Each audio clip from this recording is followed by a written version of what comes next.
time!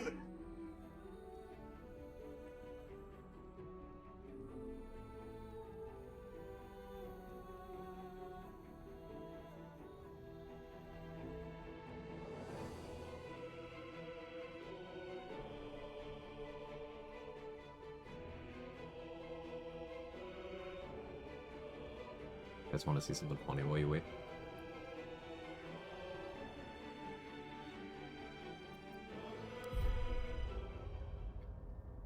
Show you something funny. Quick question, since I'm kind of new streaming, do you rate even if you have 0 viewers, and how do you tell if one viewer is someone else, not yourself? Just in general, like, ratings, hey, like, I plan on watching you, or I want people I bring over to watch you type thing. It's just like a courtesy thing. Some people feel different kinds of ways about low viewer rates. Some people present the argument that, hey, it's just self-promo with extra steps. I don't feel that way. I think all raids are appreciated. And it's a good way to, like, put yourself out there in a non-toxic way. Because, like, going to someone's stream and being like, hey, by the way, I stream, that's in poor taste. But, like, when you know, you're sharing your audience with someone, it's a little bit different. I would also say don't get caught up on your viewer count. I have mine disabled. I literally do not know how many people are watching me at any point in any stream. I have to, like, go look. It fucks with your head. Don't look at it.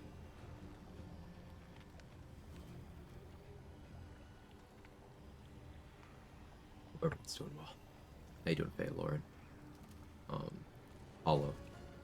Danny, Superman. Jester. Super.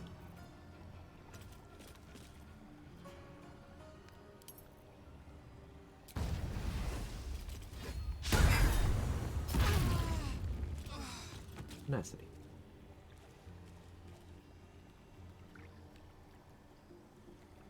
Just testing stuff.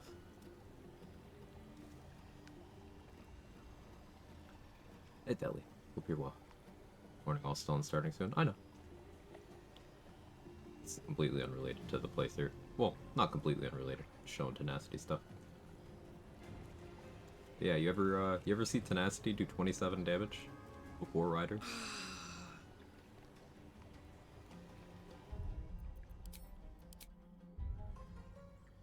I had the game open on my testing save before starting streaming, so I figured I'd show that off.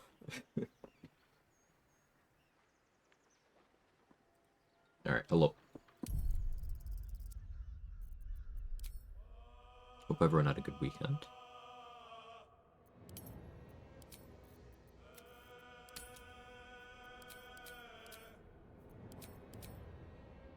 I turn those off, turn that on. Hey, Rogue Cow, how are you?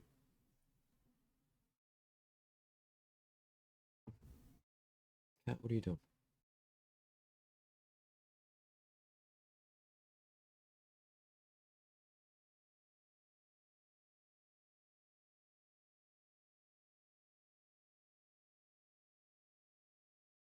So, we're doing a run built around the Tenacity feature. If you have a weapon that has Tenacity in your main hand, when you miss a melee weapon attack, you are given the option to use your reaction to do an instance of damage that is, the base of it is your strength modifier. It is non-magical bludgeoning damage. It does get certain damage riders. Find that it's basically anything that would go on the second instance of the Rat Bat. Assume that goes on Tenacity. And apologies for background noise.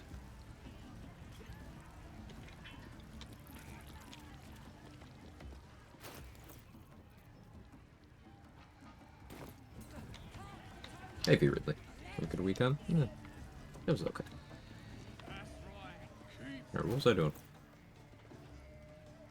Alright, I was working on getting to level 5.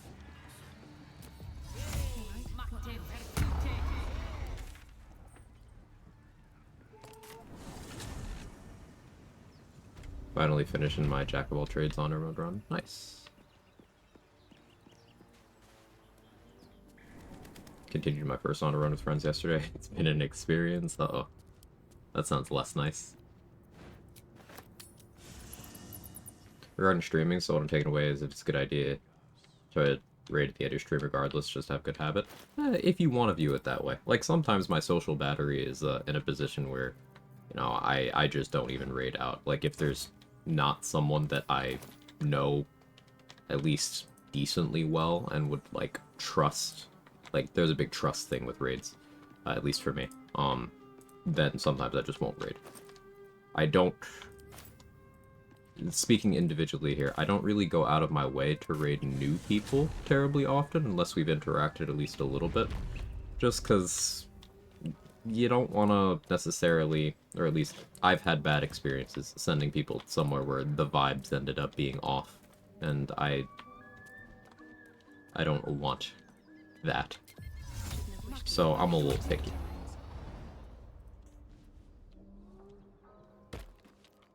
But I tend to default to raiding. Or at least looking to see if there's anyone I would raid.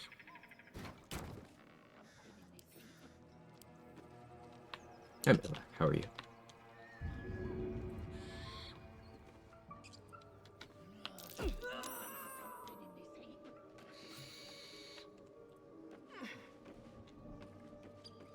Hey, Mystic Line.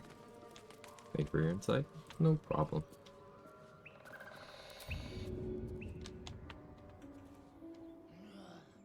I'll strike you down.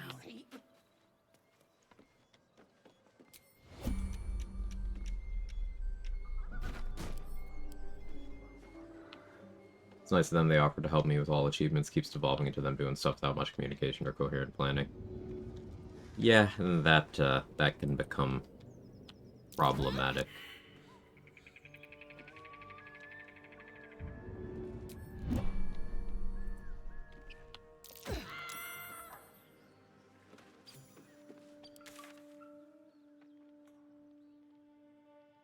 Like, if you've played with someone enough, you can just end up doing things without communicating and know that it'll go well. But, like, that requires a certain level of, you know how they play, they know how you play. And, you know, you gotta know.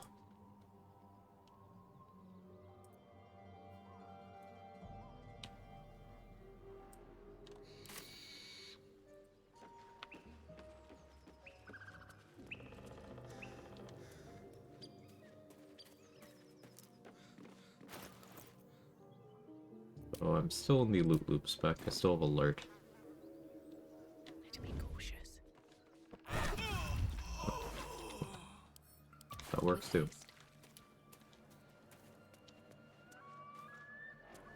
It's the highest attack roll any enemy can make.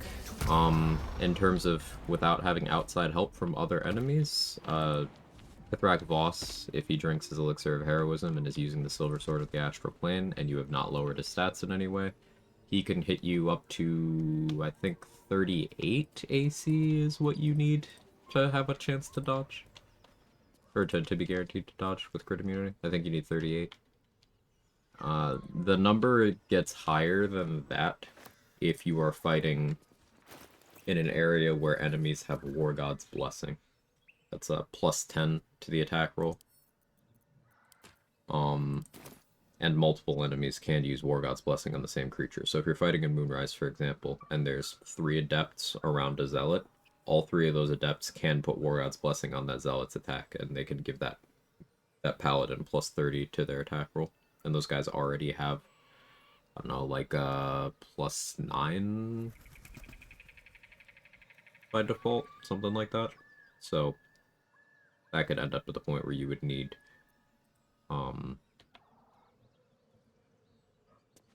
more AC than you can reasonably have to guarantee that you dodge. And also, War God's Blessing is a post-roll modification, so it can cause, it can bypass critical hit immunity. Like, I've never seen an Adept cast that. Haven't fought in Moonrise enough, then. They are, pretty annoying about doing it. They're very willing to.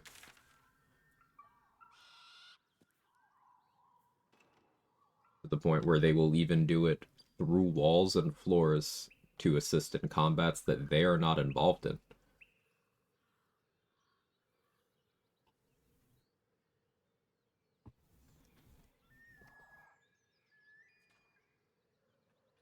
Went on a run together with a Final Fantasy XIV friend, and they looked up a build, and guide says, yeah, my best in luck gloves is gloves of Frost Giant Strength in Act 3, some Dungeon Strength in Act 1.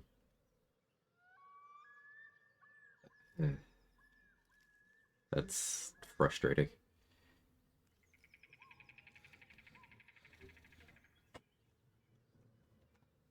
Jack of all trades achievement that where you multiclass to every level without using withers. How does that work? Multiclassing every level into one character can be spread throughout companions. It's when you have one character set up so that they have one level in each class, and they did that without ever respecking or oath breaking.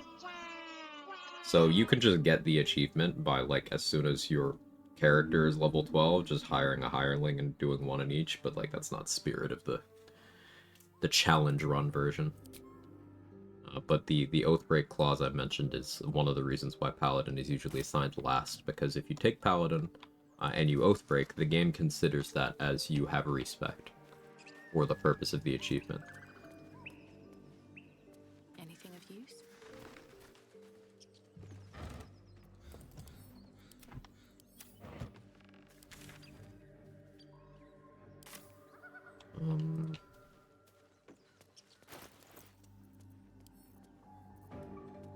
Did you get the scroll for shovel? Okay.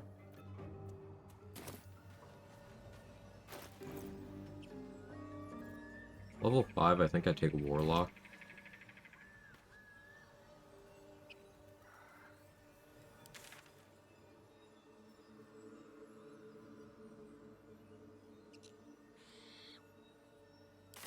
Could find some more gnolls.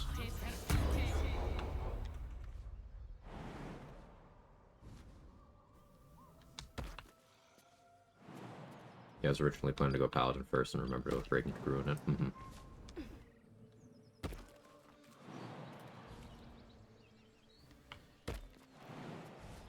But the hireling and Jack of all trades achievement in one run, feel like that's the easiest way to get Jack of all trades? Probably. Another way is you can use Minsk, because as soon as you recruit Minsk, he's already level 12. No matter what your level is.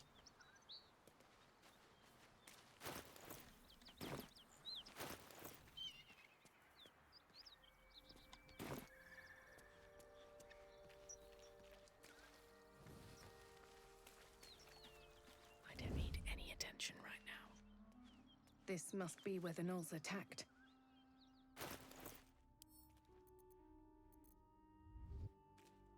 The creature's eyes roll back in its head.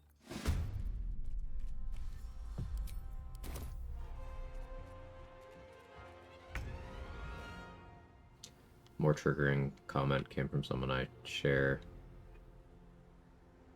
Company, I don't know what that means. In Final Fantasy XIV. I never bother with Grimforge anymore. Did that on my first playthrough, really disappointed with the rewards. So this person is just walking rage bait.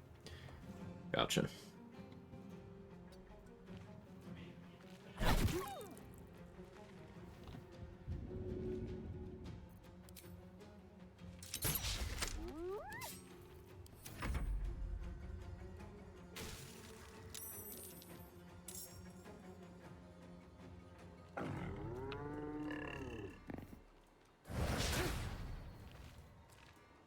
Free companies like a guild. Gotcha.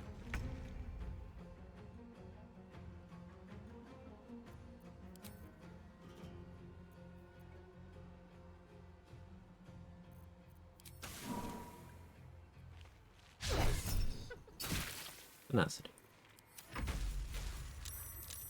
Cool thing about how Colossus Slayer looks at Tenacity, even if you hit someone at full HP with that Tenacity, Colossus Slayer will work.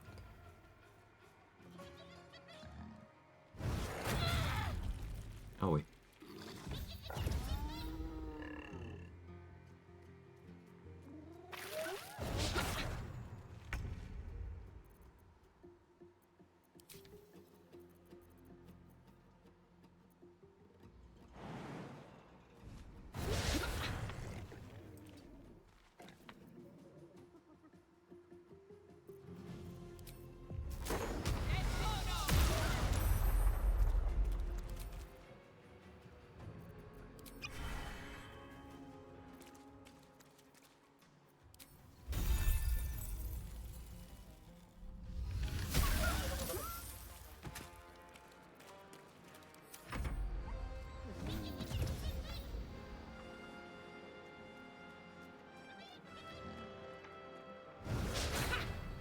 Don't you know that not being able to be critted is cheese? Yeah, Mick.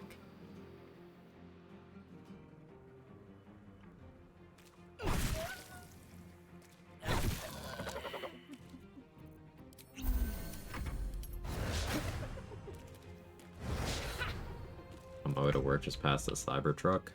Gross. Did you ask them how divorced they are?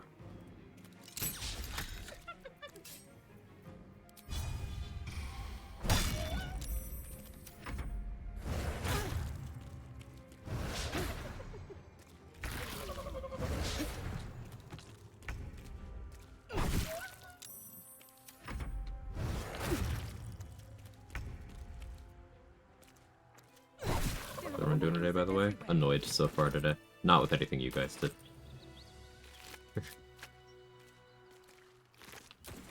Very well.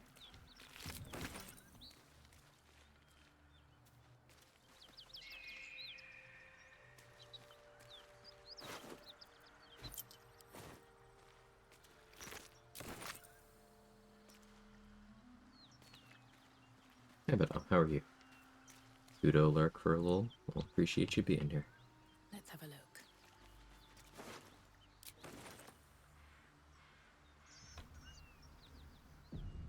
Hopefully today's session should be nice and make up for it. Yeah, hopefully. I showed some tenacity stuff at the start of the stream during the starting soon. 27 bludgeoning damage on tenacity is pretty cool. Could be 30 in a dual wielding setup. I guess that means it could be 60 with vulnerability.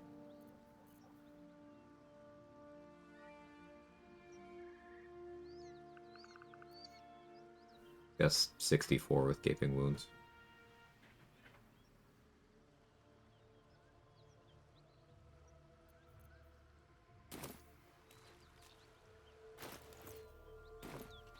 $1.3k. Like, Balal would be a big chunk of that, but...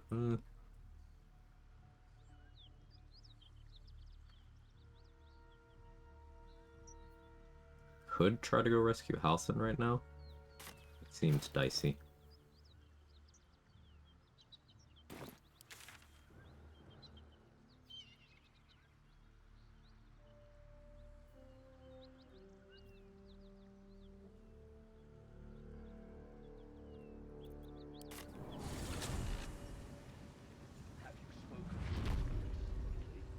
Exact quote. One time I did it, got the mace, which supposedly break anything. Huh. But I found it couldn't consistently find better weapons, so I was disappointed. Oh, so they're illiterate. Weapon didn't do a thing that it never claimed it could do. And that they made up in their head. So it's bad. And, of course, that weapon is the only reward in Grimforge. I should speak up. Because it's the only one their pea-sized brain could store in the gray mat. Gotcha. And I don't call people stupid lightly. I call takes stupid, but stupid people are people who are very confident in their lack of knowledge. Those are stupid people.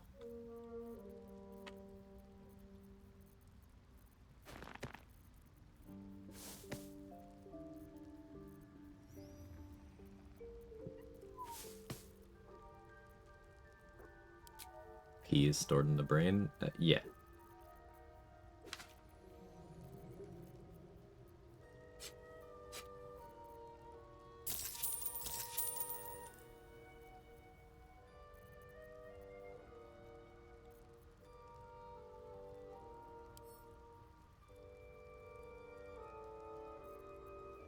What are these chests I have? They're locked. I don't know what's in them.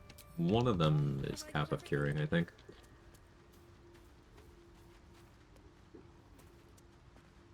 Could try to sneak and make the sussy weapon. I guess I have alert. It's not too big of a risk. Oh, it's called a P-brain? Yeah.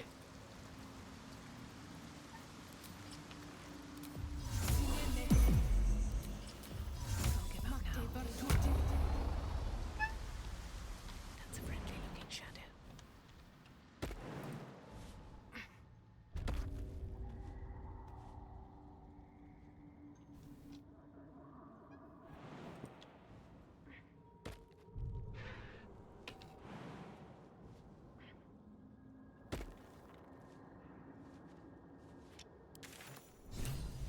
It's something I almost never do because there's risk and minimal reward, but we're here. Moving in. Do you hear Do not something? be cursed. I believe there's a Kevin near you. Yeah, Jake is Jake.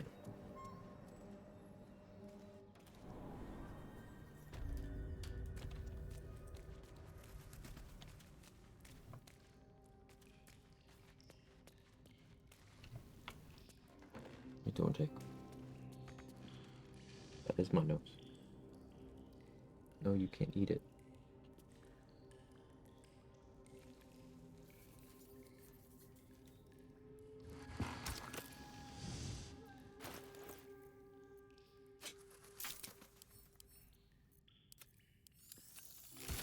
Hang on.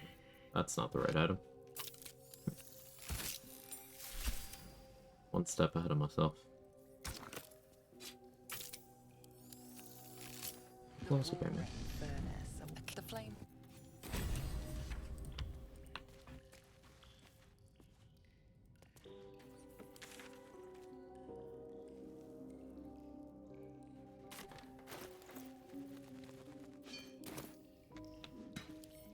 With a Let's flick open of this the up. wrist. Hey, Sunra. Tell him I said.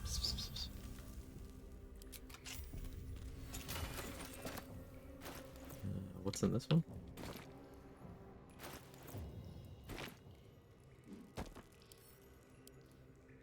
This one luminous armor? I don't think so.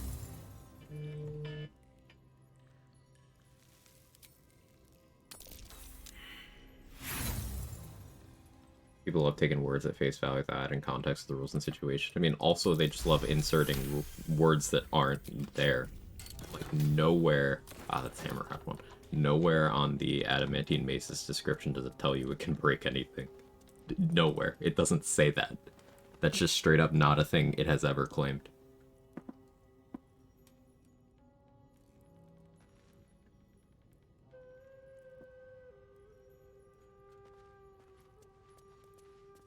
Be crazy if it did. Yeah, that'd be pretty wild. Placing Orphic Hammer, right?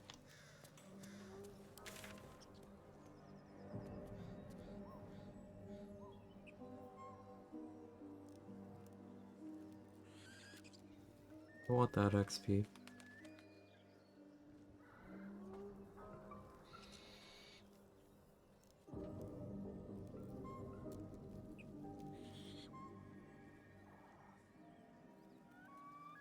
I could use an invis pot to get the XP from going into Ethel's basement. That doesn't feel super necessary right now either.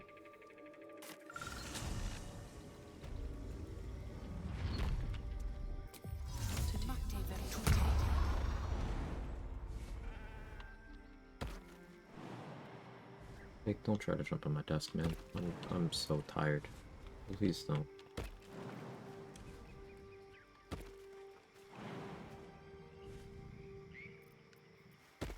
Tired, boss. You're just purring at me. It's like, I'm gonna do it. And you're not gonna get mad at me because I'm cute. You're right, but like, I don't like that you are.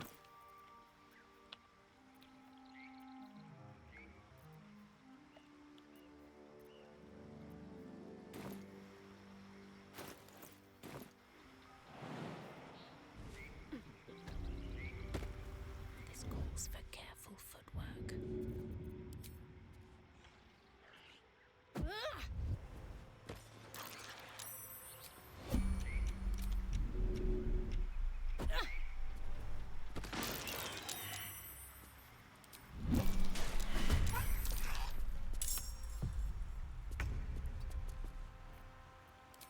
Decent opener.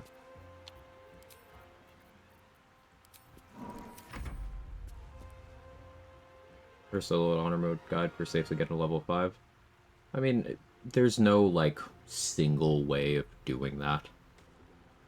A lot of it is just things you intuitively learn as you do more runs. I know there's plenty of guides out there for getting to level 4. Some of them don't have things that I agree with. But yeah, there's stuff for that.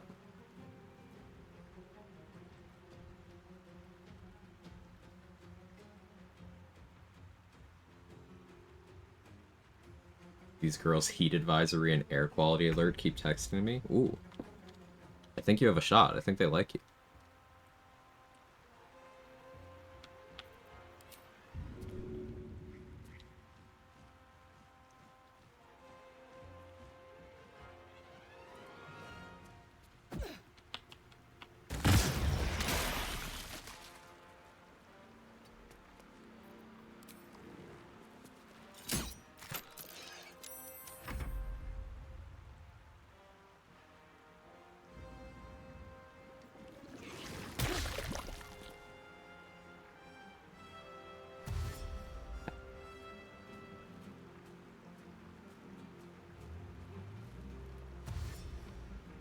This fucking guy.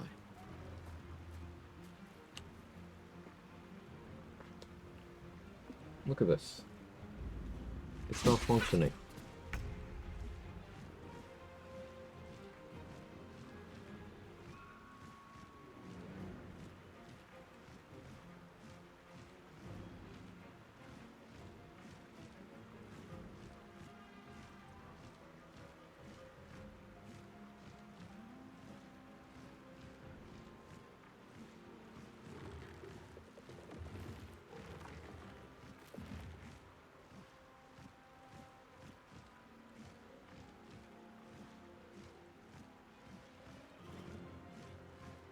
Did nothing wrong.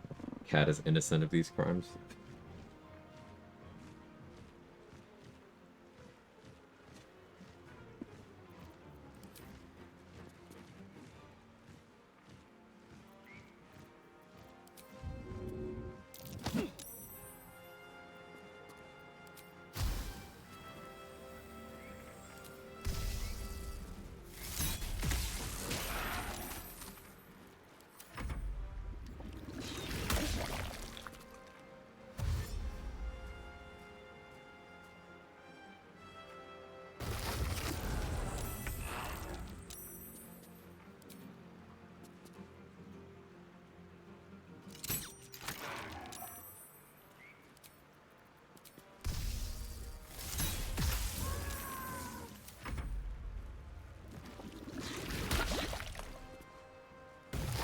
Love to learn more, just haven't built up my intuition for it yet. So,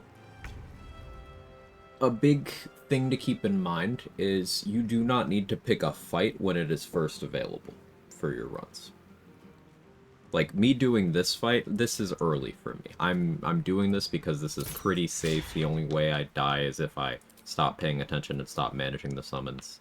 And I allow enough of them to group up around me that when I kill something, the death bursts kill me. But there's not enough left for that to be a possibility.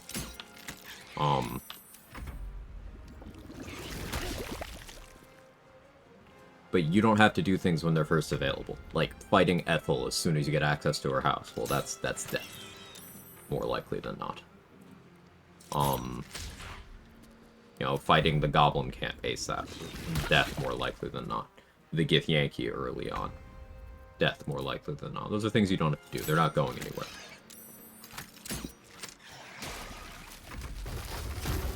And, it's important to weigh the reward you get from doing something versus the risk. Like, for example... Yes, cat, look. For example, fighting the owlbears. You can minimize the risk of that by quite a bit. There's a bunch of ways to do that, but each owlbear is worth 20 XP. That is not worth your time.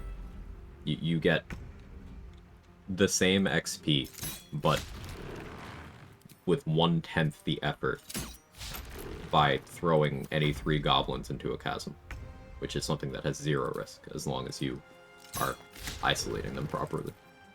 Oh.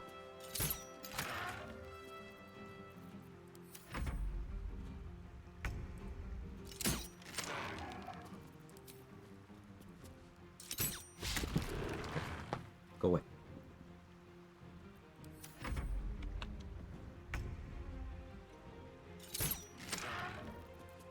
Why do you sit there looking at me? Don't do it. Stop it. Ow. What are you doing? There's enough food in this. Alright, I'll be back in a minute.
Yeah, that's your food. Stop destroying my shit.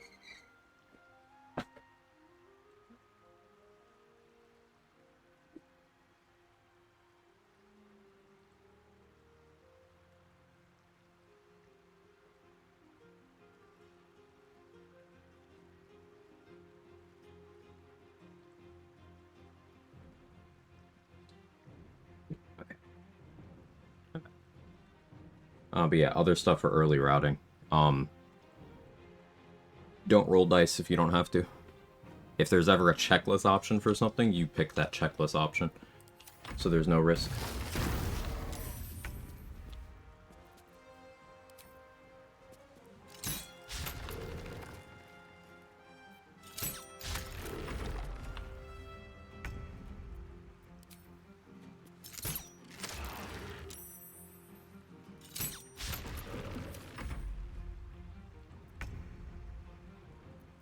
Why just 3 goblins? Yeah, it was a comparison.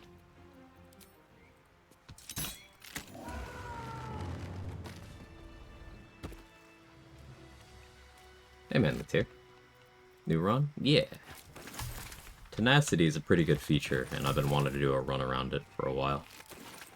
So I'm finally doing that.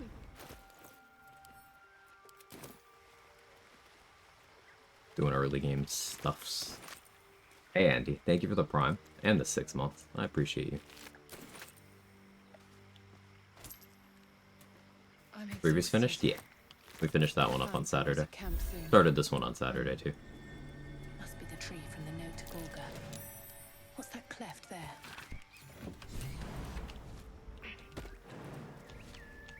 Don't waste a step. She's just a girl and she's on fire. There you go, Quag.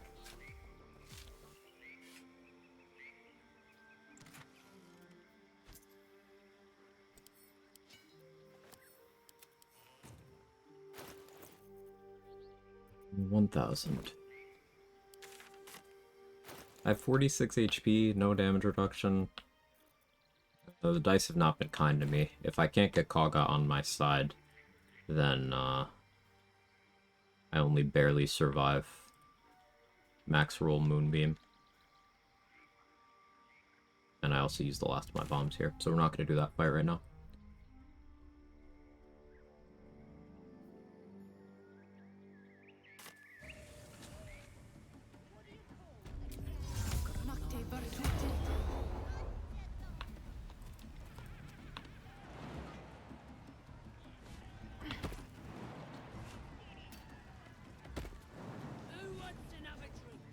Go for Leviatar's Love, I guess. Only have 2 inspo.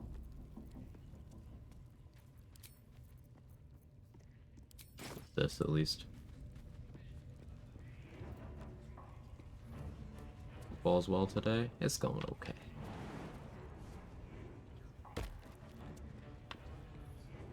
Guess I could save Volo too.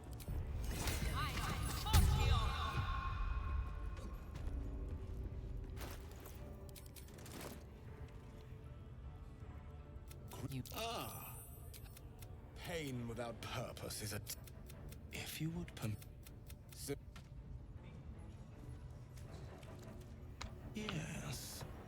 This will do nicely.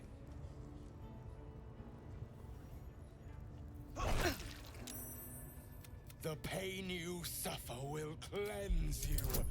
Do not fight it. Inspos here effectively do counteract any ones. Pain is proof that we live. Revel in it. Because our bonuses are good.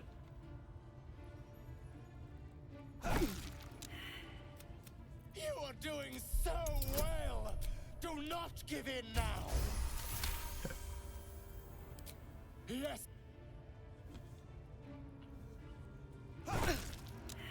Sweet. I am proud.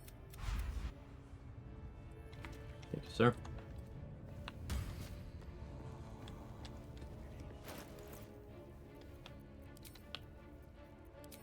Yeah, that's 15 XP and a permanent buff.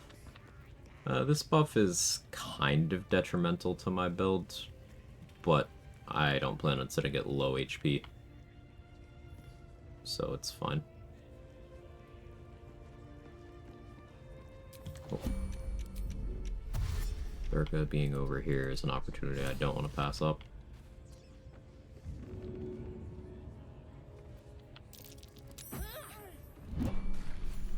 A 50 XP right there.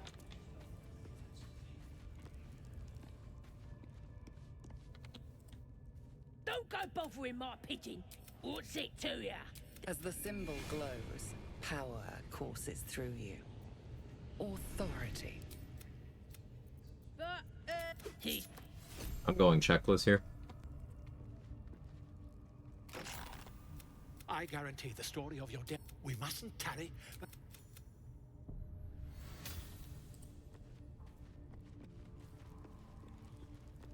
Oh, Gribbo's got my money, but I got the XP from getting that inspo point and the XP from actually saving Volo. I'll get more XP when I talk to him in camp. We're going to hold off on that because that is a folk hero inspo, and maybe I want to do that with Will in the party.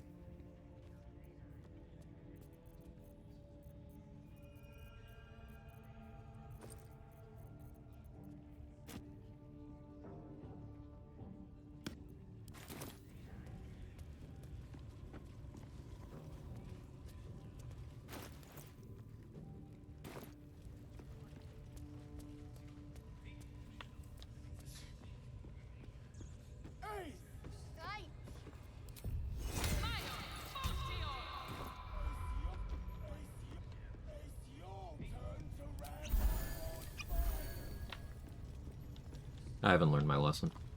The hobgoblin. You taste the vision of the elves. He doesn't. You ever talk to a dead squid? No. You the hideous. We've... You suffer until your heart ceases. The creature you see it. The memory fades. Again, you see it. Long ocean soul. Okay, rolled good. More reckless than I can endorse being. See, she's mounting an attack. Wish I was in attack. 65 XP there.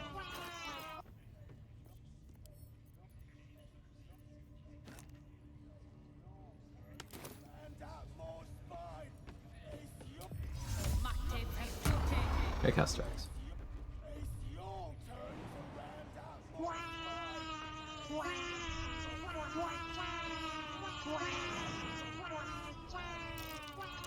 Watch how you go. There's a trap.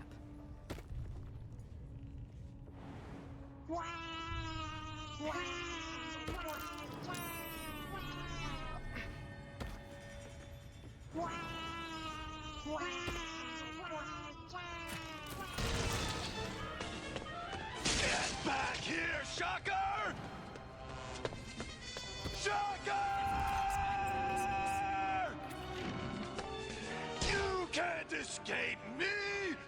chase you to the ends of the earth!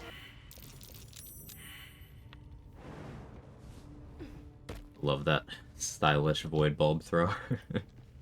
Best be on my way. Quick 60 XP.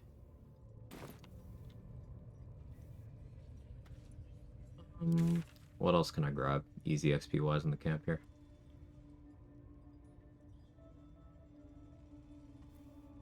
Guess throwing the torturers into the chasm wouldn't be too bad right now.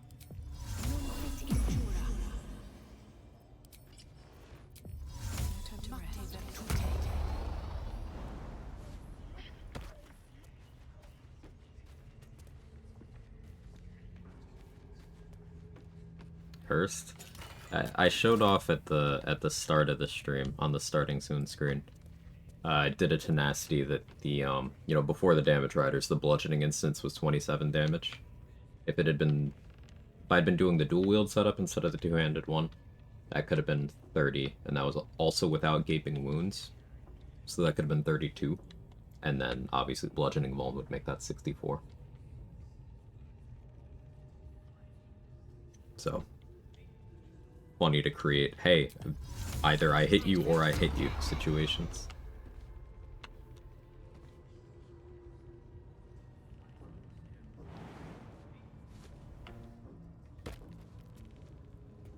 It's not a whole lot. It's a decent amount if you are viewing it in the context of replacing a miss. The gap between 0 and 27 before riders is pretty decent.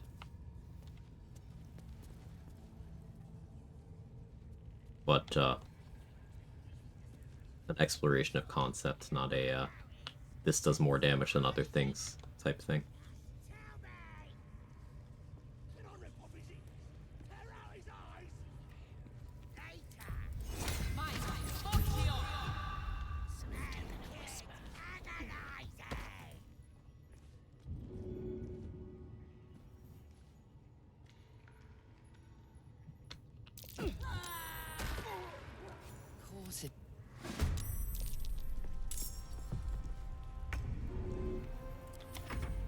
Don't crit me. Okay.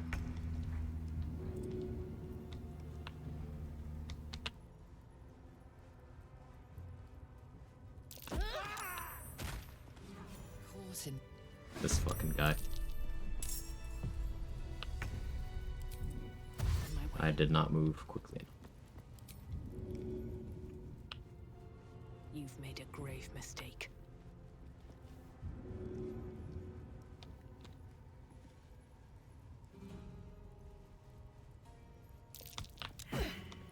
That's recoverable, but annoying.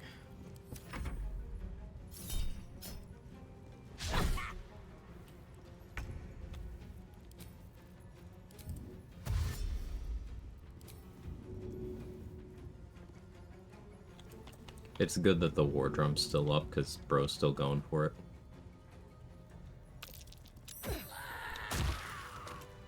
I'll take that. So it'd be bigger, that's what she said.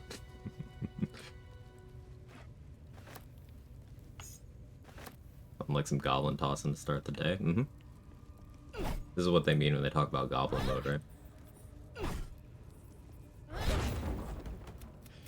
should be able to make it. Elson, the place was.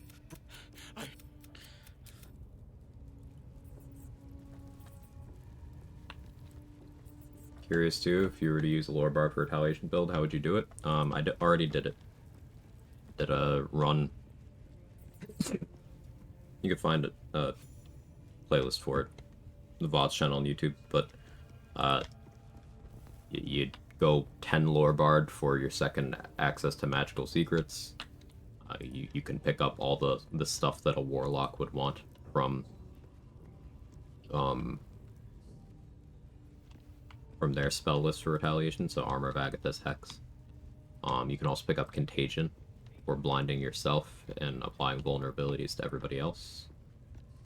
That leaves you 2 levels. You can go Stars Druid to protect your concentration, or you can go 1 level into some caster to get 6 level spell progression, and then 1 level into Warlock for Hexblade's Curse. I did this in patch 7, not patch 8. But...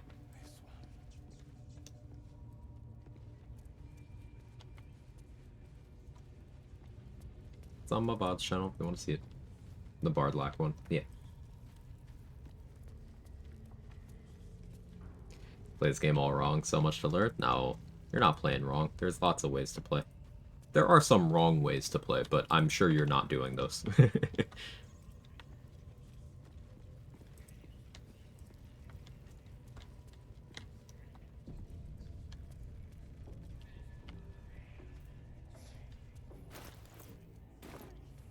I should put my armor back on.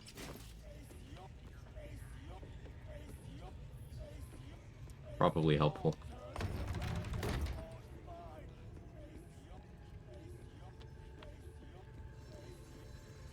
I still got the war drum over there.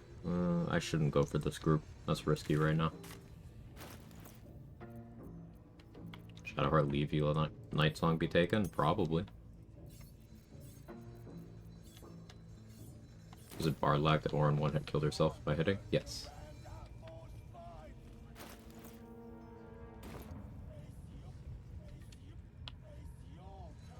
$701.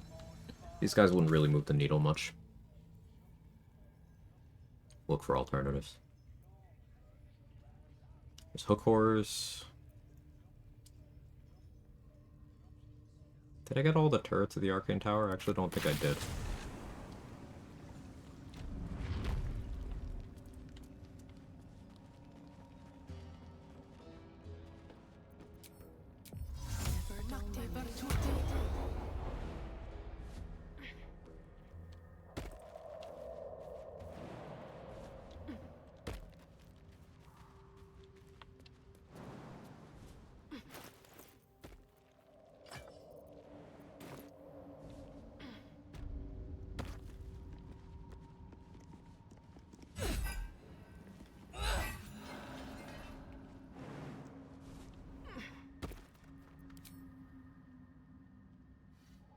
Completed first tactician run co-op with a friend. Congrats. Having a general idea about the game and characters. What build you suggest for the next playthrough? Big damage numbers. Anything fun comes to mind. Doesn't require hours of research to pull off. So like Something good here, I hope. the parameters you gave me don't really narrow the field at all. You can do big damage on everyone, regardless of like what their build actually is. Big damage tends to come from interactions rather than builds. Like, an example, optimizing the damage of an Arrow of Slaying is going to do big damage no matter who you do it on. Some classes are better at doing that damage sustainably. Some classes contribute more to individual hits as well. But, like, no matter who you do it on, it is big damage. Same logic for making a target wet and then hitting them with a lightning bolt. Same logic for throwing smoke powder bombs. It more depends how you want to play. Is there a particular style of play that's more your speed? For casters, you prefer archers, throwing builds, glass cannons. Do you want something sustainable? Do you want something with AoE? Do you want single target? How much do you hate long resting? Context.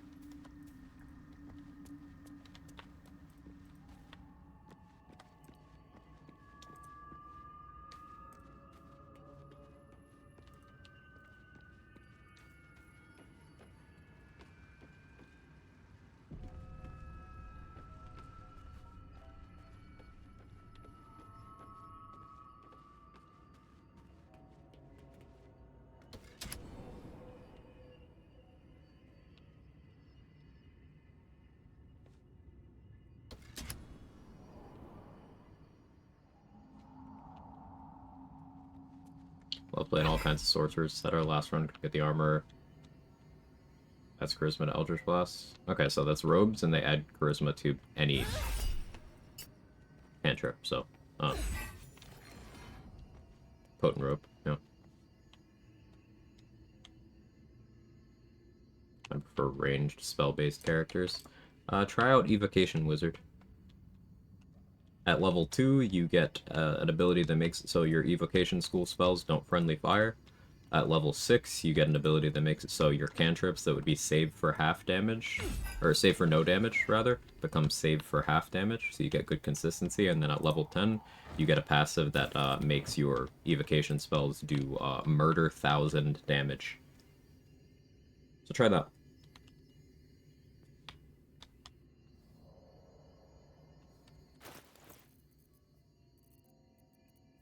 Scorching Ray goes pew pew. Yeah. It also gives you the ability to do fun and toxic things like cast a wall of fire and stand in it.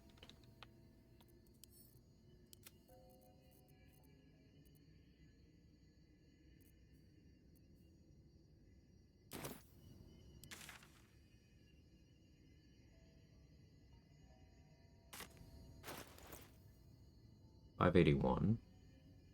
Haven't bowled yet. I want to wait until I have the Warlock level for that, because then I can Minor Illusion, make it a lot easier on myself. Can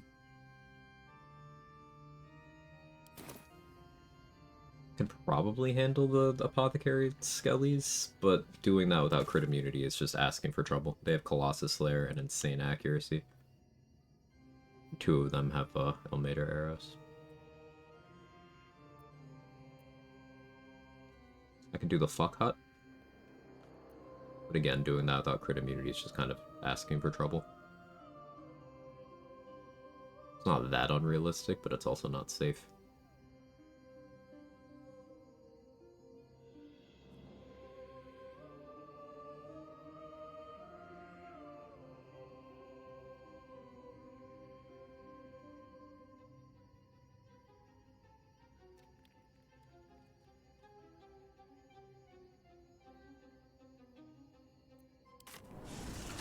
Hey, Salpa.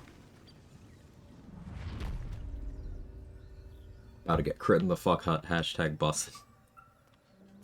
What's the refresh buff? Don't think I've seen that before. Anti-Ethel's Well.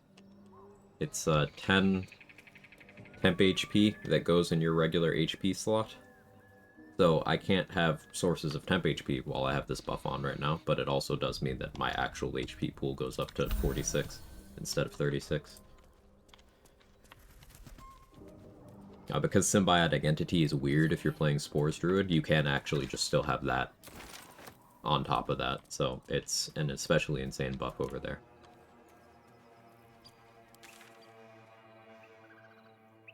Just note that it turns into a debuff if you long rest with it on, and it also turns into a debuff if you try to fight Anti-Ethel with it on.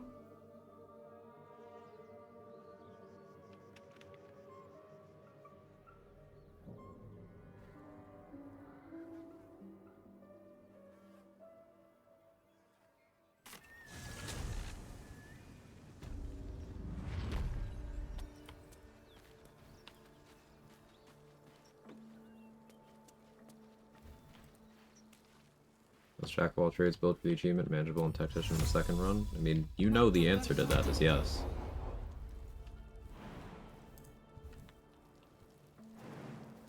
I've done it solo honor. You know that means you can do it in tactician.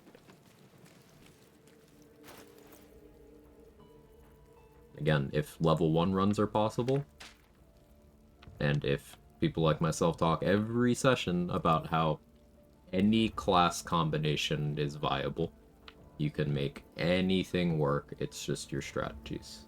Jack of all trades is just get your strategies from things other than high level class features.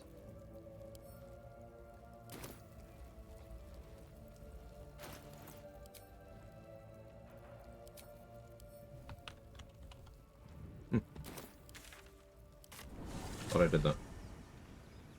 You can always smoke powder bomb. I mean, play through the game with it normally. You can always smoke powder bomb.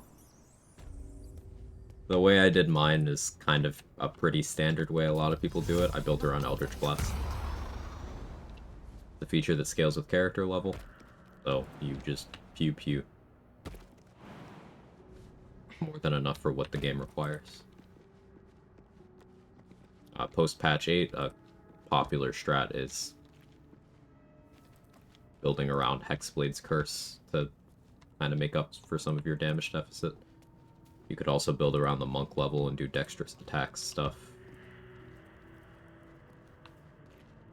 Pretty solid argument for Karlach being an easier choice for Jack of all trades. Something over there. Karlach or Gale because of their origin features. I swore I did this fight, I guess I didn't. Okay.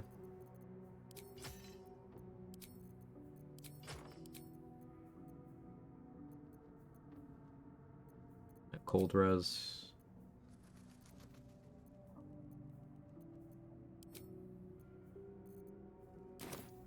Can't risk being in open view. Eldritch Full Blast house. and Wizard Scribing are the main things people Something do just without heavy woke up. consumable use. Right. Do I have all the achievements? Yes. On my way.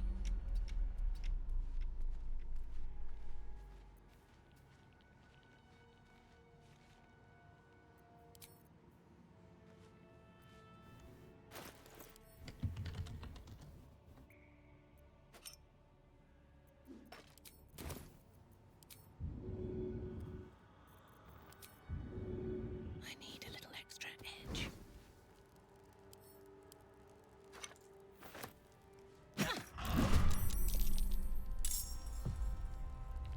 Can't slow down. I'm surprised that hit. You take those.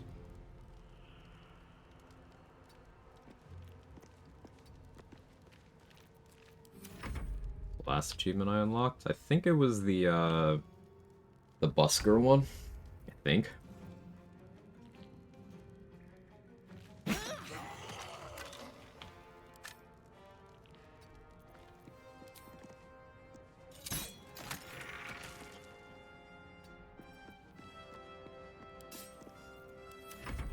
Minus Saza. Understandable.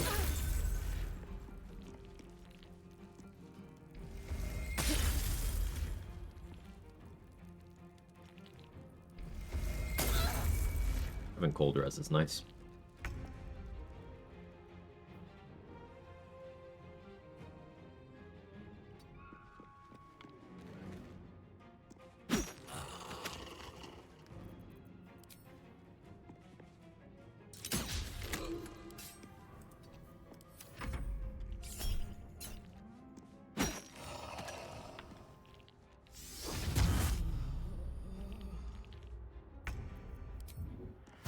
Another day, another fight. They didn't want to surrender their valuables, even after death.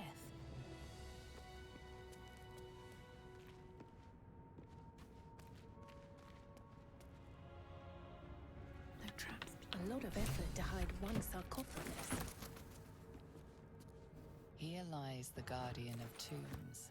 Through knowledge comes atonement. Oh, I haven't had the conversation. Okay, so that's not going to update. That's fine. Not going to turn in that quest right now anyway. It'd be 30 XP now, but it's at the cost of 5 XP later. Yes, I want 5 XP.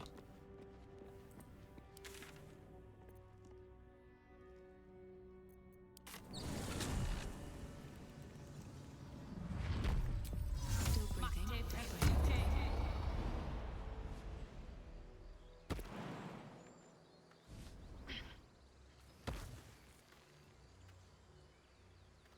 What's hiding here?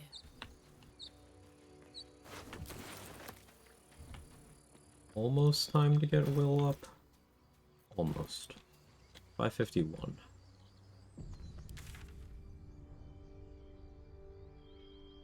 Could do the Oathbreaker thing. I was considering showing off. I put together a low-level Oathbreaker Knight kill strat that's like completely gear agnostic. You just kind of need fire resistance and 21 HP.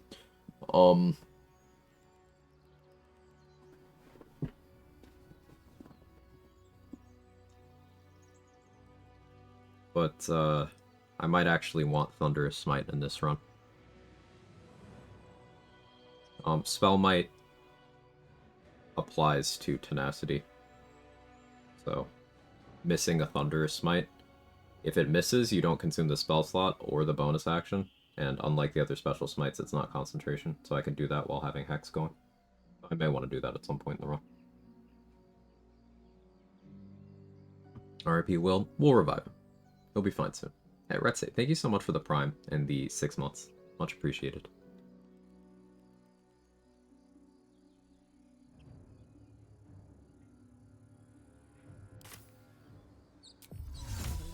And, well, in it. She's just a girl and she's on fire. Wouldn't killing the Oathbreaker stop me from respecing? Yes, that is why I said I don't want to do it. I just said that.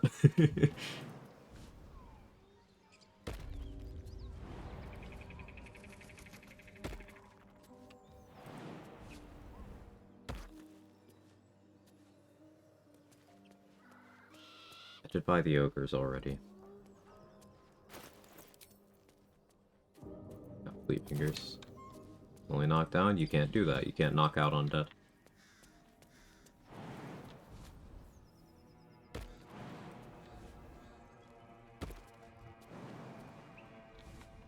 Undead cannot be knocked out.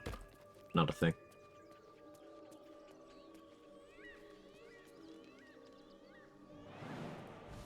They will simply die. You know what I mean.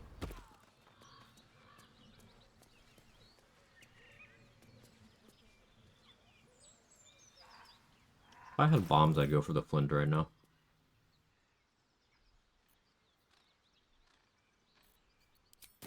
Let's get bombs.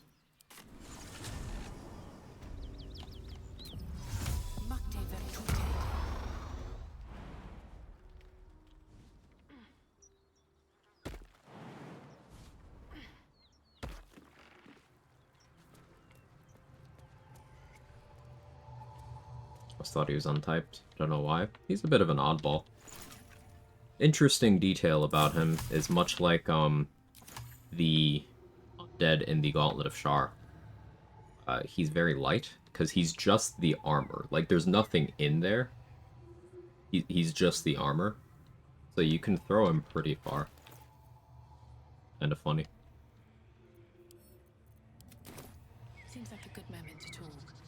I'm still looking to I threw a shift flint at some my D&D supplies. group this weekend. Ooh, how'd that go? Much to spare, but it's more than we can carry.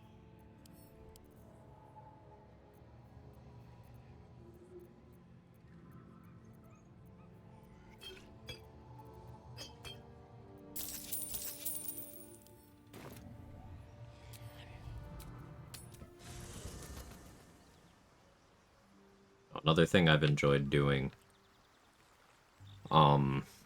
it's kind of encroaching on some of Connor's territory, I but shall be here in thy camp.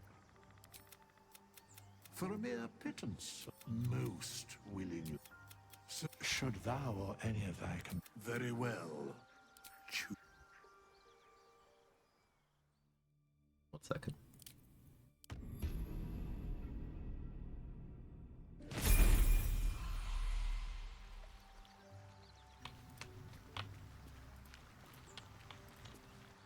This vessel is at the... This vessel See how is there's at an thy attack button here? disposal. It works. Do what So if thou you want to wilt. generate a fight in your camp, you could just dialogue attack a hireling. And you can, because they're an enemy, if you engage combat that way, you can do things like stack up Executioner, Scarlet Remittance, all that stuff.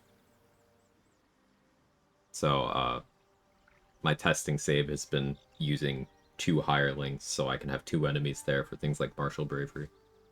It's useful. Is that blood? No, never mind. I want to have a word. I shall be here in thy camp.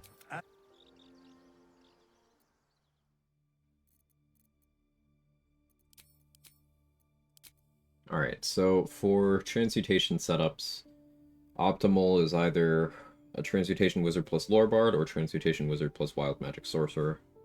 I'll stick with the consistent option. This is going to be another coatings heavy run, probably, so.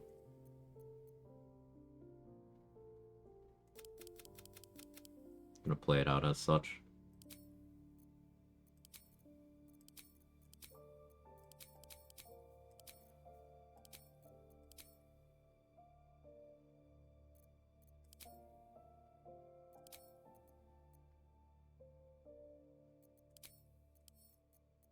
sure to take the right proficiencies. Medicine. Guess perception doesn't hurt me here. Religion, in case I want to do Mirror of Lost stuff later, but I know I won't. When people usually ask for best, what's the worst multi-class build you've tried? Anything that involves Blade Singer in the vanilla game. Because it's trash.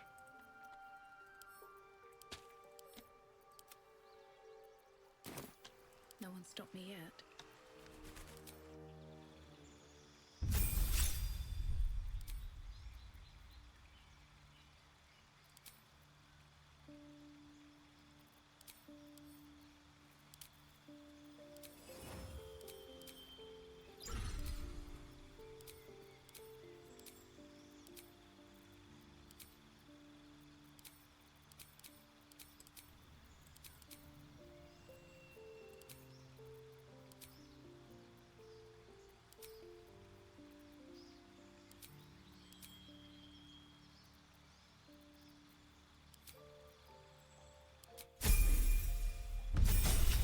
Then it's paralyzed and missed the hit with the extra 40-10 psychic damage. That would have been an auto crit. We run max crits instead of double dice, so the crit would have been 1d10 plus 15 bludgeoning and 4d10 plus 40 psychic. Crazy. Love that. Wonder if there's enough stuff in the game that you'd just like to make a full route out of. Not just a suggestion. Not really suggestion, just curiosity. There's very few things in this game that are bad enough that they would prevent you from doing things. Let's put it that way. Usually it ends up being like you end up just doing class agnostic stuff because you don't have features that impact it, or you have features that make your ability to do certain things slightly worse. That's usually as far as that goes. Like, for example, managing Paladin Oathbreaks. If you don't manage that well, you just lose class features, but other than that, you can just do largely the same strats another Marshal would do, but with nothing from your class features helping you.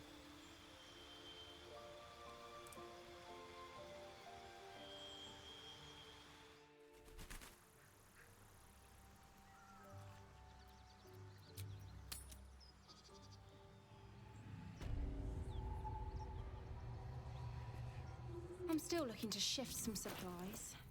Don't have much to spare, but it's more than we can carry.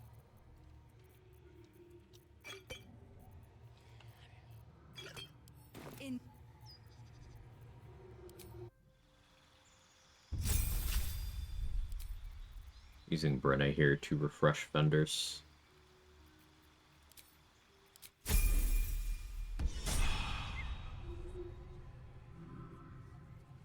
I'm still looking to shift some supplies. Ooh, 2 bombs Don't have here. much to spare, Nice. but it's more than we can I just carry. wanted enough bombs for the Flynn fight, which I now have.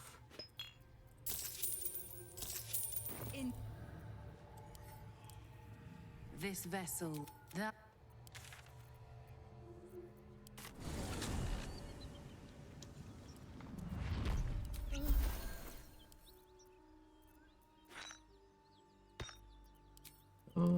Let's go Speedy Light Feet, Expeditious Retreat here.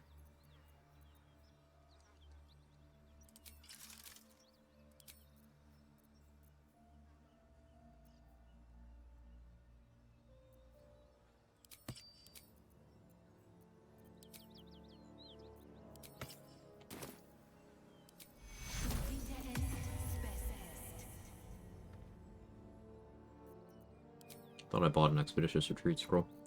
I guess maybe that's still sitting in Aaron's inventory. Morning date. Well, the day was as bad as it could have. Switching to the talisman for extra HP here. I should also get the breastplate At the ready. +1 from over by Damon. So we'll shop with Aaron and steal from Damon.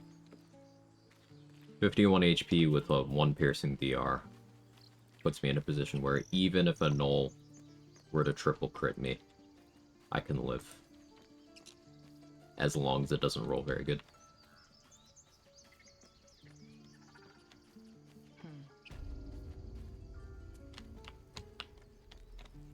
Need anything else? Of course. But please, remember, you're not the only one in need.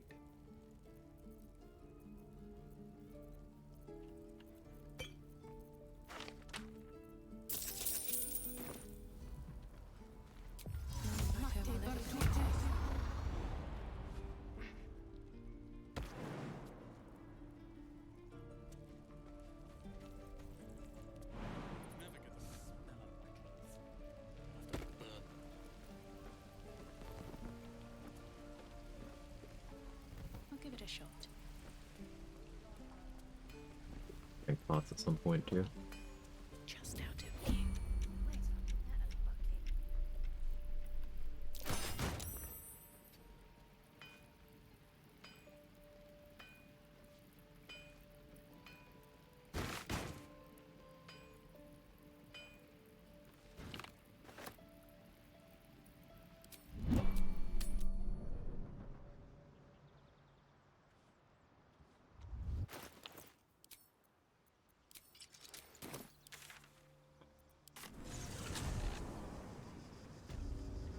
How much further can I go? Blur would be good here. Mirror image would be good here. I have neither. Meh.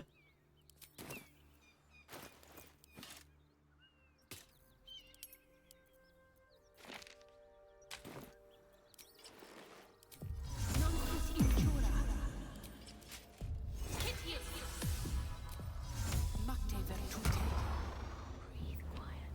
Move with care. Should get started.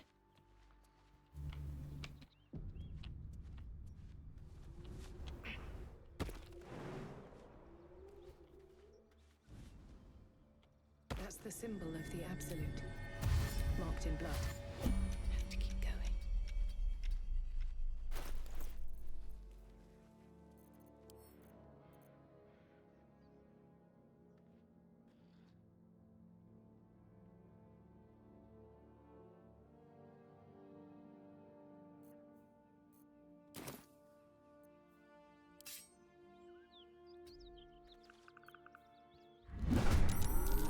And one initiative, which is not ideal.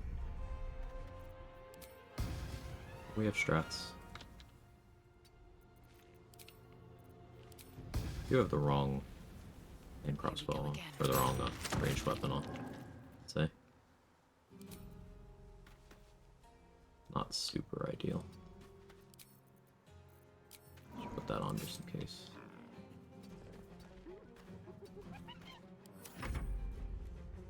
With a shock, you see walls, see your whole world as a meal, a memory buried. As the symbol glows, power courses through you.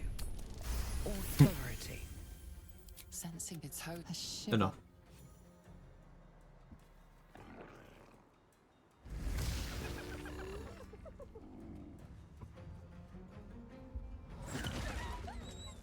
Just about.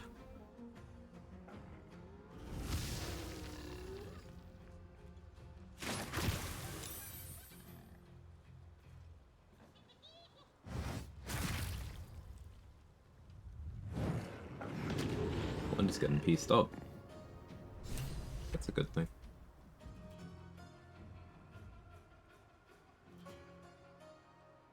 So I would really not recommend doing this at this early point. Like, I don't have tadpole power access, I don't have crit immunity, I'm not level 5 yet. The reason why I'm doing it is because I have done enough runs that have forced me to lab this out, have good strats. In particular, I spent a long time working on good strats on this that I felt comfortable doing on level 1 runs. Look at the XP if you don't use Illithid powers. So, I got the XP for everyone involved in this fight, except for Rugen and Ollie, by passing that check. That's what that XP was.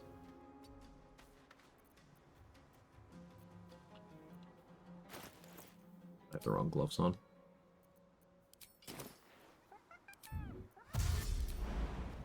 All right then.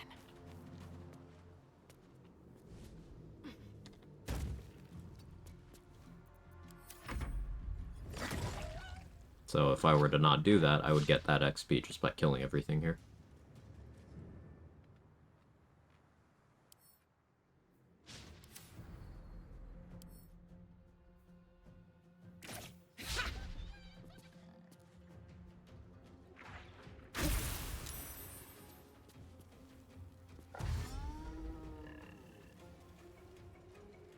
They're spreading out more than I like. I can deal with that.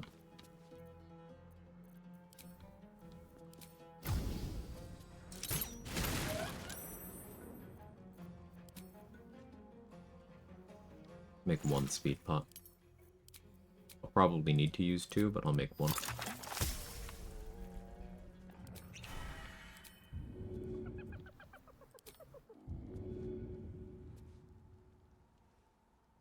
I was gonna aim that a little bit better.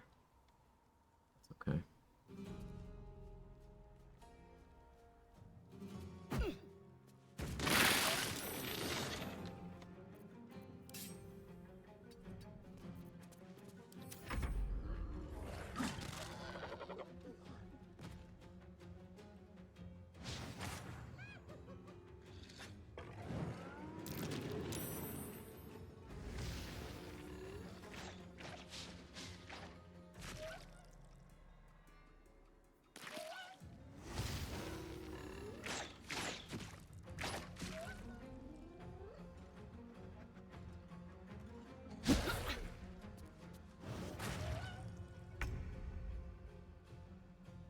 You're at 2, not really worried about you.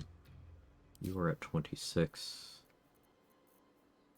I have magic missile scrolls. Lightning charges.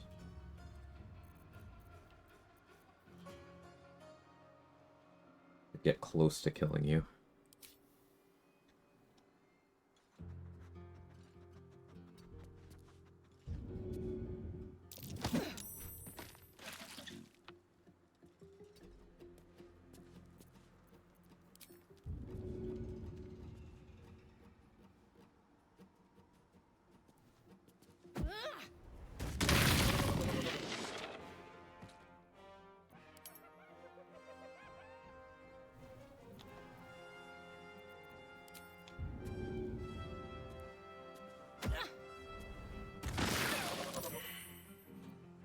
There's the one archer left.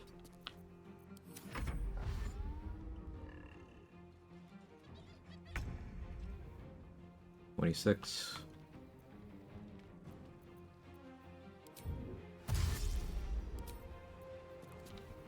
I'll do 2 fire arrows, so use an alchemist fire. Didn't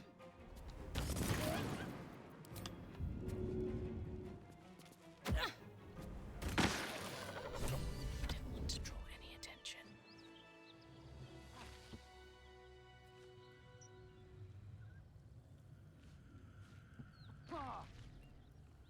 And I should have meant you don't get the XP for everything by passing the dial off, because I don't feel lucky. The rest of us. You're still alive. That's lucky. Bye. Are any of my crew still alive? This risen road's more dangerous than. We're bound for Boulders. It's fine. We'd be dead. What path lies before me?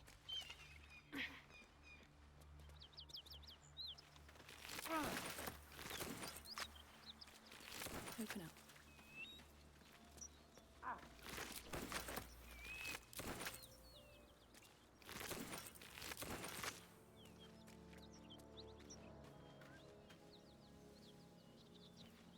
Ollie is at 5. All right. Time to skulk about. Time to press ahead. Can't find my step. We snipe Ollie without Rugen seeing. That's curious.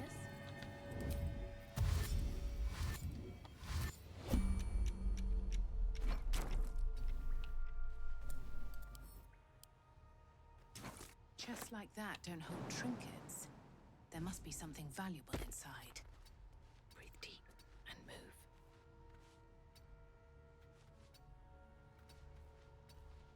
What's in here?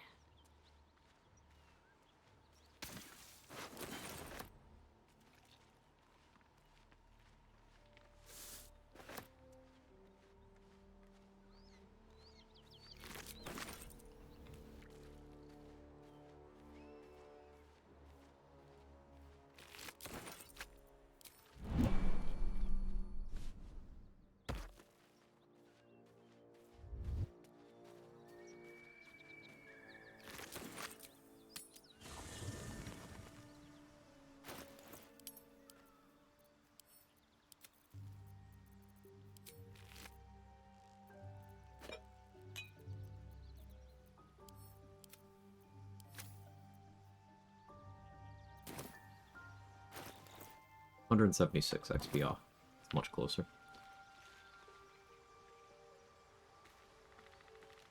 Another step. Rugen, more like Rubin.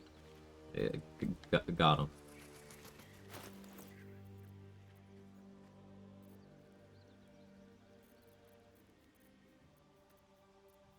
I could knock out Lacrissa for some XP right now, but that's like effort.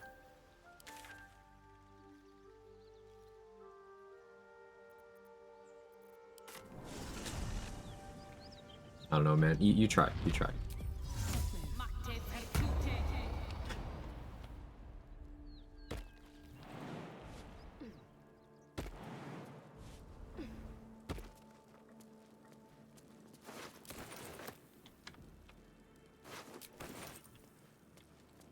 What's in here?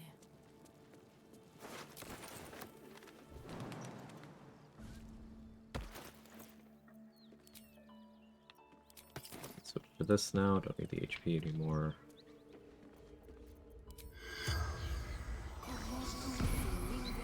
Could you?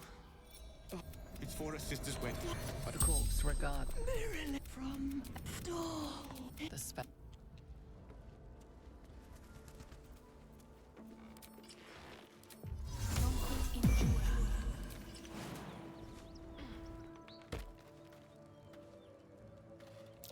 Looks like there's a chest buried in that. Doing Speak with Dead changes the DC on that perception check to 0, but you can still fail a 0 by rolling a 1.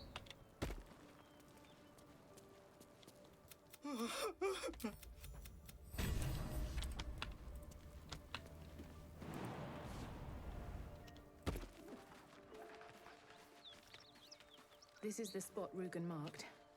Doesn't look like much.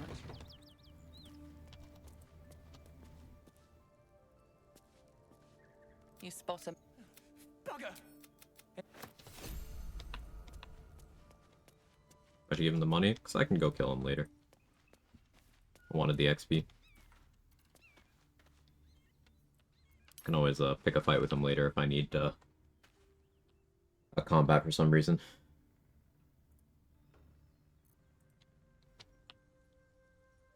Ox over 2 owlbears will never make sense to me. It's definitely weird. How you doing, Mark?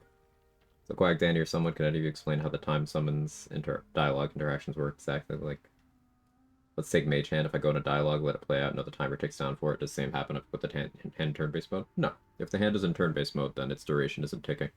Because its duration is a condition on itself. So even if time is passing for you, as long as time isn't passing for the hand, it's fine.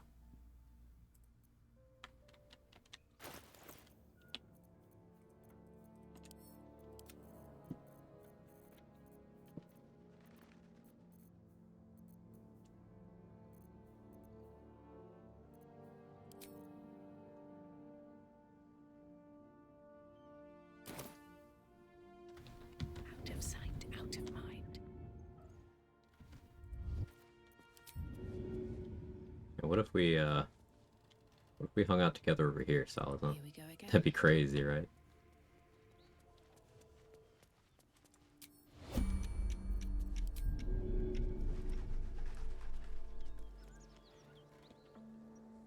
Breathe deep and move.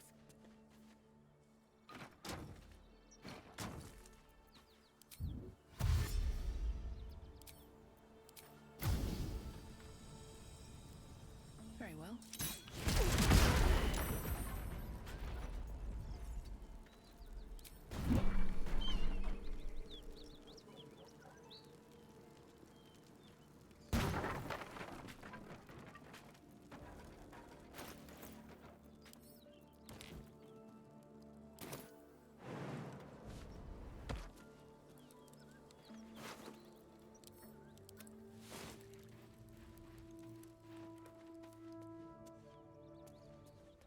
Here goes. Should level up by walking into the Zentarum hideout. I might have to talk to Oscar. It's fine though. I mean, not talking to Oscar, that guy sucks.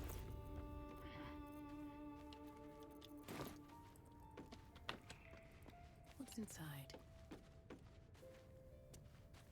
Wish me luck today, collecting stuff from my exes. Oof.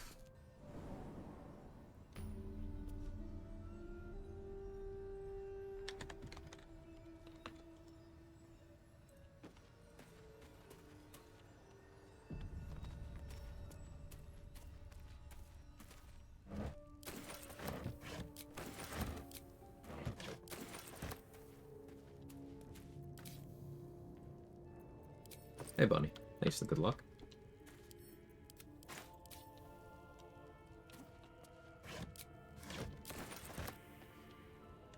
Come on.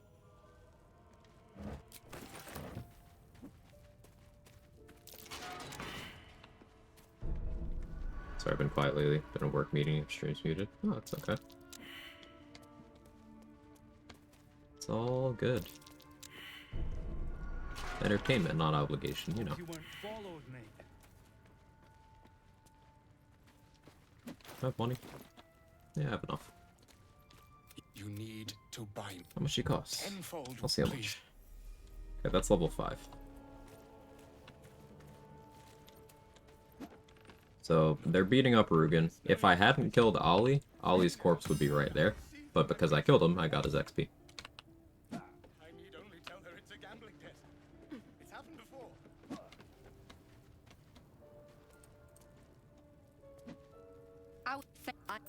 Our trader can show you some of our. Our trader can show you. We gave her the chest, we're gonna keep her in render distance so the chest doesn't teleport to Act 3. It's sneaky like that.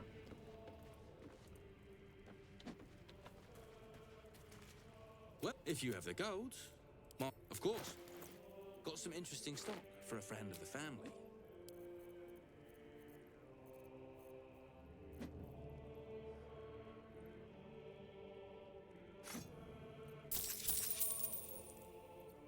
Pleasure. This tries to storm me. I want to see those traps in action. That should work.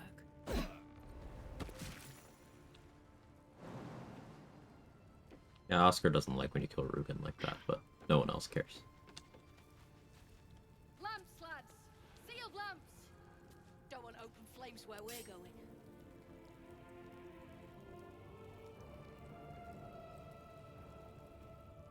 It really was Ollie that was problematic? No, Rugen lied. Ollie didn't do shit. You just got killed for associating with Rugen. Need to be cautious.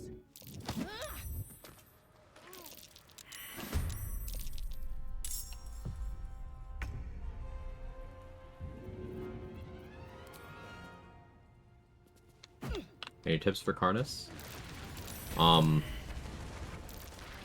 You can get him to drop the lantern and then fuck off to the Shadow Curse through 2 dialogue checks, and then just you can snipe him from the roof of the toll house without entering combat. That's the easiest way to deal with him.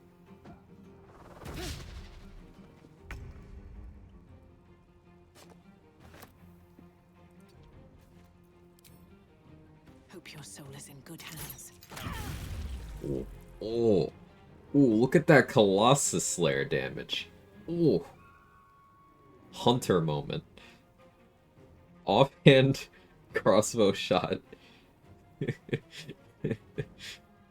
for 31 damage.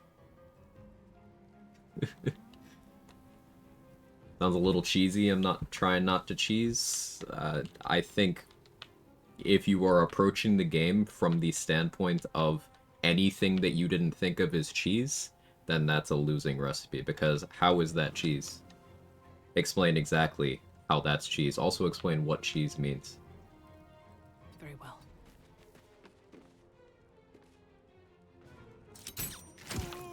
Like, is the answer you want from me stand in his face and let him attack you? Would you prefer that? Because I could give you those kinds of strats, but you asked for tips. So.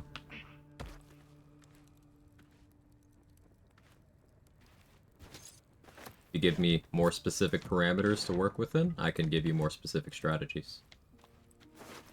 Fact of the matter is, Karnas is a very high damage output, very high initiative enemy. And the easiest way to deal with him is to never enter a turn order with him. But if you'd prefer a different solution, do let me know. All for me. Yeah, I ended my last run. Probably because you're viewing things as cheese arbitrarily.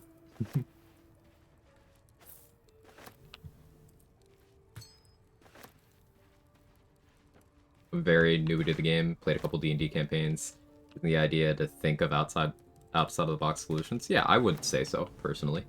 Welcome in. But yeah, like, this game is the kind of sandbox where creative solutions is a huge amount of the replay value. At least for me. So I do get a little bit snippy whenever someone says the C word, because like, oh, here we fucking go.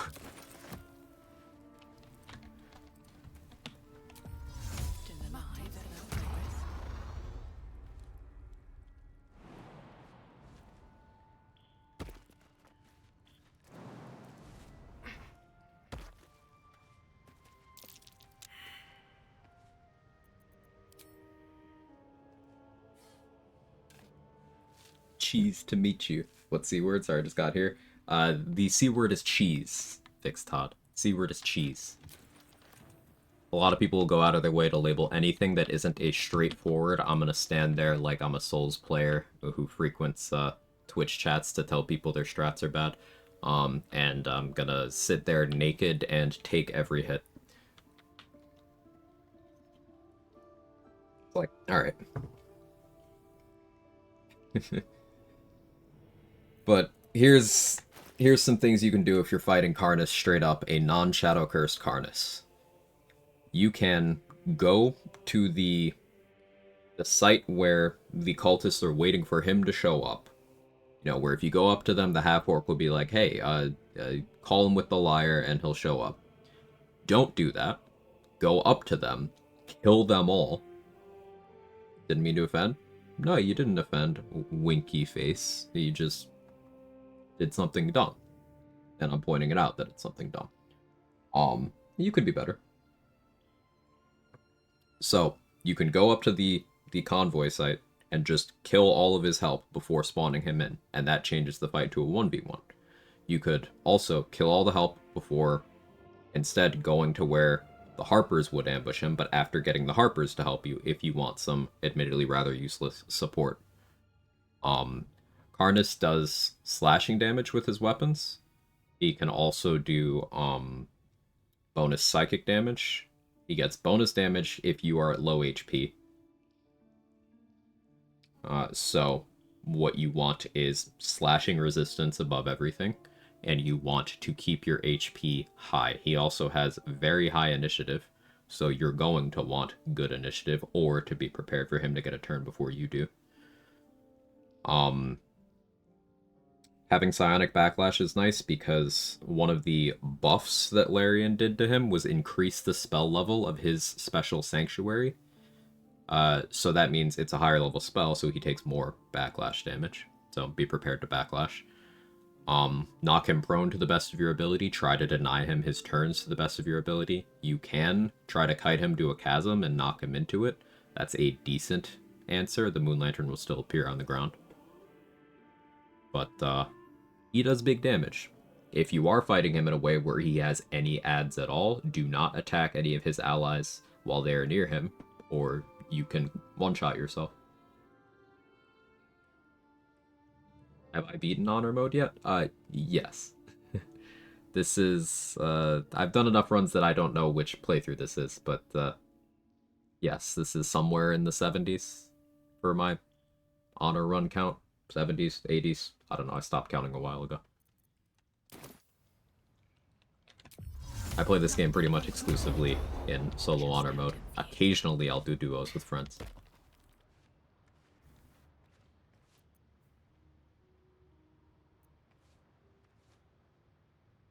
Anything cheesier than Misty Step Hold Person combo half of Get the Yankees have? I mean, there's a couple enemies that just cheat. The Boulette cheats, Dollar cheats, they just do things outside of their turn. So I would say that would be cheese.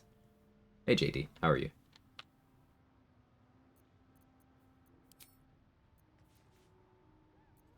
Yeah, looping back to the earlier conversation.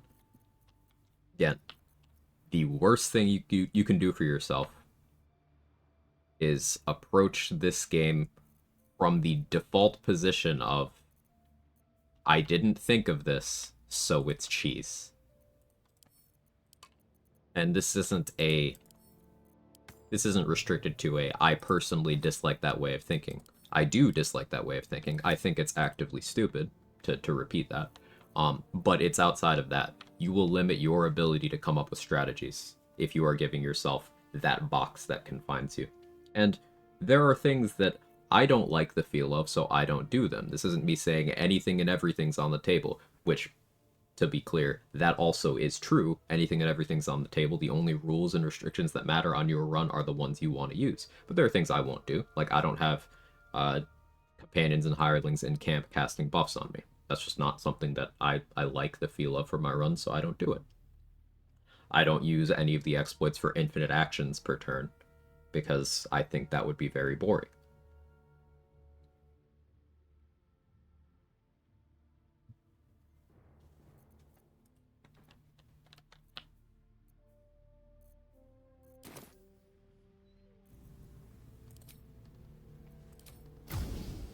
I want to go for a fire arrow here, but I really don't want to deny myself that XP.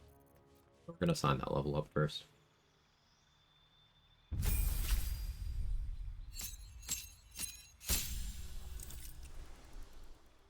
What does Dollar do that's cheating? He cares about an initiative, but like, if you attack him from outside of the combat, and he's not crowd controlled a few seconds into your first turn, he will just use his dimension door to escape anyway, even if it's not his turn. Because the timer will start from you having attacked him, so you have to crowd control him if you're doing that.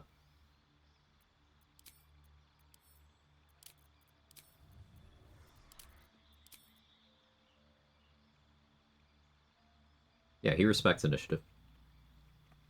It's just his dimension door has an external timer to it. Just pull up with a hold. Yeah, crawler mucus or hold person work great there. Knocking him prone in theory also would work.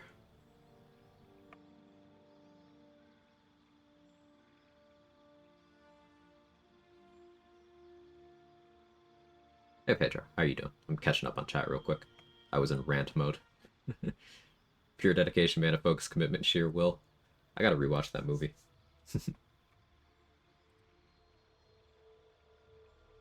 Level 5 already, gonna have to rewatch this stream. Yeah, I was a chunk into level 4 starter stream today. We take Blade Ward, Booming Blade. X. Part of me really wants to go Expeditious Retreat, but I think it's smartest to go Shield.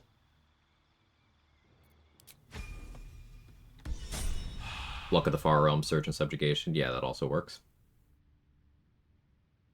Last time I killed Dollar, his body turned into a pouch, didn't have his dagger in it. Is that caused by the fact didn't loot him instantly? I'd like to avoid that feature. The pouch should have his dagger in it regardless. But his body would turn into a pouch if you long rest without looting him. It should still have all of his belongings. I'm inclined to believe that you missed something. Like maybe he got disarmed, maybe he threw it somewhere. Maybe you had it and didn't realize.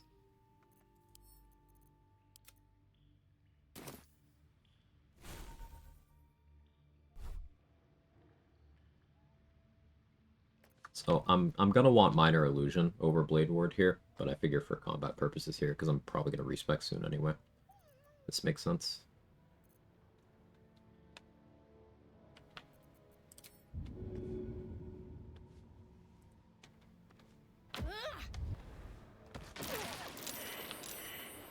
If everyone else minds their business, I'll be fine.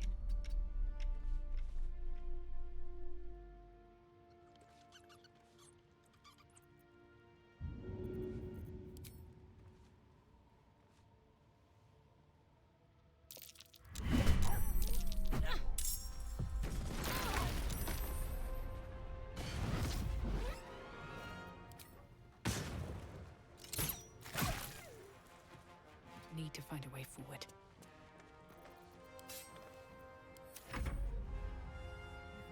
Fucking love Tenacity with Colossus there. Yeah, good stuff. Hey, my concentration. That wasn't nice.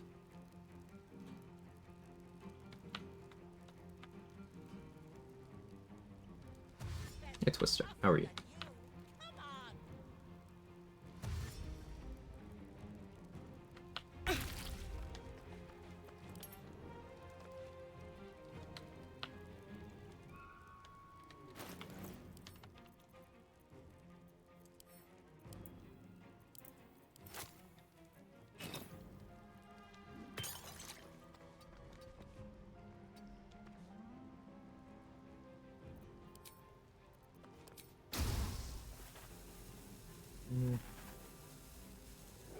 You would survive that. You probably wouldn't. I'm trying not to screw myself out of XP here. Do this.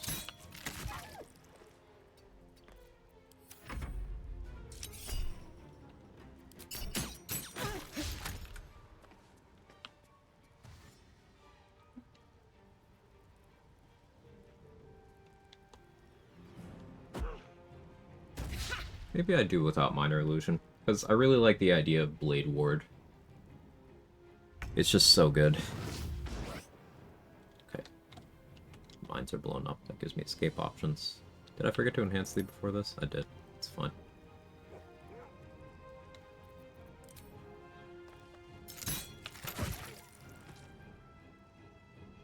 Still on a strength elixir.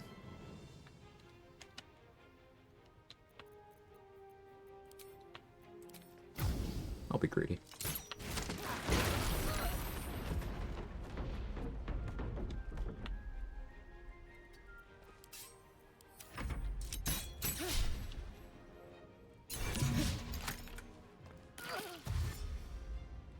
Making great progress. My first honor mode, answering house group been taken care of. Run still alive. Nice. Also hope you're well. Yeah, I'm doing okay.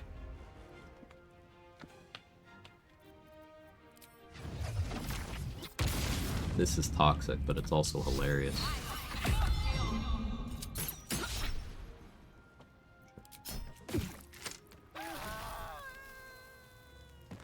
7 damage fire tick.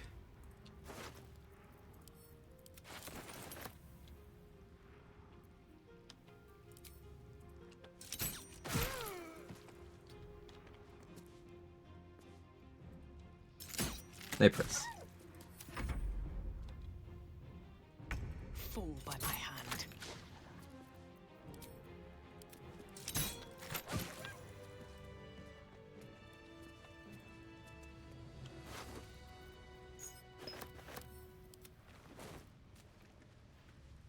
Wish I had a bag of holding.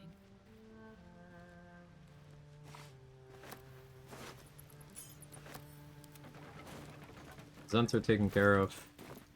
A little chunk into level 5. Level 5 means I can go to Grimforge with minimized XP losses. It's been a long day. I'll need to rest soon.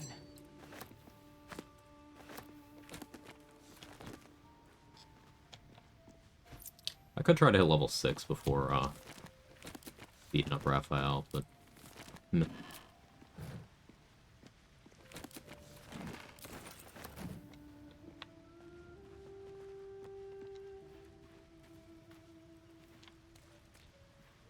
Let's have a look.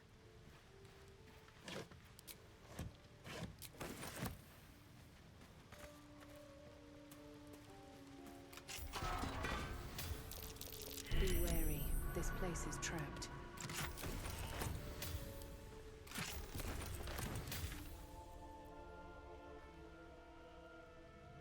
Alright. I should buy bombs first.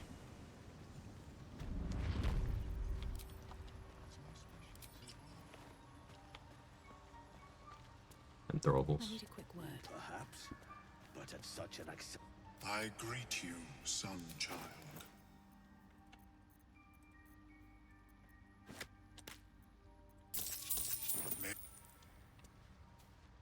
Welcome back.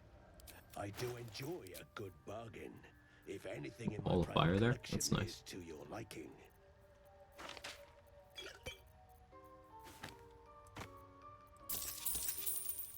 Very. Don't have to disarm a chest here to keep for it? Correct. Personal research progressing.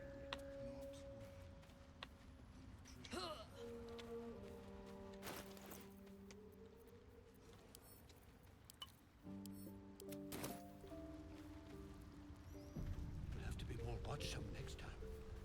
No point in lingering now I've got the noble stock.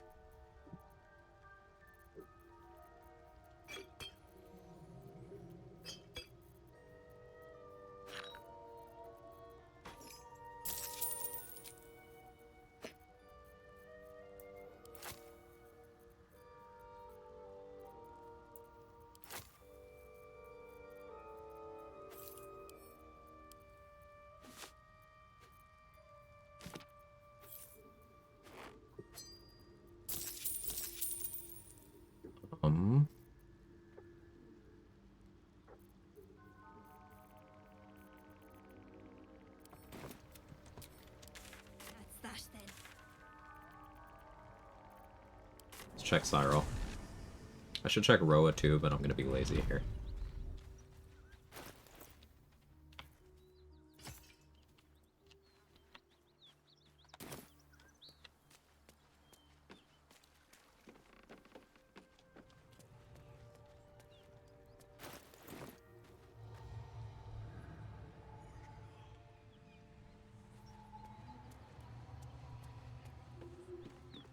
I'm still looking to shift some supplies.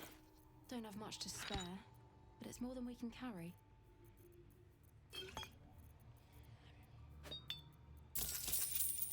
That's always worth it.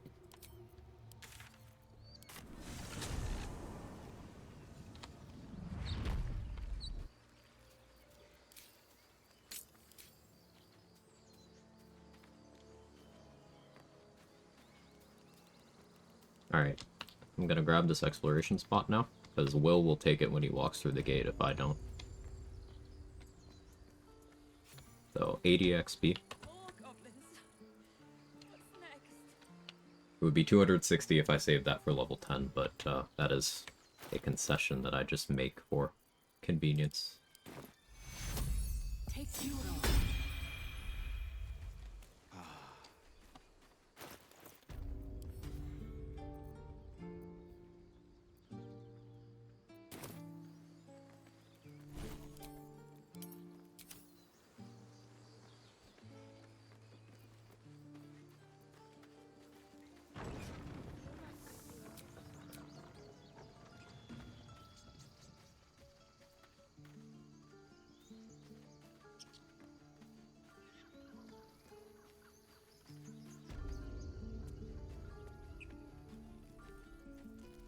Need anything else? Of course. But please, remember, you're not the only one in need. These...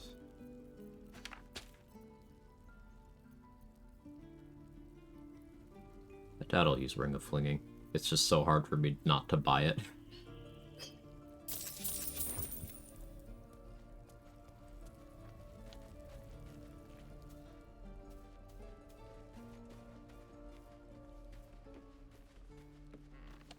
Go on. No. You just have to buy enough time to run. Can't... Well... You Advocatus Diaboli. She's out there now, preying on the innocent. Ready?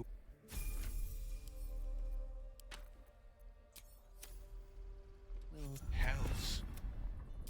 I know I haven't said. All the more reason to find him. I know. I wanted you to know the blade, not the shadow he left behind. I'm all for it. Are you sure? And... Now I go get Karlach.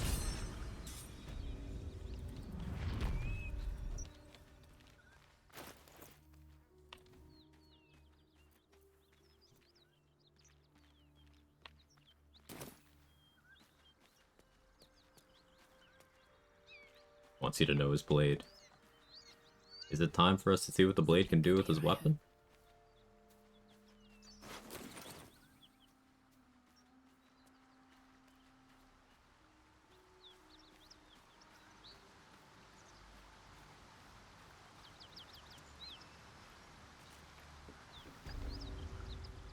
One more. Oh, fuck me. What was that? I'm Karlach. The latest yappy little dog. After we've mopped their...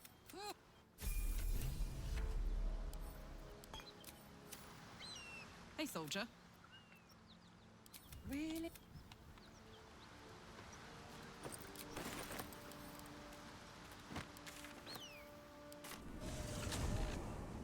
Blade could use a scaly sheath. I hate that you said that. I didn't like the mouthfeel of that one. But yeah. You're out of line, but you're right.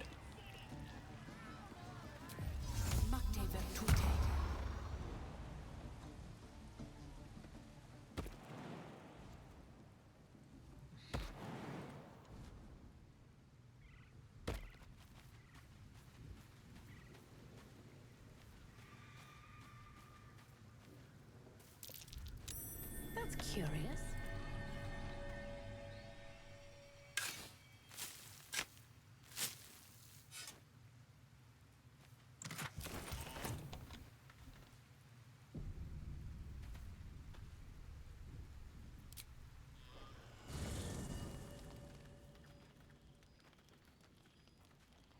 Sure, there's something I forgot to do. Hellfire. She's coming.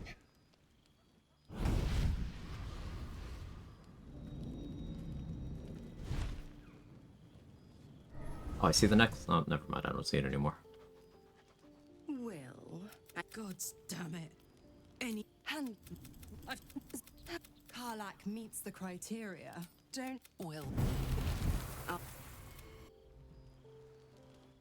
I'm not willing to let. Won't be seeing my mechanic anytime. The first time I faced.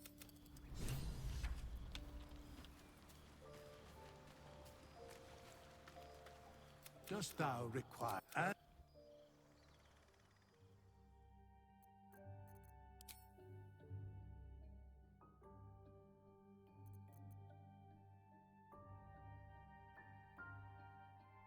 Considering lower is here. I'll stick with 12. So, do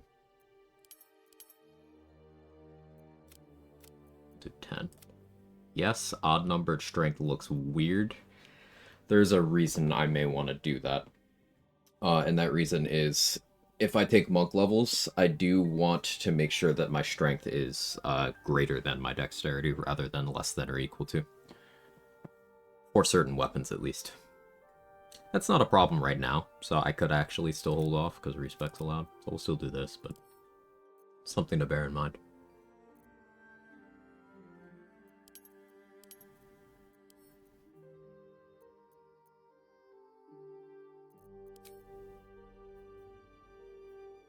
Take Wasteland Wanderer, Poison still. Ranger Knight.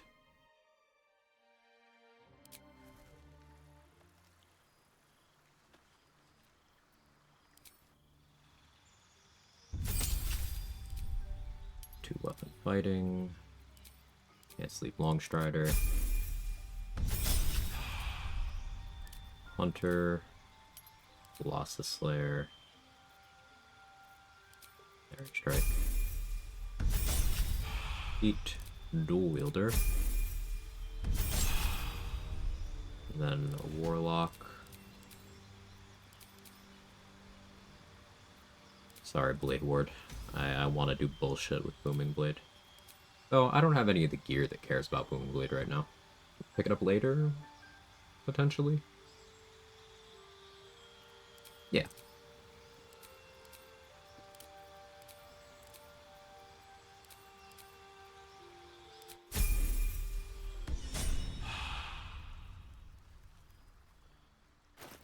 Okay.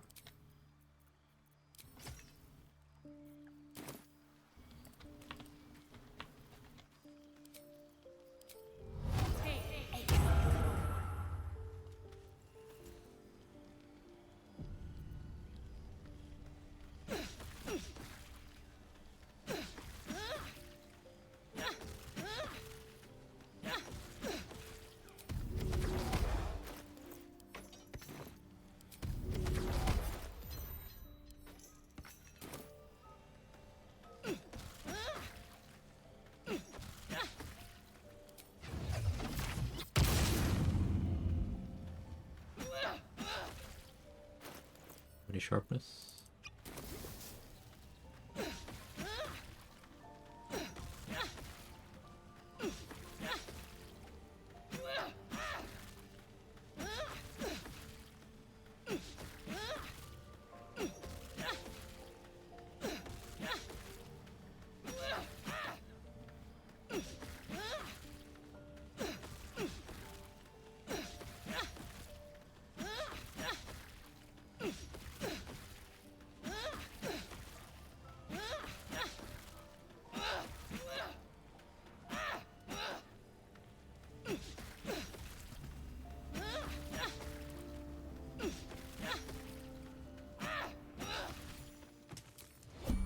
Pretty fast.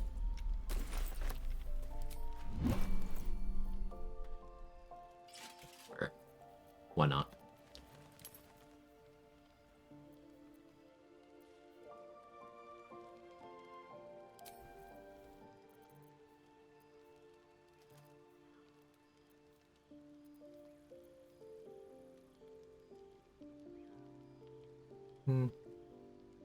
guess Booming Blade would have been the play because I have Spell Sparkler, but that's okay.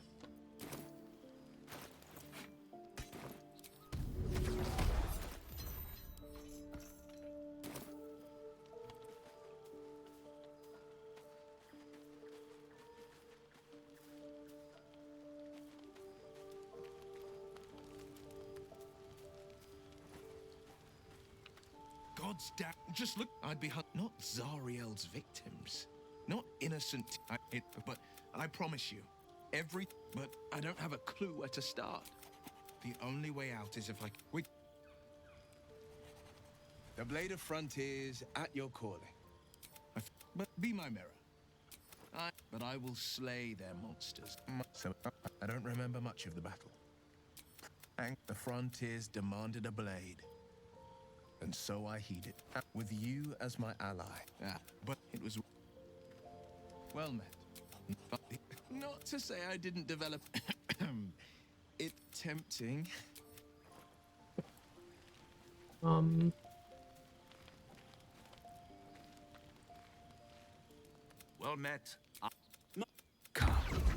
Well met. I am come. I mean, if you think about it, aren't we all? I don't like this at all. It might just... Free food. Am I a friend? I could fix it all. That's what separates us from the...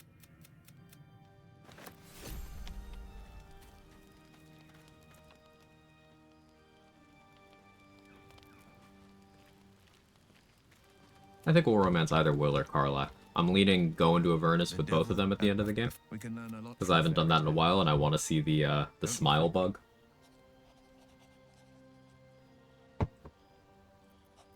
That's... But the...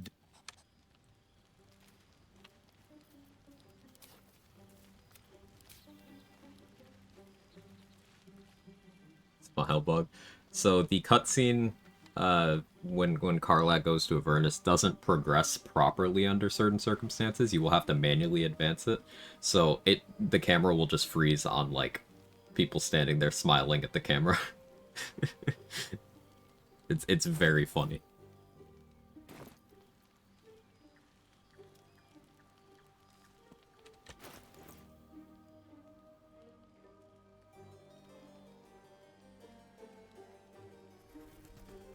So my initiative will be a bit shit in this setup. Something I could live with, though. Volo wants to talk to me.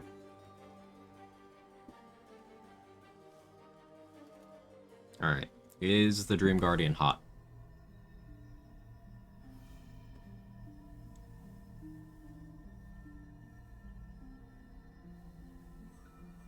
I came just in time. Oh, big lady. You are transformed. Great start.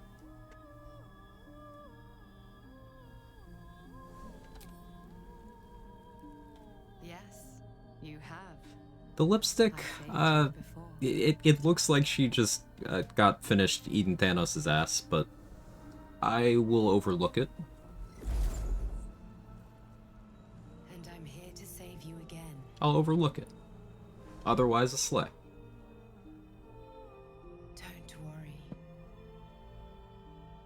You will not become a mind flayer. Not one. Yeah, we take the hand up when the Guardian is hot. I don't make the rules. There is great. I will keep it. The fight. Just gonna ignore that eating Thanos ass comment. Why?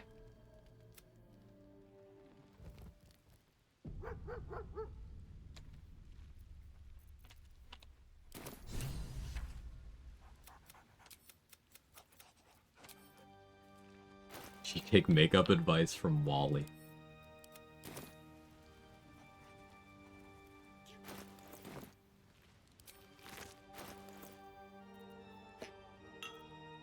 This, you can absorb its potential.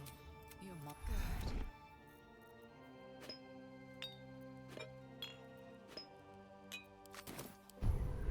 Okay, so Psionic Overload applies to Tenacity. We want it. Tenacity can ability drain, so we want that too. Favorable Beginnings. I may not want it this run. Maybe I end up taking it for dialogue purposes. We'll see.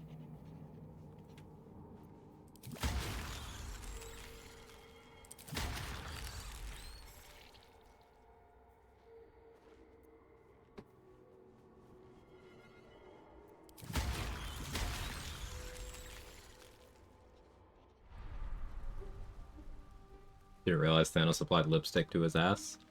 Yeah, I was there first, actually. That's why there's purple lipstick there. You're welcome. What can I say except you're welcome? I could say I'm sorry, but it's too late.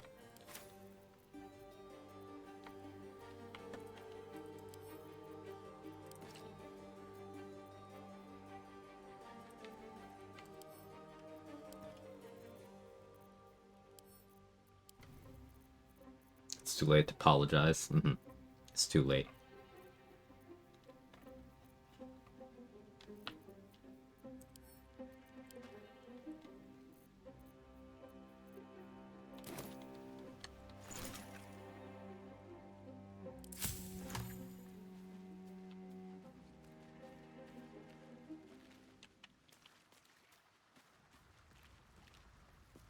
This vessel, I forgot to deal with the anti-ethel thing, so I got that debuff. So we'll have to long rest, but that's okay. We're gonna get Britta medicine expertise. Guess also perception, why not? Persuasion proficiency, I don't know, arcana, nature, sure, whatever. Chanceability.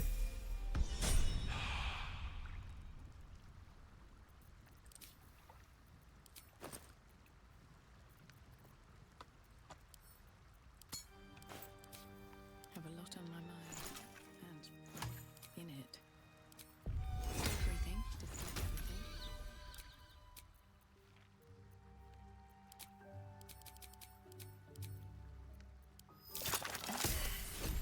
Failed 3 of those. Unfortunate. There's our speed pots.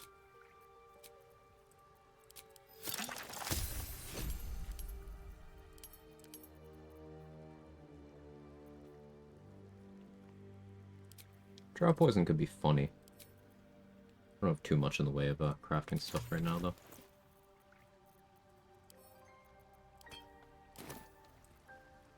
I've got a long road ahead. This vessel is at the... Okay, sure, and my scaly sheath comment was too far. Discussing the flavor of Thanos' ass is A-okay. Yeah.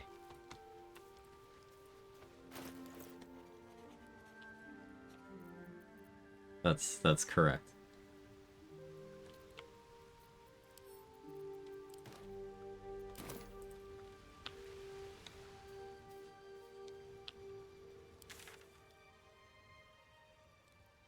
Where am I going? He's like a grimace shake. I like that. That was funny. What's up for discussion? Welcome back. I do enjoy a good bargain, if anything in my private collection is to your liking.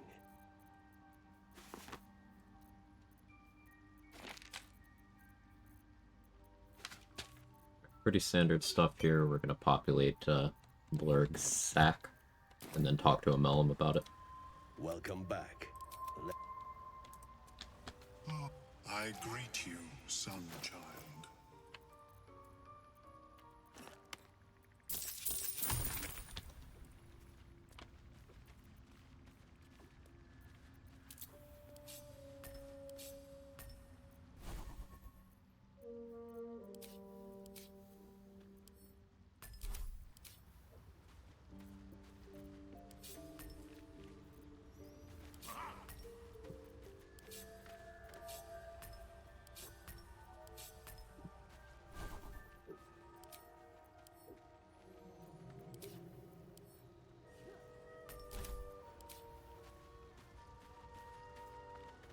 Will be no point in lingering now. Gonna do what? Hey, machine.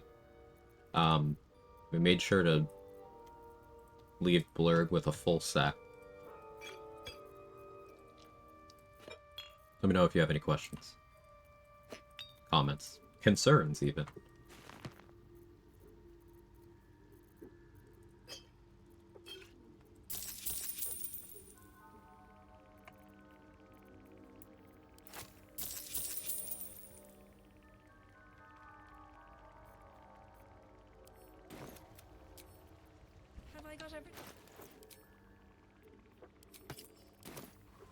Alright, I expect this long rest to be Shadowheart and Lae'zel fighting.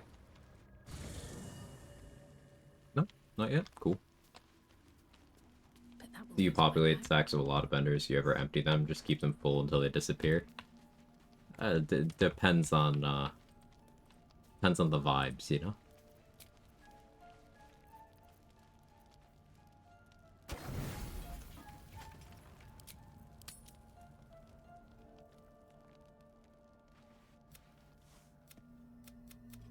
Big lady. You're desperate to be rid of it. You're the parasite. Were it not for my... you...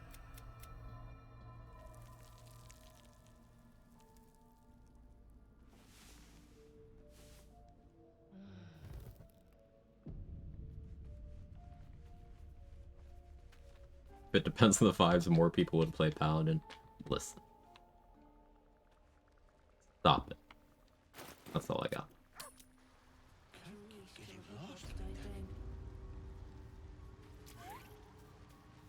Alright, about ready to go to Grimforge. I could do the wall thing, but I'll pursue that once I have more reason to do so. Actually, probably could do the investigate Quag stuff first. Don't have my crit immunity yet, but I do have full inspo and the Helldusk armor. Still a little more stuff to Dareth. That's that then. Get Shield of Faith, go get Ring of Protection, yeah. Although, I could always steal the idol back from Mole whenever I want it. Yeah, that's fine. You get sold. You get sold. Keep you. Maybe I find a use.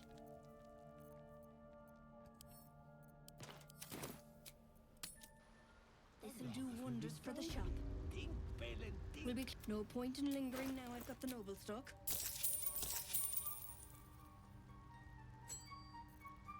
I don't need it, but I want it.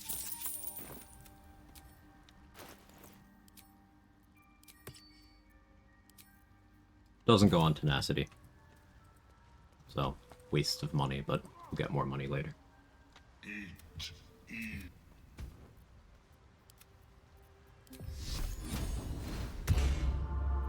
time to rest.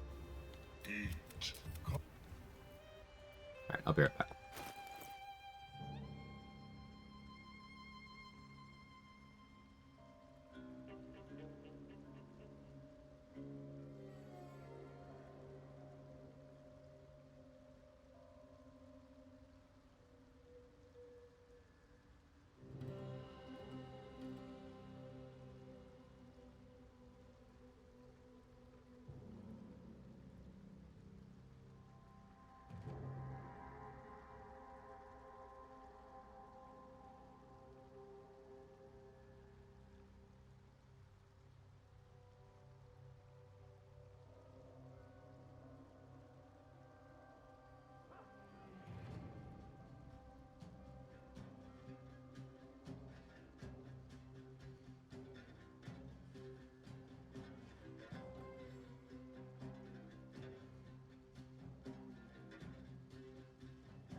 Hello.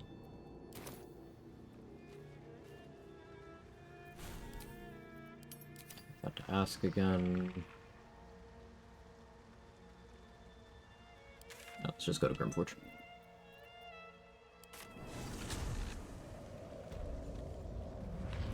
Back, thank you. Hey, control.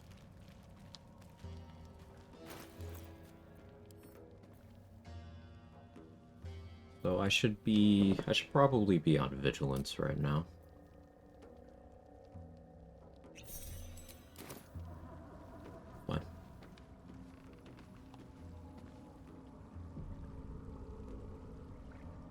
gravel wobbles on the lake's.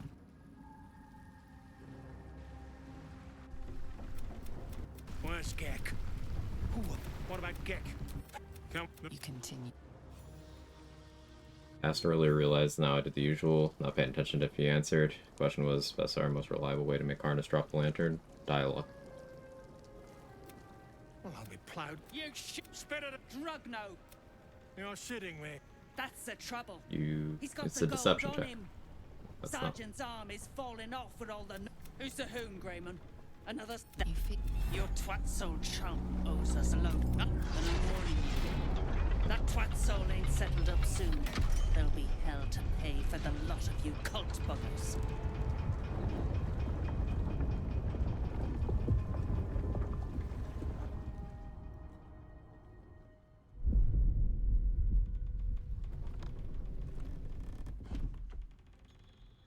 You ever think you hear something at your front door, but you're just crazy? Yeah, that's me.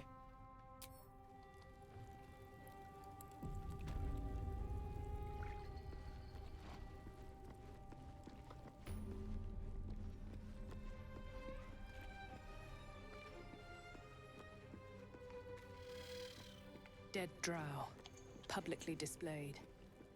The Dwergar are sending a message. Hells. If Smug could see me. I'm not crazy, I'm just a little unwell. Out of sight, out of mind.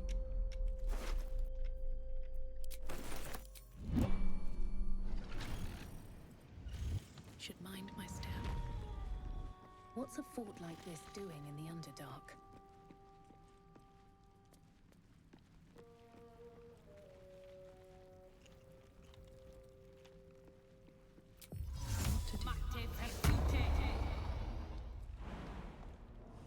Talk to the half-orc first and kill everyone, use a liar to summon Karnas. You could, but if you're trying to make Karnas drop the lantern, there's no point in doing that, because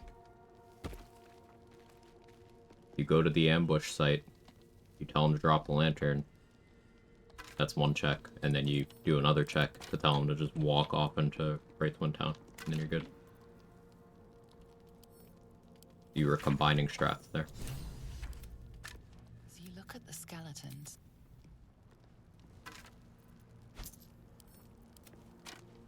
Anything of use?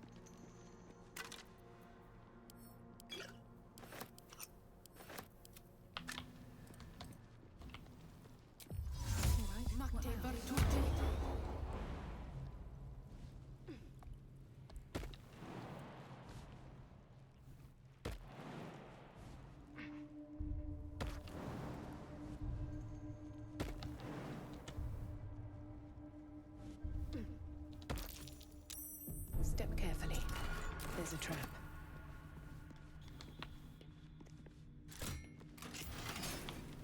A Sharan idol. It's beautifully crafted.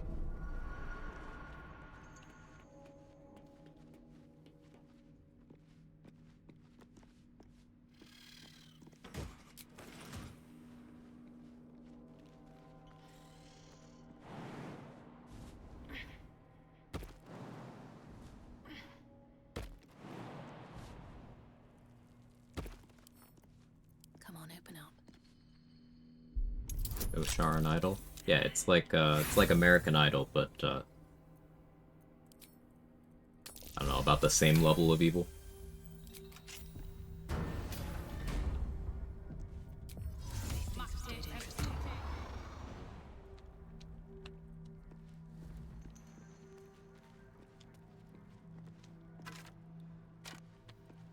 No traps, please.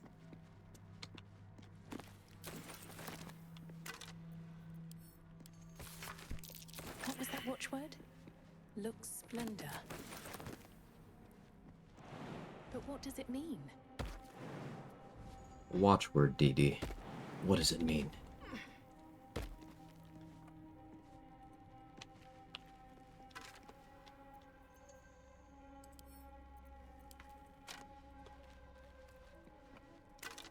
I don't actually know which thing I want to craft. I probably make adamantine splint, because it's just goated.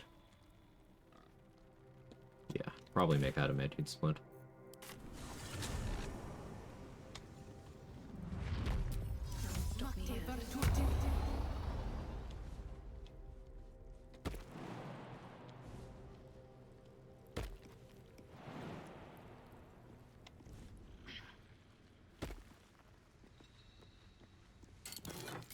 I think I make the splint and the mace. Yeah, I like that idea. I'm gonna make the splint and the mace. Where's the mace mold? Is this the one, the mace mold? Or this one's the longsword?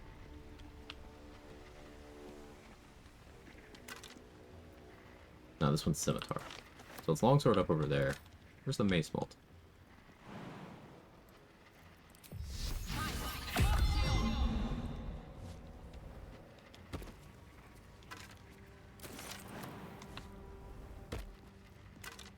A mace was near the portal? Okay. On table by waypoint, thank you. It has been a while since I've made it. I haven't made the adamantine mace since my no-hit run. Where I made the mace and the scimitar. For ignoring resistances on throwing weapons. Same idea here. Using the adamantine mace in my offhand will maybe allow me to ignore bludgeoning rest. And if it doesn't, oh well. I'll have heavy armor proficiency the whole run, so it's not like I'll ever need the shield, really.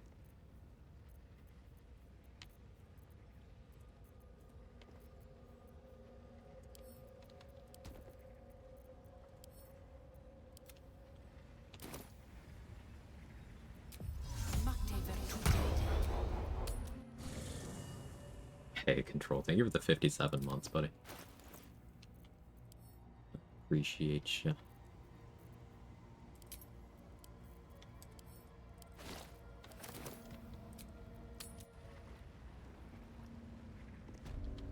Can't risk being in open view.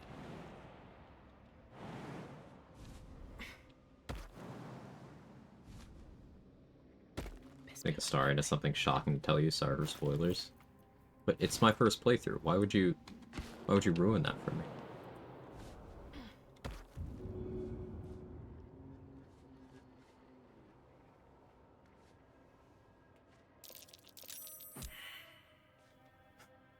Athletics fails. Haha.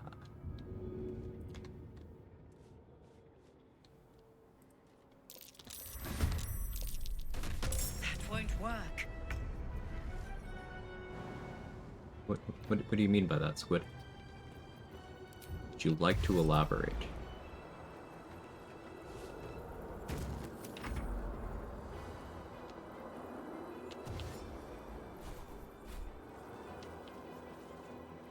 Set a new record this weekend, 18 hours, 33 minutes before the run ended. Hey, that's pretty good. Means you made some decent progress, I hope.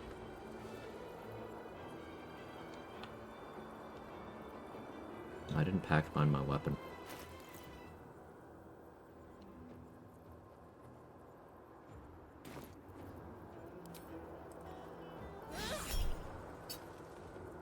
So, doing an offhand attack with speedy reply, and then triggering tenacity from my main hand, will stack the momentum from speedy reply. If I can do that to have a bunch of movement speed. I think that's kind of cool. Again.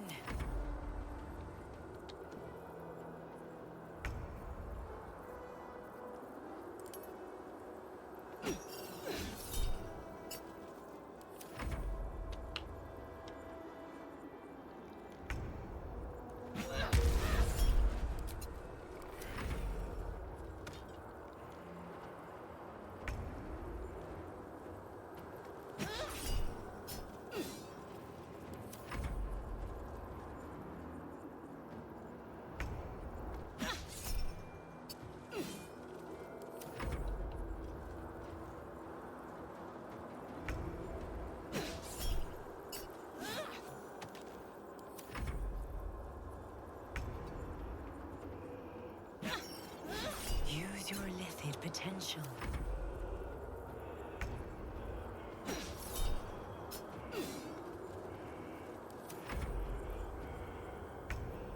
Have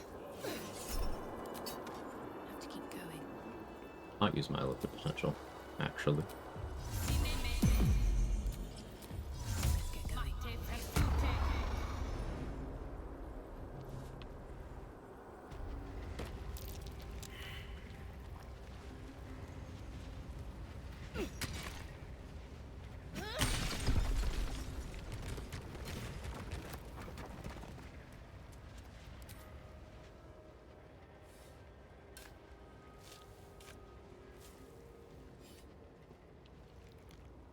I remember when I was started watching here, I want to say it was right when Man 2.0 hit BL3, want a fresh perspective on the rework. Coming here, find shit explode on the main screen, here I am. Yeah. For anyone who didn't understand those terms, basically, game update, a lot of slop content saying, oh, you can't use anything, there's no item viability, and, yeah. Proving that kind of shit wrong has kind of been a staple for me.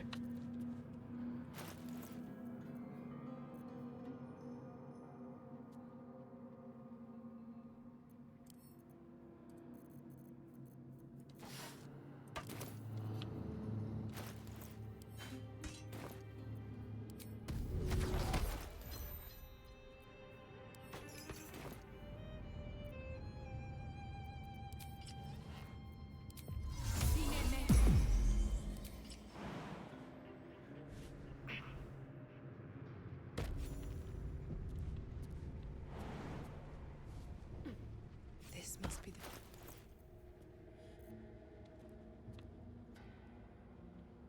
Like the mace first.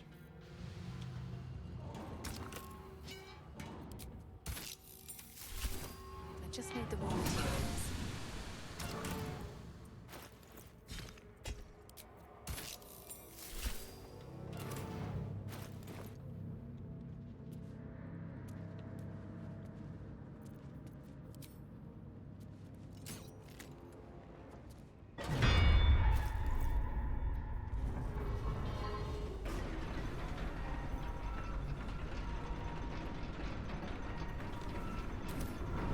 And Beyblade.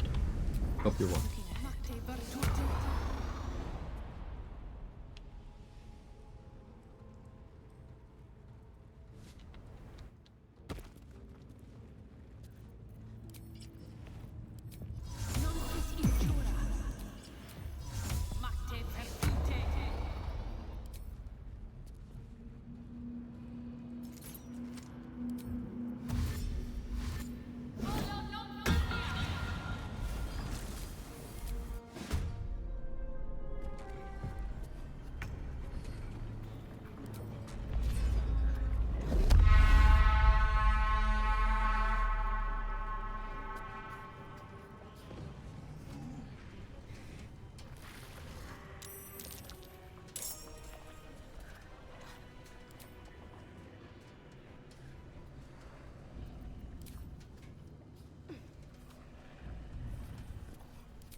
Interesting positioning from the fellows down there.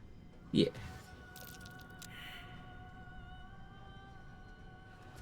Their position depends on where you were when you called them. I was trying to get them to hang out here on the platform. It's working.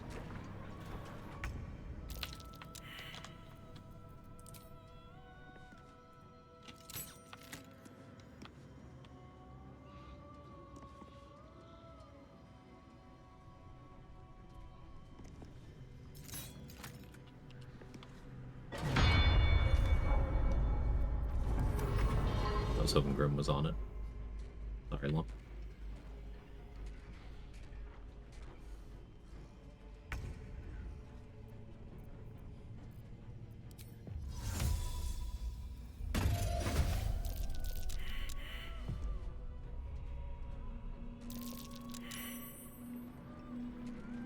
Damage Hawk.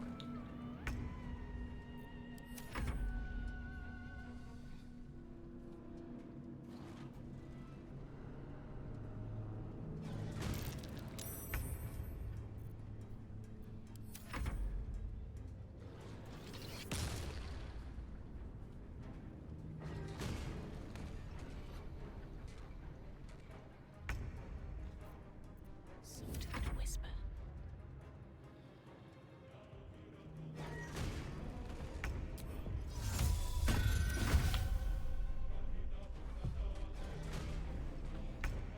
Move up a little bit more.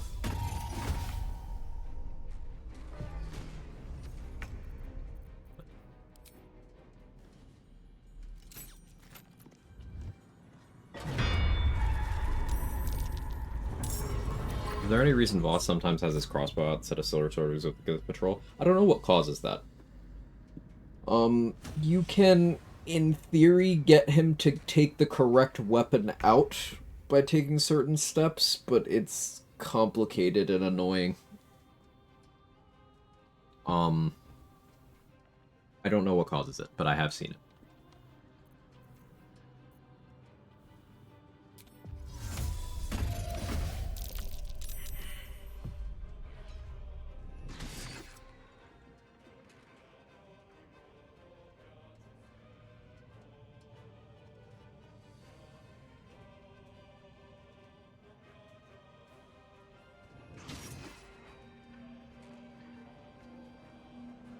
A big tenacity would be actually strong against Grim. As bludgeoning Vuln. So in a different set of restrictions, I'd be fighting Grim on the platform. But that's not this run.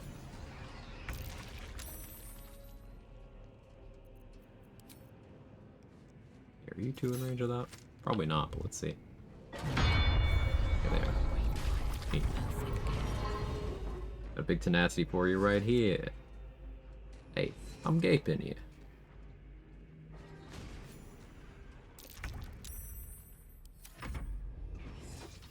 Run around naked in Night City? You could, yeah.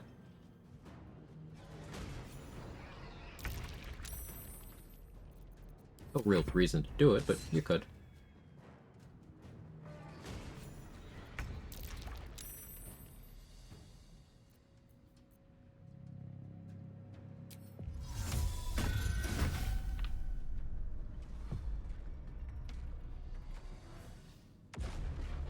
Certainly intrigued by that build description.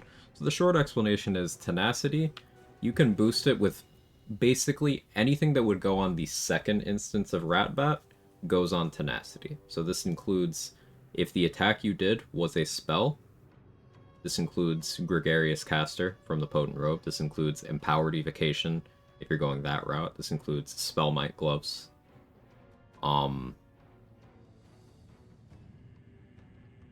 Elemental Infusion works, Psionic Overload works, Hex works, Callous Glow, Lightning Charges. It's its own instance, so Scarlet Remittance, Formless Slaughter, Gaping Wounds, Hexblade's Curse all apply.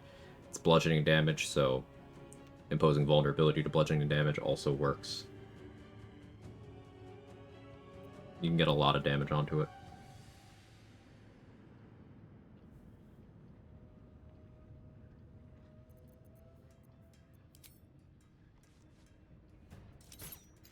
Seeing how far you can push the guaranteed damage?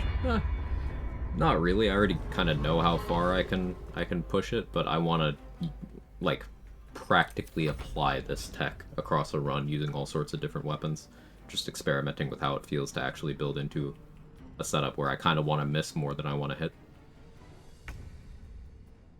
You can, towards the peak, you could get Tenacity hitting for over 100 damage. You applied like vulnerability to bludgeoning and to psychic. You had all relevant stuff. You could make Tenacity hit for over 100 after Riders. So you can get the bludgeoning part up to 64. Assuming I haven't missed anything. So then Psionic Overload would be 8. Infusion, Lightning Charges. Would be 77, Callous Glow 78, X 84. And then that's without imposing vulnerability on anything there that wasn't the bludgeoning or the psychic. So yeah.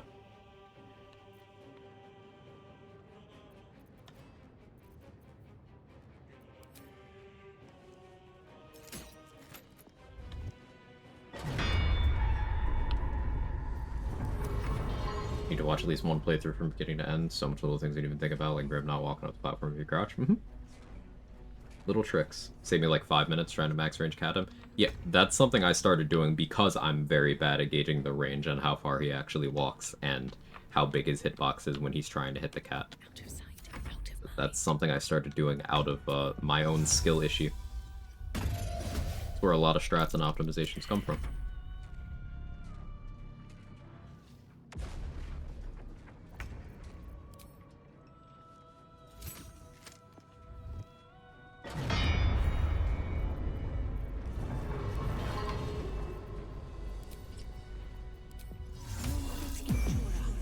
I was aware that I didn't have a wealth of mechanical knowledge in this game, but I didn't know it goes that deep because I could experiment more. Even people who do have something you could consider as a wealth of mechanical knowledge, like I don't think it's jerking myself off too much to say that I know a good amount about the game.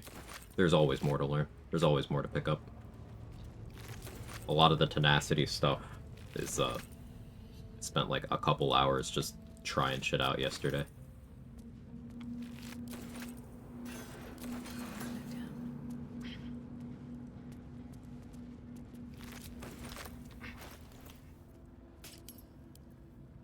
My crit immunity.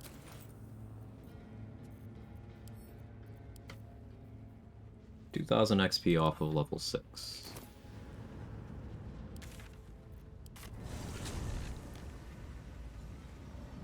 Oh, I didn't actually do my craft, did I? Well, I want to grab the splint mold over here anyway.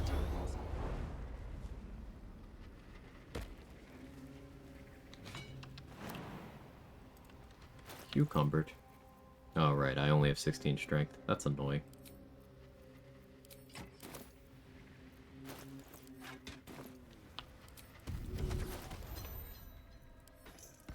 Offhand Hill Giant Club.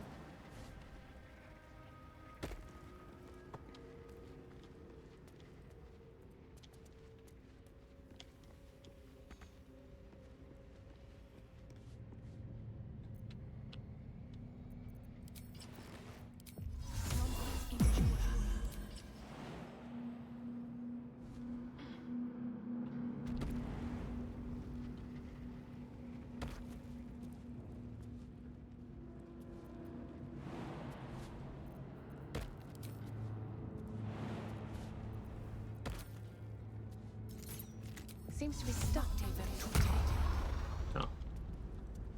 How do I unfuck this?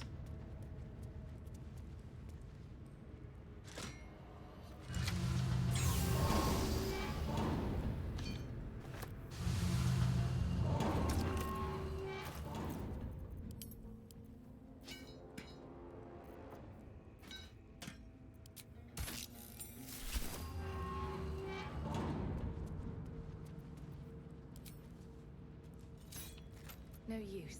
It's How do you unfuck this? I do not remember.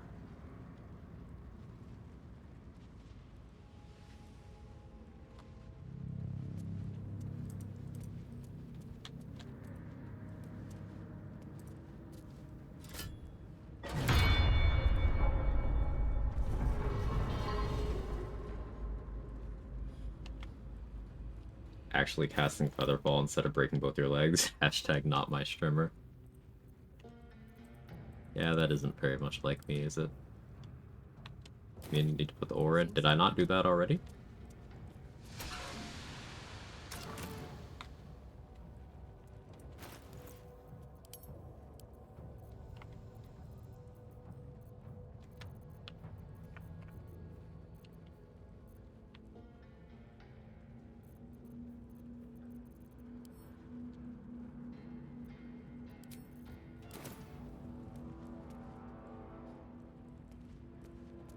Didn't even pick it up? I didn't? Oh, well, see. That is the detail.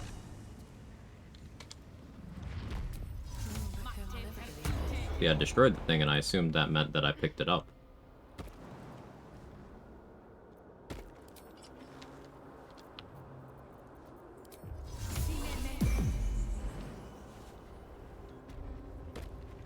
Which I did. I'm just gaslighting? Yeah, you are.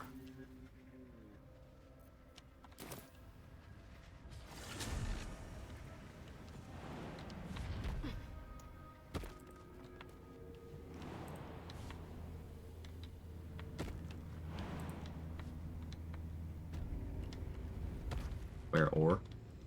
Where are you?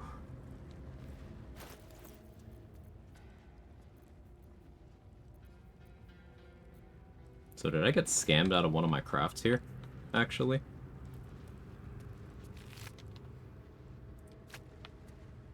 Because if there's no ore in there, and I didn't get a craft from that,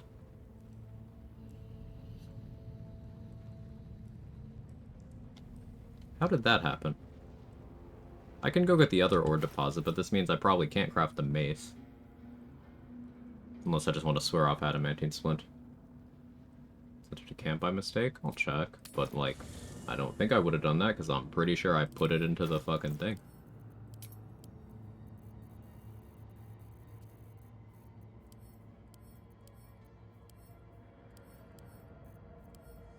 Sorry, I eated it all? Oh, I see.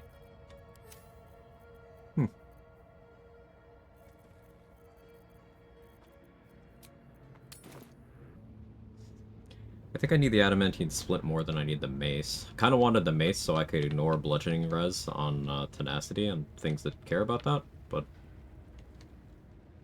I guess I'm not doing that. Okay. You're a good boy. Good cat. Yeah, the game fully just ate one of my ore deposits.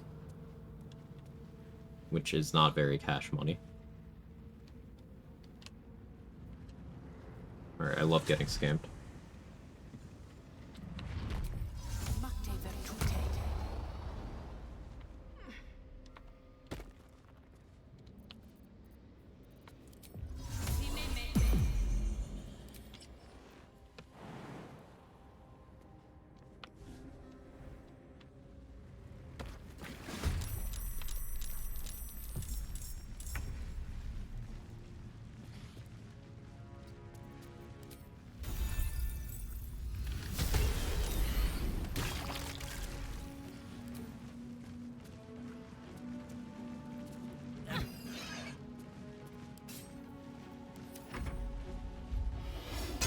The bod, you did indeed get scammed. It's unfortunate. Well, I wanted adamantine splint and adamantine mace. Because in Act 3, I won't want to be using my helmet slot for crit immunity. Because I want to be using the Horns of the Berserker or Scappy Pugilist Circlet. Maybe even Helmet of Grit. So I have to cut what's less essential. It means no mace. Sucks.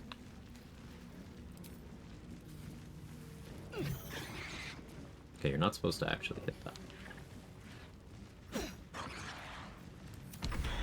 But she's too good.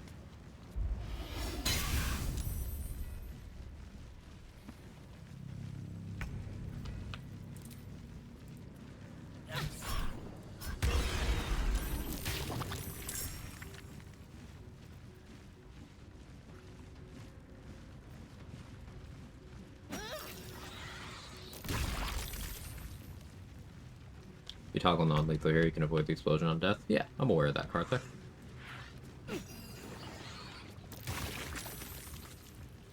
The explosion can do up to 2d6 fire, assuming I fail my dex save. But I have 3 damage reduction and resistance, so more likely than not it just doesn't hurt me. So I don't have to care. I'm only going to this fight because I'm tanky.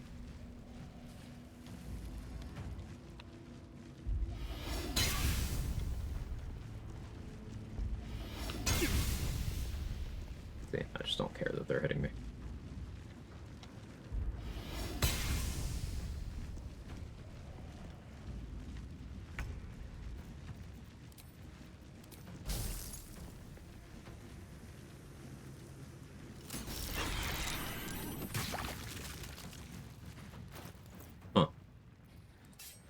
Well, I didn't mean for this to happen, but I guess I just have a Hill Giant Club in my offhand and nothing in my main hand right now.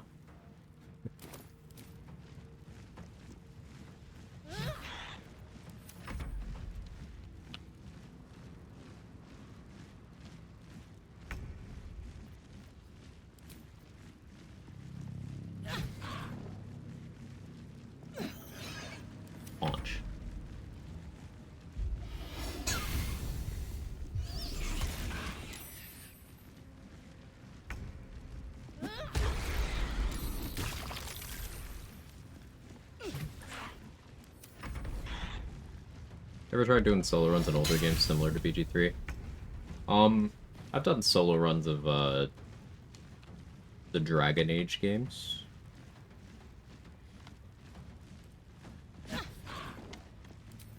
Guess you could consider that similar.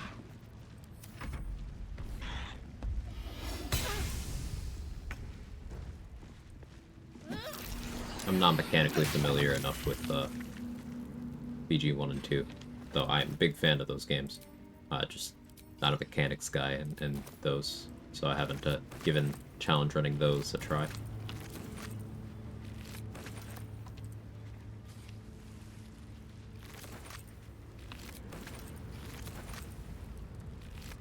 Which Dragon Age find the hardest? Origins? For solo Nightmare, I think 2 is probably the hardest, just because, like, the mid-game you have to do a lot of really annoying kiting. Like, unless you're specific classes, the Aeroshock solo is incredibly fucking annoying. Not difficult, just annoying. So on that alone, I'm inclined to say 2.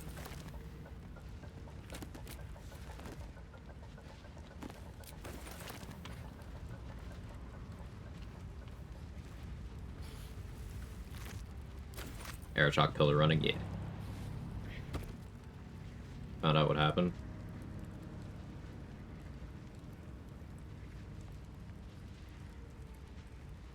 Ah, Fank has it. Thank you.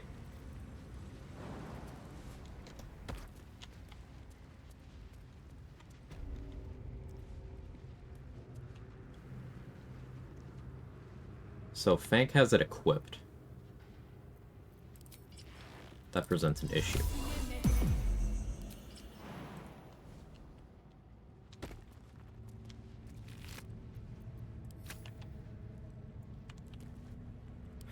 So I can't put him in my inventory to get it back that way.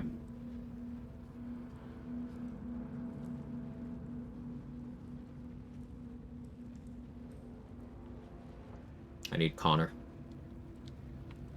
You have to resurrect him to disarm him? I think so.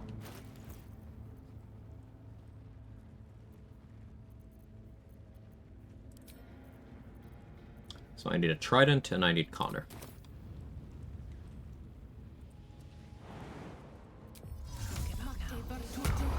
Cast reduced to shrink corpses? Nope, they gotta be alive.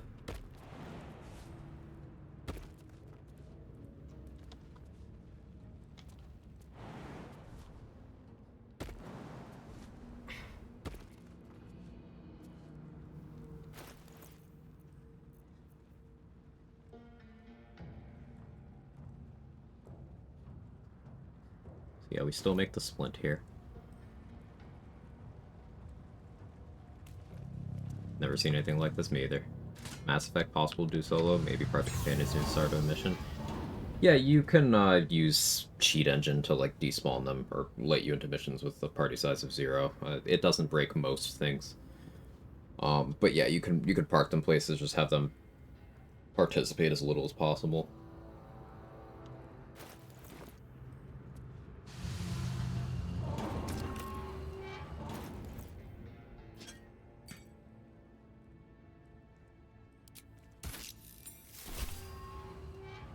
I didn't really want to fight Ethel this early. But I would like to have Connor back.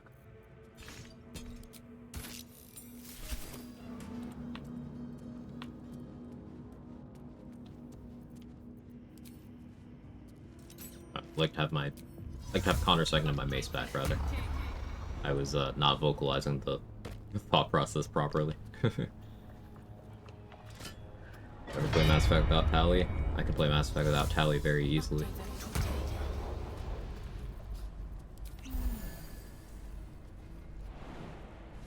I often prefer to.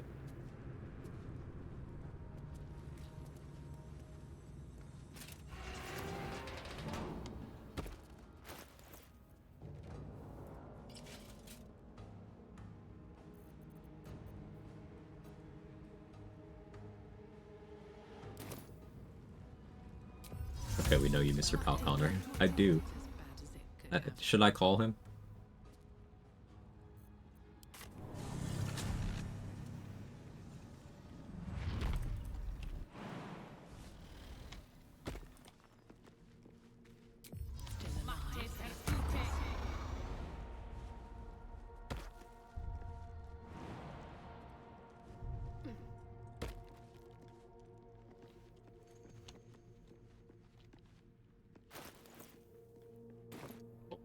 Should I try to hit 6 before Ethel? We'll kill the ooze, get the mats. Maybe do investigate Kaga. That'll also get me the idol Sylvanas for doing sackless Bulwall. I can fight the Maragon here. Oh, do I want to wait to aim the again worthy? Yeah, I don't want to fight the Maragon right now.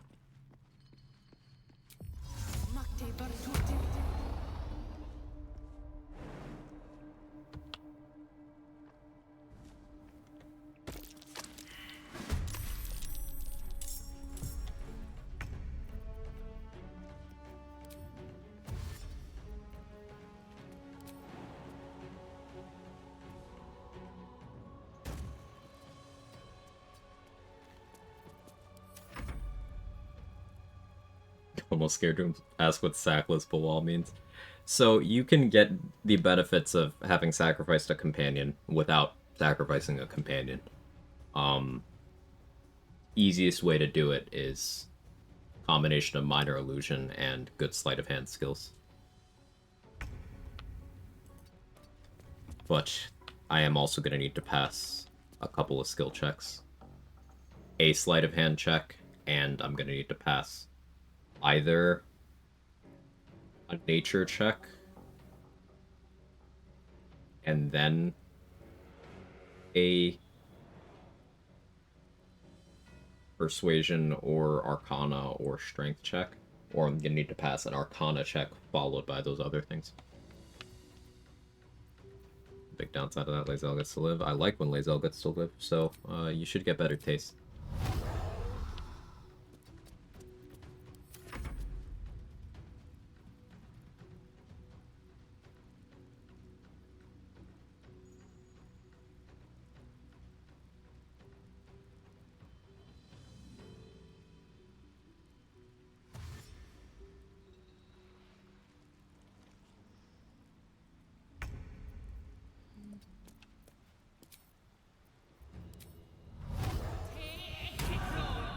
The thing I don't like about Lae'zel is her portrait. They did her no favors with that one. Yeah, I think I agree with that.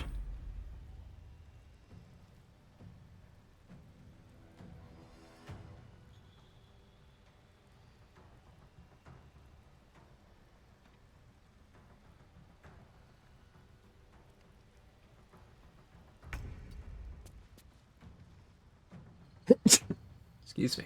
Ugh, painful.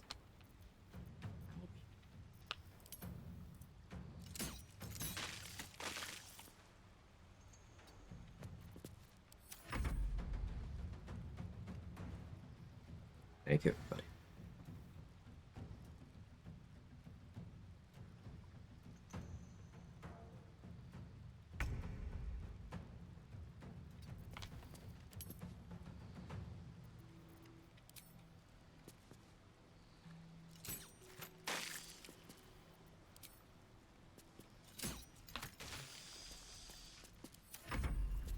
Just gurgle at me? Mm-hmm.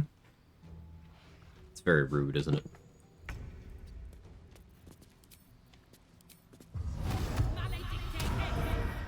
Alright, she hits you with that splosh splosh gurgle from across the room. What's your move?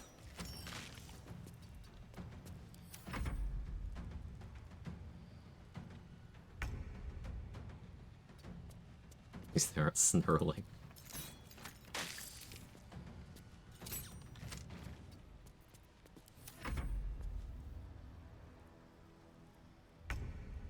Shouldn't have made me your enemy.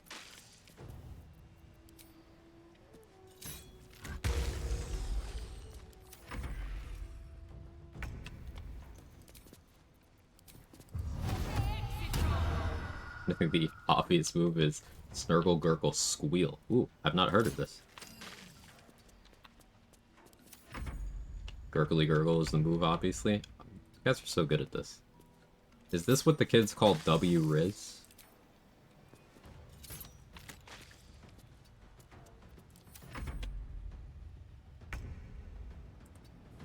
Ohio or something.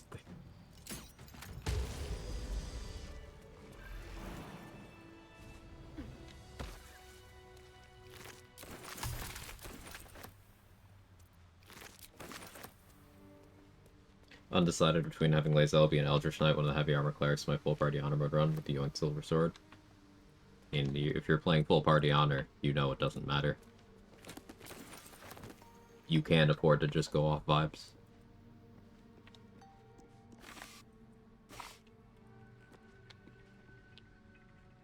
Tools and a thick rope.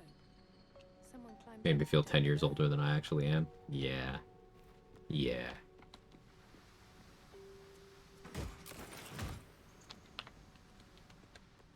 Yeah.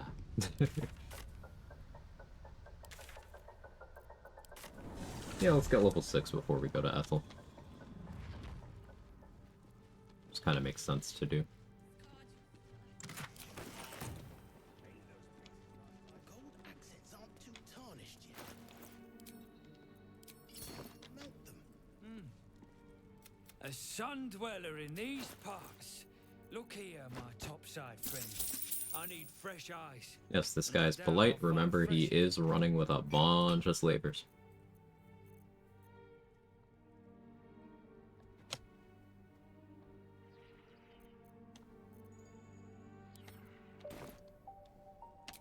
Take a look. Tell me what you see. And be thorough. Boulders and no. What do you think? The old's been olding today. Probably pushed myself a bit too much this weekend. Anything standing Make out? sure to pace yourself. The hottest of flame. But my work is on.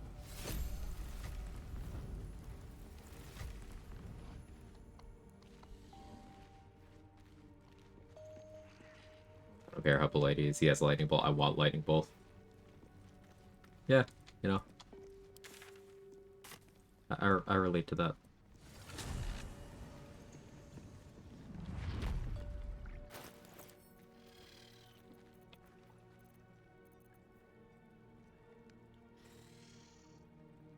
Don't actually have to speak with animals? Alright, I gotta buy one from him.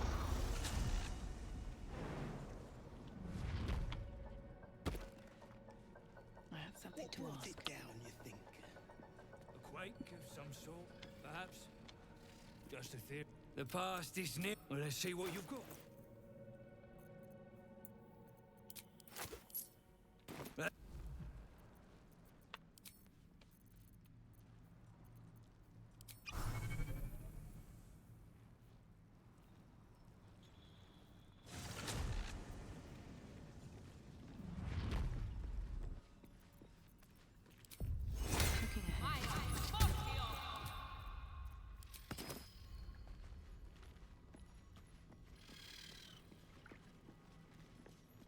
What care we for his business here? He keeps us small. Keeps You find these spiders are lords. I've What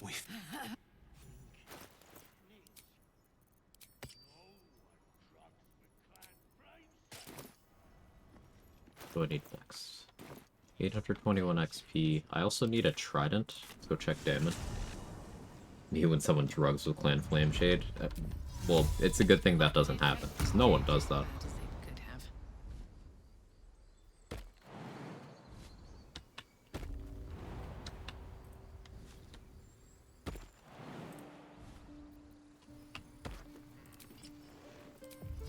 Yeah, this adamantine mace thing is incredibly annoying.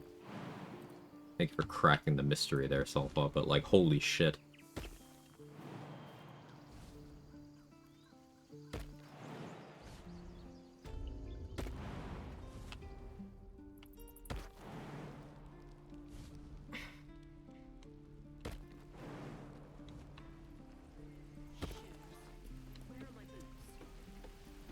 Looking for steel? I have, well, something close. Sell me a trident. Yes, that's a trident.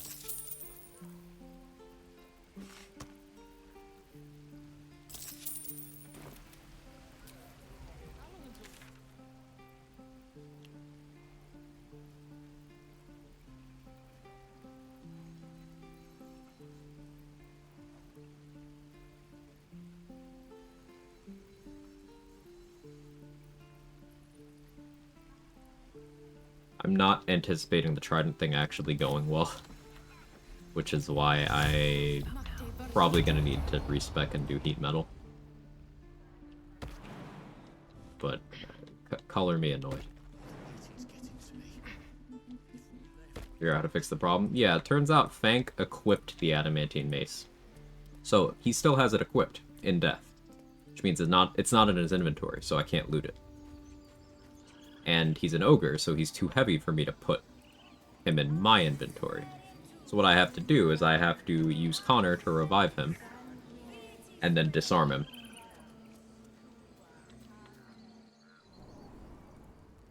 But, like, he may just run away when I revive him, too. Because of how the ogre AI works. So the game may still scam me out of having my adamantine mace. We will see.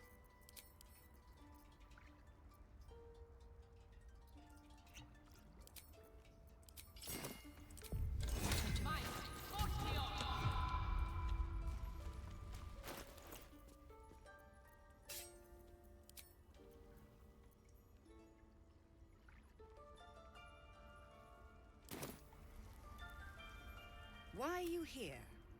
I sent you. What? You think yourself quite the As you say, Olladin.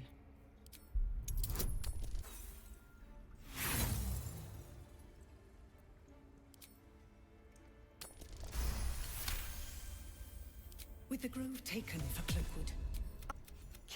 Are you?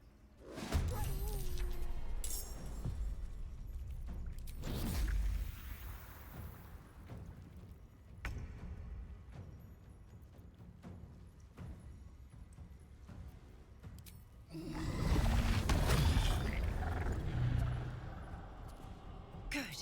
Again.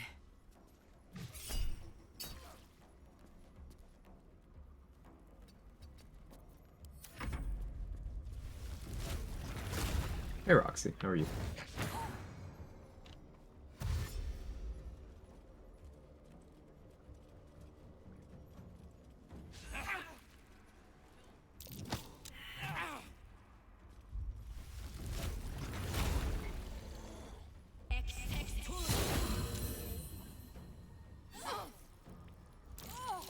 Olga?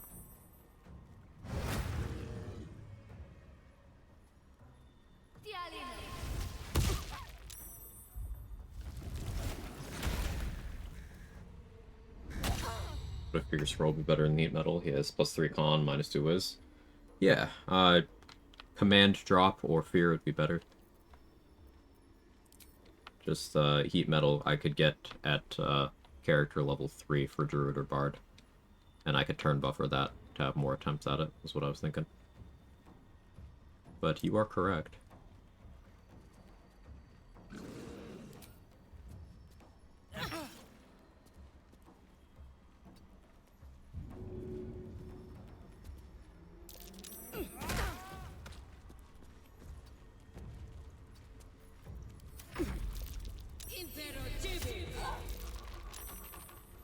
Olga's ensnared in her moonbeam. She might take big damage here.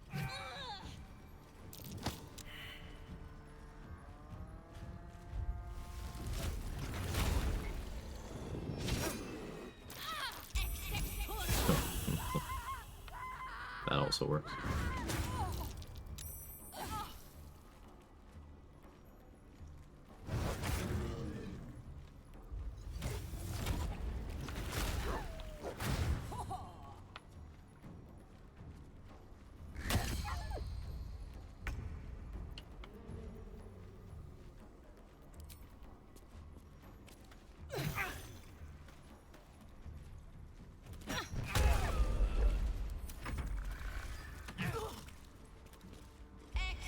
They break the Twitch thing again? They did.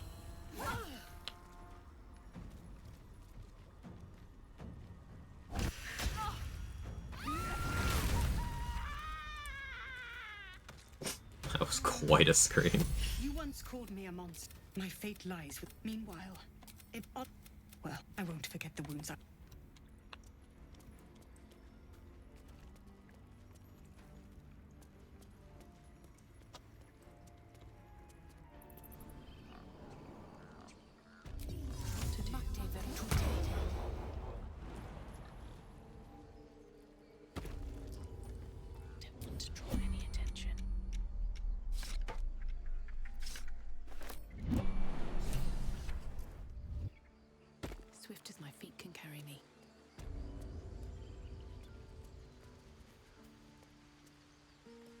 I don't think I actually bring the idol straight to Mole.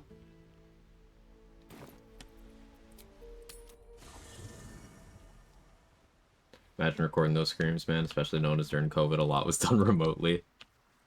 Yeah, I feel like that's the kind of thing where you probably go to your neighbor and you're like, hey, I'm a voice actor. I'm gonna be doing some work. Don't call 911. This true soul near stuck that.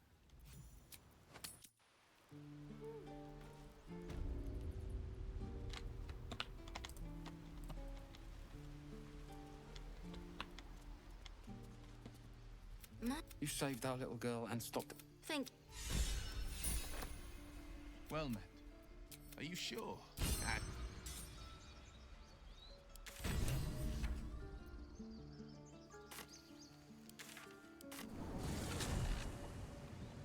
Downloaded the only mod that matters, by the way. Wither's Big Naturals? Oh, Dino Scratch. Close second.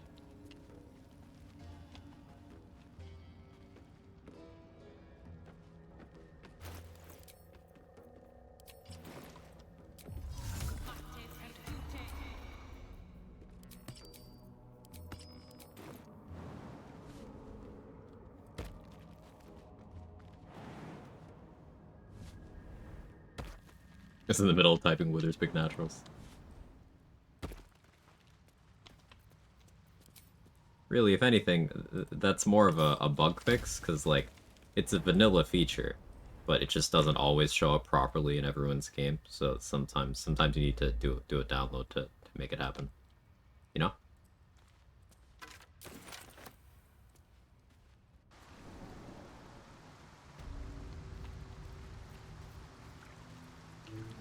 The quality of life. It definitely improves the quality of my life.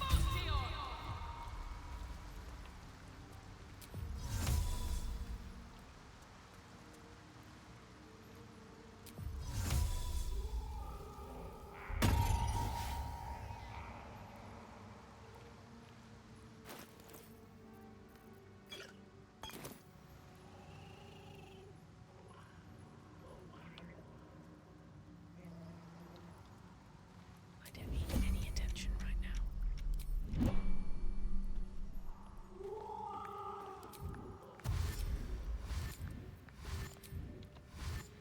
That's a friendly looking shadow. I can take what I please. That was a difficult roll. These boots have seen everything.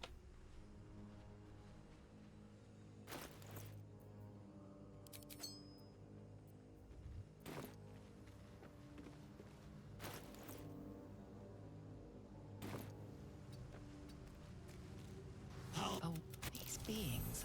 Speed of nature. You said.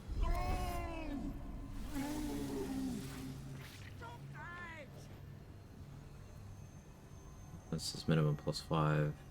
Also minimum +5. You feel the presence. Don't do it. Shut it, you. You feel. Okay, here we go. False Benediction and 830 XP. Open up.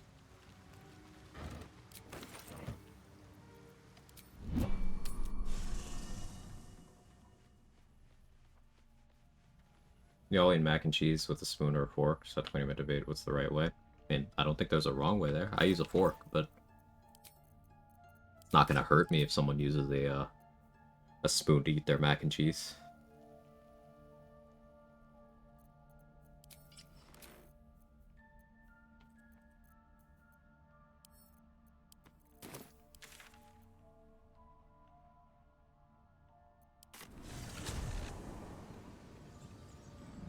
It hurts me, and now I hate Yoi.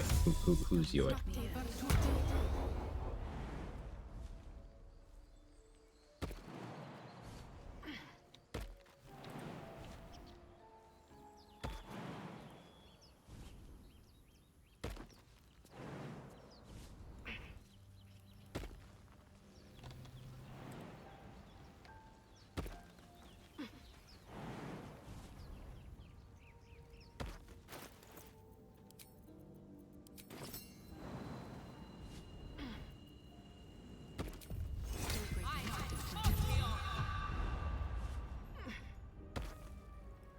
Hear me out.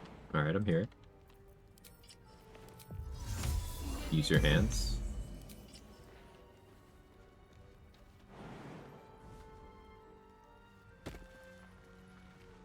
I've had worse ideas. Oh, rolled critical fail. Okay. Sure.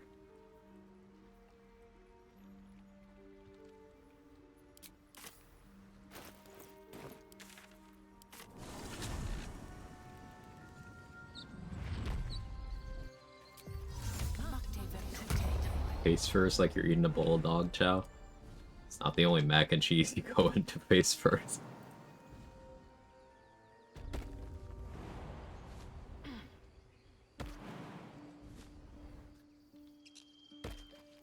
What about a straw? I don't know about eating mac and cheese with a straw. This is new to me. Anyone want to try that and report back? Mac and cheese boba tea? You know some American has tried that. Something's on my mind. I had a feeling you'd be back.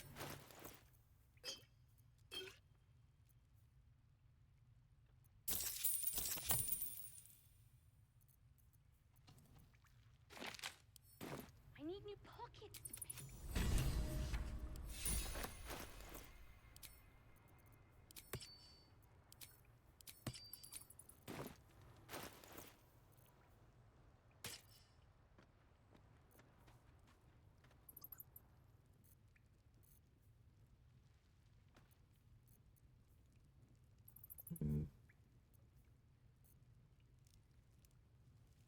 Guess I don't want fire res right now, actually.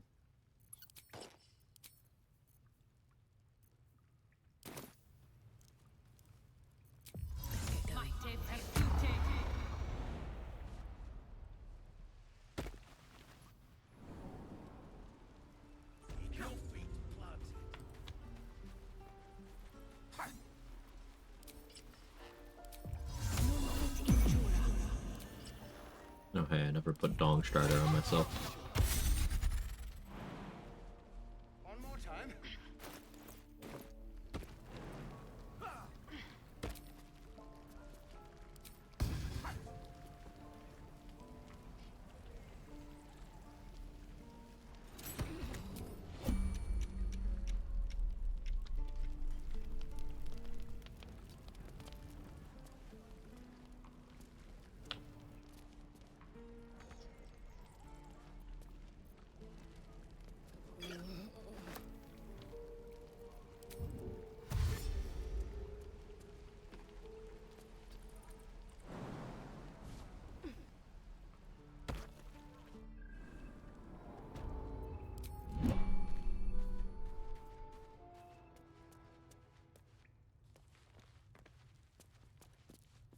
I'm told the druids have...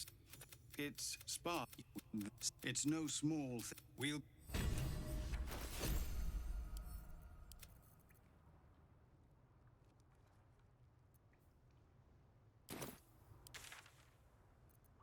Check row before I sign this level up.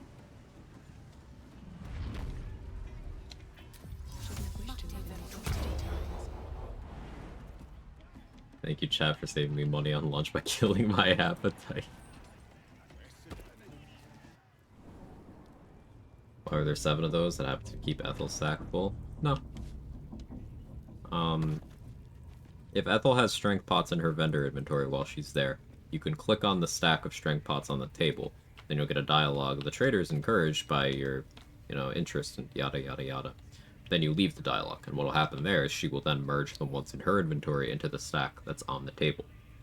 And you just keep doing that. You can do that to get that stack to be up to 20. So every vendor refresh, you can add 3 more. Up to the cap of 20.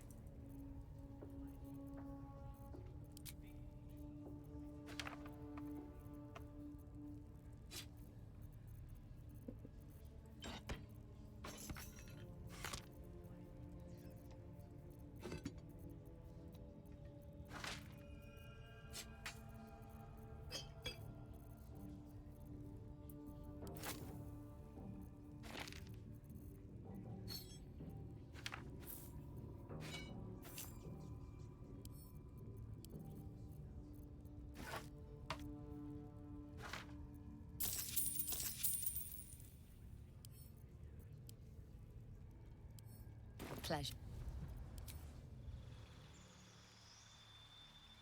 I think Roa likes mac and cheese. No, I think Roa's weird and a bad person, so Roa probably just hates foods that people actually like.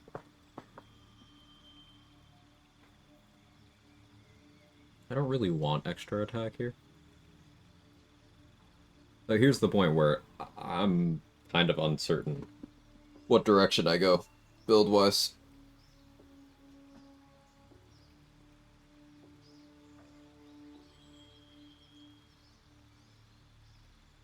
I guess I take Ranger because I have no other plans currently. But, yeah, I don't know.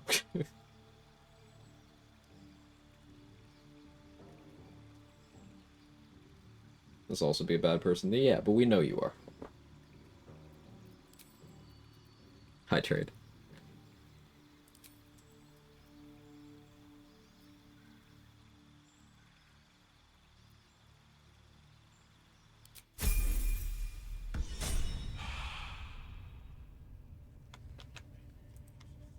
Need something?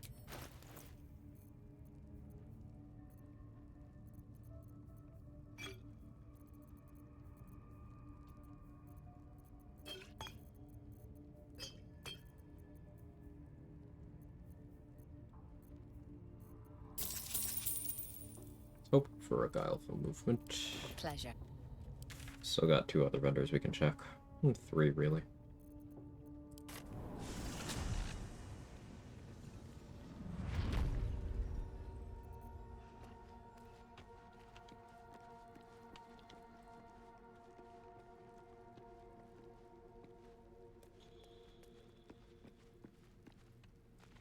The past is... Okay, maybe Roa claims to like mac and cheese, but then if you ask Roa to bring mac and cheese to like a cookout or something, or a potluck, it would have something weird in it. Like, you know how some people put raisins in potato salad and like weird shit like that?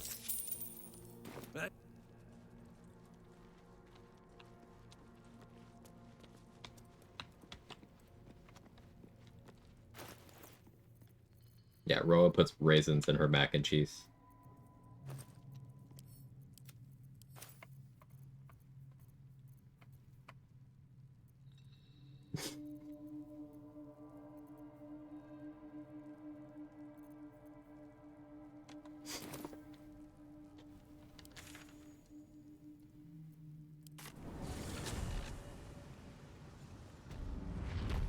Could sustain an entire village if seeded properly.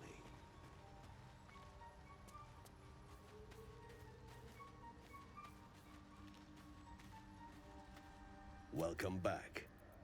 I do enjoy a good bargain, if anything in my private collection is to your liking.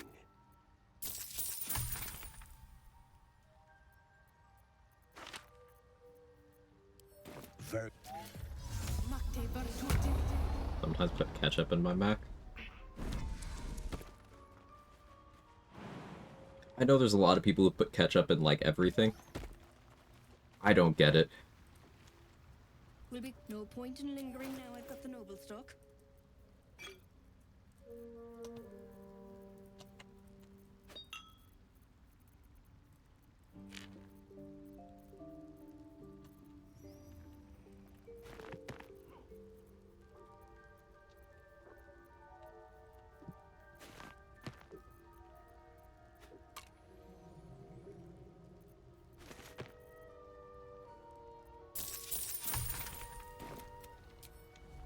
Have I got everything?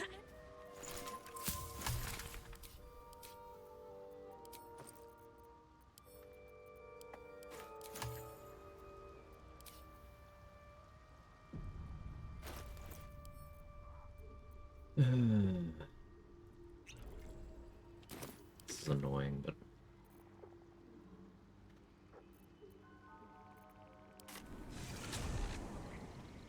One friend unironically put ketchup in her scrambled eggs. I've known multiple people who do that, yeah.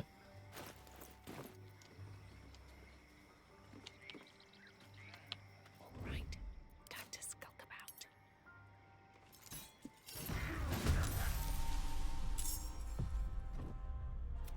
You blink and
another step forward.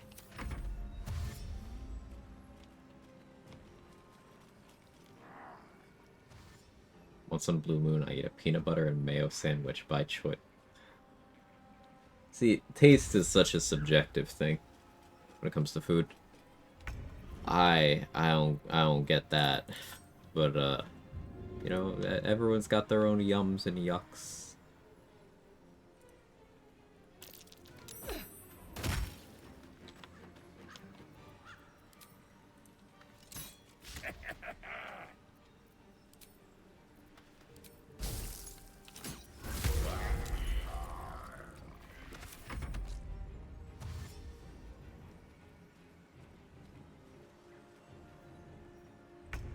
X special arrows. Is that good? Good.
Anything and anyone that makes me uncomfortable is ontologically evil, and I'm justified in any action that I take.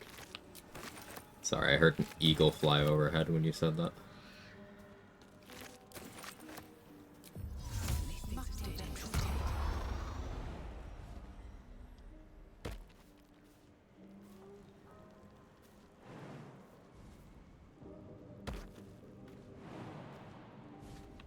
it's been a long day. I need to rest soon. I don't. Gods grant me patience. Eat up, Mayrina. I won't say it again.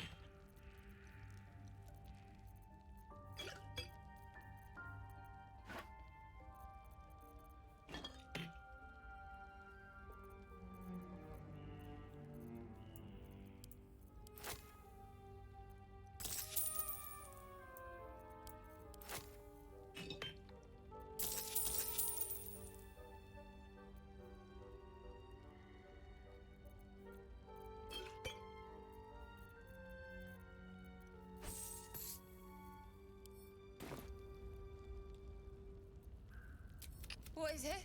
What's going on?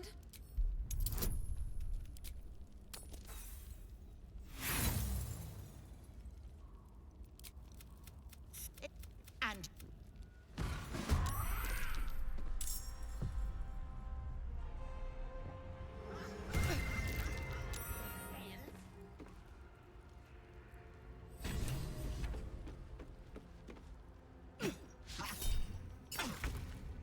Nasty.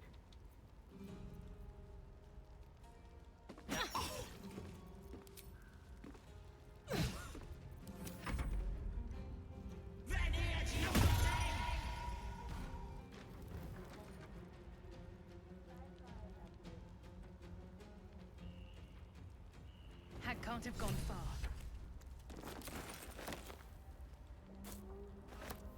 Always room for more.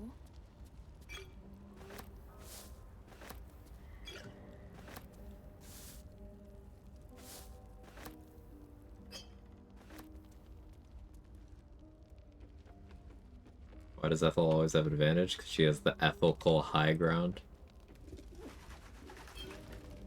I liked that. Someone might boo you, but I thought that was good. Which probably means it needs to be booed, but I thought it was good.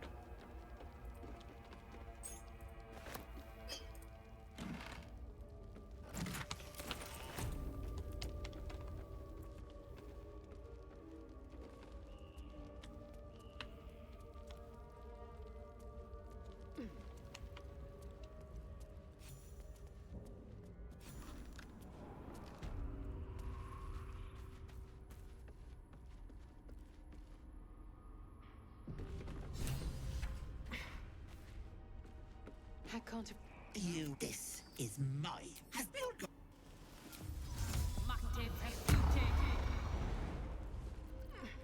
She's Mocte. She's Virtute. Can you say the same?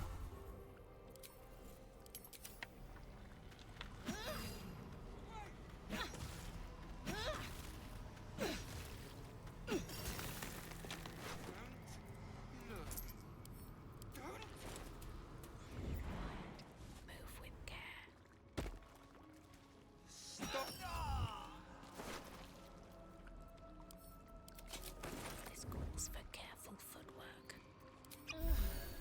Path lies before me.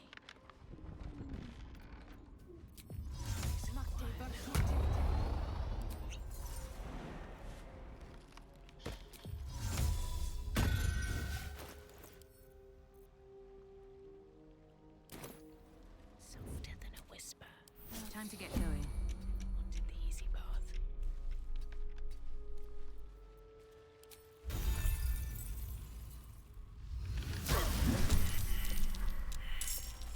I won't do it!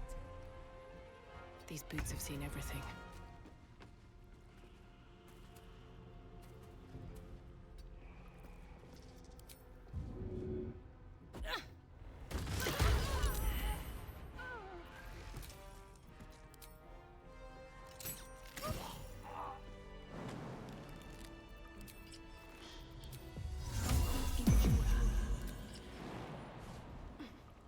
Clean? You're clean. I actually don't know if you're clean or not.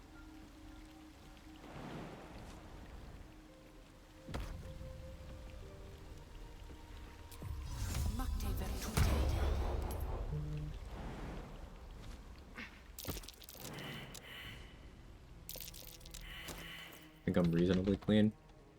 That's what someone who's dirty would say. Who am I supposed to believe here?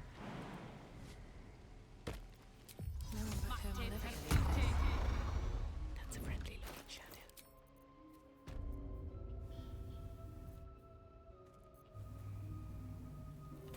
Time to press ahead. That should work.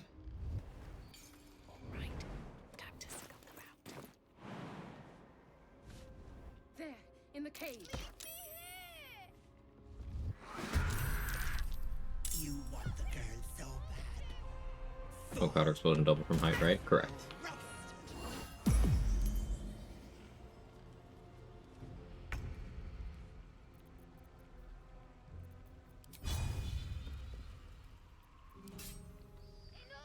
With haste.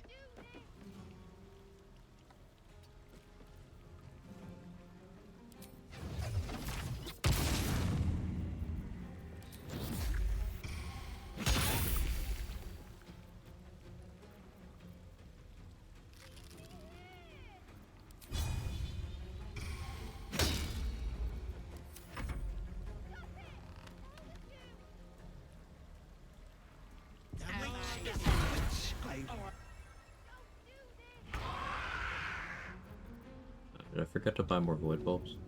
No, I didn't. Never mind.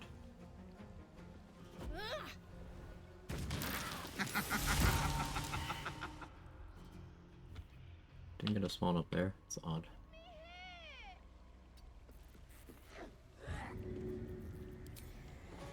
Leave me here.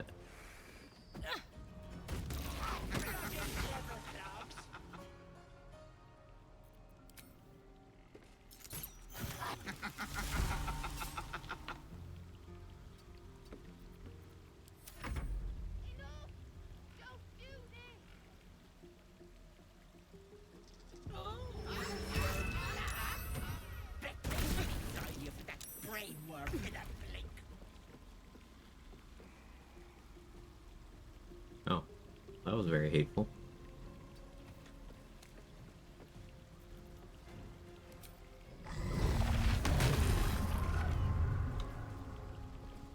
Excellent.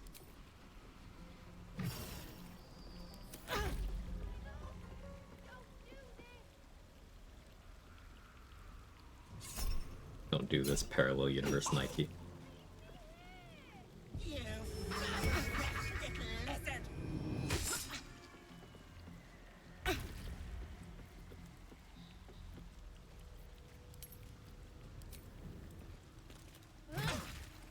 How did you hit that?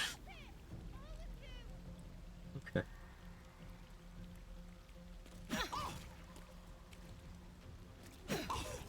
Of course, when I want to miss is when... But I don't have a reaction point right now, so I guess that's fine. Later, Twister. Have a good one.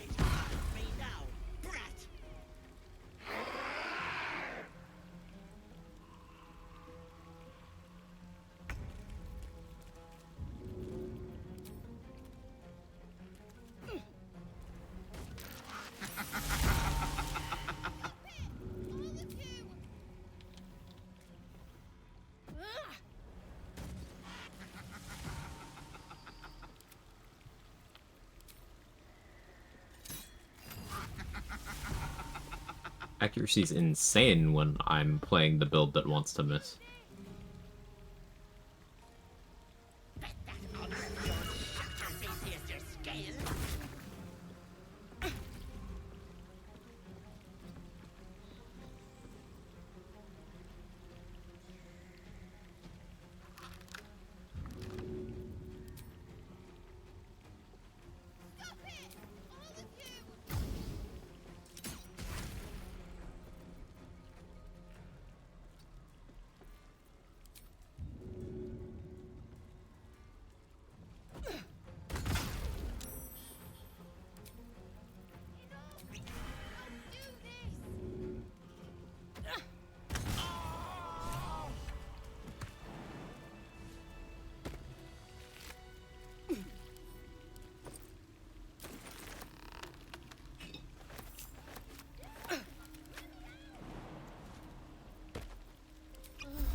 A book of many things.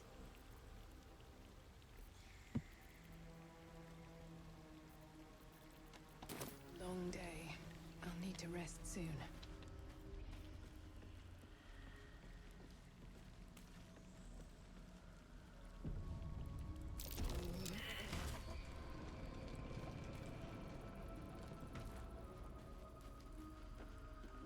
You first my brothers and now Ethel was going to just a bit more than I could have done.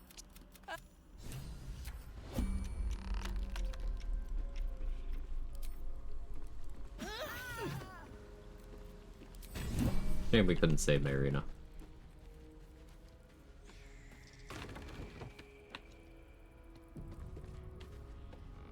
How could Ethel do this?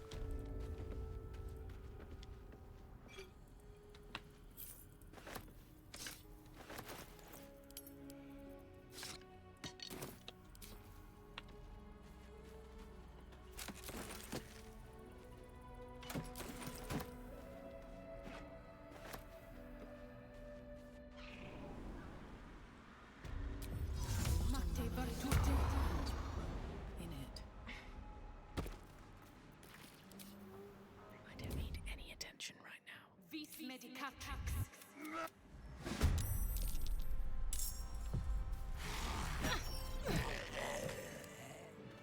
One day I'll catch a break. Cursed to put my hands on everything.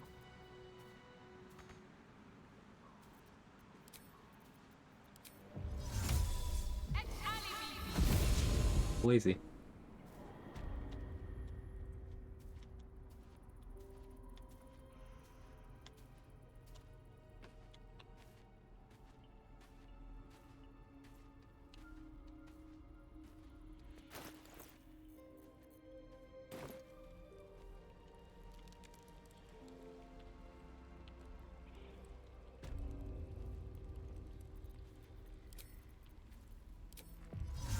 This one I'm still lazy. If everyone else minds their business, I'll be fine.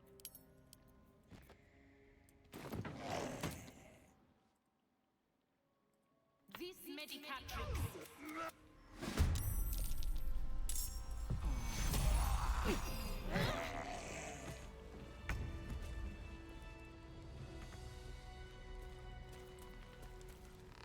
Keep quiet. Move with care.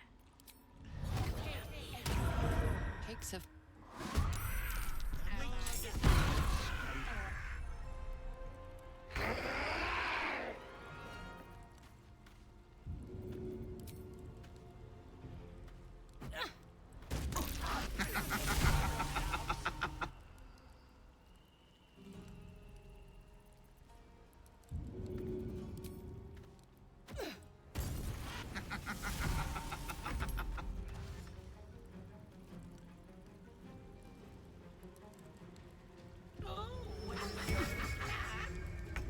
They'd exile you for that brainworm in a blink.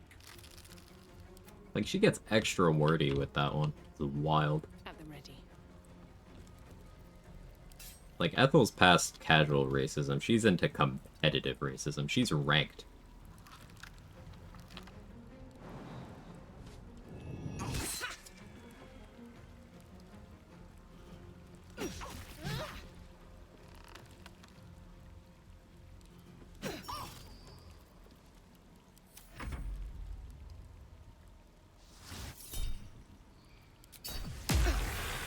This is the thing? What is?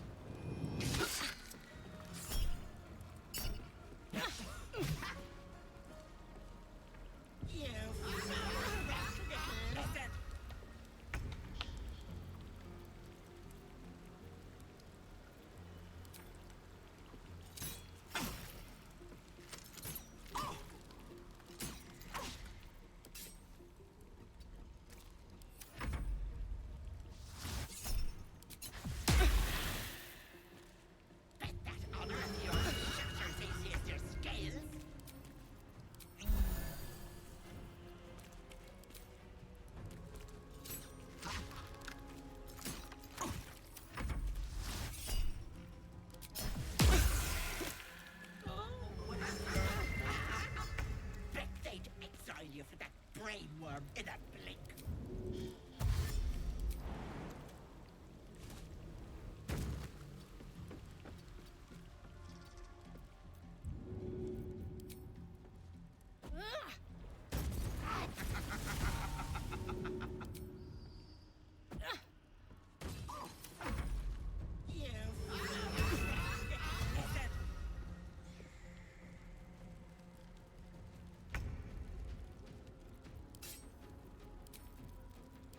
They're called Cloud of Daggers lobbies? Yeah.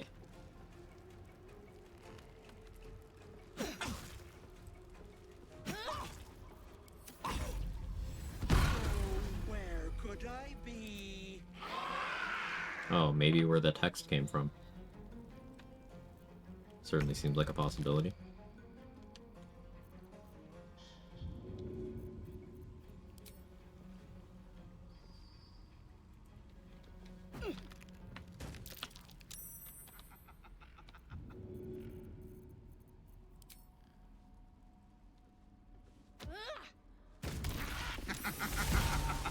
No, she's right there.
brainworm in a blink.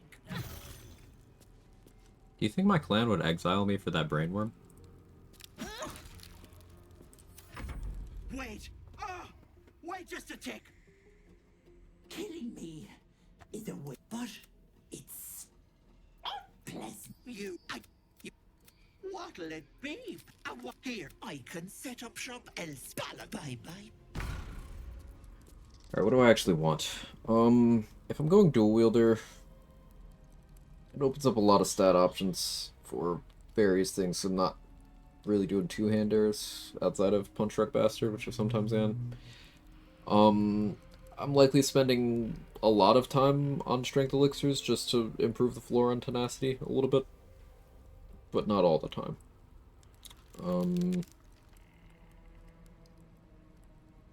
It's been a long I don't think I want my dex that high. to rest soon. Charisma going up would be helpful for potent robe purposes.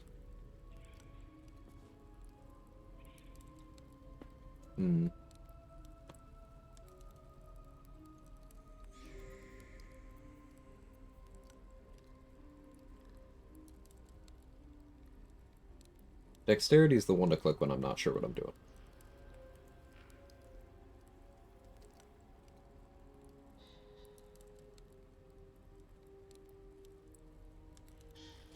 So maybe I could spec into starting 17 dex, hag hair to 18.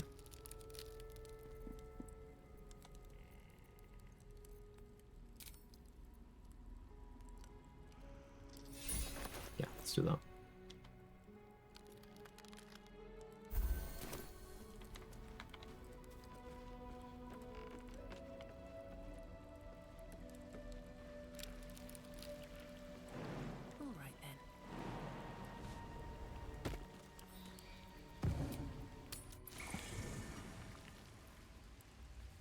But can you just keep reviving Ethel with Connor if you kill her? I mean, yeah. No real benefit after the first one, though.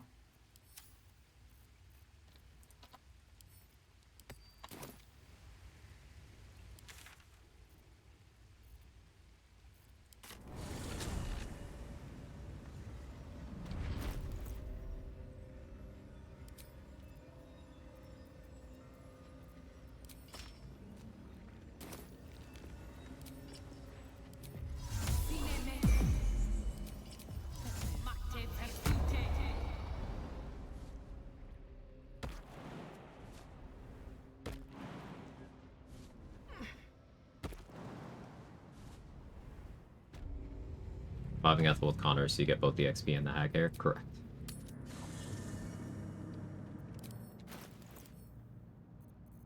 I get 171 more XP than I would get for just taking the deal and letting her have Marina.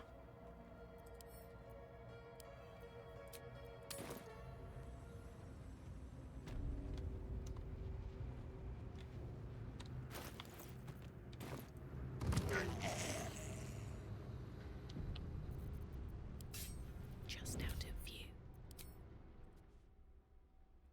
This medicatrix.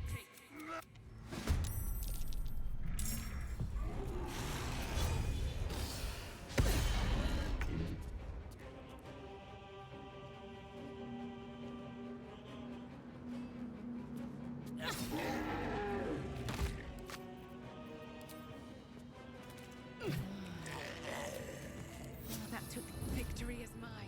The Guardian's fallen. This medicatrix.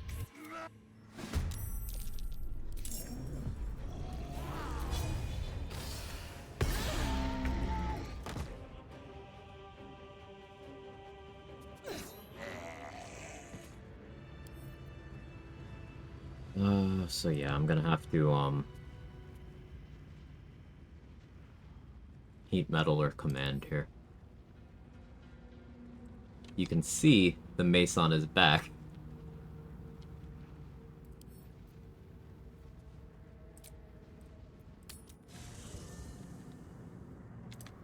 Wonder if the gods are watching me.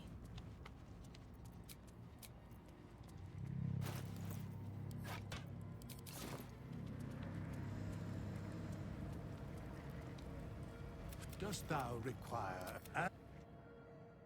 It's right there. That's why I don't ever recruit the ogres shit like this. It's yeah. Yeah.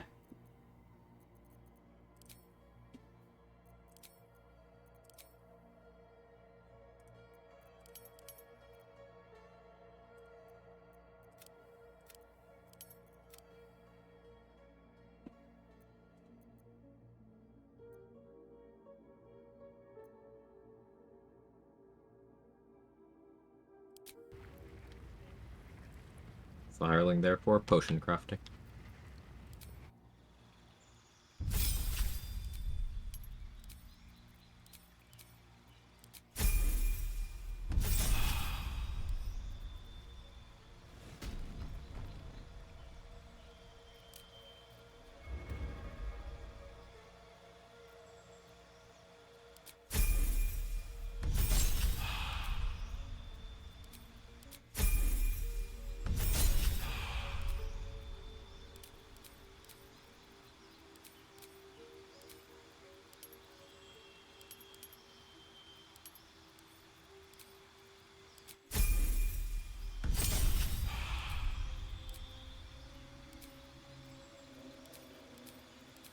It's a very temporary spec.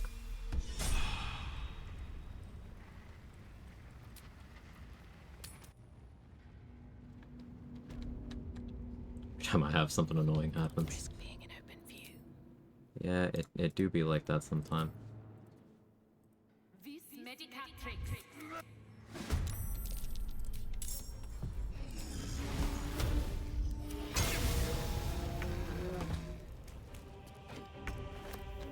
There we go.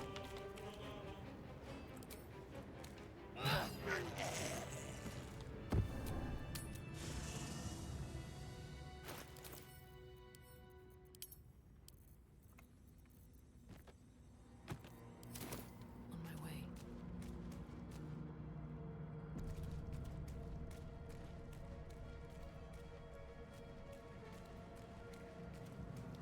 I need a quick word. Fang take the mace directly from the forge. Yep, he picked it up during the fight, and I hadn't noticed. Sulfa happened to go back and make a clip and see it. Dost thou require a new? But I had never seen the ogres do that. So be aware, the ogres will equip your shit off the ground. I don't think they'll do it with armor, because I probably would have seen that by now, but apparently they will take the weapons.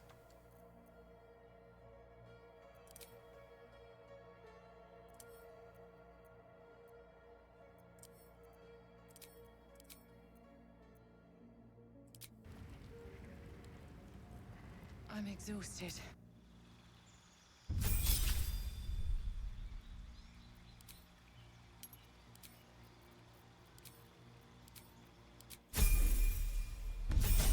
You don't give a shit. I'd revive him just to kill him again. I could.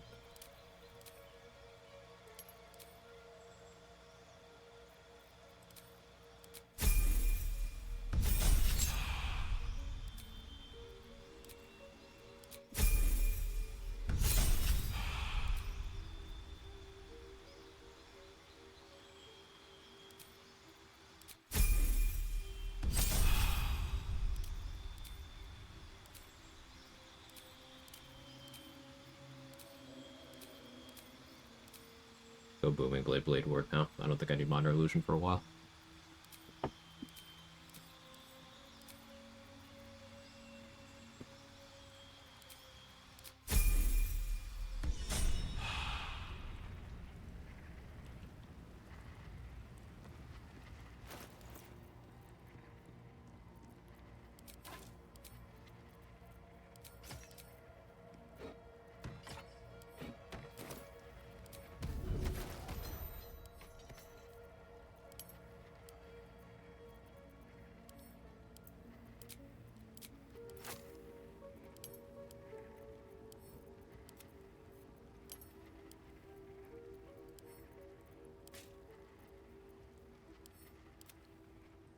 Okay. We are in business.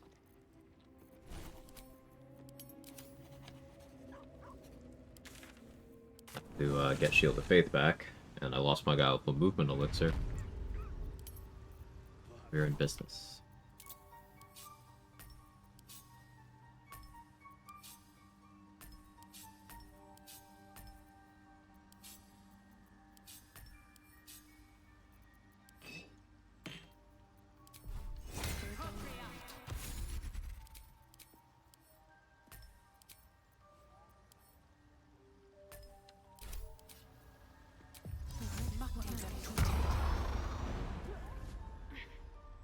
Doesn't level 1 hour detour, yeah.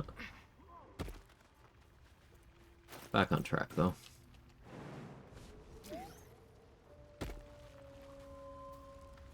Will be no point in lingering now I've got the noble stock.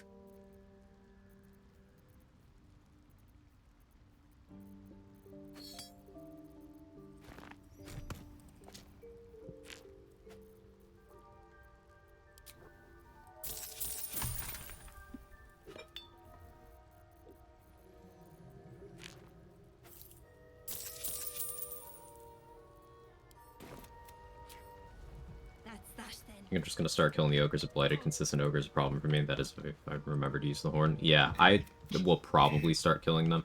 It just means I gotta be a little less lazy about XP, because getting their XP up front versus having to fight them for it. But yeah, given incidents I've had before and this one, regrettably, I haven't been around much for this run. How are you going to be forcing tenacity during this run? Low stats, disadvantage. Low charisma. And my packed weapon will go off my charisma. Occasionally, I can do rotten food for disadvantage. I should probably set that up.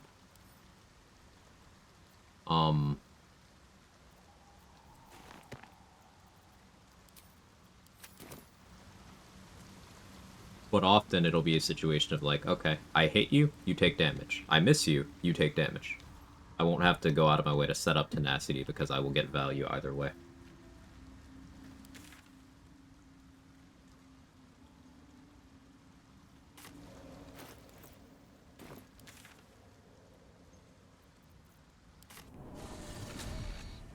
Hey, Mondat, how are you? I'm Mondat.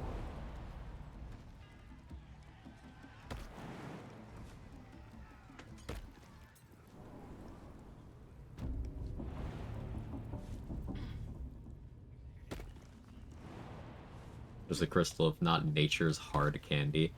Nature's hard candy was my nickname in high school.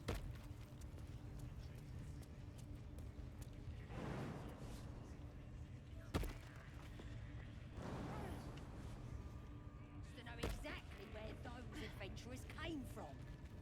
What you doing? Hiding in trees? We'll smoke 'em out, no problem. What's Hexblade level 4? Yes.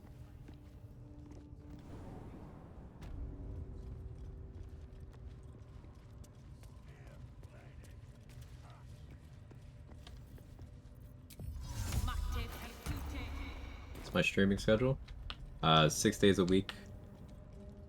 10 a.m.-ish Eastern time. Out of sight, out of mind. Each of those days.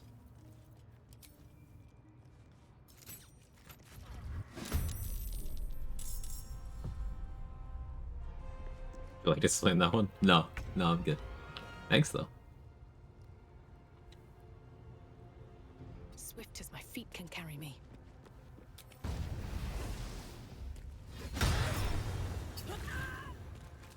So if I had had Potent Robe on, this Tenacity would have gotten +1 damage. Obviously I don't have Potent Robe yet, but...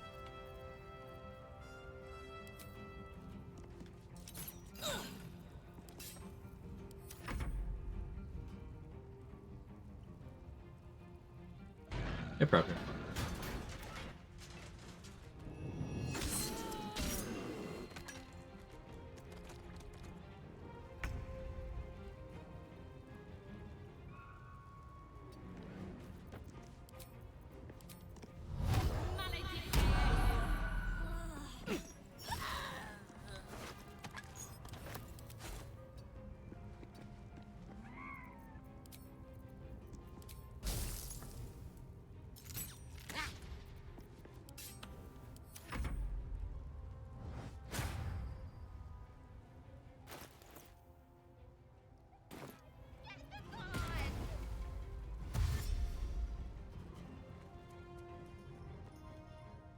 Water Sparkers could maybe be good for this.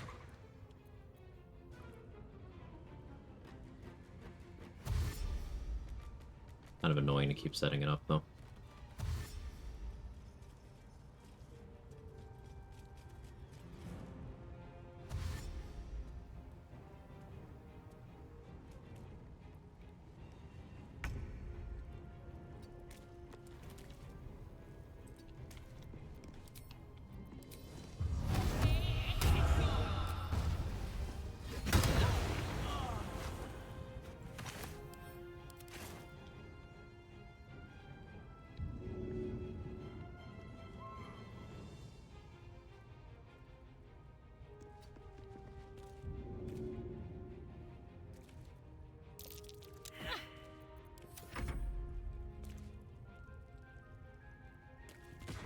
Hate having low strength.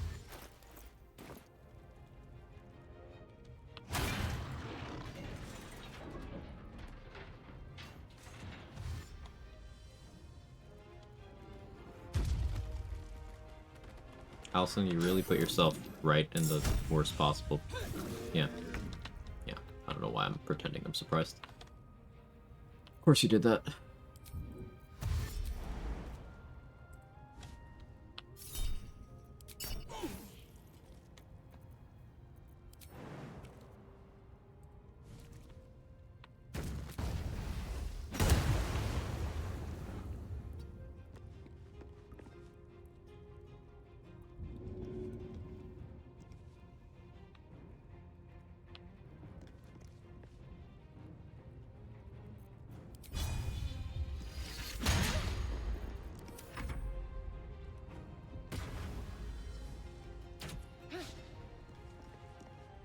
He's so baby girl? You mean he has the brain power of a newborn baby? Yeah. Yeah. Somewhere around there.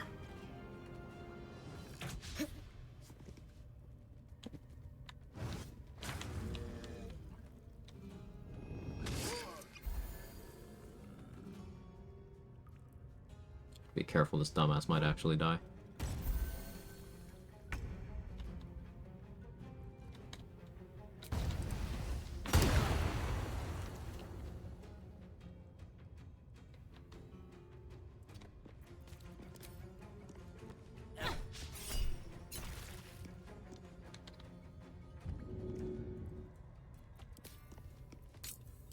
Forgot to turn that back on.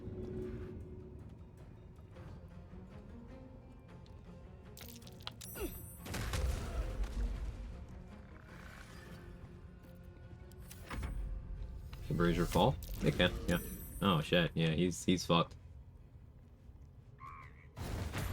Well, he succeeded the save there, but a crit fury of small is a... Oof.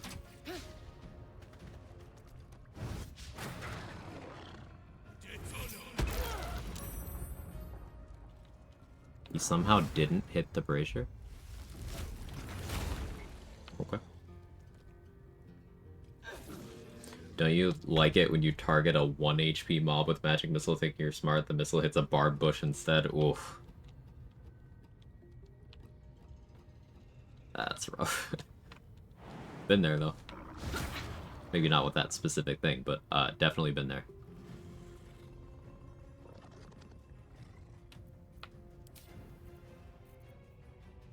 Speaking of magic missile.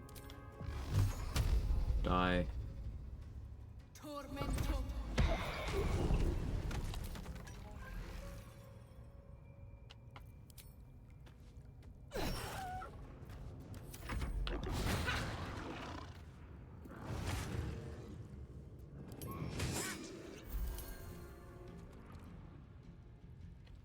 Unfortunately, I get far less out of two-weapon fighting style. Putting my packed weapon in my offhand. I think my packed weapon should be in my main hand, though.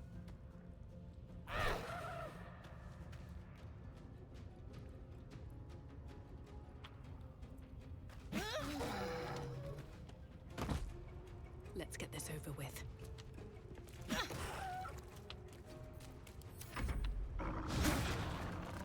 How many times can Druid turn to an animal? It's like a spell slots thing. They have wild shape charges.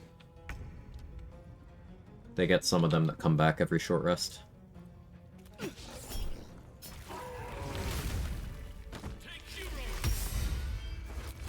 Pardon you. Either way, Yeah, shut up. That must be where these. If you want to find a cure, I cannot allow these butchers to. But they are the ones holding these.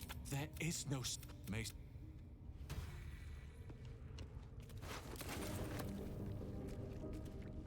Something good here, I hope. Once used a 6th level magic missile with all the boss Calico, lightning charge, etc. on Orin. Shot them all on the ground next to her. She's on the stairs in a weird position. Oof.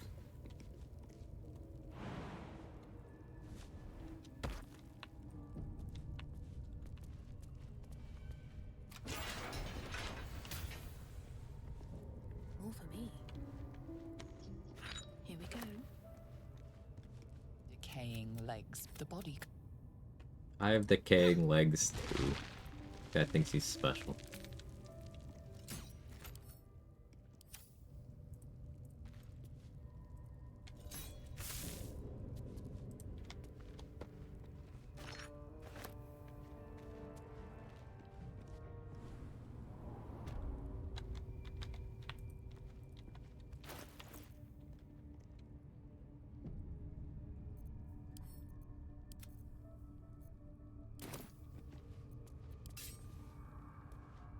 If I was still unguileful, I would maybe go pick a big fight right now.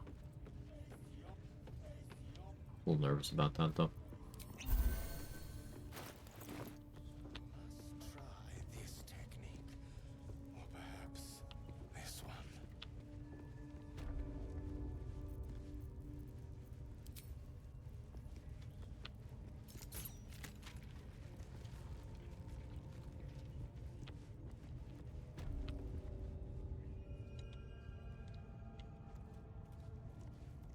An act of vandalism has taken. It was me.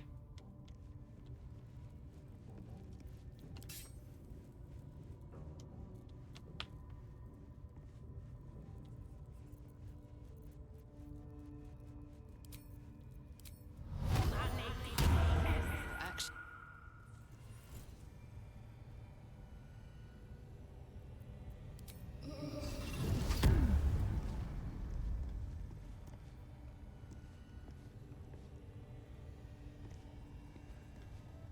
Shove off!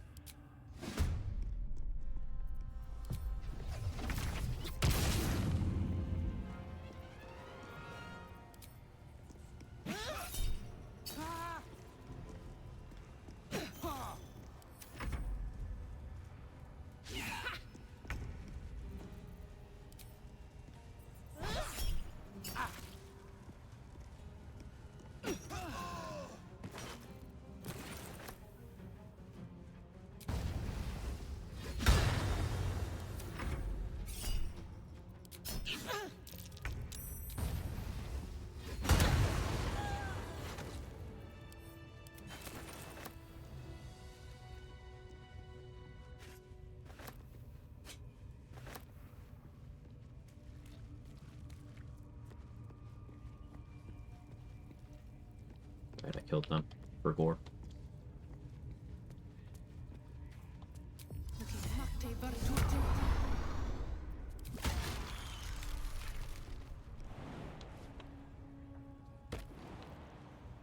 I'm avoiding favorable beginnings.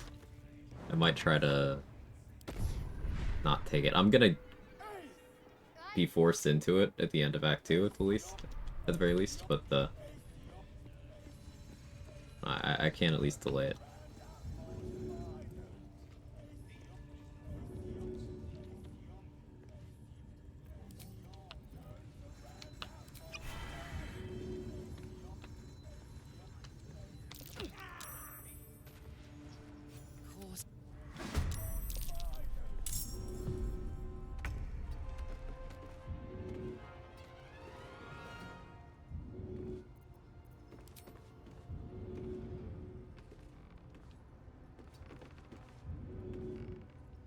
You know, Mangle.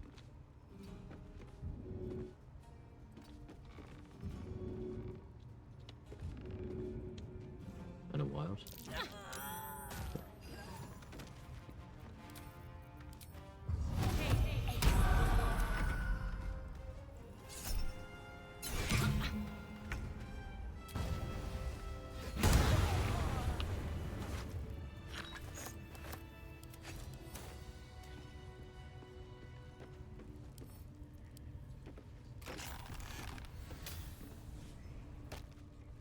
Bad about favorable beginnings? Nothing. I just don't necessarily want accuracy in this build.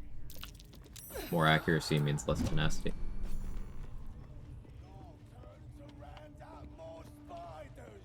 No, it ain't.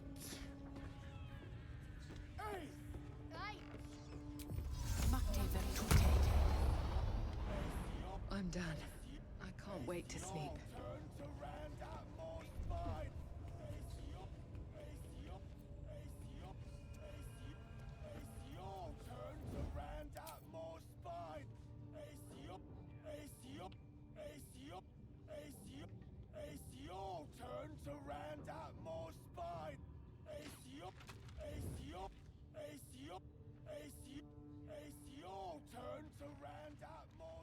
It's your.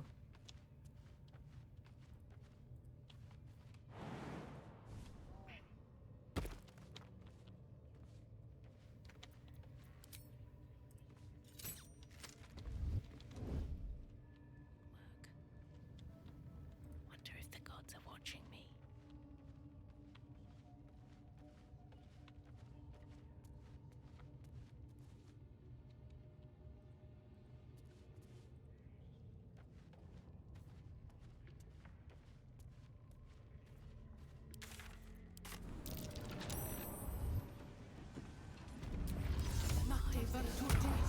You guys ever wonder if the gods are watching you?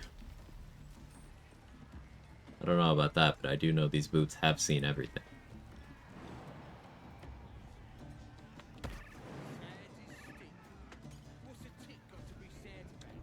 Don't want to draw any attention.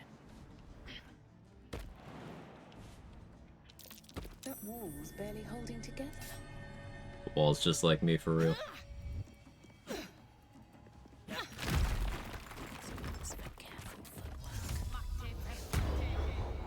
Is that blood?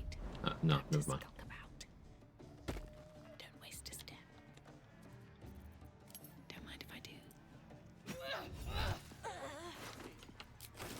Out of sight, out of mind. Oh, my hand slipped.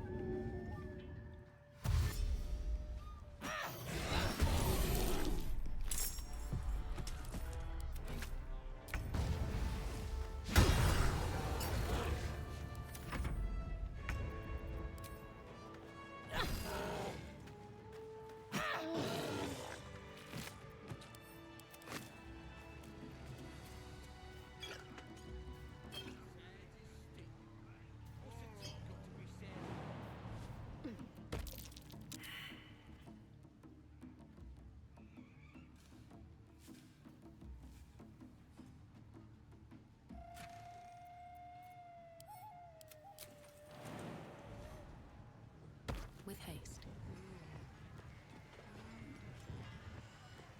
That's a friendly looking shadow.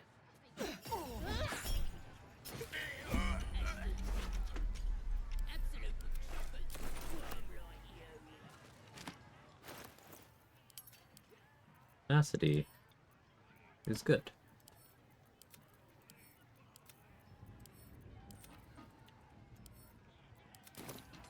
Another step forward.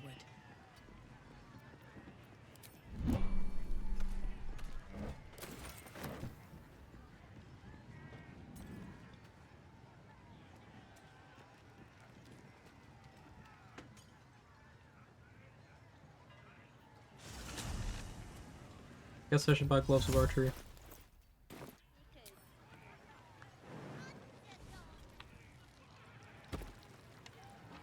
Looking to spend it? Should also get the Doom Hammer. So I need money. Get moved. Really like medium armor on monks. Heavy if possible, but medium's nice too. Very well. Welcome back. Have you made... Let me...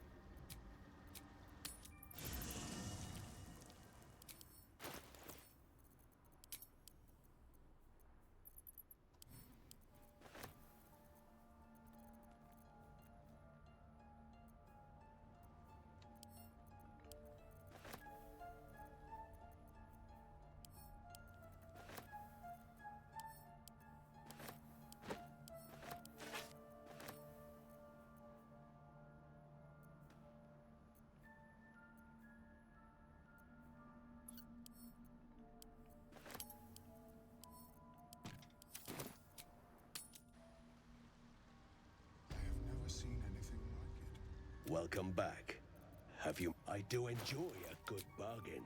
If anything in my private collection is to your liking.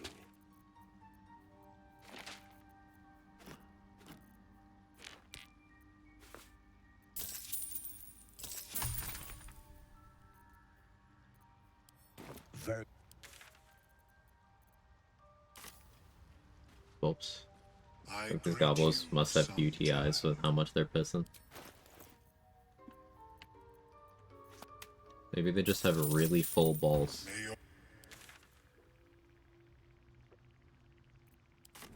Because you know that's repeat stored. Everybody knows this.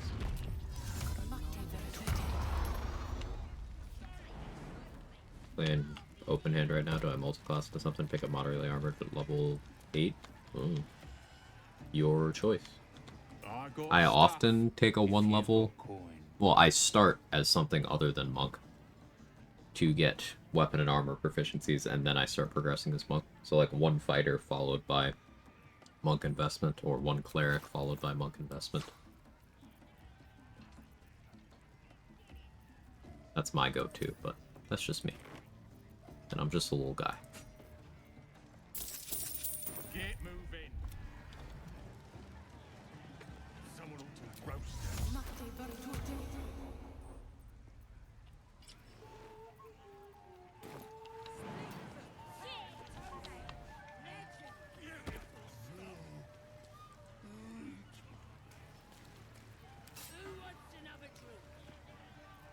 Breathe quiet. Move with care. Protect someone.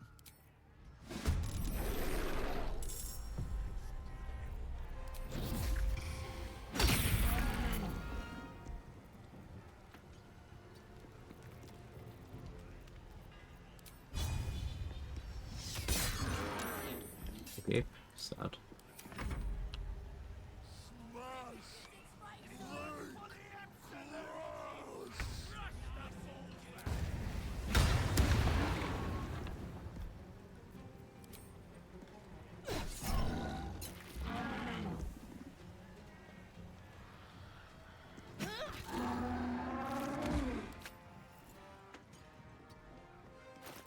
Crit immunity on. Alright.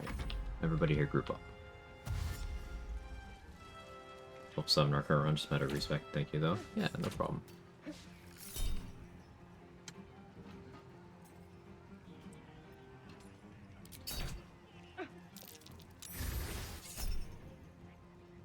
Fury the small separate instances. Right.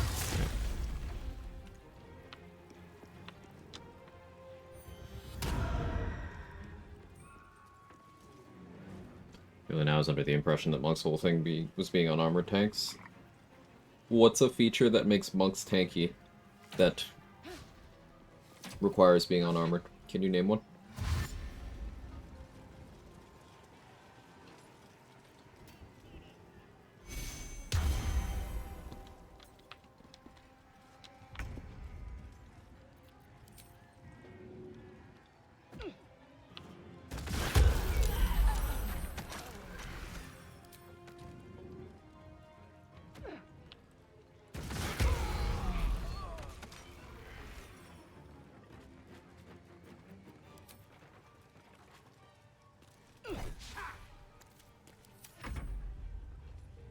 Friends recommended putting 3 levels into Thief for the second bonus action, so I'm gonna go 8 Monk, 3 Thief, 4 Fighter then.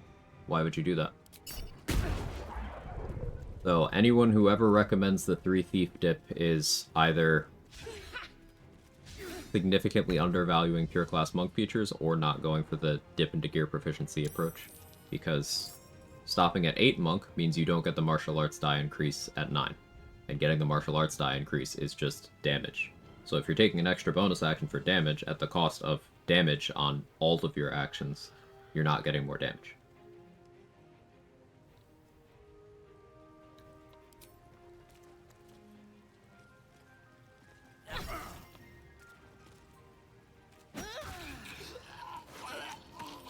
Nine is pretty big for monk power if you are doing punches or throwing. Or hand crossbows.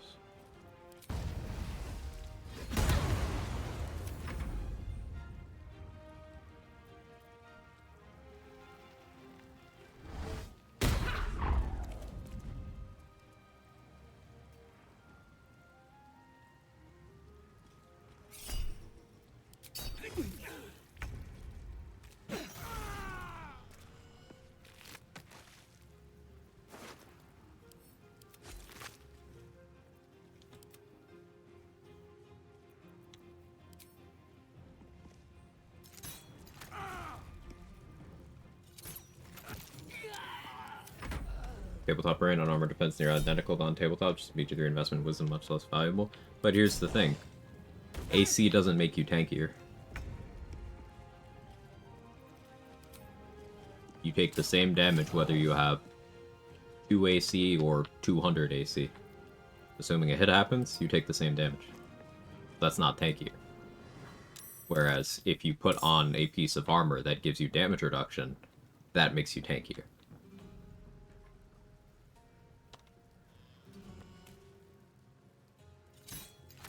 So an armor defense does not make you tankier. It gives you a negligible amount of armor class. And armor class is not something I value highly in most situations.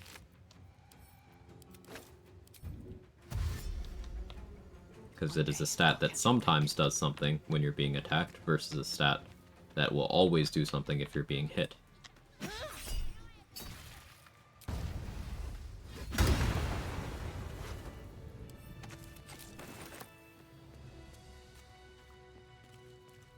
Actually taking Thief for mobility, dash was high in the same turn, works wonders, but you're a monk. You can already do that. I don't know if you're a monk, but the conversation that that Hollow was bringing up was for monk stuff. But you're a monk, you can already dash in your bonus action. You already have more mobility than a rogue does.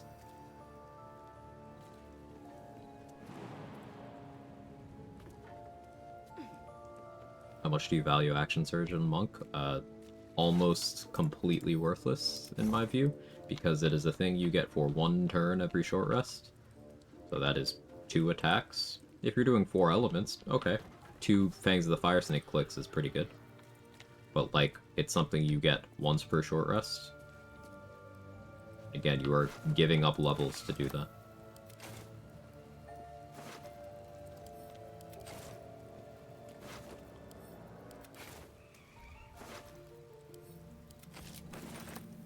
Why take sometimes on damage when you could take always on damage?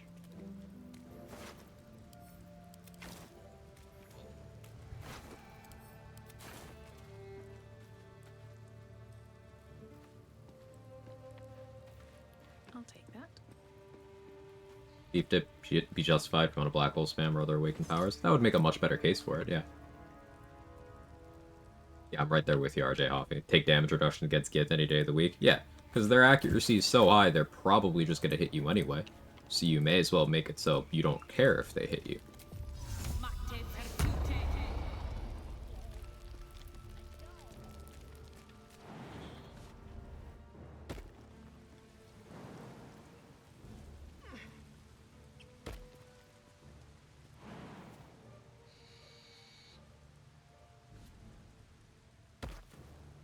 Argue if you stop at 8 monk, why not 4 levels rogue to get 3rd feet?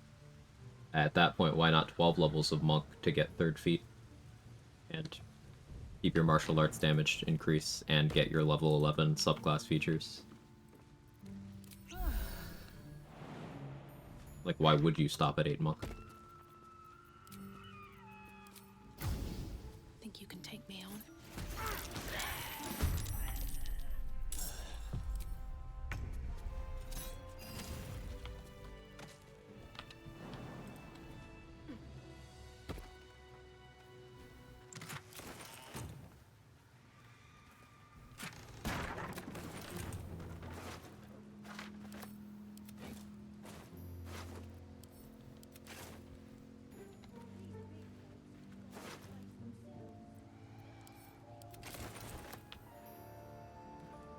Probably just look up what monk gets at higher levels instead of figuring out as I level. Not necessarily. Like, do what you find to be enjoyable. It's just if you are planning out for those higher levels, rather than going off vibes on each level up, then be aware that high level class features are good. High level class features are consistently undervalued, and for almost every class, there's a pretty good argument for pure classing up to those features, rather than multi-classing to grab a bit of this and a bit of that. Now, this will not be one of those builds, this run that I'm doing. But, 'tis a thing.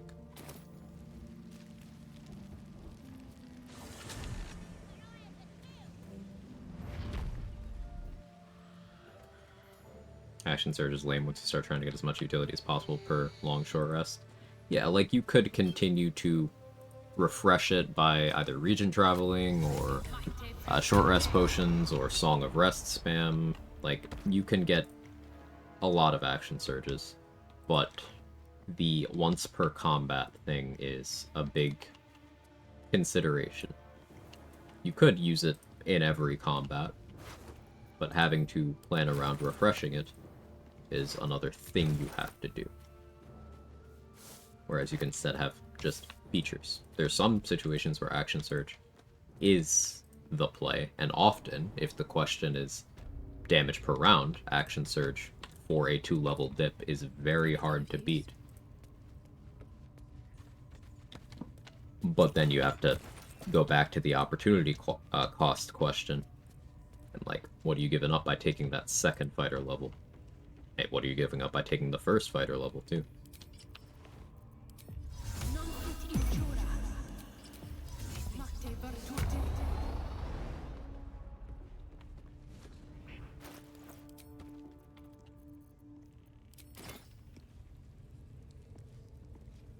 If everyone else minds their business, I'll be fine. Just out of view. You attacked someone.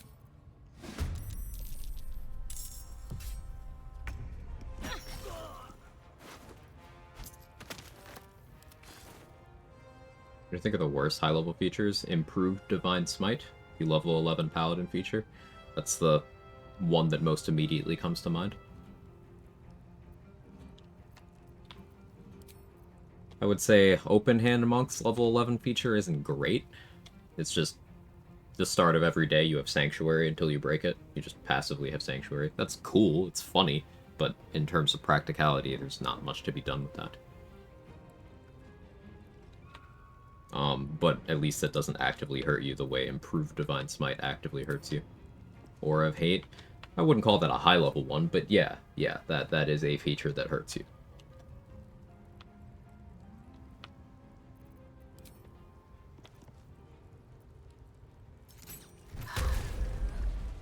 Wonder if the gods are watching me.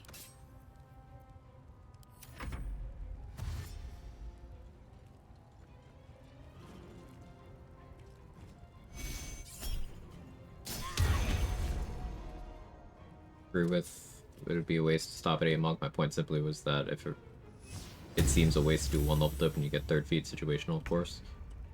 Feat such as what? What would that 3rd feat be?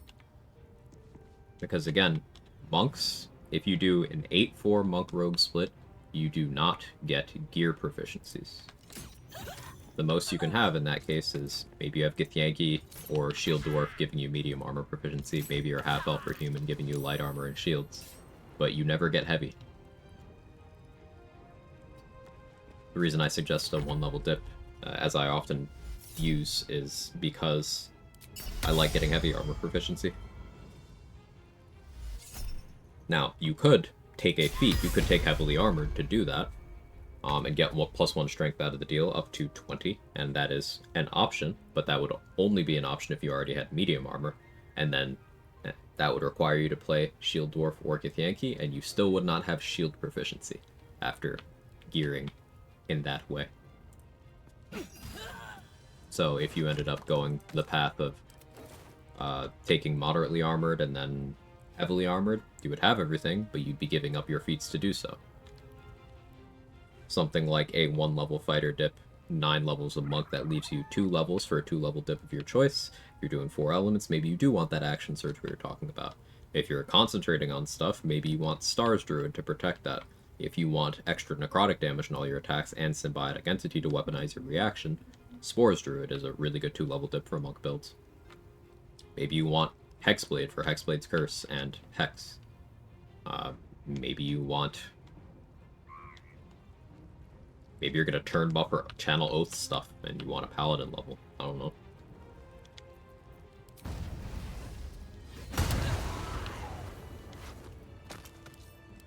There's always a lot of options. There's rarely a clear answer until you get real specific about what tech is involved. I want to have a word. Just googled improved divine smite. How does it hurt you?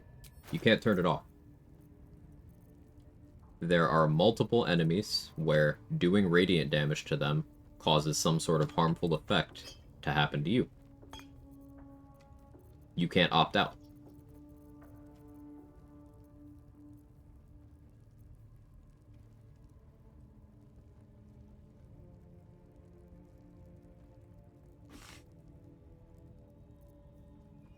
It has nothing to do with Booming Blade.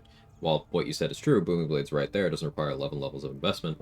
Improved Divine Smite is a level 11 feature that gives you something that is a detriment that you cannot opt out of. So if you want to melee things in the House of Hope, every time, the first time you melee any of them, unless you took other precautions by doing something other than that first, you are going to take the fleeting protection damage. If you melee Raphael, he is going to be able to attempt to stun you, if he's not already crowd controlled. If you go and melee Viconia, you are going to take Radiant Retort. And you can't do anything about that because there is no toggle for Improved Divine Smite. That's why it's detrimental. Aura of Hate was also mentioned. That's not a high-level feature, but we may as well talk about it.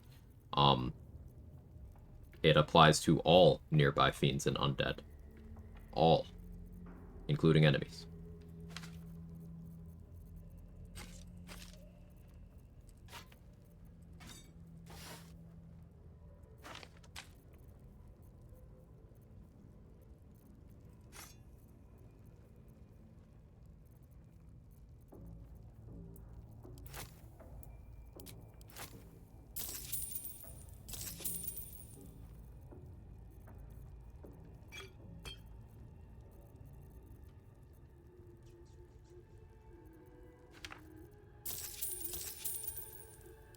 Play.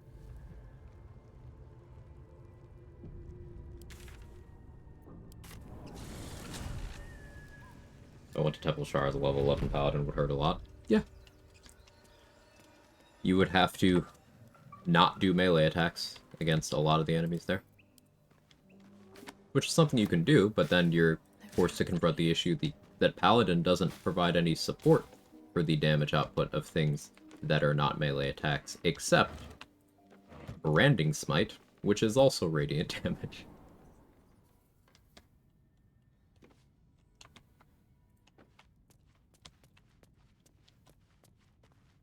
Divine Favor? Oh, that's radiant damage. A way to turn off Tempest Cleric's knockback? Nope.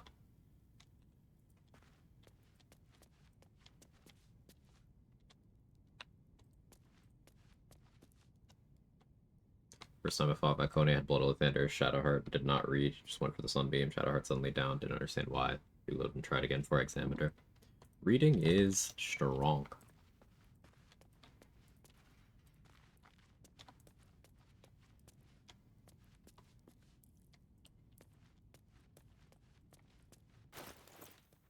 A Warlock, I can get Shovel now. What's them funny scales?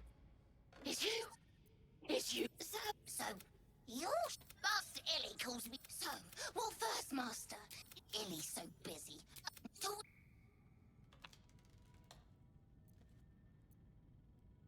Oh?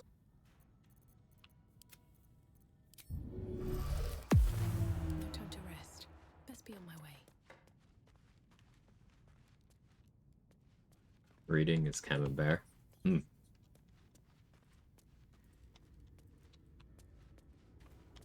Reading through more of the tabletop and BG through wikis, realizing I spend most of my time reading about class features, tended to neglect reading about items. A lot of people approach the game that way.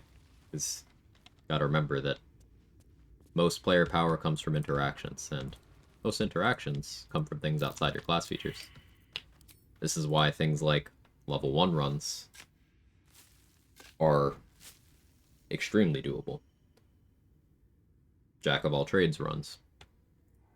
But also, gearless runs are doable because there's plenty of player power things that exist outside of gear as well. And also outside of class features. So you have many options.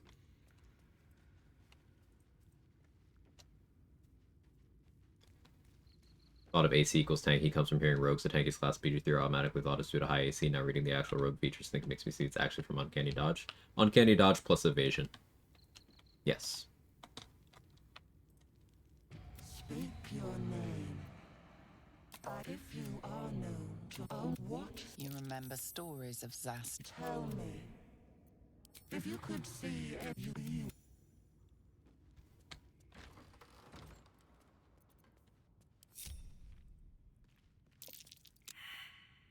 I don't have the amethyst yet, I just remembered. That'll have to wait. I mean, I could pop another Guileful, but I don't really feel like doing that right now. We maybe do some funny stuff to the Spider with Tenacity later. That can wait. Keith Yankee.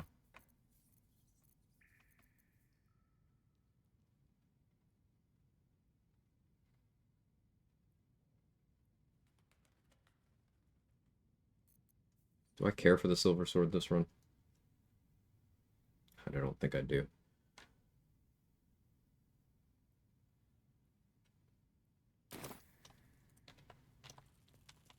They can stay over there for a while.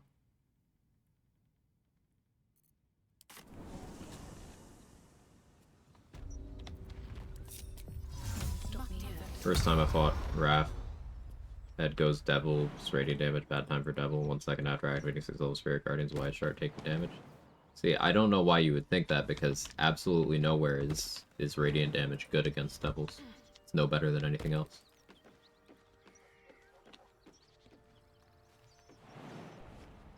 There are 0 cases of Infernals being vulnerable to radiant damage in this game.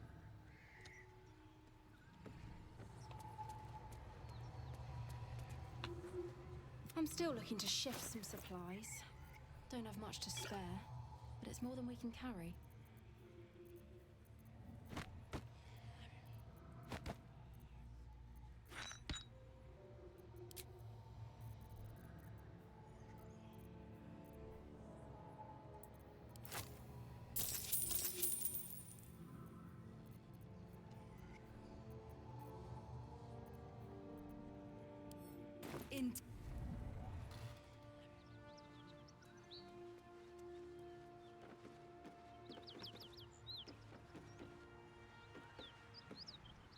Now I'm reading the actual wording about Uncanny Dodge. This shit is cracked. It only costs a reaction. Use it as many times you want per rest.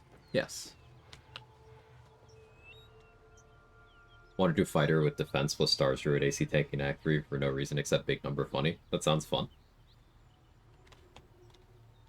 You think I'd using other dips to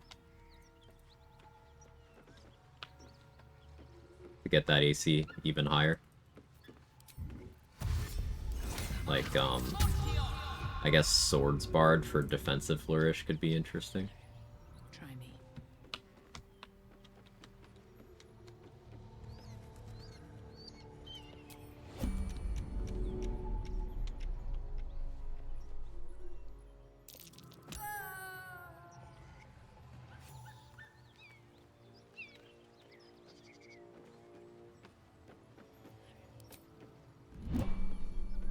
Uncanny Dodge to delete the enemy's reaction instead?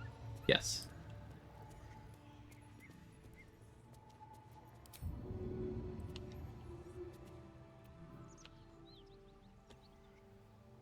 You still need one for it to happen, but it consumes the enemy's reaction, if the conditions are right.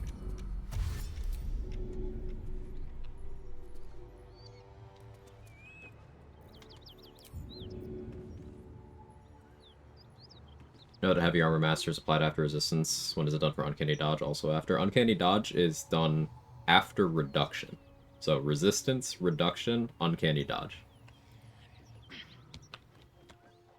So let's say you were wearing a standard magical plate armor. I accidentally dropped her through the floor. Let's say you're wearing a standard magical plate armor. That's 2 reduction. Let's assume you did not have Heavy Armor Master. That's going to be divided by 2. Let's say you were going to take 20 damage. So you would take 10, and then you'd subtract 2. You would take 8, then Uncanny Dodge would divide by 2 again. So you would take 4. Resistance and Uncanny Dodge will round down. will round the damage that you end up taking down. So odd numbers, you get more returns.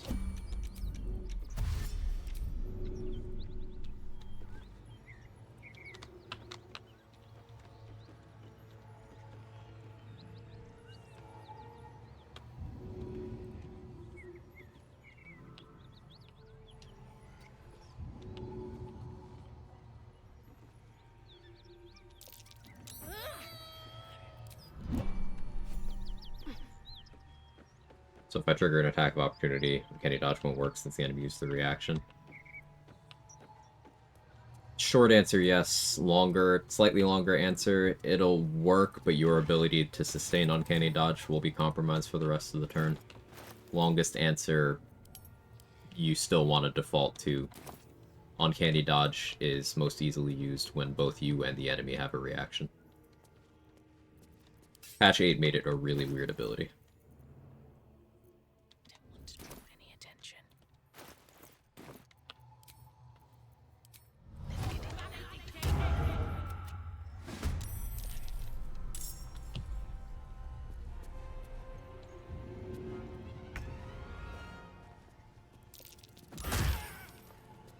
Knock him prone, turn off his aura of protection.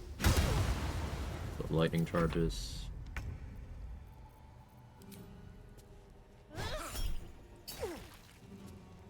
tenacity.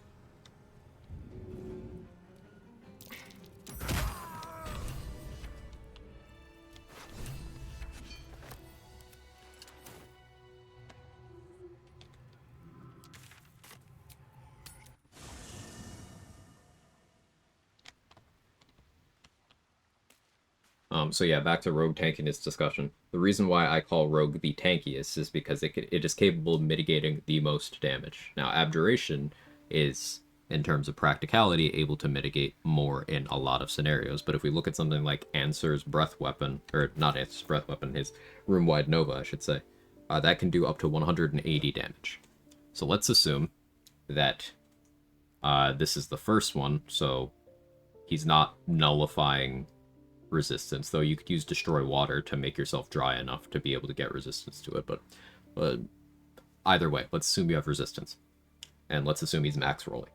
So 180, resistance reduces that to 90. Let's say for damage reduction, you're wearing the Helldusk armor, so you're reducing it from 90 to 87. Then Uncanny Dodge kicks in and is going to shave off 44 damage. Uncanny Dodge mitigating 44 damage by itself. That's also without evasion. So, in actuality, evasion would happen in the bracket where resistance does. So, you'd be cutting it from 180 to 90 to 45, then reduced by 3 to 42, then Uncanny Dodge would mitigate 21. You'd be taking 21 damage from a max roll. Tenacity applies to your offhand weapon dual wielding. Yeah, you can make an offhand attack, and as long as your main hand has tenacity, you can do it.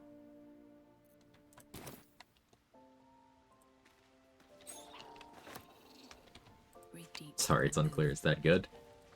Yeah, it's good. What's hiding here? Reducing 180 damage to 21 damage is pretty good, and only Rogue can do that.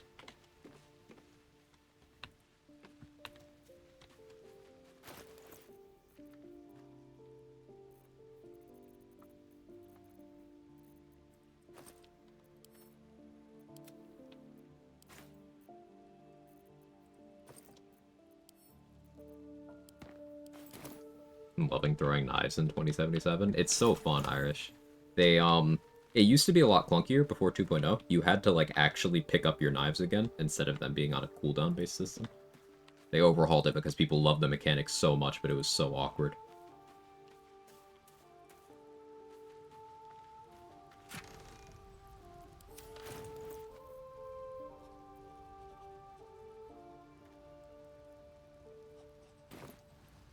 I'm gonna bother saving Saza. Kinda don't feel like it.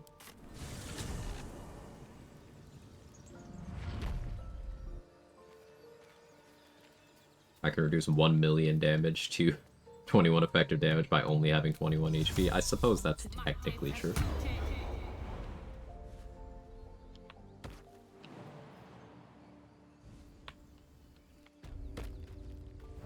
Do you have resistance to lightning damage through Dragon Blood Sorcerer being Dragonborn? Does that lower the damage even more? No, I already mentioned you have resistance, and sources of resistance do not stack.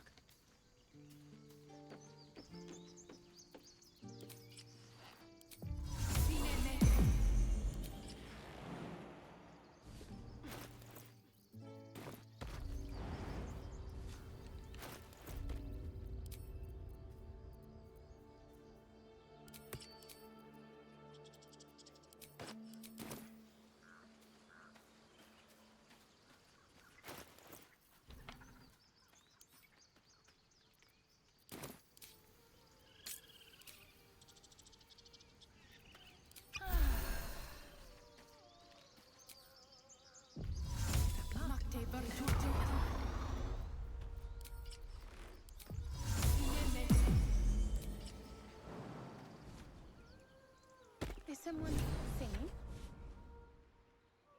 Should mind my step.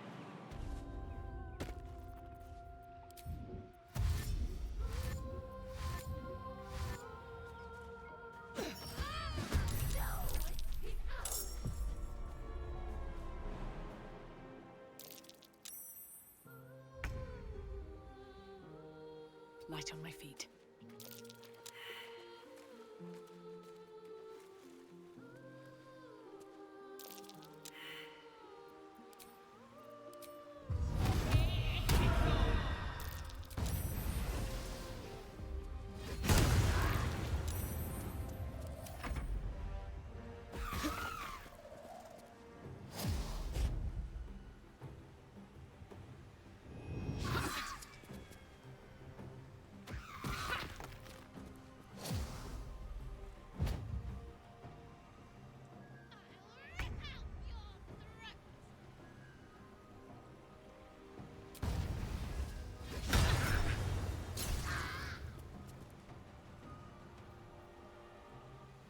Yeah, built lightning charges there, because the attack I did was a spell.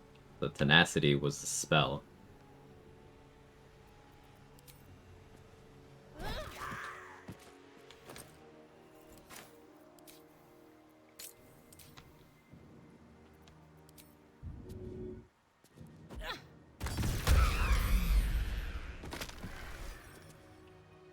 Makey Dick, new here, guessing you've done plenty of go-throughs. Focus on something specific in this one. Yeah, I'm building mostly around this reaction here, Tenacity. You can do some really cool things in terms of what bonuses you can apply to it. You can get it to be doing some useful effects, consistent damage, and that's cool because in a game where there's a huge market for reducing randomness, making your worst case scenario when you take an action a little bit less bad for you. Tenacity being, okay, I missed my attack, let me use my reaction to just hit them anyway, and then making that strong is cool. So I just wanted to showcase that. So that's what the focus of the run is.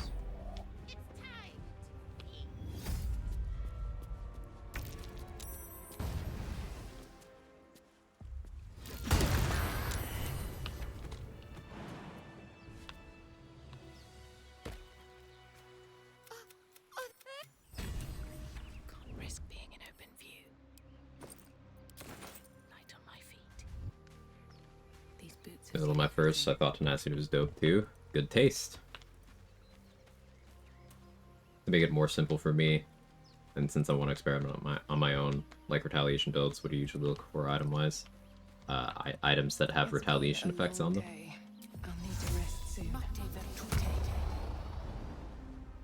Trade has a section in the damage sheet showing each retaliation effect and what they get. Always consult Trade's damage sheet.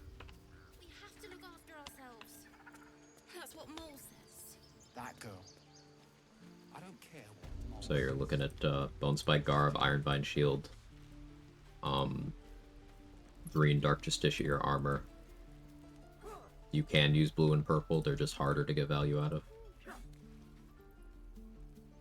Flesh Melter Cloak. Then you want Callous Glow, you want sources of lightning charges. probably critical hit immunity in the helmet slot. At least for some content. Early on.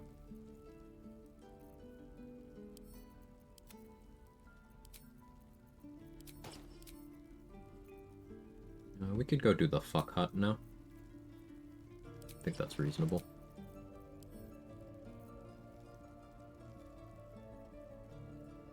How many better poisons? That'll have to suffice.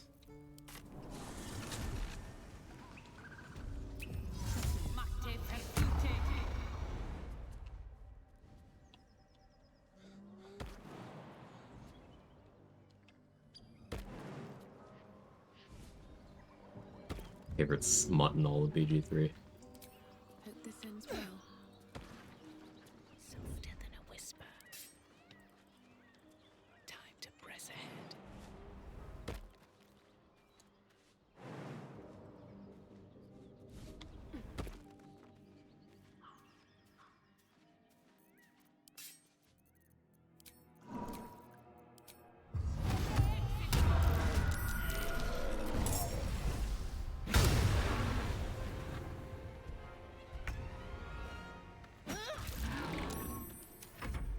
Get out!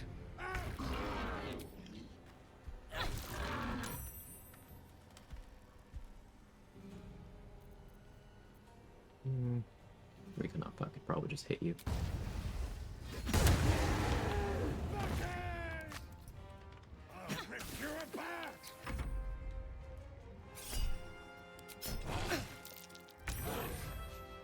To hook in on a bugbear and an ogre.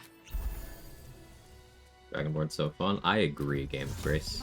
They look cool, the breath weapons are useful, you get good resistances, you're actually heavier, so you're harder to push around. Lots of perks. Dragonborn are great. How many hours do I have in this game? Let me check. This many.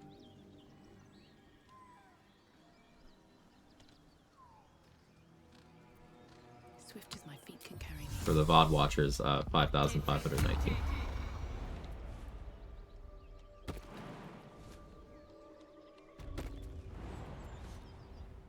Did I finish looting the cave? I don't think I did.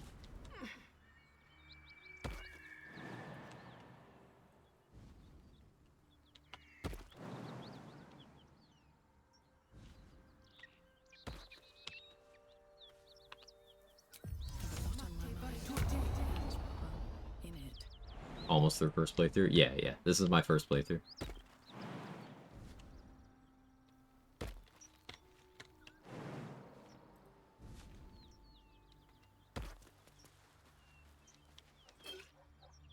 Thought my 800 was way a lot. It is. A really big number being big does not mean a big number isn't big.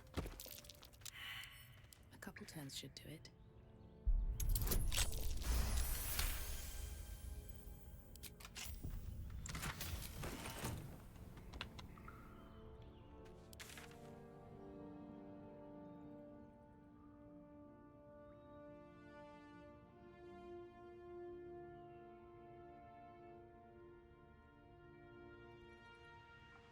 Left shovel over there.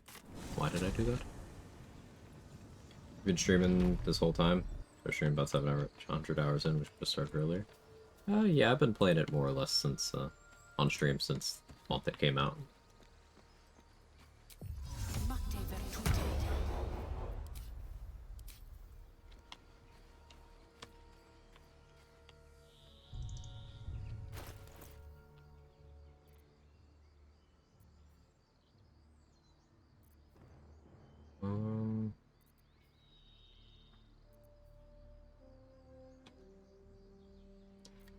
Let's go for Minotaurs.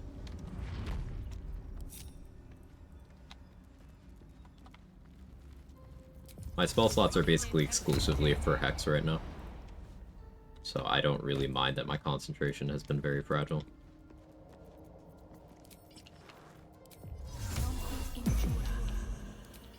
To be cautious.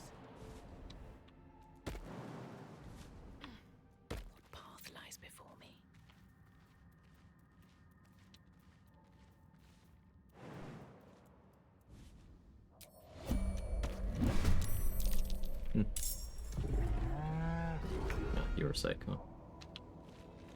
That's fine, adjacent. Don't waste a step.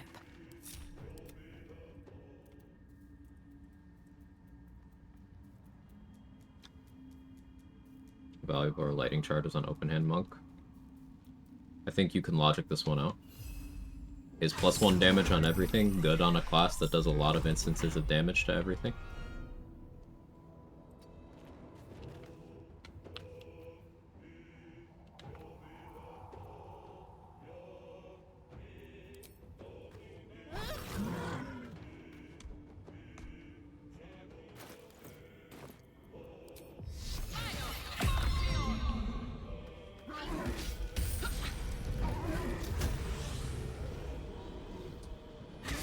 Later on, compared to something like Flawed Helldusk, it can be. Depends on what you're attacking.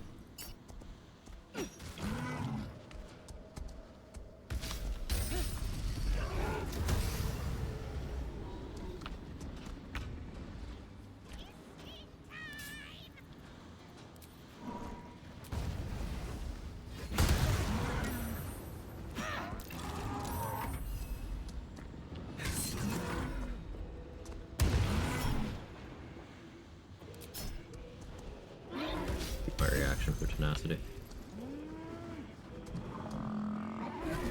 Thank you, Shovel.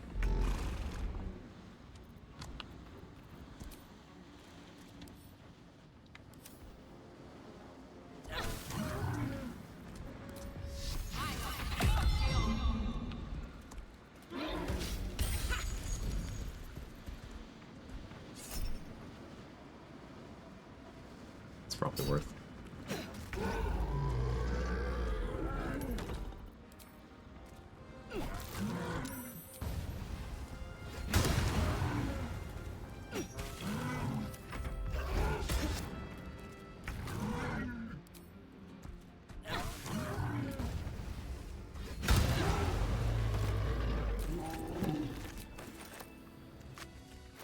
Now that I have that, down to do the owlbear.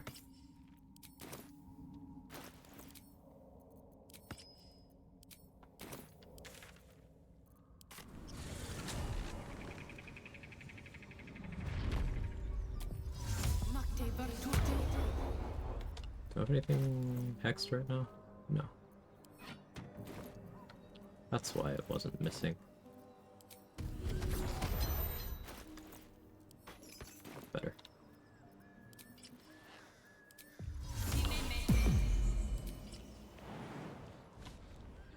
Unworthy stack with Blade Ward? No. Never wanted the easy path.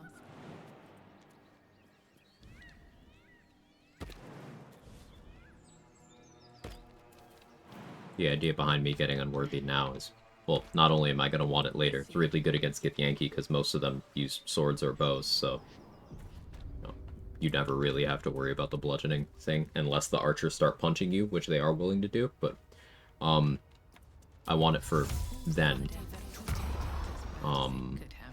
But also using it here means I don't have to worry about clicking Blade Ward at all. Prey, no doubt.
Nasty.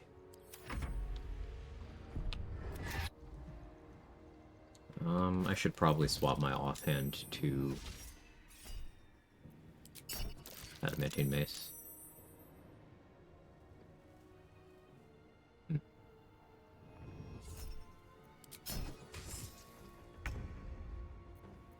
Concentration.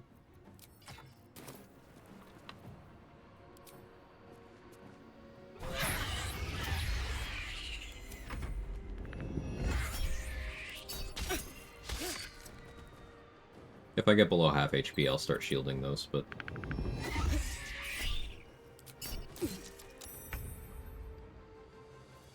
shouldn't really need to bother.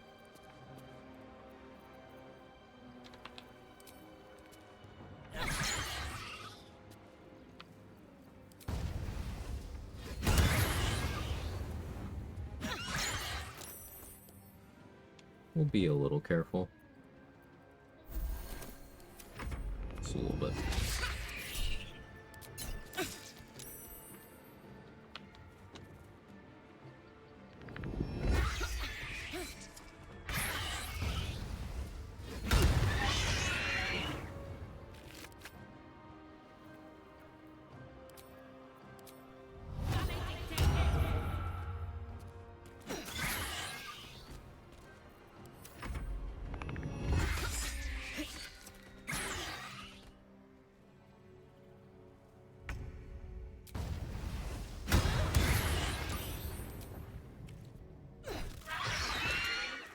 Looks from a single strike will end.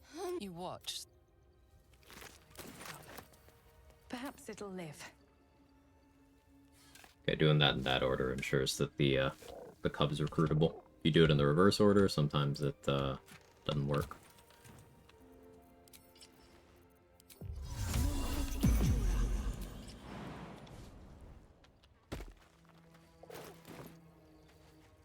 It's been a long day. I'll need to rest soon. An owlbear. These are supposed to be worth a fortune. What's in here? So that's the most damaged I've been in a fight so far in the run. And we got 40 XP out of it. This is the kind of thing I mean when I talk about there's some things that are high risk, low reward. Now, there wasn't a risk here because I took precautions, but it was still a resource drain. The resource, in this particular case, being my health bar.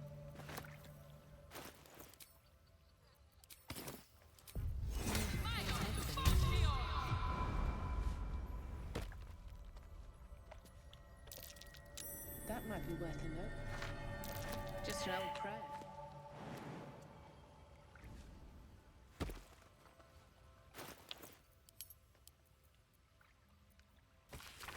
It's unlocked. My prayers are answered.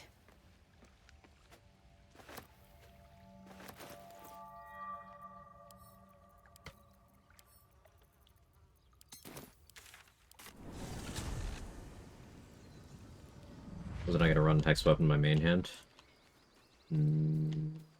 Sometimes. Depends on the situation. Hex weapon in main hand would mean my accuracy will be lower there, so for booming blade purposes that makes more sense a lot of the time.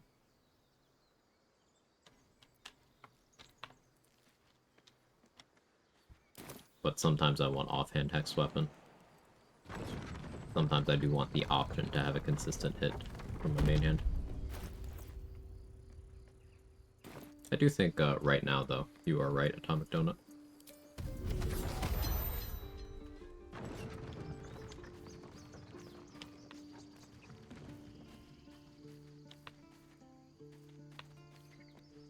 Had to resort to blowing myself up with smoke powder satchel so we didn't lose the run to the owlbears. Okay, so you had to use a limited consumable that there's only 3 of in the game in order to bail yourself out of a fight that you never needed to take in the first place and got fuck all for.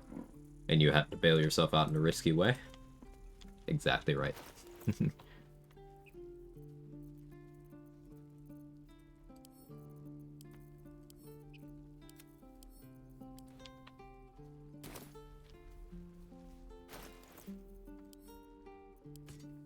Why am I here? I don't remember why I came here. Oh, fixing Karlak. Low-key want to play a blow myself up rogue. I did a run, this was hot single Gale, and yes, he was in your area. But I did a run as Gale. Basically, if you choose to opt out of the permanent origin buff Gale can get in Act 2, and instead take a temporary one until long rest, you get a condition where, you have what is effectively sturdy, you know, the thing that you'll see on chests, for most types of non-physical damage. And force is included in that. So you can just, provided you have evasion, you can do it with no gear investment. You can just throw a smoke powder bomb in your feet and be completely fine.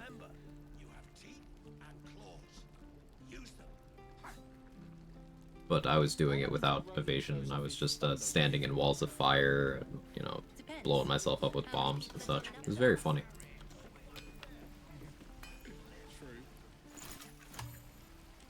Looking for steel? I have, well... Googling how to get hot single gale out of my area. Oh.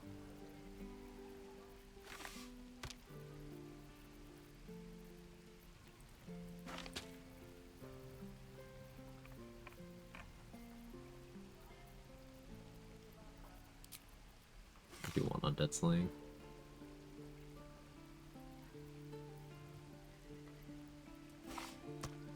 Those could be useful.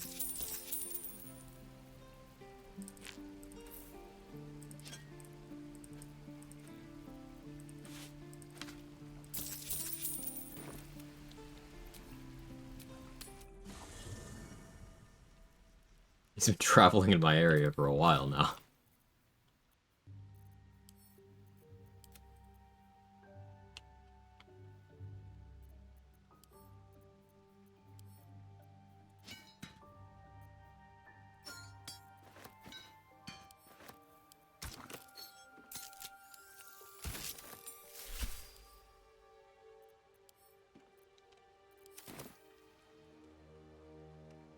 Soldier. You... Thanks. Copper for your thoughts. Ended up getting both. Turns out Fank, the ogre, had equipped the mace. So I had to go kill Ethel, get Connor, so I could revive Fank, so I could disarm him. Anyway, Zariel used to top me up every now and again when she wanted me to go after... Sort of.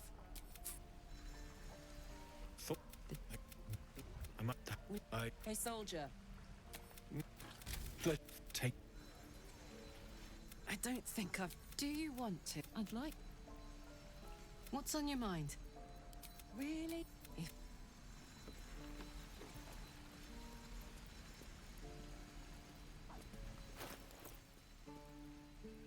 Good point, can't stop laugh. That was very good.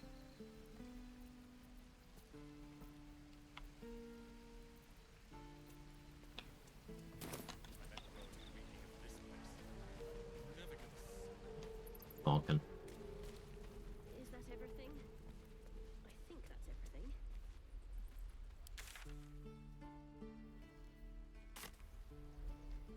Is this a Grove Defense run?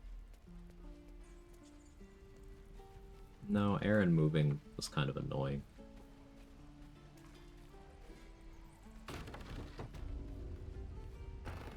I'm gonna bite the heads off your kids, and your dogs, and your dogs. Your action. Your action. Action.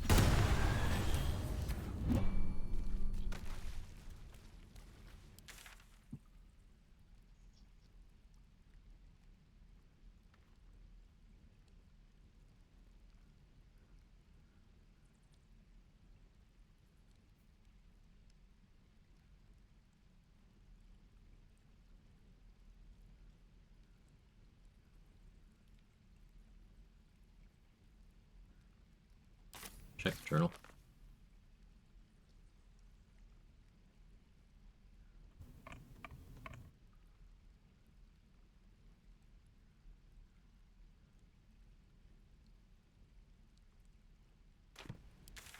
Yep, alright. Have you spoken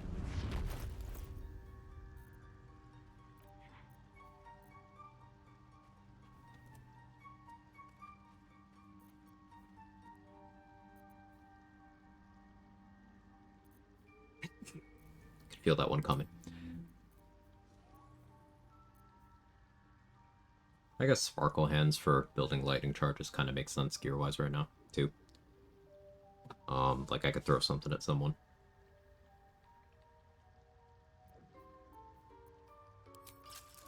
Not opposed to that. Welcome back. I do enjoy a good bargain, if anything in my private collection is to your liking.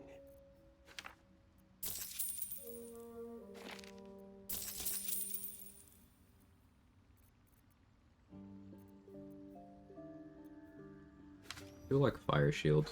Is this a Minty Lives run? I feel like it's not. Been on a bit of a I want XP thing lately, and Minty is kind of in the way of that.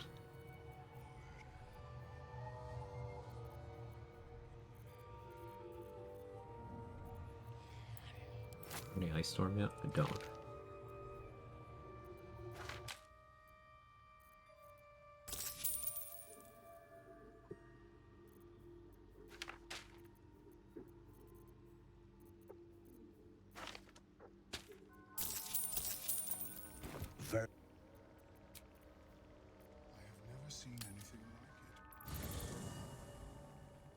Lae'zel and Shard haven't fought yet, and that's weird.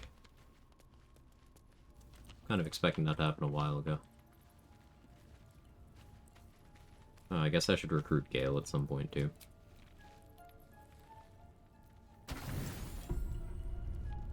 don't sleep well, maybe. Oh, I kept forgetting to. There in the dim firelight. A strange sensation courses through you. No. I needed... I only need a taste. How many inspo do I have? Oh, I'm being fed. Really? It's like a shard of ice into your neck.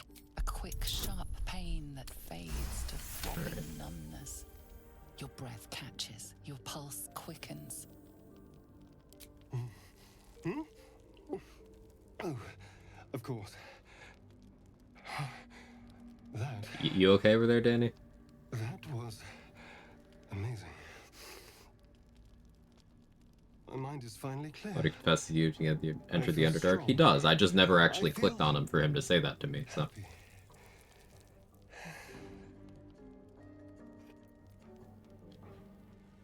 Oh, 3 is crazy. Shouldn't take long.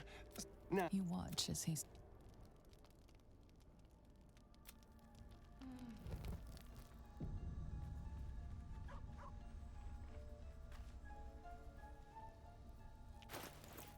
I need my blood.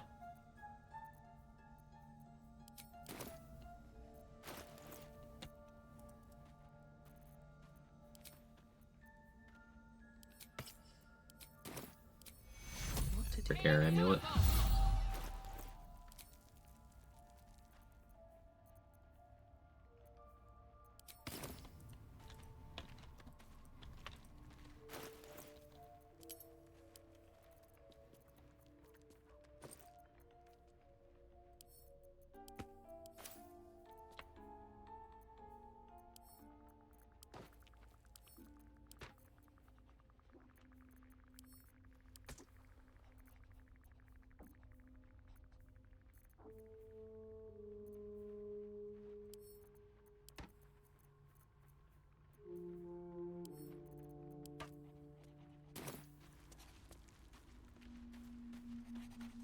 Good morning.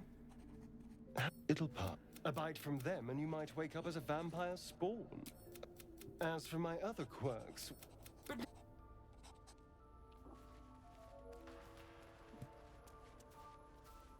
Copper for your thoughts.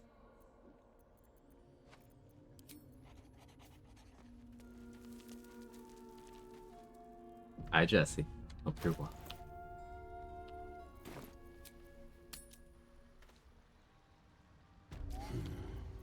Rebel an entire village if seeded properly. Welcome back. Have you? I do enjoy a good bargain, if anything in my private collection is to your liking.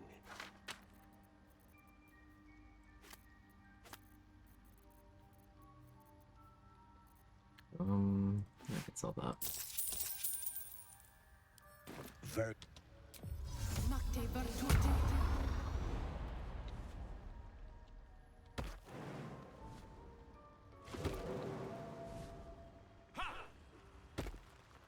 Will be no point in lingering now I've got the noble stock.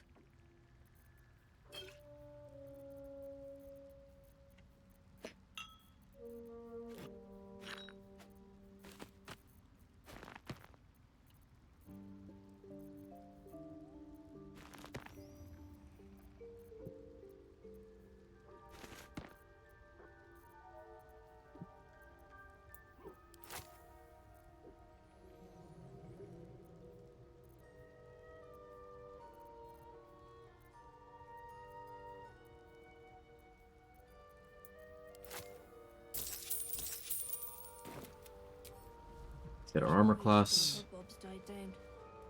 Guessing if you do Lore Bard Star Sword for Retaliation, you go 2 levels on Druid first. And you could. You don't necessarily have to, but you could.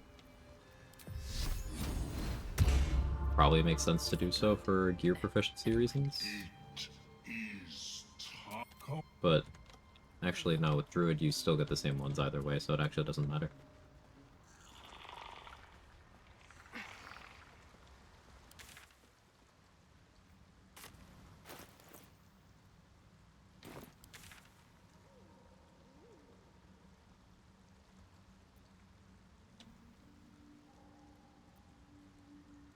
Alright, time for Minthara to have a bit of a rough time.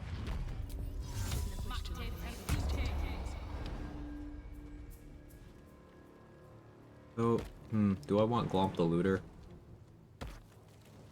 I kind of want Glomp the Looter.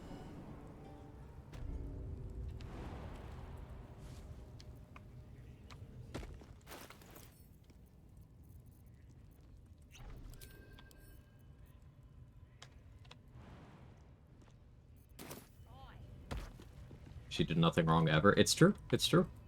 Seems like a good moment to talk. Need something?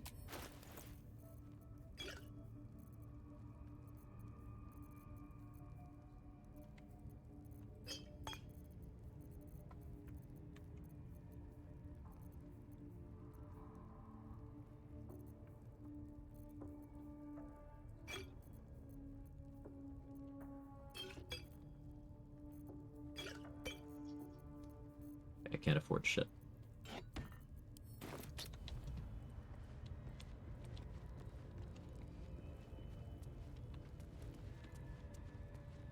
Hey, Rabbit. Life goal complete. Got to pet a penguin today. Alright, that is pretty sick.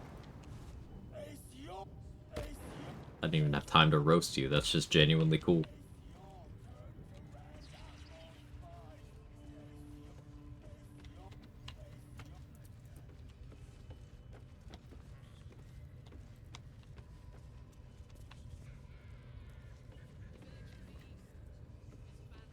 Looks that way, but scouts said they heard something moving around out there.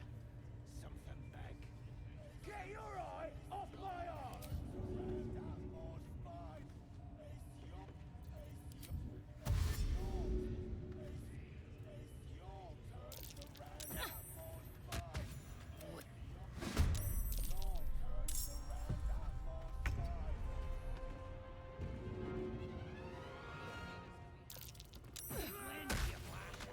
Loads of hunters and a few pariahs to carry the powder kegs. These pariahs, they're prepared to fight for the absolute.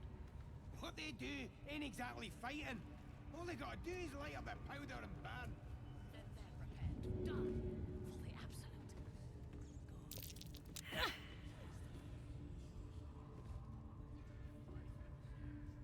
I don't need any attention right now.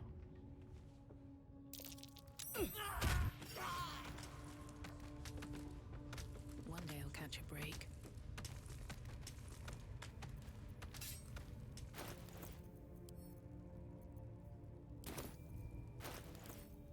Text.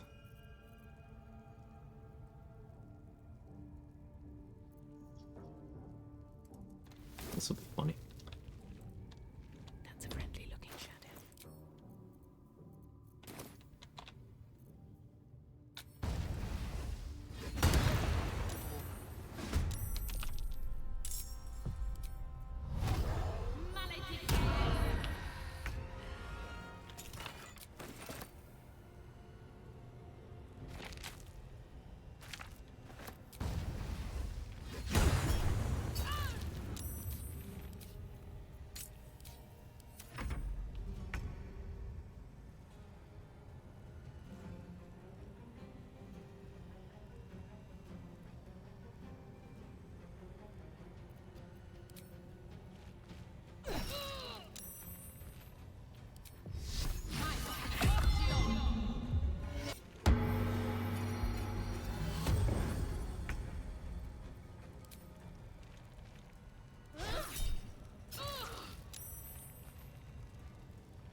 that?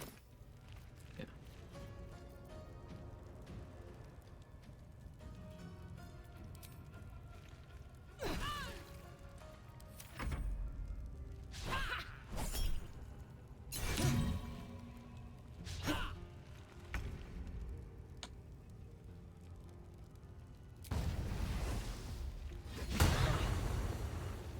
I had to use my reaction on shield.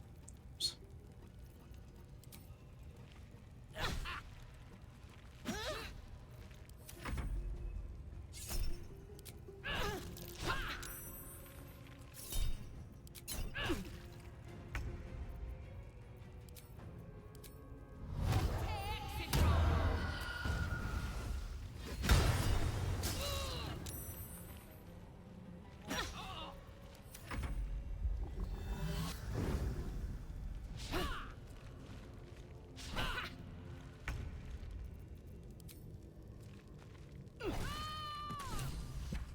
Okay. That was easy.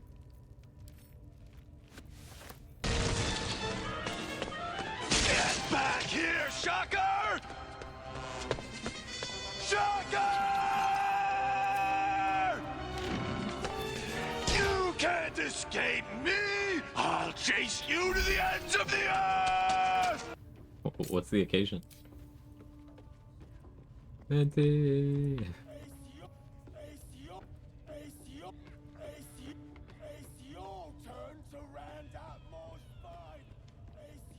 Tom Holland could never.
Still hit me with the second one. Good for you. Should you generally avoid any real fight to acquire a piece of adamantine gear on any non-stealth character? I would say, in general, it doesn't hurt you to have critical hit immunity on every character.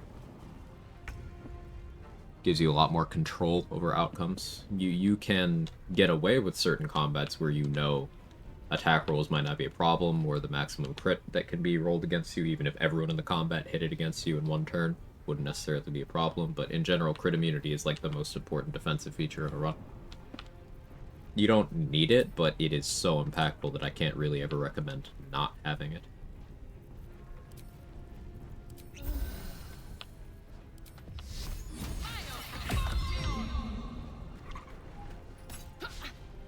Unless you're doing retaliation where you want to get crit. The reposition is actually quite thoughtful of him. I appreciate that.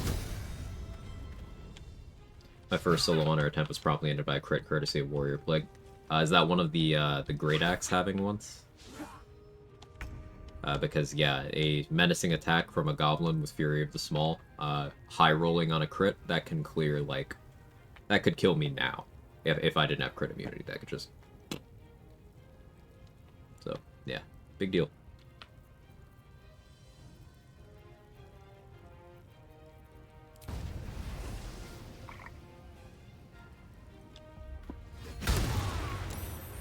Got the Hexblade's Curse going now.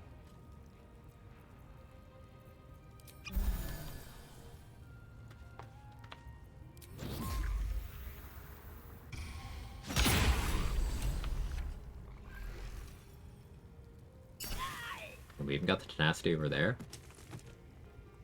But, yeah, Corrosive Strike. I wasn't expecting to crit there, but, Corrosive Strike's a DRS. So we, and then we max rolled the Hex on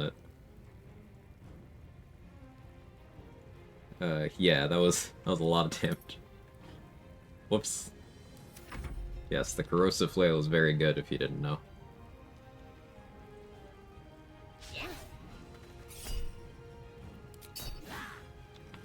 Calling police, this kill was invalid, run has to be redone. Oh, the police got me, chat. How you doing, Say? Basically Rat Bat Light. There's a lot of once per short rest weapon maneuvers that are DRS mechanics like that. Rat Bat Light. A bunch of them are. The one from Baldur's Giant Slayer is that, the one from Silver Sword of the Astral Plane and Soulbreaker Greatsword is like that, among a bunch of others.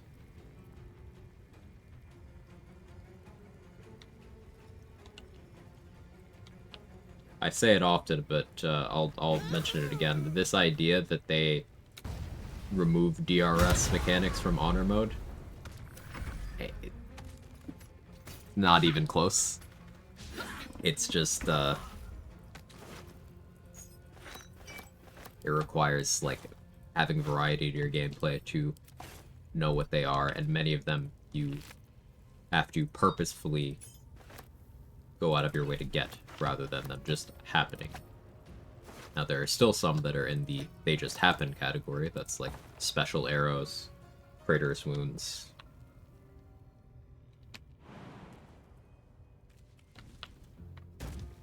Is mayonnaise a TRS?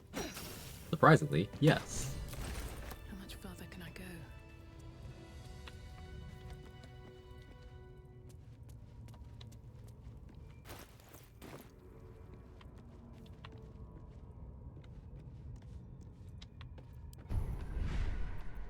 Keep avoiding favorable beginnings, I think.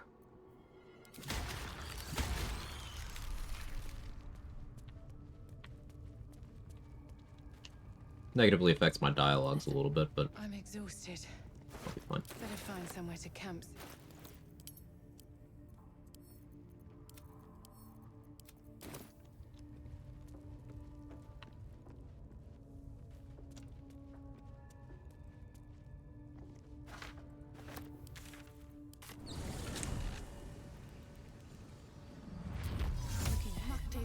Jake, why are you jaking at me?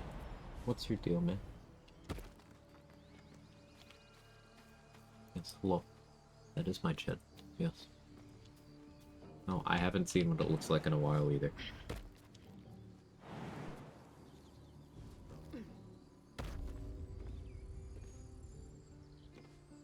Lightning charge is doubling your bomb instance of DRS? Not quite. It's just the bomb itself is happening more times. I'd recommend someone learn the game mechanics, like I'm currently trying to solo run normal mode. However, I'm not sure what stats abilities to focus on. So it depends on...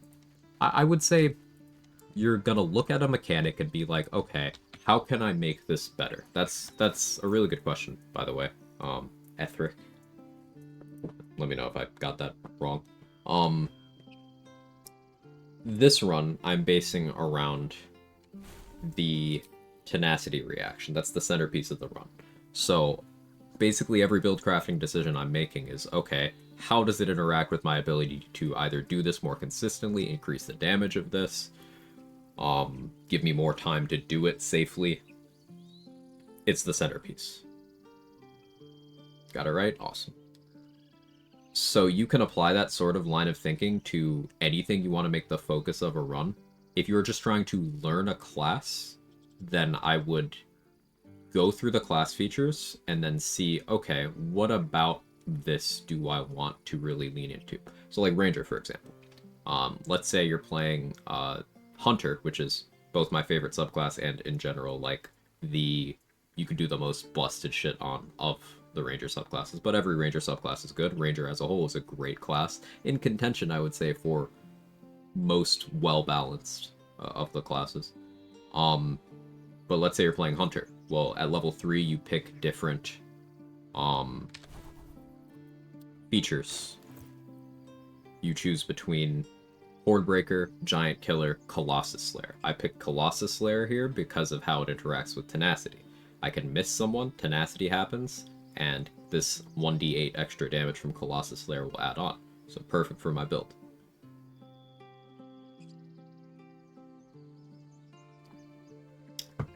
So it's that kind of logic, that kind of thinking applied to everything.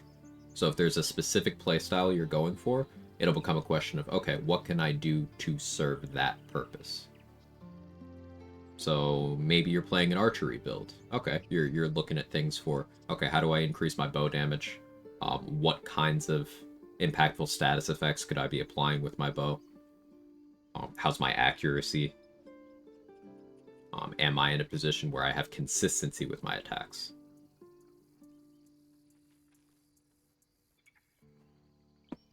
How's my action economy? How many people can I shoot with this bow in a turn?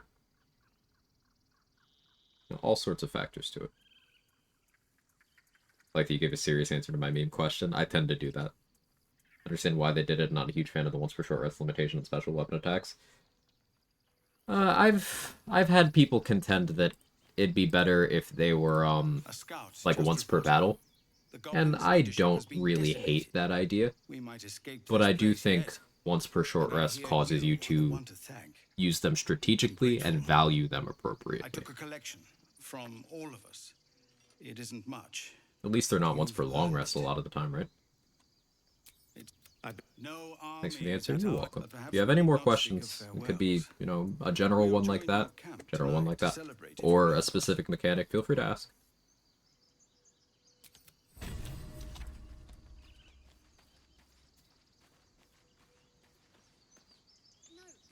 What's hiding here? Once per battle, Shade Soak Blow. Alright, yeah, that'd be pretty vile. There's definitely some that I'm like, it's better that this has a cooldown. Soulbreaker is another one of those that it's like, it's good you have a cooldown. Edge of Darkness. You know, there's definitely reasons for the limitation.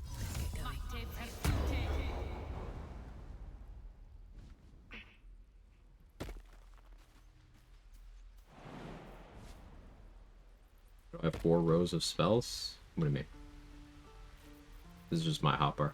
This is a vanilla hotbar. Just, you have the increase, decrease rows button over here. See right here? You can have up to 4 or as few as 2. Short rest lightning blast out of vomit. Yeah, yeah. I saw strength in the shadows. Miss Sylvanas. So as you say. Speak to Wrath, but Healing can begin.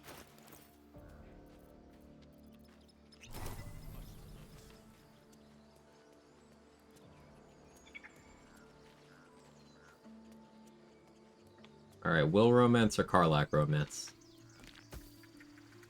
What do we think? Oh yeah, I got that already. Duh.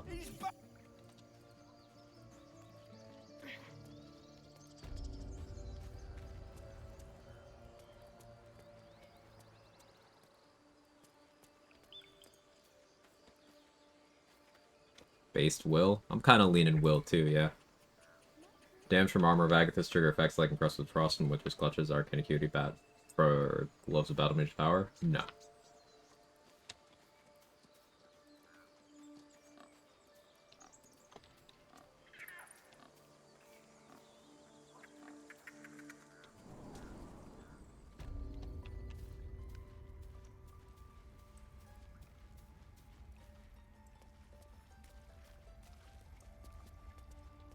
I have something to ask. No, I cannot imagine taking on a camp full of goblins was of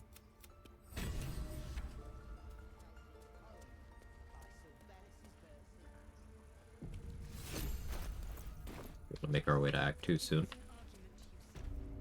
Probably level 7, next 30 minutes or so. You kept your word. Thank you. But he... Don't remember if I've seen Will romance before. I'm interested. My last Karlak run, we romanced Will. It's cute. It's wholesome. It also has some of the most horny dialogue in Act 3 I've ever seen.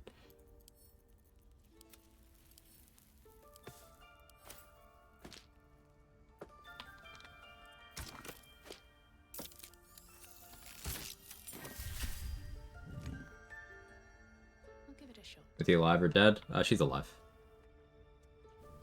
I decided I wanted Glomp.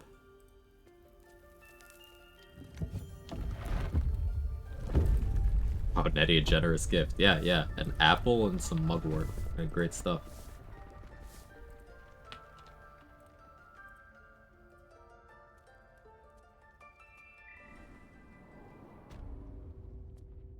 Char and Shadow shocked me. Curious how much worse Will is. Why would Will be worse? Why is the assumption that he's worse? Just like the horniness? I mean, remember, Will and Shadowheart can bond over their shared tastes in porn in Act 3. It's companion banter. They are both very horny. Will is just very caught up in his, like, he wants to do things the right way. Who's the least horny companion? Minsk.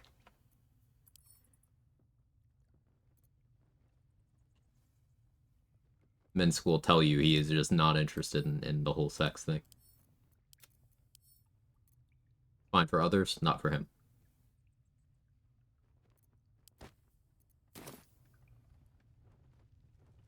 You say it's a more competitive gear slot between shield and helmet?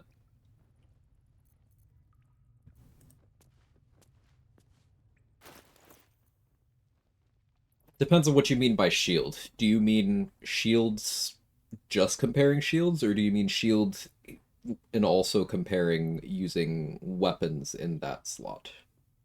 Like making it mutually exclusive with dual wielding and with two-handers as well.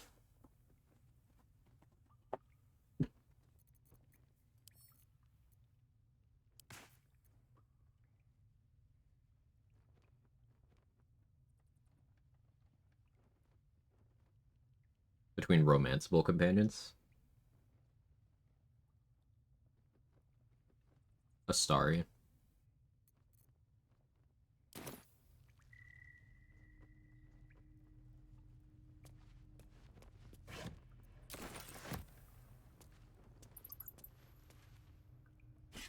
A beautiful glaive.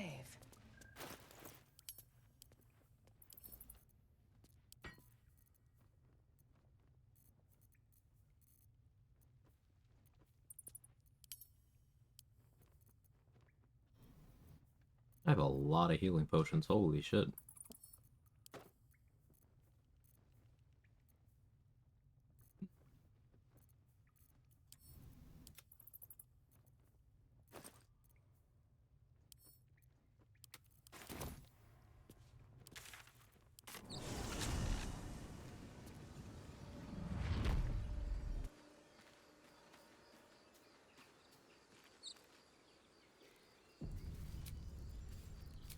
I should fight the spider while I'm on guileful movement, but I'll just come back later. It's fine. Shouldn't provoke the blade if you aren't ready to suffer its sting. Uh-huh.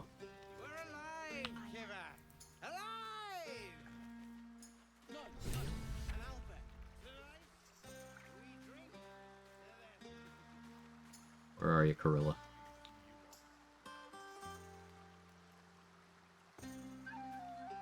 Maverick. What's the ring below Sylvanas one? You're gonna have to be more specific.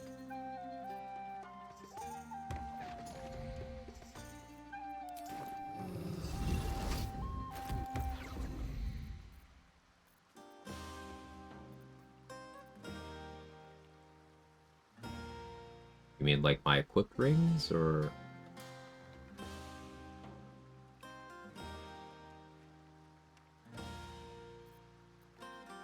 Equipped? Oh, this is Caustic Band.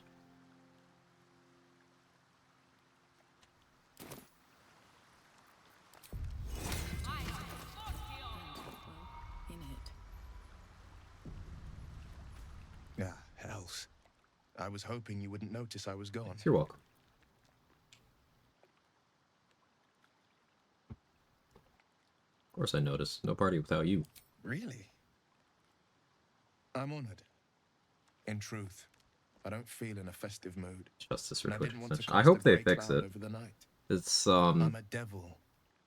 I love the people there's from the precedent grove, for I games unsettle with them Twitch deep down, extensions as I allowing them seem to to unsettle fall everyone into nowadays. disrepair after the You don't content want a cycle because devil they're at your expensive to party. maintain. Horns this show I don't want that to will happen to pop the this one balloons, too. you see? And the guests won't take kindly to scars quite so monstrous.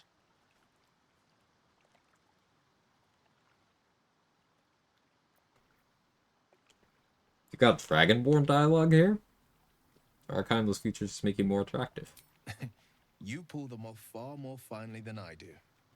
But off with you. This is your day. Have a dance. Enjoy the music.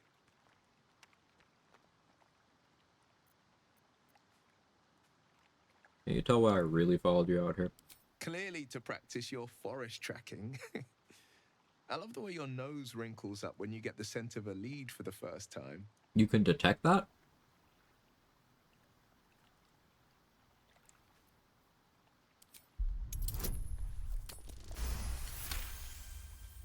Take notes, Danny. This is how you do this. Okay? You gotta roll good. And you gotta make sure you click on Will and not Astarion. Okay? You drive a hard bargain. But just the one.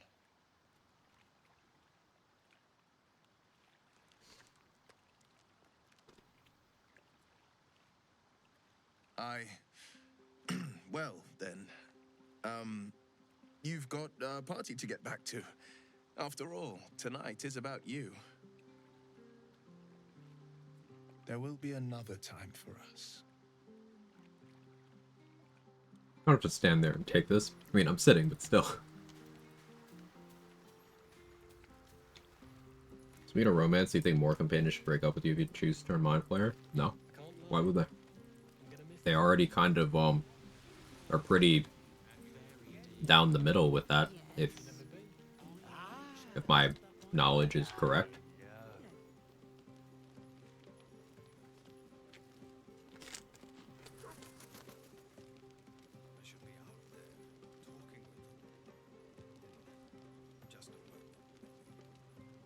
At least how it doesn't, which is crazy to me. You're omitting the context of how you became a Mind Flayer, but the reason you become a Mind Flayer, at least in the most common route through Lae'zel romance, is to, like, spare her culture's closest thing to, like, a messiah type figure. To spare him from having to do that. That's more like it. How many goblins did we kill? So that's like, that's gotta be incredibly green flag behavior for her because she already knows you. Basil despises squid.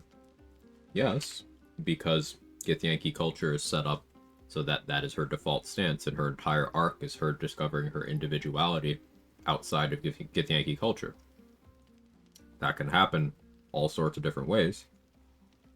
Most commonly, it's like, hey, I'm helping Orpheus overthrow Blackheath because I choose to. But sometimes she just lives her own life in Faerun. What are you snacking? Cookies.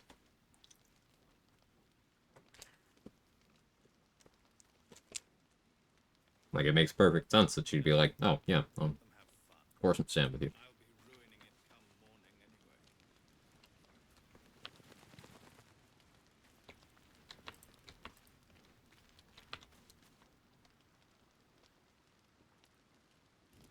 Would you look at it's I'm a good potations too. I like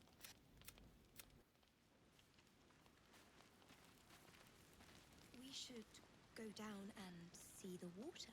What for? It's all dark and muddy. Private, too. So? Oh.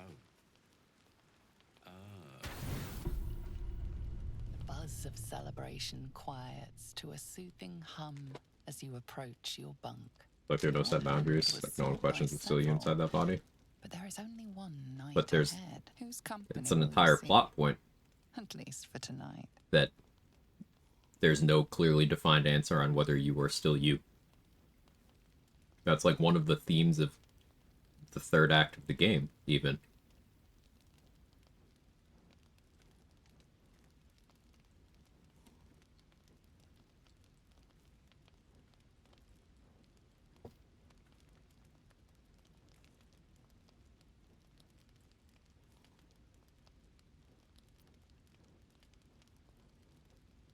Somewhere in the corner. We'll go with well. Similar to Cyberpunk's theme? Actually, yes. Irish. Very similar. Good point. I trust you enjoyed your evening. After all your efforts, it was well deserved. It may be some time before you... The journey specifically... any who linger long... If you can find this place, you've already been... I've long sought... Do you not...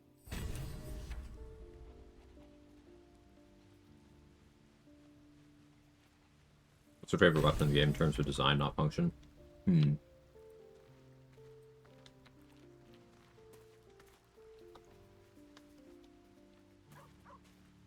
thinking.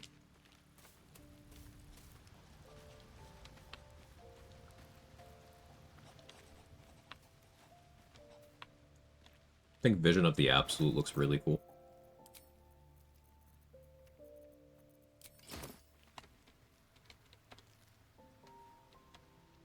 This spear, look at that.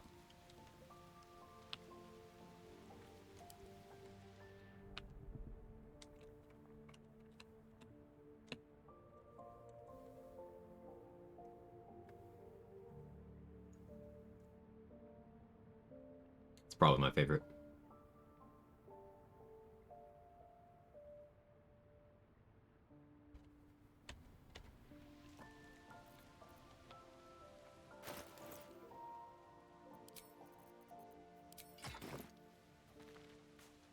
Hey, soldier.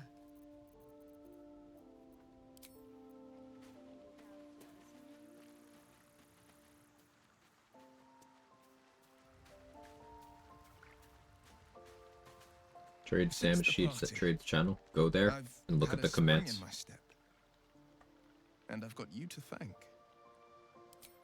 Oh, goodness. My cheeks have gone warm.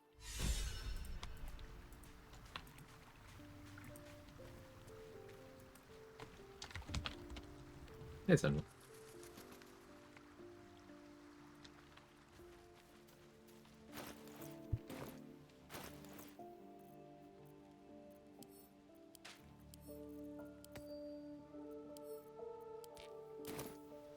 Hey, Sanguine, thank you very much for the prime. I appreciate that.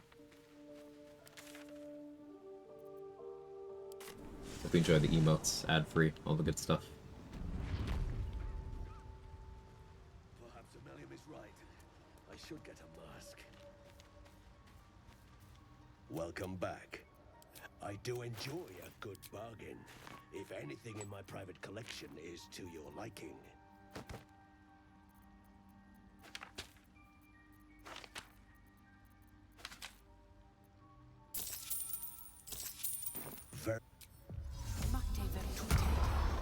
Thank you for the quality content. Learned so much from the stream. Man, happy to hear that.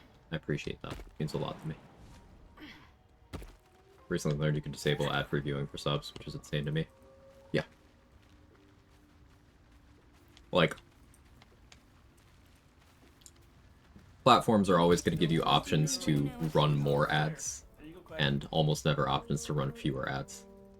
I would turn ads off entirely if I could do so without completely turning off monetization.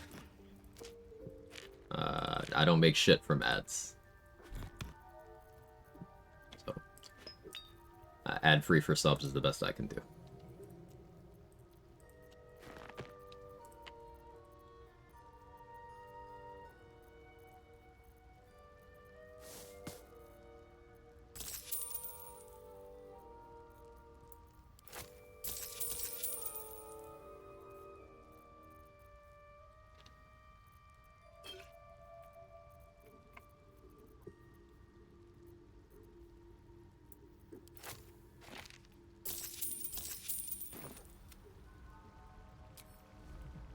that everything then?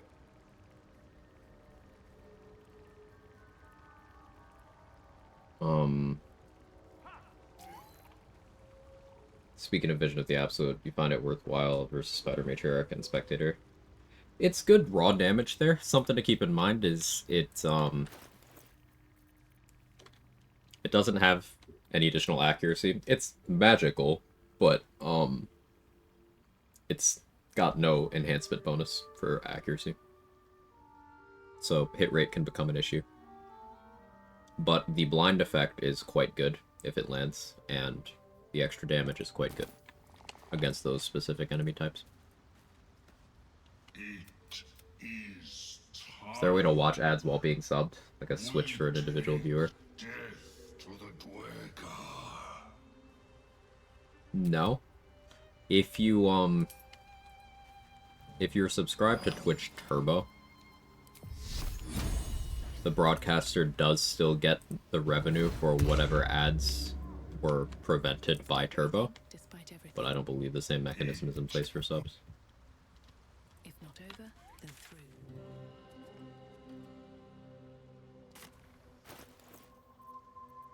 Could be wrong about that, though. Genuinely, if you are not a channel size where you're closer to 5 figures than 4 for viewership, you are likely not making anything relevant from ad revenue.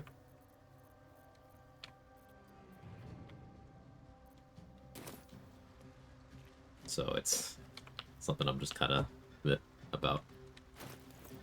Because that ain't me.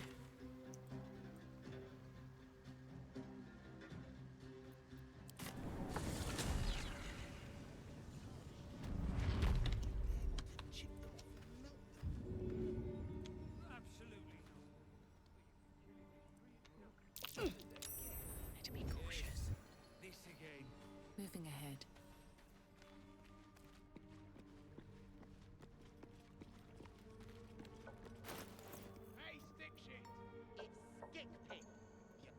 So Adamantine Mace will allow my Tenacity to ignore resistance.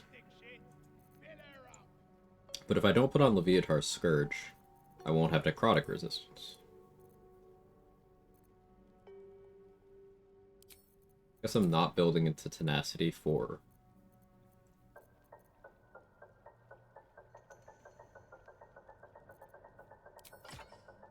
the first little bit here.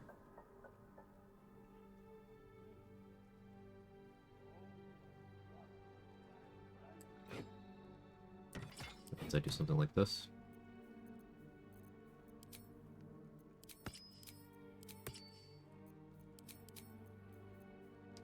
Slashing res here. Fleet Fingers? Yeah. Why not? Just curious, since your success chance is only 75% there, what'd you do if you fail to throw on the Scrying Eye? Nothing happens if you fail to throw. It's not considered a hostile act. Nobody minds. That's why I tend to opt for throw over push. Because there's no downside.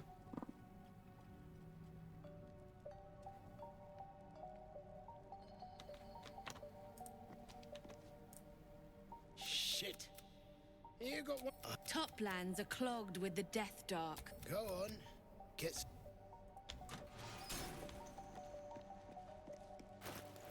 Barkus will bug out by me doing this, but do I care?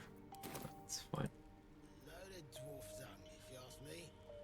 Not turning my back on Laduga.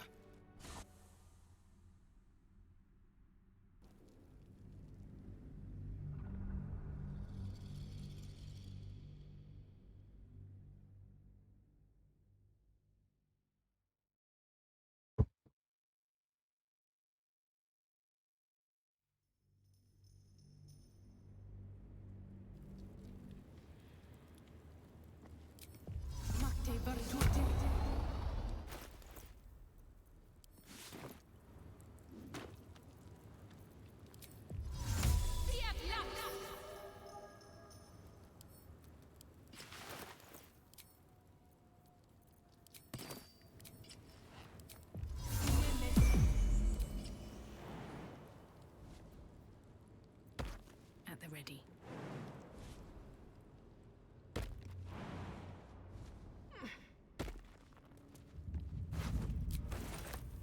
First, nice.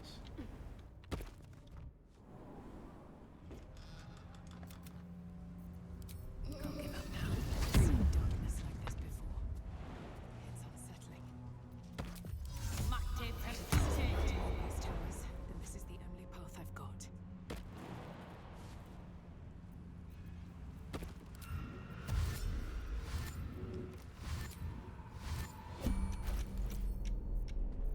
Touch. Stop.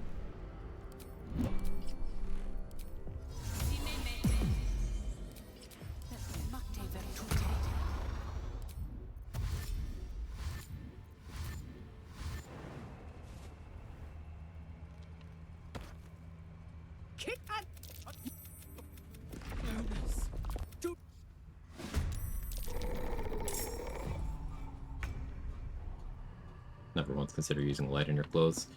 It has less duration. That's the downside. Like, it only lasts 20 turns, but it means that I don't have to juggle having a specific weapon out. So I tend to prefer it, because the section where I actually care to have light on my weapon is very short anyway.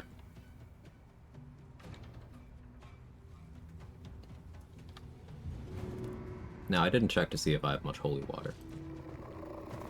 That's kind of an issue. Hit. Okay. It's a good start.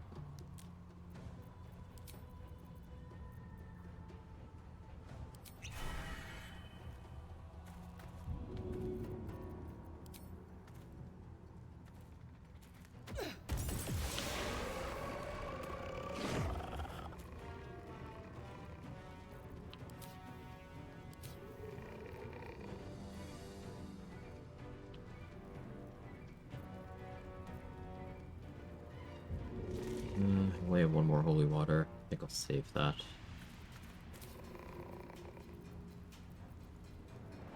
What have I got scroll-wise? I didn't really check my consumables before we came here, so... It's a bit of an issue on my part. Fireball's trash, we won't use this effectively anyway.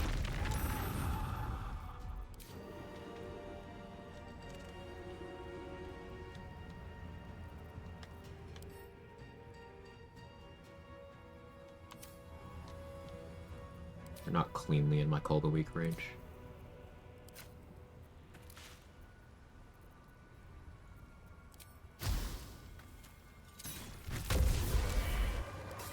Good enough.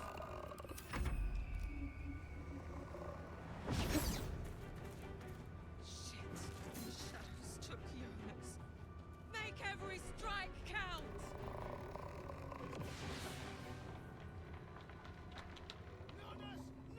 What are you doing?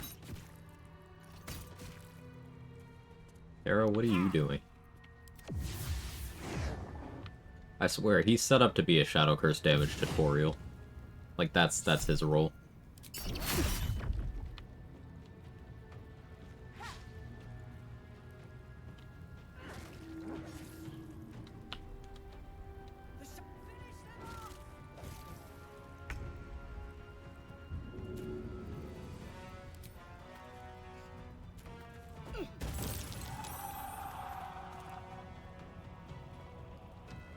Was disappointingly little damage from that.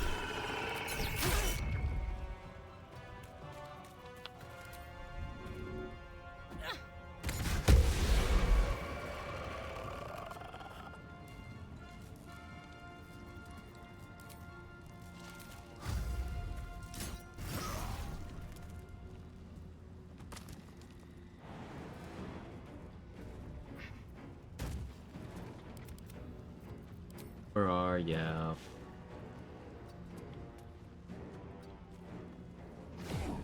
There you are.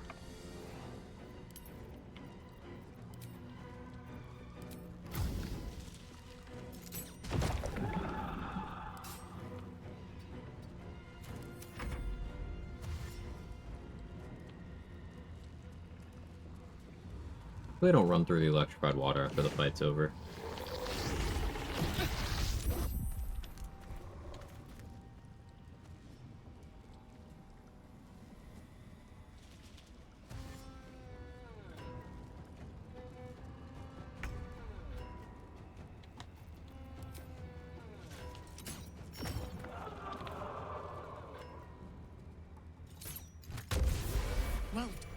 Keep your torch high.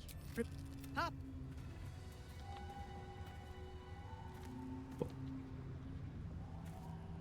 Arrow's still getting shadow cursed. I see him over there.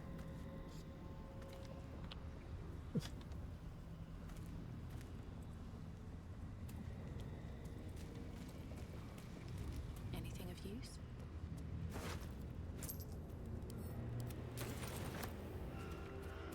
You say daily elixirs of Hill Giant Strength overrated because it competes with Bloodlust? I would say it's overrated because it competes with Bloodlust and the rest of the elixir slot. Bloodlust, Colossus, Vigilance, Tadpole elixir, Resistance elixirs. I feel weak, drained. There's a lot of reasons. Even in this build where Strength modifier is crucial for my Tenacity output. What happened to it? Well, we just saw a Bloodlust fight.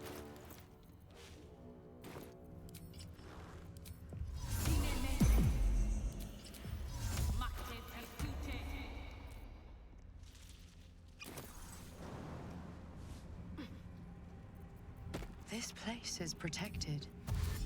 Must be the refuge the Harpers spoke of. I should speak up. No shadows here. Something must be keeping it at bay. Fixed XP exploration spot. It's always 280 no matter what level you are. But normally you don't get it because Jahira steals it. If you approach in turn-based mode, you can grab it before she does.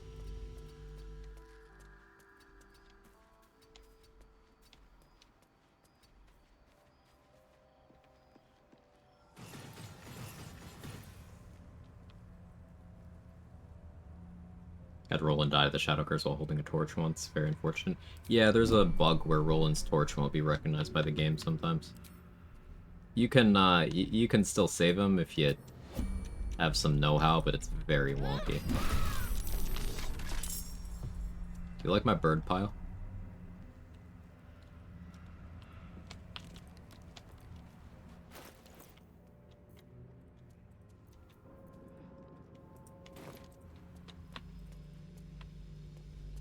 Comfy? Probably.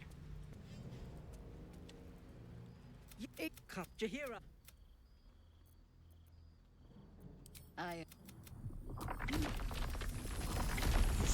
Not true. Yep. In the hell? Tell me. Then settle.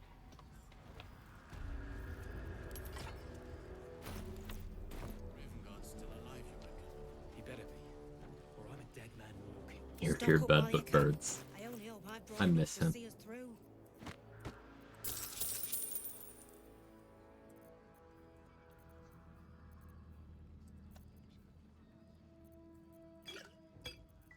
Plan to be level 11 facing Merkle this run? I almost always am. Just because my routing tends to get me there. I don't miss that mark anymore unless I intentionally rush it. So short answer, yes.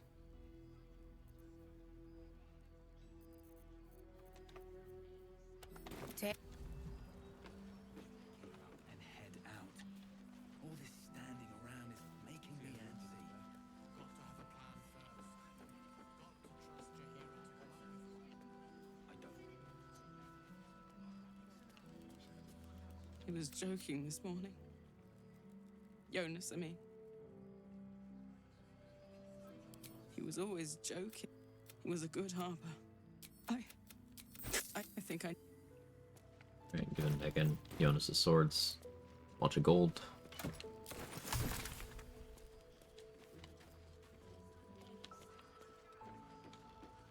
Typically find myself just short of level 10 facing Merkle. Feel like I won't get away with it solo. You can get away with it. Strategy matters more than level. But I will say, if you are finding yourself short of level 10 at that point, you have missed content. Don't be shy. Have a gander at the finest stock.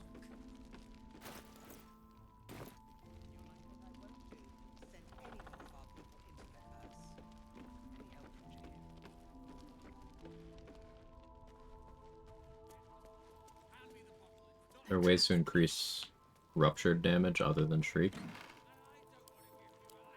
Gaping wounds might work. Rupture damage is not your damage. It is the damage of the creature you have it applied to. And if you find any, It's considered as them doing self-damage. Bring it to me. Found this metal in a place called Grimforge. Need anything? Found this metal in a place called Grimforge. Need anything? Found this metal in a place called Grimforge. Need anything?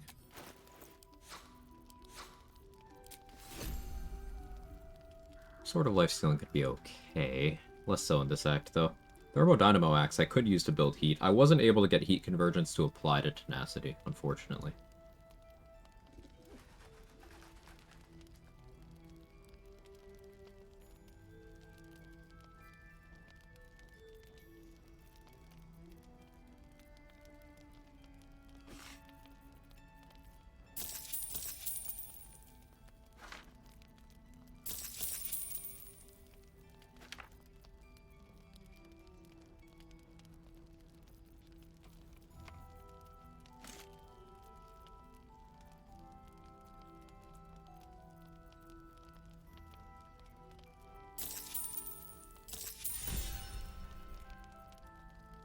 I'll be here if you need any. Need anything? Hey, Felicia.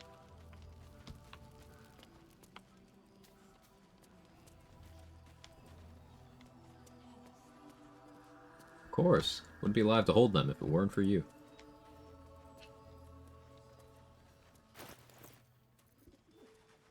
I haven't been doing bonus fists these days because it's just so tedious. So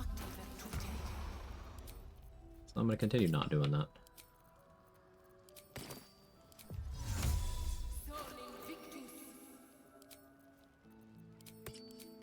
Seen alleyways in Baldur's Gate that are plenty worse.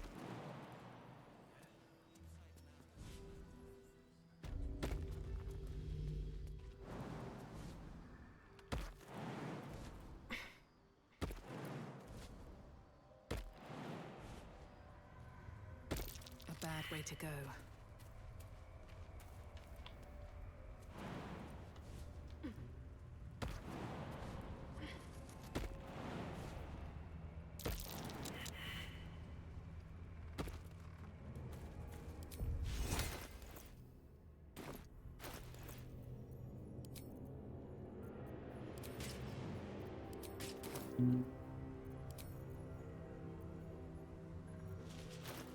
I was gonna disguise as a drow here, but nah, we'll let it ride. See what happens.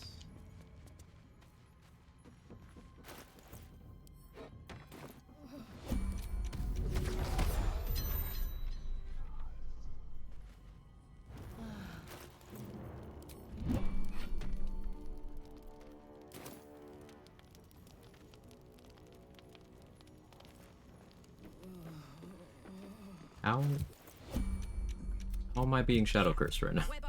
I have a light weapon in my hand. The dried your Okay. Your true souls, my queen. You bless them too, my queen. Roll good. Where is... Okay, go away. This is not Her Majesty's will. Ranger gets advantage here. Just roll good. As the sound. How am I shadow cursed? My weapon has light on it.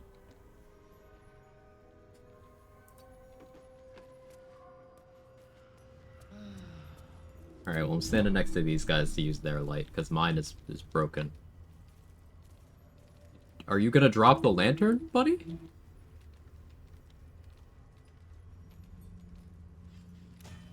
Thank you.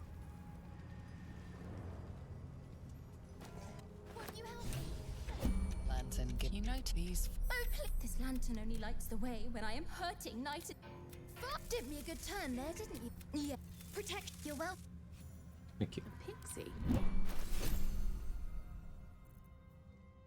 Spider-Man card is from a mod? No, it's vanilla. It's a mod.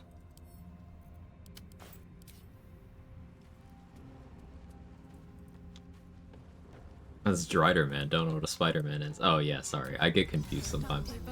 There's so much content in the game.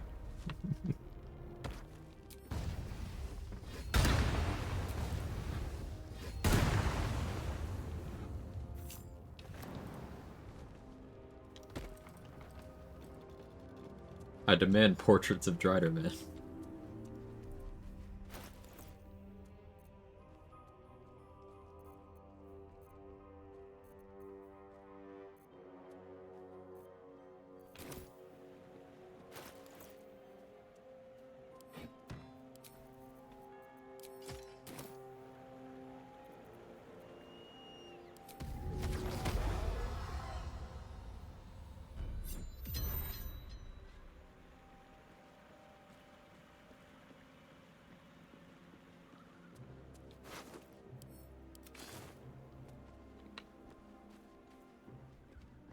Crates and caravans.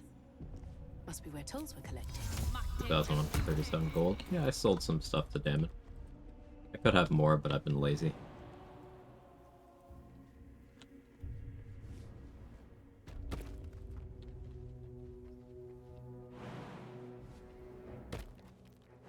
Am I too high up to get the waypoint? That's annoying.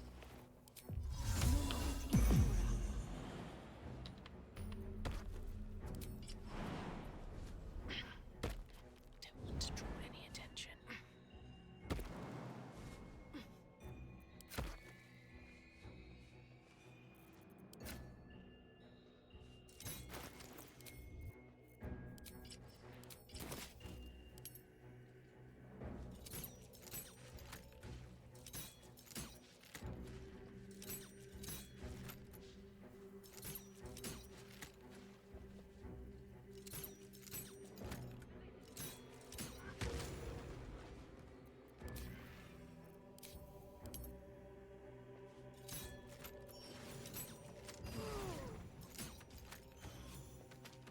You've made a grave mistake.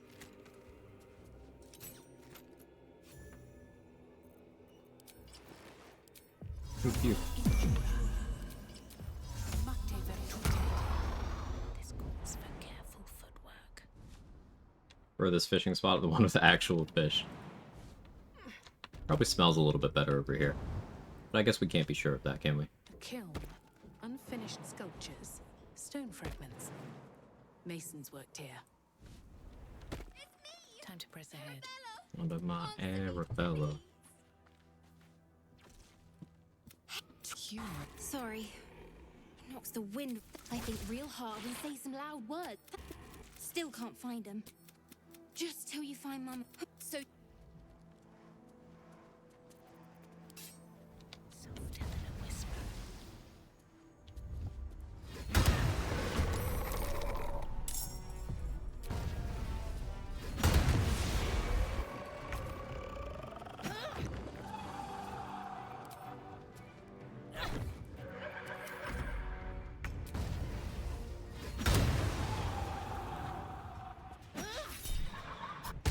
Tenacity.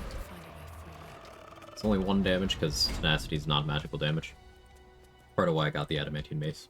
So that's the entire reason why I got the Adamantine Mace. Something over there. But until I have necrotic resistance, I'm gonna want to keep Leviatar's Scourge on. That's a problem I'll resolve later. What's inside? It's been a long day. I'll need to rest soon.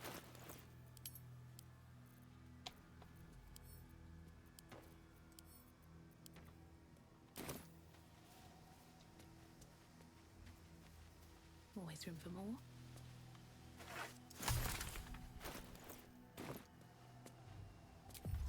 I've got a long way.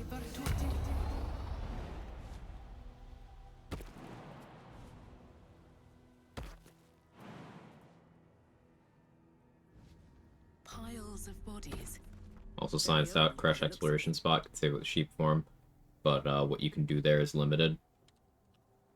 I assume you probably just can't wander the halls too much. A new grave. I've grown quite. It would be pointless if chances are. In truth, Can I take dual wielder? it is Yeah. carnage in. Of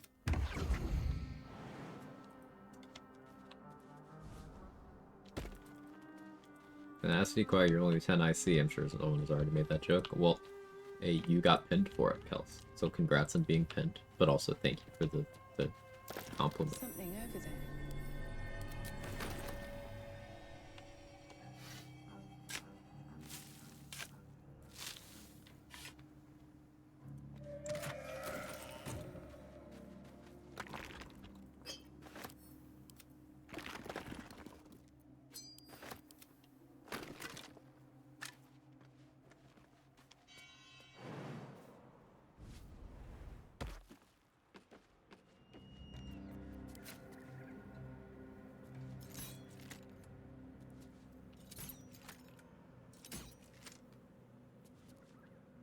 No scope.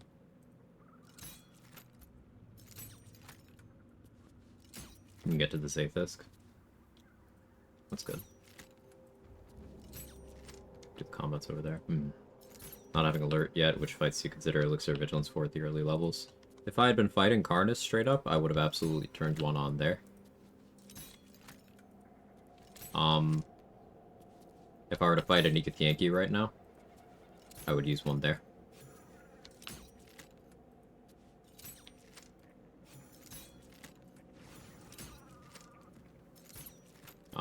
Any of the Thorms, except for Thisibald, I would also use one. Balthazar, I would use one.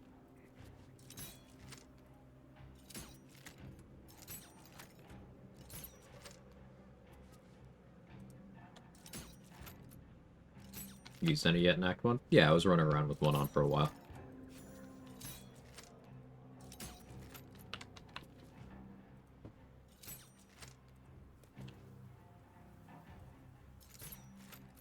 I chop a Jiro without touching it. Ooh, that's good.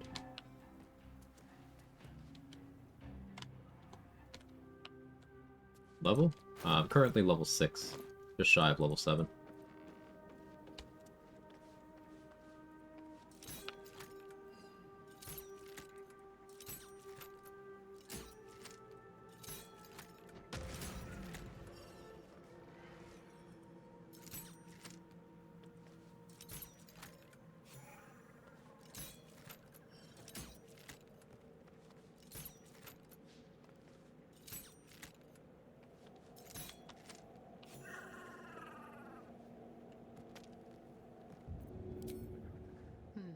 Seems like the best way.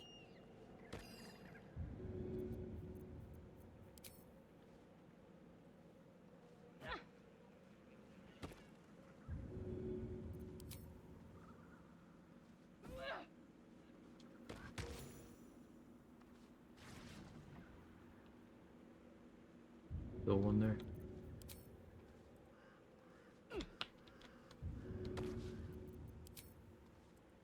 Don't be shy. I bet level 7 thinks the world of you. Boo! Boo!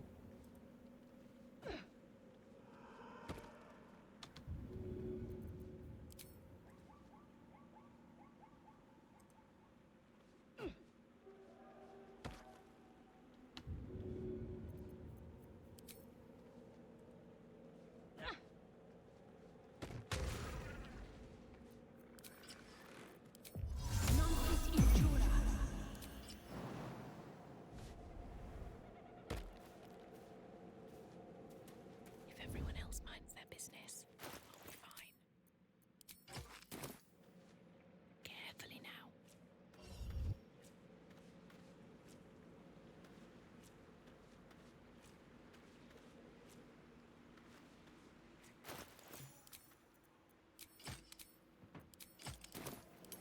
Wonder if the gods are watching me.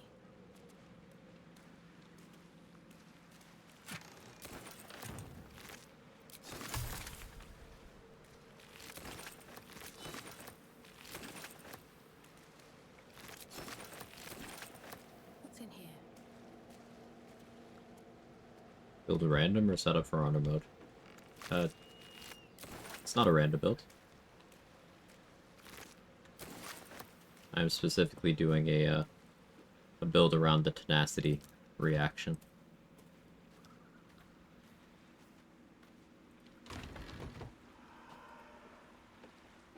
There goes Poo Scraper. I mean, if I want it, I can get it back. I don't really need it. I'll probably just let it sit there.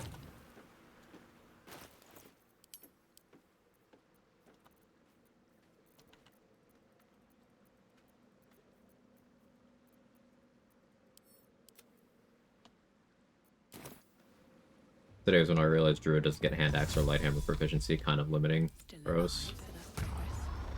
You can still throw things you aren't proficient with.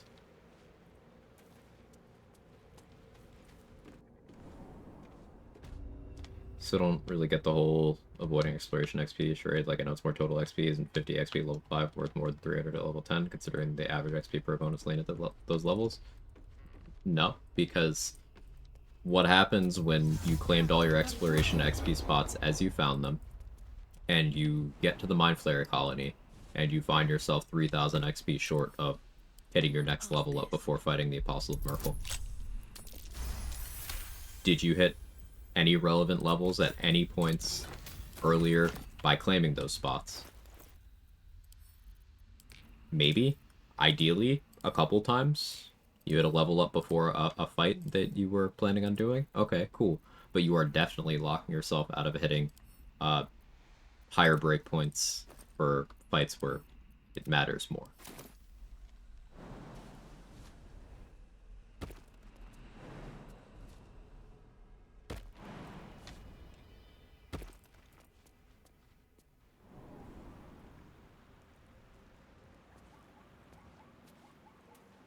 When we first started doing exploration XP stuff, it added something like, I don't know, 5,000 to the run?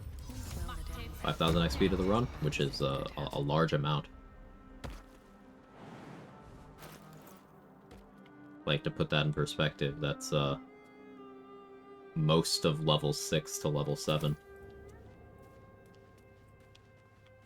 Might be useful. But we've also pushed exploration XP optimization far beyond that point now. These sigils. What were they for?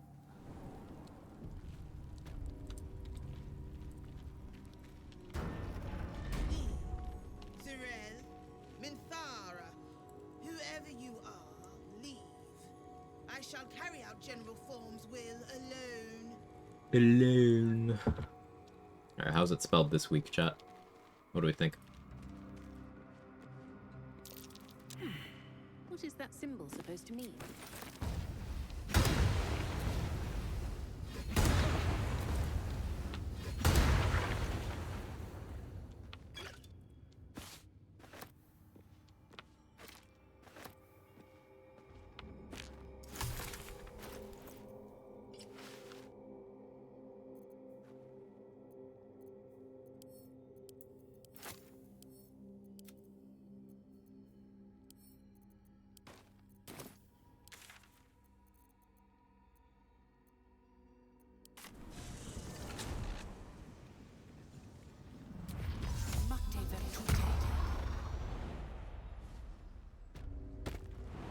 Some good spelling. I don't need any attention right now.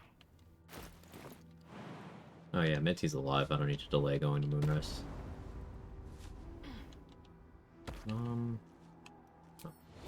Thought I killed you. Guess I didn't. Hi.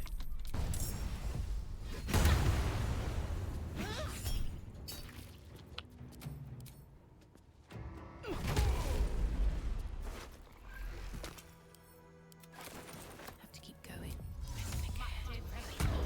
Bedtime for Betty. It's all about XP benchmarks. Exploration spots taken early outside of run restrictions don't make you reach impactful benchmarks, so if it isn't helping you then, why take it early? Exactly.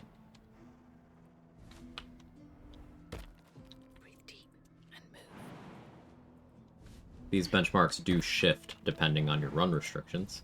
Like for region locked runs, we don't currently know of enough XP in a run outside of coal mining, which kind of throws everything into disarray. We don't know of enough XP to hit level 8 before going to the Creche. So that means you hit exploration spots at level 7, because we do know how to get to 7 without getting exploration spots. And this means you want to get the maximum value out of them, because that makes it easier for you to hit level 8 before the final couple fights in the following map. And the cumulative impact of treating your excuse me, your exploration spots like that across the run, it adds up. Like you end up at a point where you're much more consistently hitting level 11 before Merkel. Things like level 10 before Year Gear. Points where having an extra level, picking up a class feature you might not have had access to without that, helps you.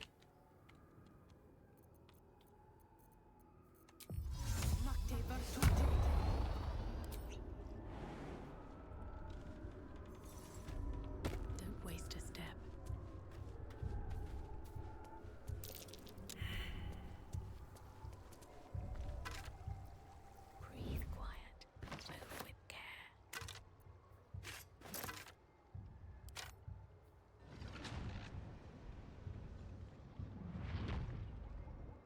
Even in current routes, we take some spots early since the benefits of taking them outweigh the XP later.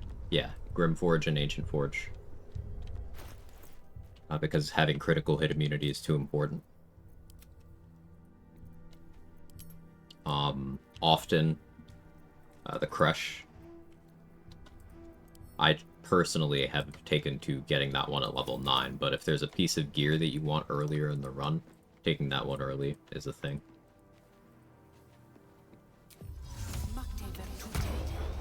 Is Betty part of the convoy? Yes. If the convoy makes it to Moonrise, Betty will just be in a bed. Like, even during the assault on Moonrise at the end of the act, he will still just be in a bed. It's very funny. He'll be hostile, asleep in his bed. Open up.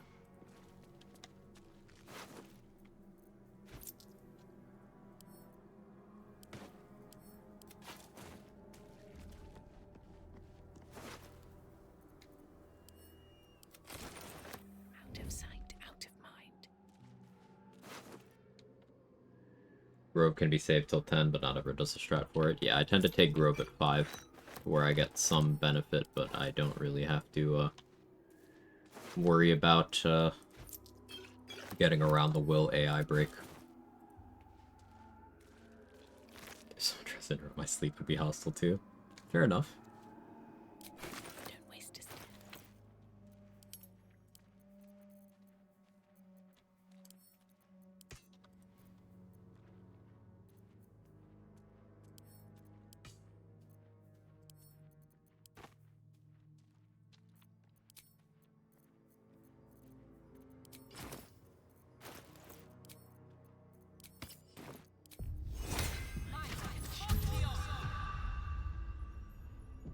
Can't slow down. We're close.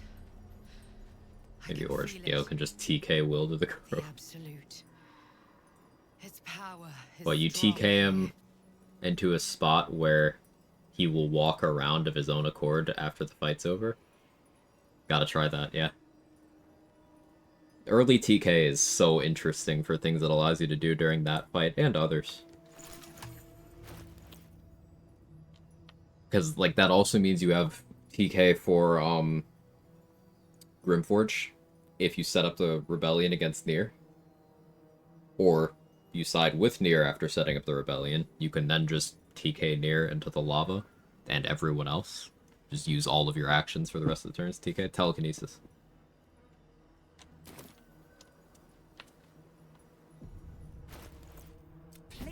They're locked up in the cult's fortress. Sounds like Mizora, this may be your best chance to. Interesting. Now, why should I go letting my favorite pet off his leash? Thought team kill. Well, An old incantation you're from a right. Children's story said to void a devil's contract. You've had. No.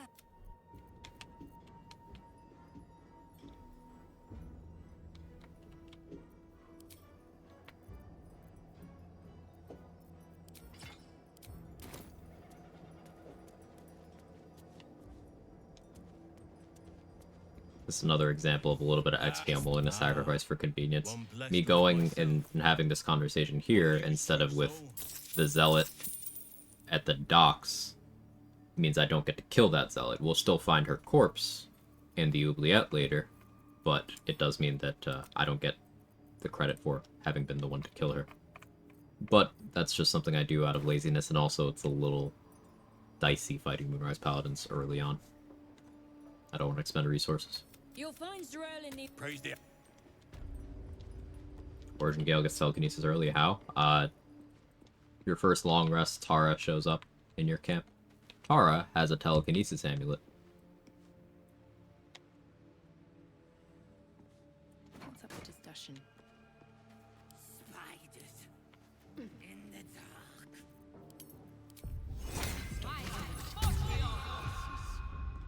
Many eyes.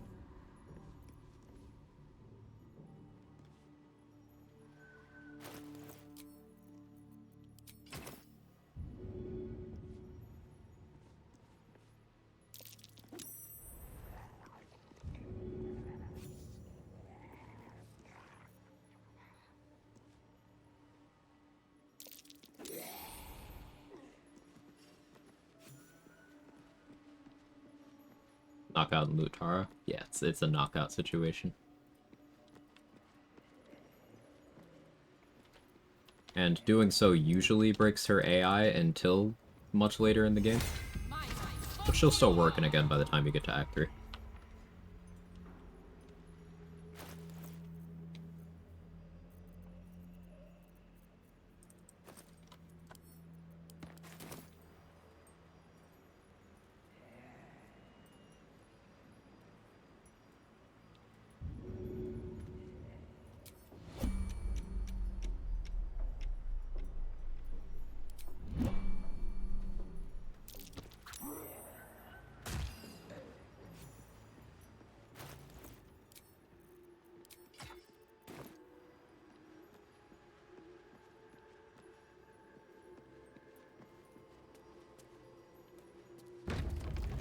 There can be no doubt. This is the place. This is where we'll discover the secret of the Absolute. Can there be any doubt, chat? Coin. The Absolute need to prove it. Who's singing your name? My classes don't have options for this. Ragzlin isn't, I ripped him and his camp apart. That was you. I heard Ragzlin was tough as dragon meat. Want anything from my stash? You pay less than the rest. That's what I'm dragging my meat on your mustache, Lantar. How about that? Bastard. Charismatic fuck.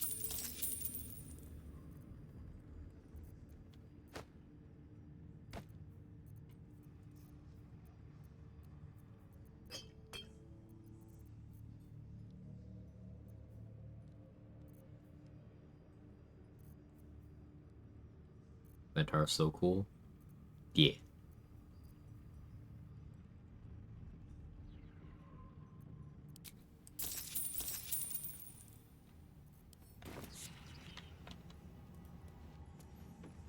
Need some water? What? I got tea. Ah, a new face come to bask in the light of the Absolute. How can I be of service, true soul? See, I'm not thirsty. I'm normal.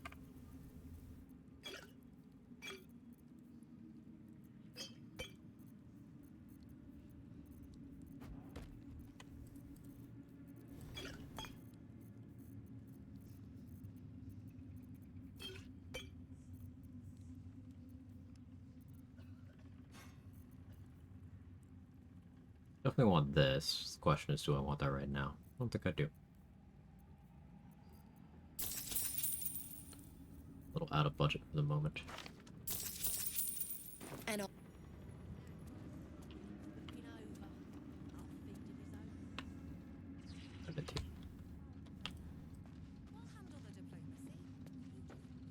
The thirst is to be normal.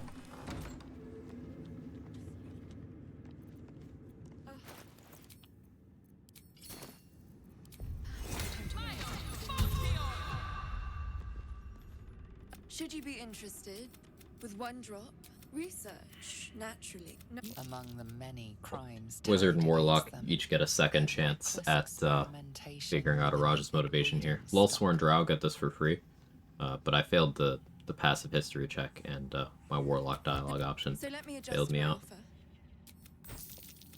Please. So, the Dragonborn elixirs are really interesting. There's no companions or hirelings that are Dragonborn, so you have to bring a Tav or a Dirge for this. Advantage on Intimidation and Persuasion checks, resistance to cold damage, already have that. Can use Ice Storm once until next long rest. Really cool.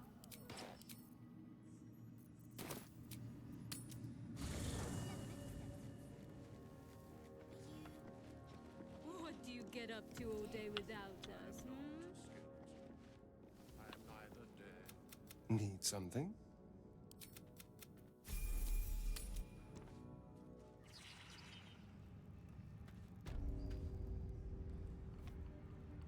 I know you, and he's yours to come. Good. It's. Can't you talk? Because there's something. No, Careful, I might. Should you be in with one Alright, thanks, Astarion. Alright, what now? Yes.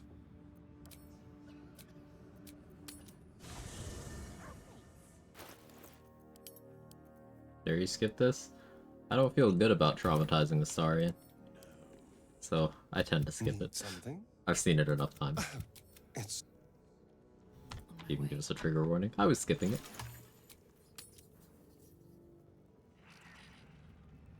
If Aelor. Step away. New fiber internet is being installed. Ooh. Welcome back, true soul. Good to hear. You've come in the spirit of trade, I hope. We do want the Boots of Arcane Bolstering. Super expensive right now, Come back. but worthwhile.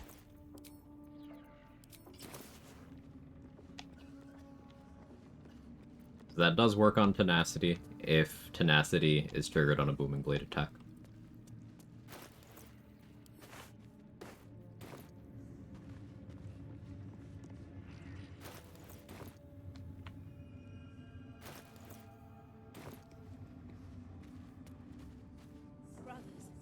Look at the level on Lincella, I think.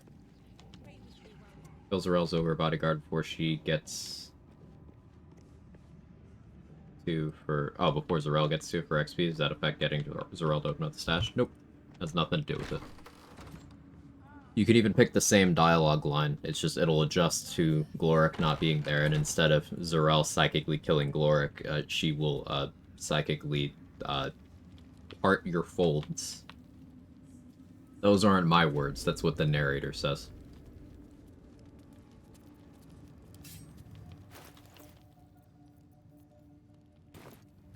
Just out of view. I just want a little look.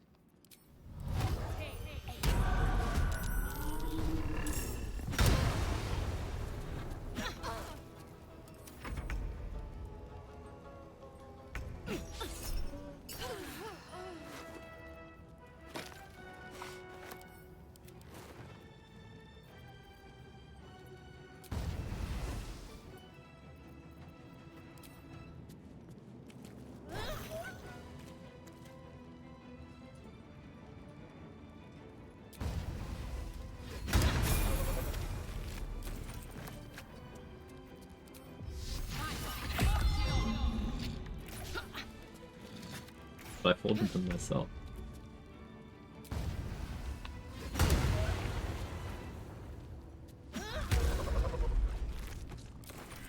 Have to keep going.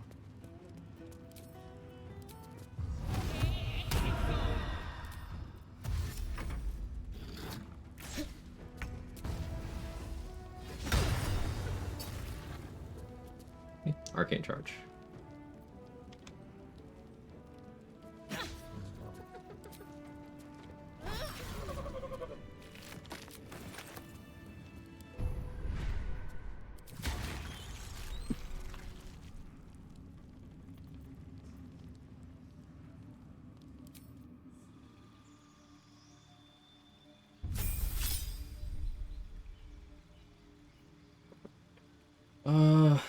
I'm still not quite sure what to do with levels here. I think I could give up Ranger 5.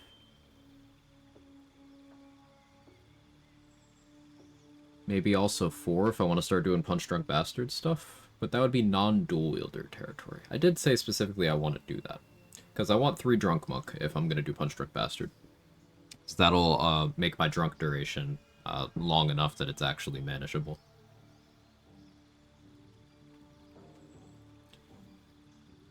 I think for that, I might even give up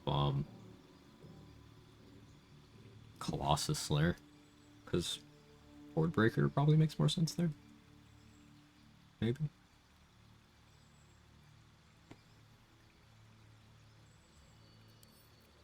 Let's thonk. Do you value favorable beginnings? Yes. It's almost always one of the first ones I take. For this run specifically, remember, I don't want accuracy all the time. I could create, you know, situations where, okay, I'm still planning for the hit, but I have good damage on Tenacity if I miss.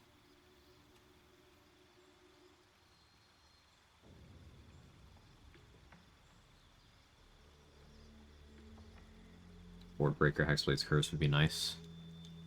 Yeah, that would. Could I Tenacity on a missed, I could Tenacity on a missed Wardbreaker tech. Should be forbidden to pick up Ratbat this run, too much greatness as of late. Yeah, Ratbat doesn't have Tenacity, so it doesn't fit with the build. I'll be picking it up, but I don't think I'll be using it.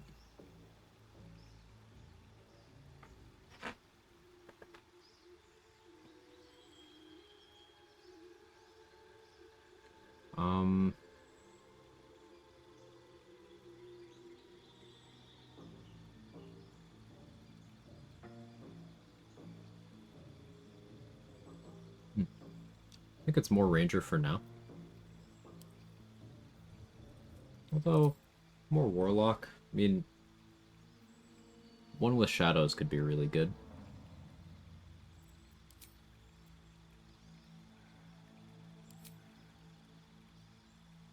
But I don't have Minor Illusion right now.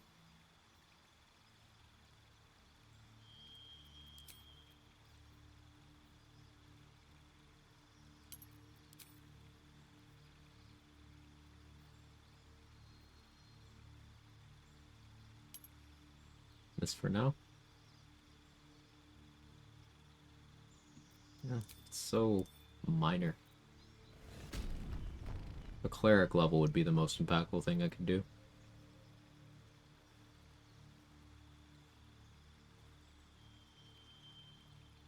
Or rogue. See, this is level 7, so... at level 8, I could do 4-3-1, 4 Ranger, 3 Drunk Monk, 1 Warlock. That'd be decent.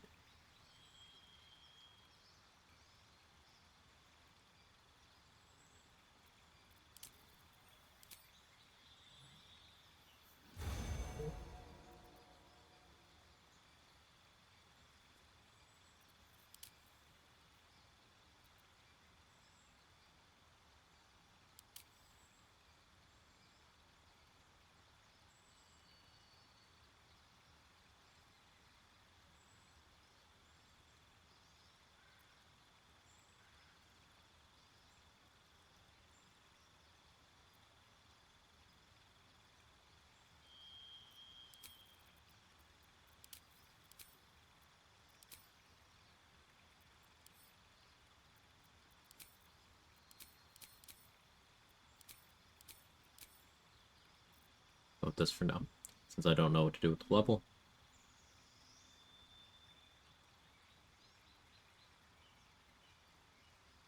It's between this or taking Sorcerer and picking up Minor Illusion.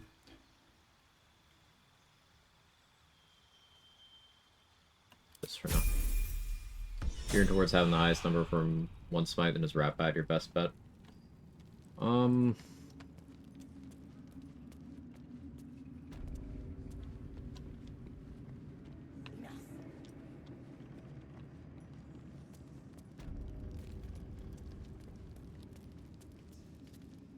Probably.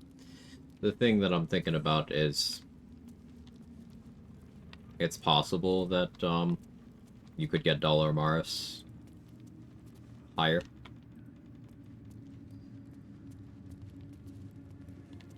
Yeah, Dollar Twist and Branch. Yeah, that's probably gonna be higher. Because I was thinking just Dollar, but with Twisting Branch, certainly. Main hand Twisting Branch, offhand Dollar Mars. Tails Ballast Armor or no? I mean, it could. But it doesn't necessarily have to. There's a bunch of ways to apply Piercing Ball.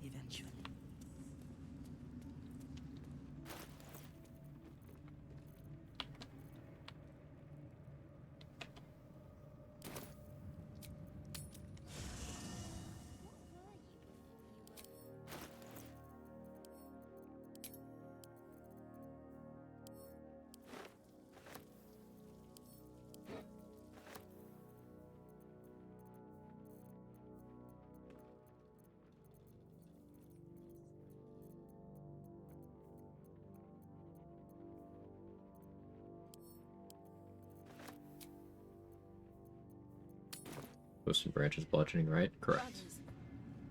Sister. Pray with me while we wait. I'm not worthy. The Absolute's war drums beat loud in your chest. How may I serve?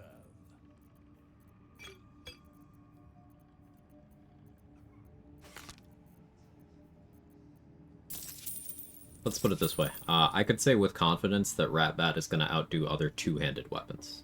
One-handed weapons is where it starts to have competition. But two-handed weapons, you're not touching Ratbat.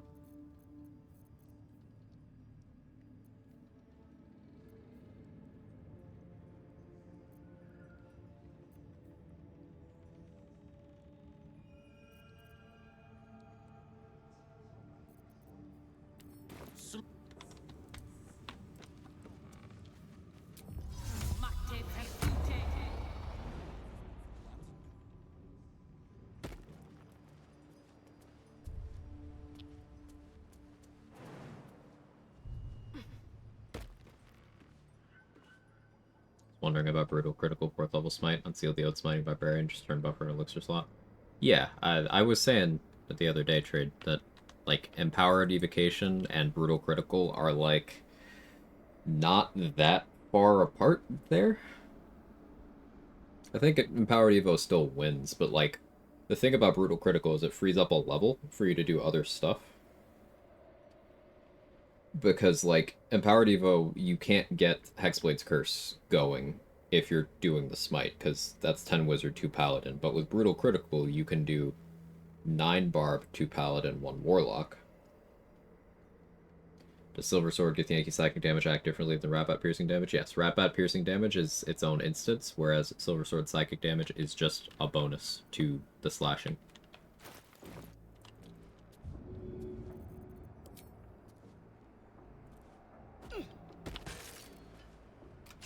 So look, Kevin, you're behind. You do. You're right there. Okay.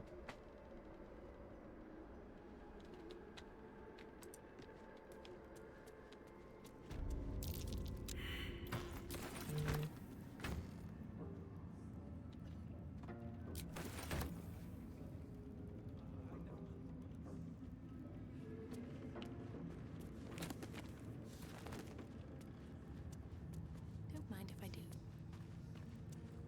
I think I'll plan my next run centering around Ratbat. It's, addictive. Be warned. Like that he always sleeps there. It's his favorite spot.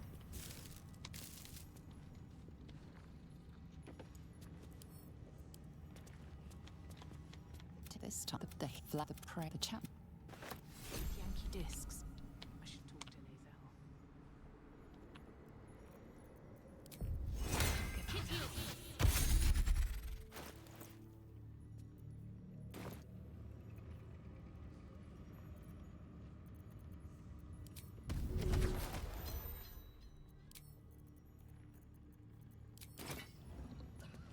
Can't risk being in open view.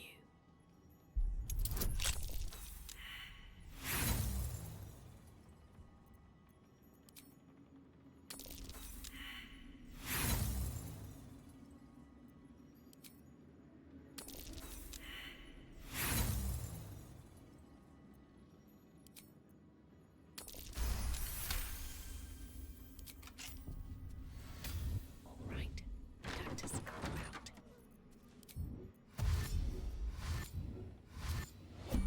Wonder if the gods are watching me. I'll give it a shot.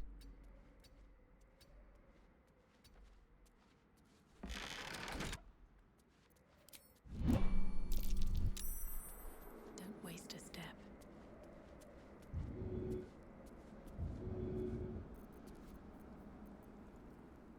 Docs, yeah. That could get me witness and such. Order of operations.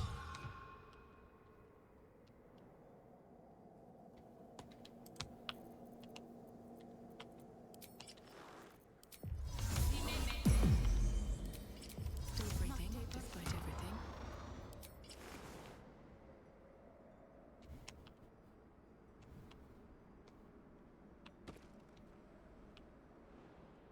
Maybe I should... No, this is good.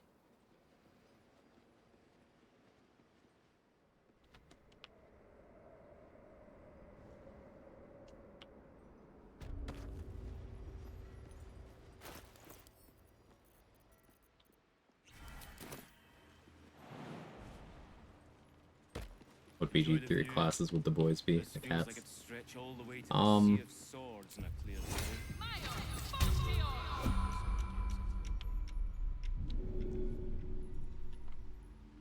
It's a good question. Something good here, I hope. I don't know. They're not really active enough for me to be able to ascribe class features to them, you know? It'd be similar to Brutal Cortical Fangs, where you have small amounts of resources that hit really hard. Right. Like, the practical winner is definitely going to be something else. Because you're giving up your elixir slot, you're constrained to using your one slot, and then it's also crit dependent. But, like, the output would be quite something.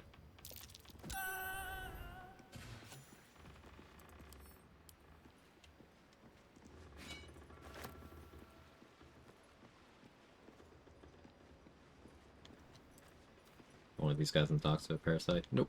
Well, yes, but that one I allowed to go inside, and she's already dead in the area underneath the prison.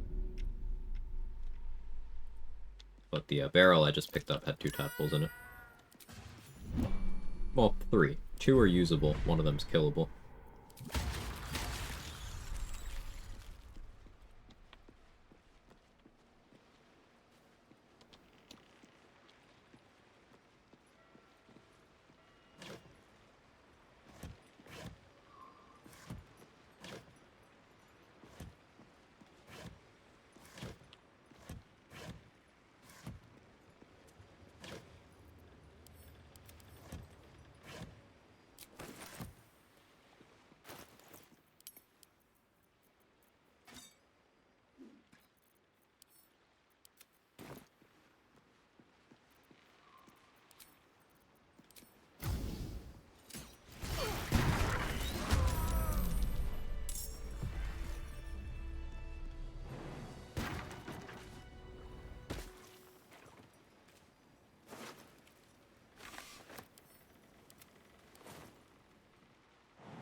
Odin robe would be nice.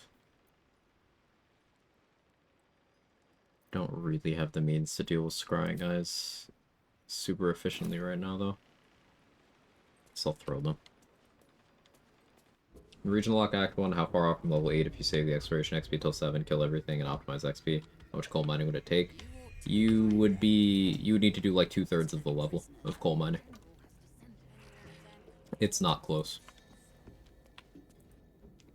Now, maybe with the polymorph trick to save exploration spots for longer, that trade has been putting on a lot of work sciencing how specific spots work with it. Maybe with that, you'd only need to do like half of the level.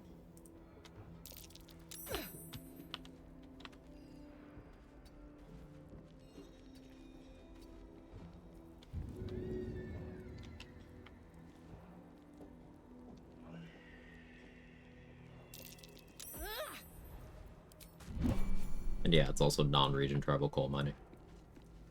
So, slow. You're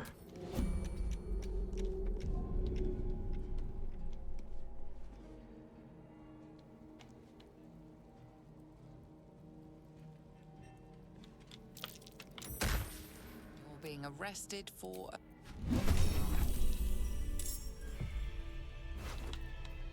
Am I?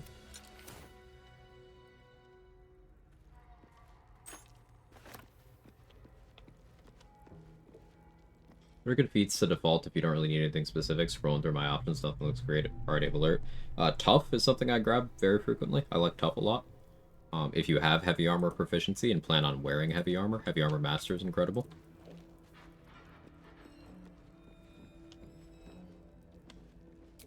Dual wielder diversifies your gear options quite a bit. You don't always have to be dual wielding when you have dual wielder. You do still have some agency in that department. I don't need any attention right now.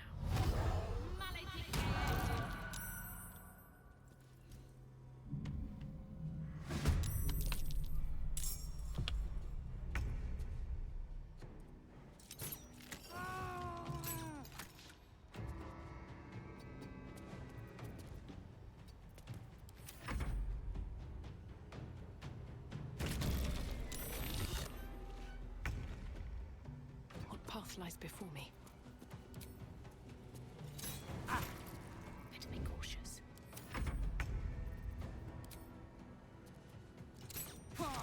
That's a friendly-looking shadow.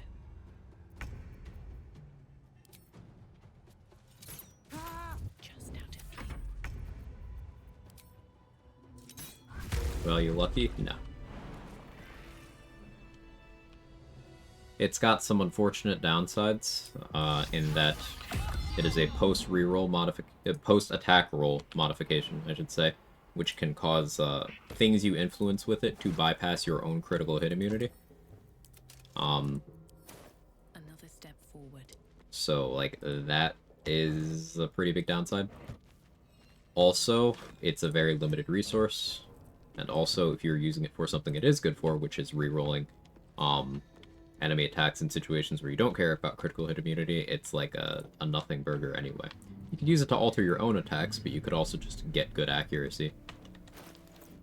So I just don't view it as worthwhile or practical in any conventional sense.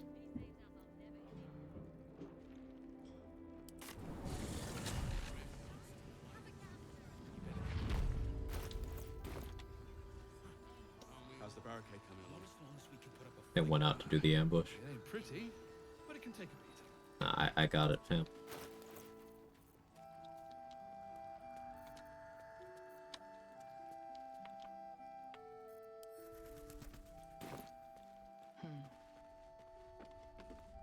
Check it out. We've gone legitimate, and Mole put me in charge. What do you need? Never got attitude with Mattis, I'm just realizing. The price of me being lazy earlier. Mattis is a vendor I use a lot in Act 2. None in Act 1, a lot in Act 2, a little in Act 3. Premium trinkets and doodahs.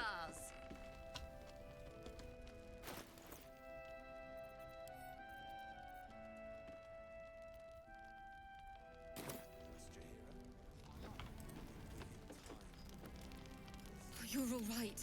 Thank goodness. They took his eyes first. He said he stayed in the grove because of you. How do you do it? How do you keep...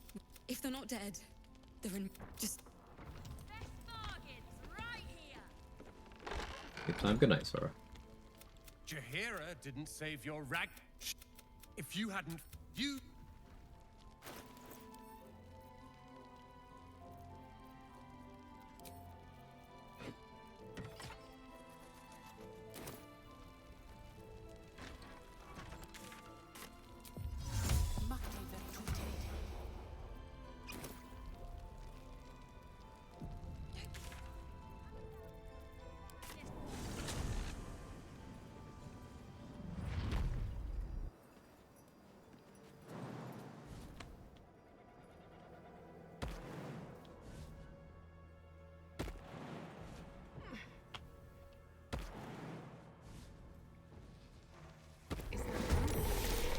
I thought he had better sense than this. Why would you think the Roland is better since then?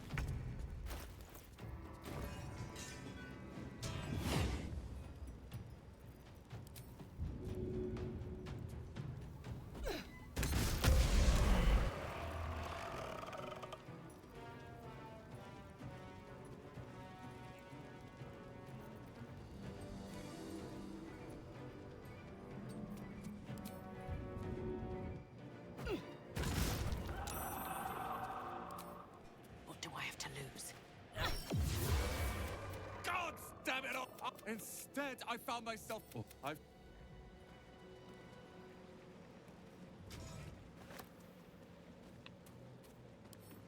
Right tool will do the trick.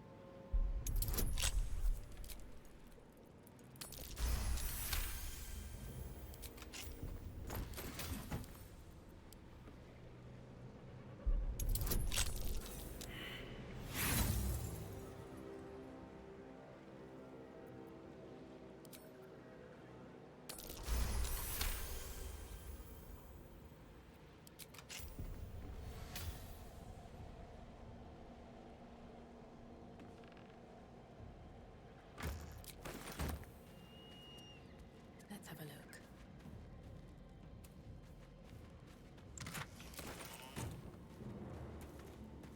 When I was comparing Fighter 9 versus Rogue Core, I realized Lucky is basically strictly better than Indomitable. Indomitable is something that really never factors into my valuation of Fighter in this game. I just kind of don't think about it.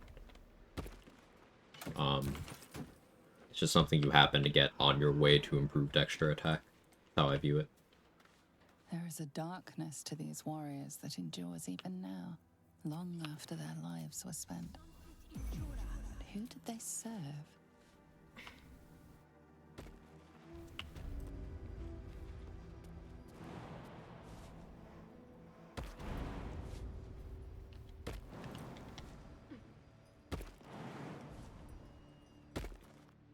It is impossible to keep a garment clean down here. You'll find it all the harder once we're off on the march.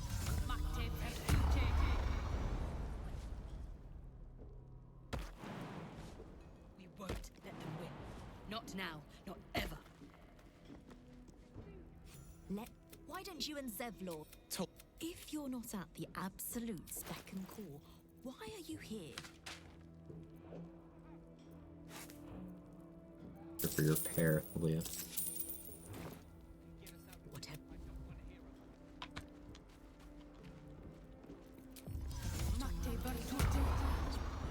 In it.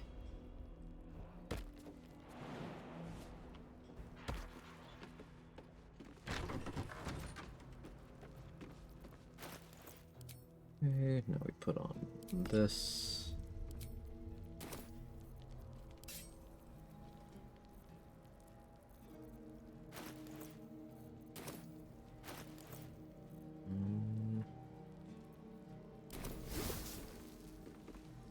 I don't want you to be there. Can you move? Like here, maybe? If everyone else minds their business, I'll be fine. You were witnessed a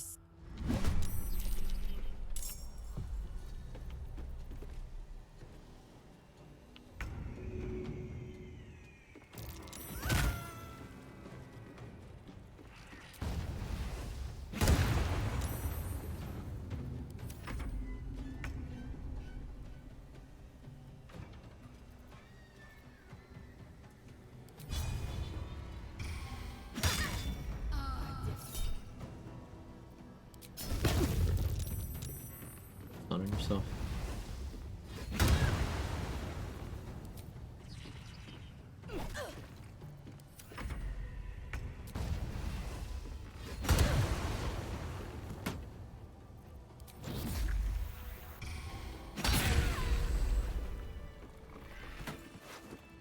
Roasted flail is good.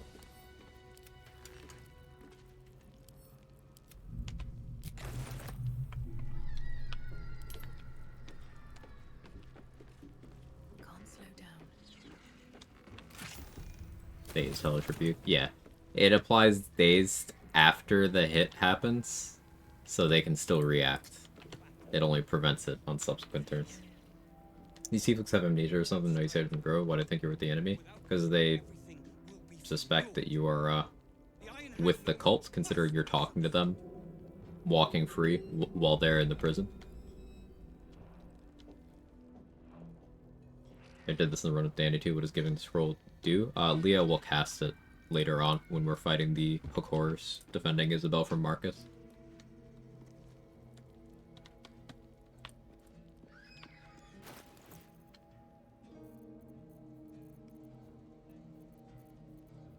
I forgot again to get a an ogre weapon for Wolburn to use here.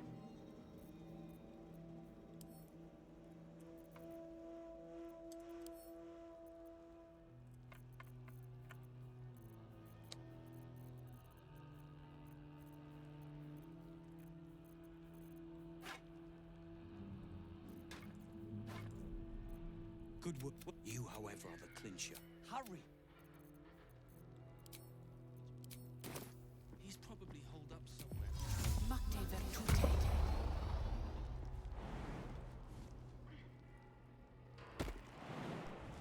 Someone's got to remind me next run.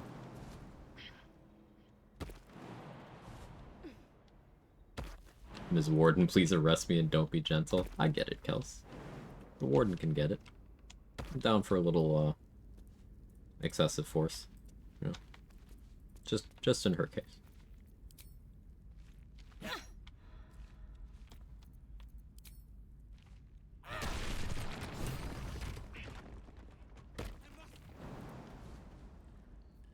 .26 damage Colossus Slayer there is, pretty fun.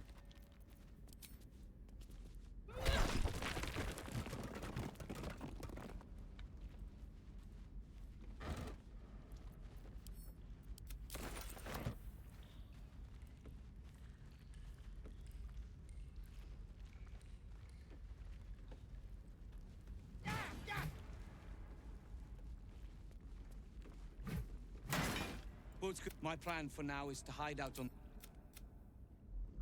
Ogres, can you disarm to get a weapon for Wolburn? Any ogre that has a weapon.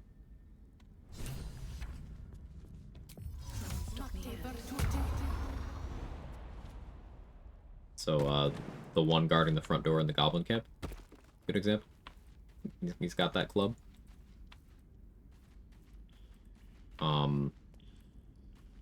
Either one or two of Lump's ogres. I know not Fank, because he stole my adamantine mace and I had to go through a whole thing to get that back. Here we go. Waters, she doesn't appear to have a weapon. I mean... That's a friendly looking shadow. There's a specific synergy this is aimed at? Just making Tenacity strong. Which we can do very effectively.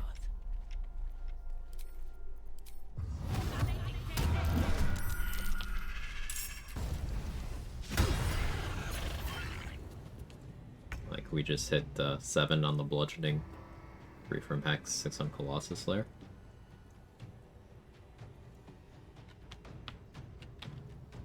Best be on my way. That's an unfortunate miss. At the beginning of stream, I showed a Tenacity that had 27 on the bludgeoning and then damage riders. When you include vulnerability and the riders, you can get Tenacity to around 110 damage. At least with stuff that I've calculated so far.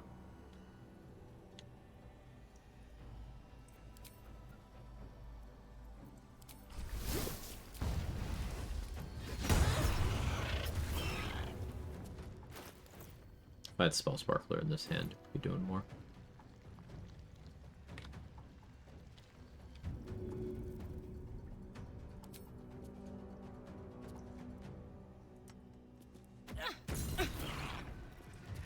Oh, of course I broke my concentration. Yeah, why wouldn't I?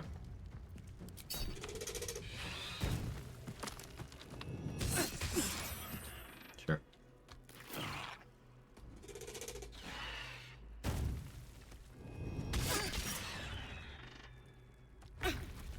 Incredibly rude.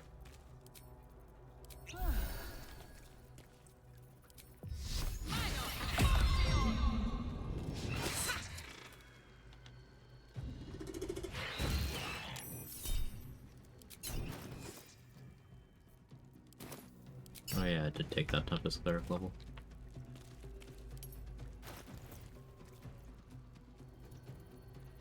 My gear is all incorrect right now.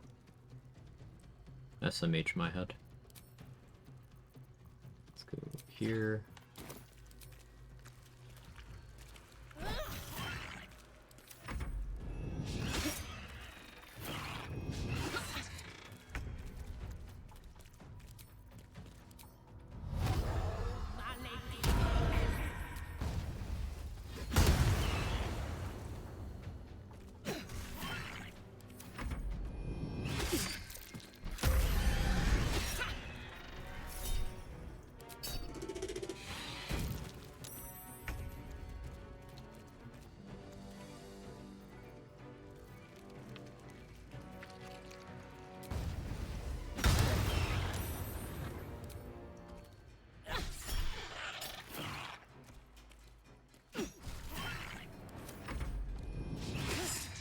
Battle Spark for Extreme Blade. Yep.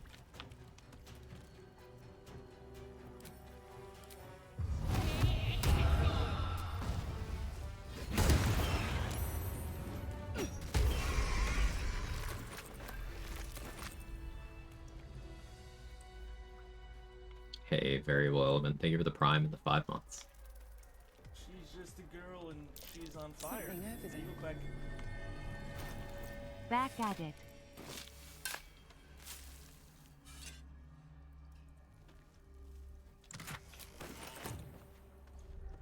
Maybe the hook horrors are misunderstood. Oh. Did a new breed of monster fucker just drop? I shouldn't have said breed in this context either. Look, there's something on the Don't other want to give side. you all ideas. No way through. An illithid oubliette. Right beneath the towers. The colony must be close. That must be where the tadpoles are coming from. Time for some bloody work. Oh, it's like that today, apparently. Anything of use?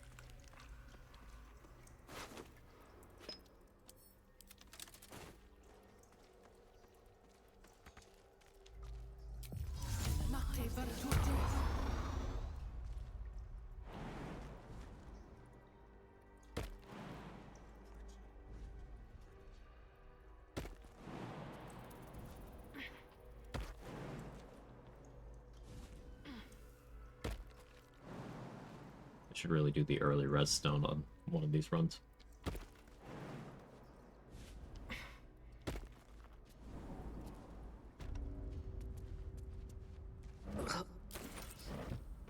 The stink of that place might never wash out.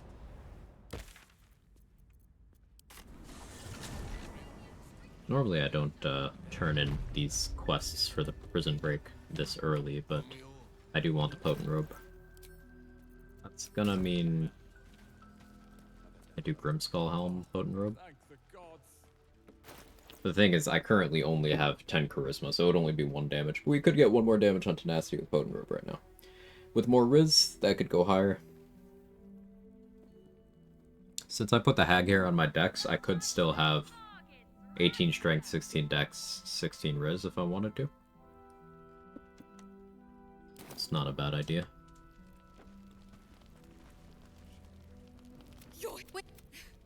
How did you do it? Just like how we sold Leah Scorching Ray, we're gonna sell Lacrissa Magic Missile in exchange for some dried beef sausage and red pepper. Honestly, pretty good trade. We'll leave soon. Don't be shy. Have a gander at the finest. You thank.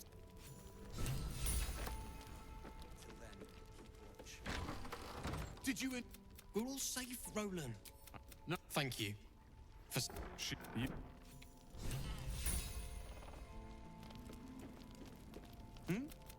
Oh, now. But even Braun deserved...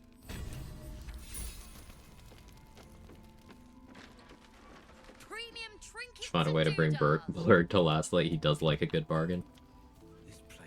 Could manage it, he just wouldn't be in a state to speak. And I don't want to do that to Blurg. We like Blurg.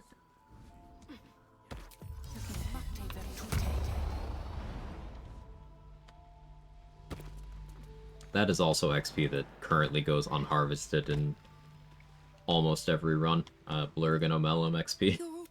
It's very impractical. Me too. This isn't the first time. So, shall we go for a walk? Anywhere, my love. I go where you go. Disgusted the use of unharvested. Listen, I gotta dehumanize the NPCs to rationalize the things that I do.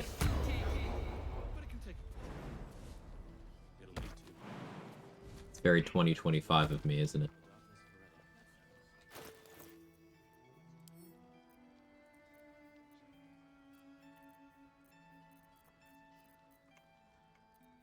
Sound healthy.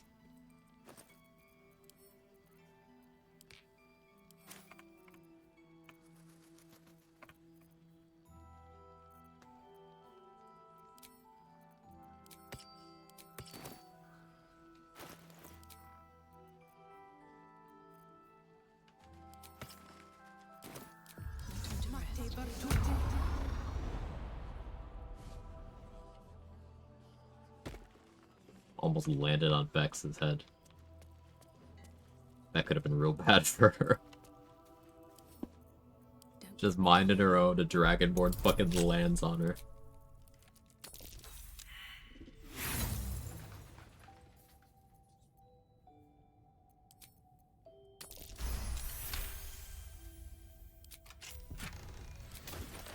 Welcome back. Today we're ranking top 10 most misunderstood BG3 characters, and number 1 we have Barcus. I'm assuming you're confusing Barcus and Wolbrin again. Because the only thing people don't understand about Barcus is his massive cock.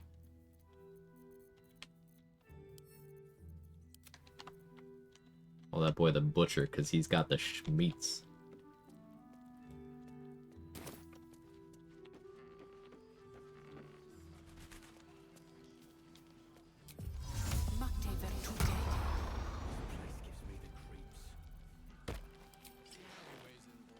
Don't you stare at me. It's been very well documented that Barcus is absolutely packing.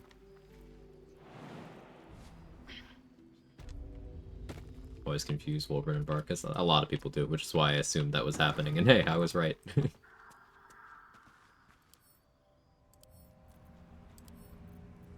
Any downsides to just launching Barcus? Yeah, you don't get Barcus in the rest of the game. He's a vendor in Act 2 and 3. He's an endgame ally in Act 3. He also gives a quest reward in Act 2.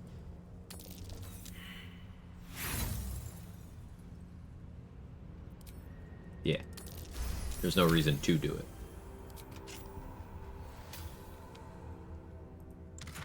Hell, even if you want Barcus dead for some reason, you just do it yourself for the XP.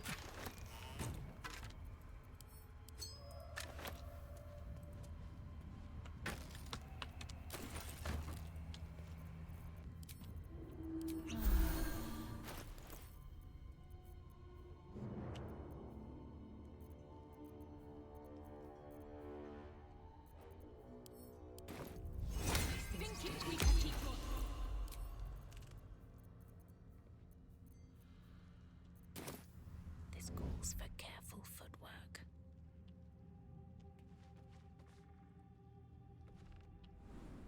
Written off Barcus' attitude. Barcus' attitude? What attitude does Barcus have? I must have missed that. Out of sight, out of mind.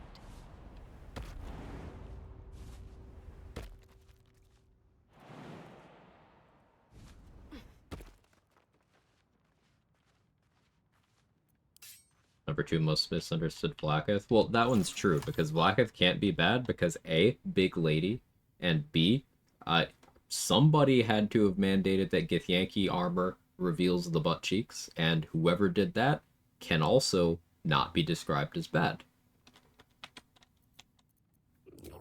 Simple math.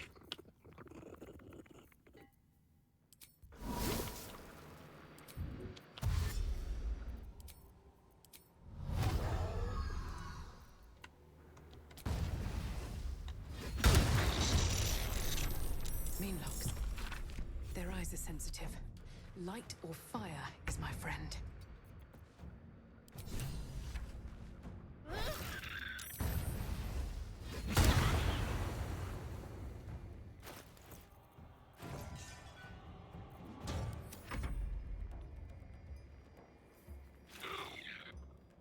I got the army out in mud flaps though.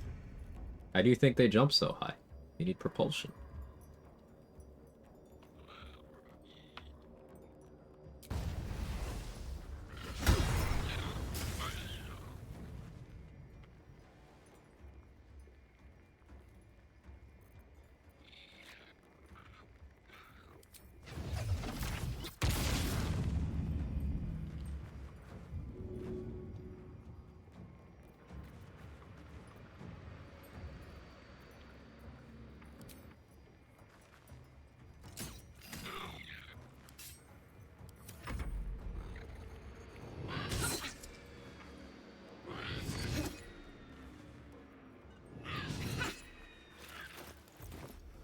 don't have much AC. It's interesting that they're missing me. They are attacking with disadvantage, but...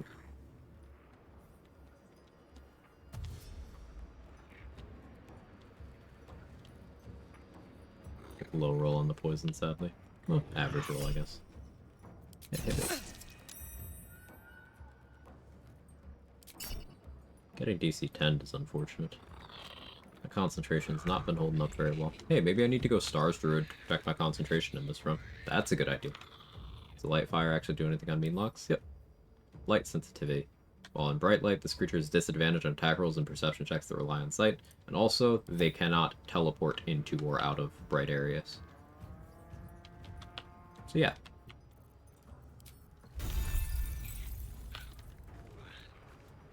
Love a 2-star druid dip? Yeah, me too.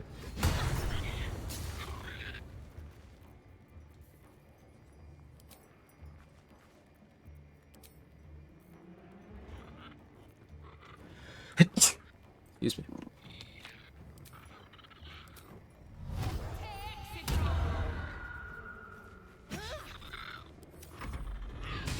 What's up? Thank you. You have cheeks out armor, but Shark got all the ass. It's true. It's true.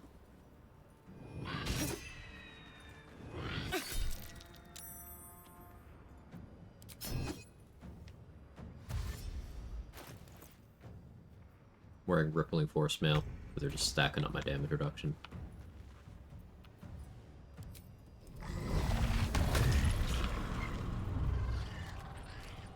Keep going.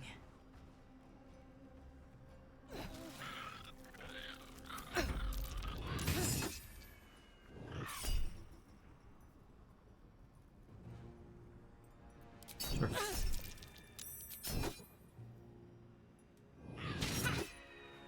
Does the star form count as a source of light? Yes. Can raids put out a star's light? They used to be able to. I don't believe they can anymore.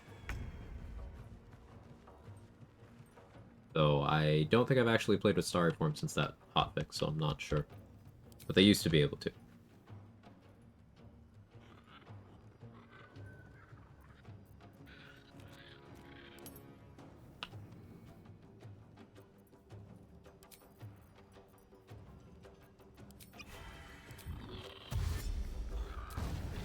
Charge.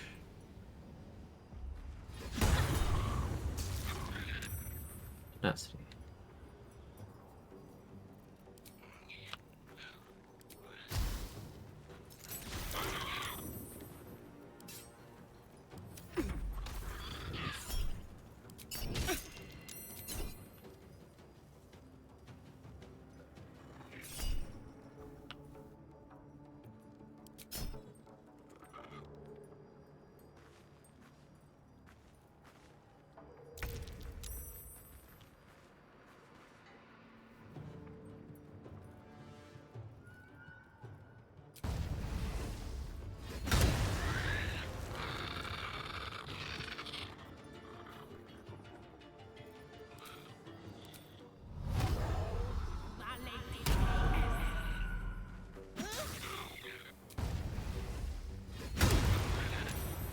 Didn't miss.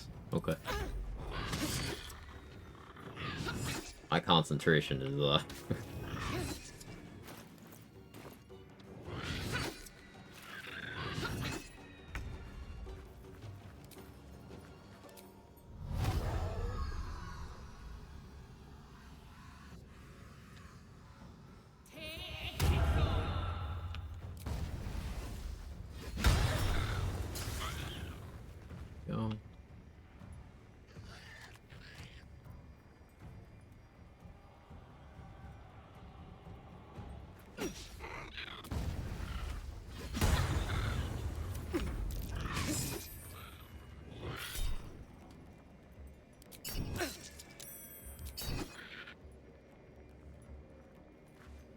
Yeah, maybe I do want those Stars Druid levels, because that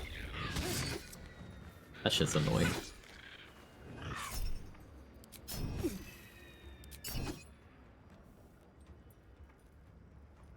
And it's not as if I'm taking much damage here.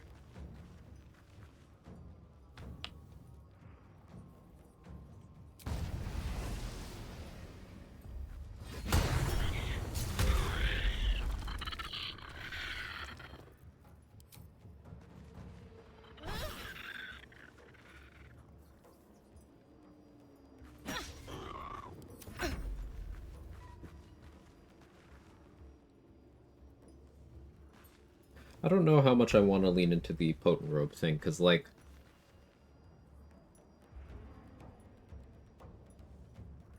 part of me wants to have one weapon that's got a good hit rate and one that's got a bad hit rate equipped. And the better I make my charisma, the better the hit rate of my packed weapon becomes.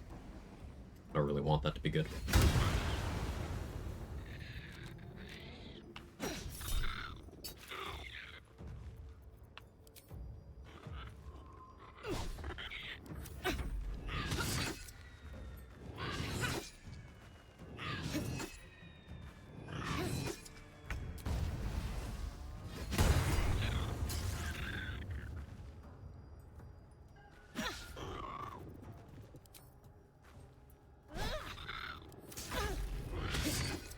Just lightning burst myself? I totally did. That's tragic. Of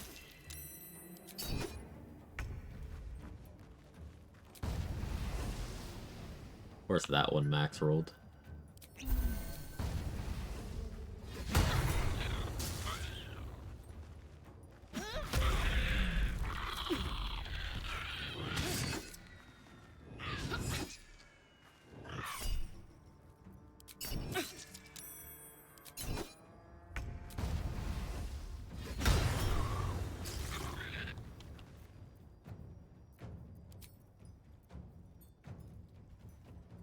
Spell slot left, no thank you.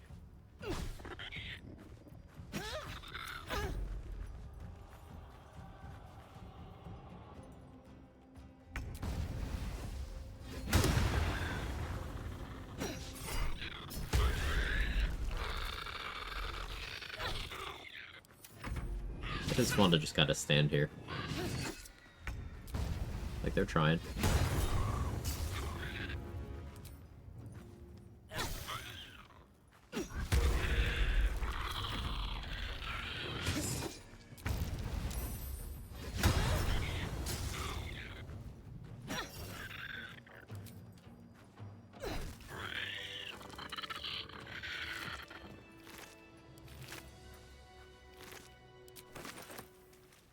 Maybe I need more pockets. So most of the damage I took there was dealt to myself. Psionic overload.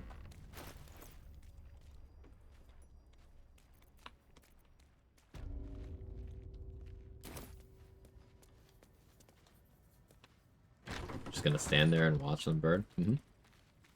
I'm done. I can't wait to sleep. I love the way they die.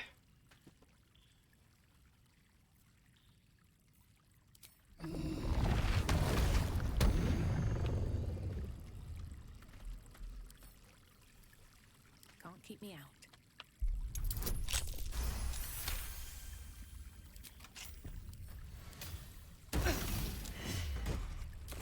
Yeah, so I survival instinct before triggering that because guiding bolt traps, you know, I have enough HP to take that, but I still don't trust it. They make me incredibly nervous.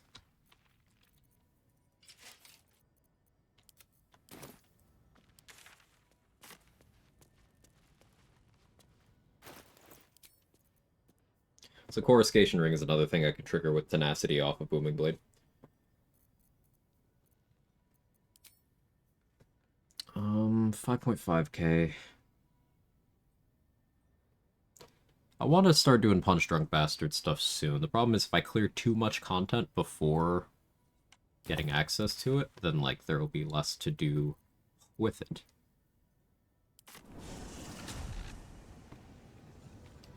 People keep saying how bad Guiding Bolt is. Stupid people do say stupid things.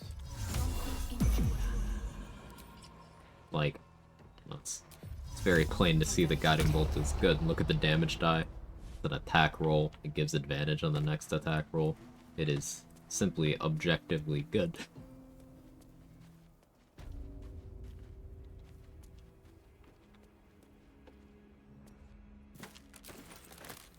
The first level spell, like, hello? Don't. Oh. You recognize the corpse. I will sell you what I'm not dead, merely medicated to ease the pain. Thank you, random player level. much left now, but you're welcome to look.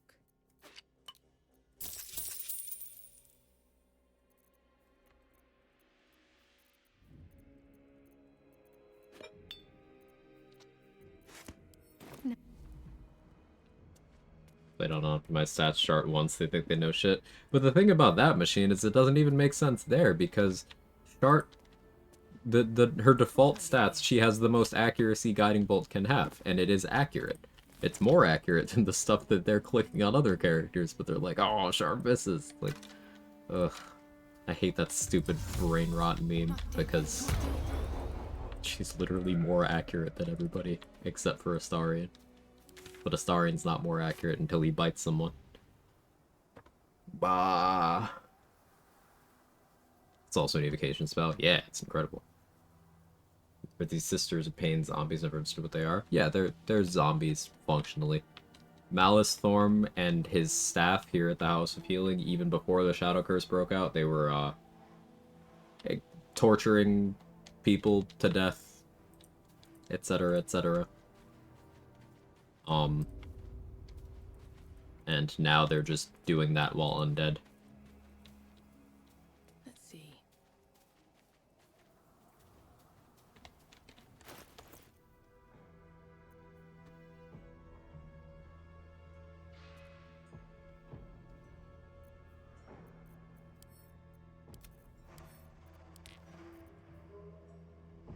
Carabossans the same as Crawler Mucus. So there's two kind of Carabossans. There's Carabossans Gifts and Carabossans Poisons.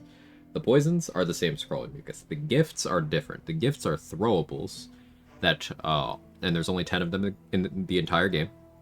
They're split across Act 2 and Act 3, but there's a total of 10.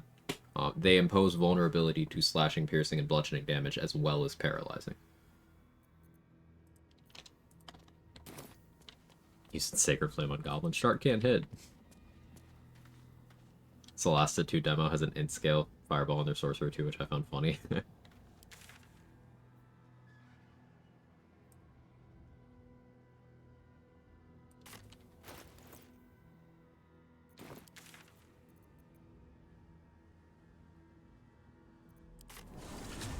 if I drank one? The game will then give you a condition that tells you, hey, you're gonna be paralyzed in a round. And then you will be.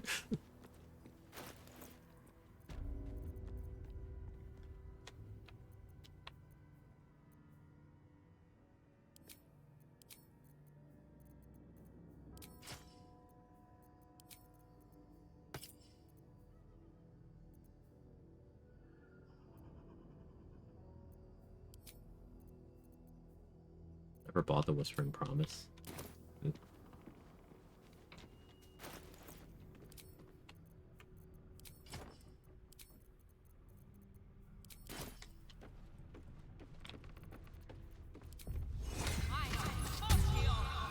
This is something I'm only willing to do because I'm a cleric, so I just have insane dialogue options here.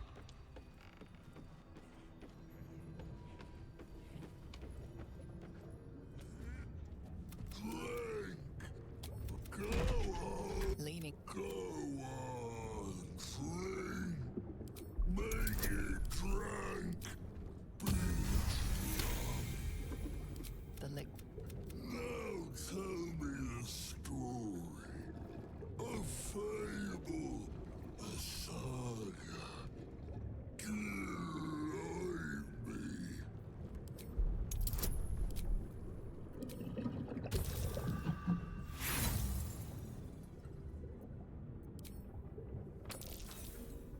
Oh.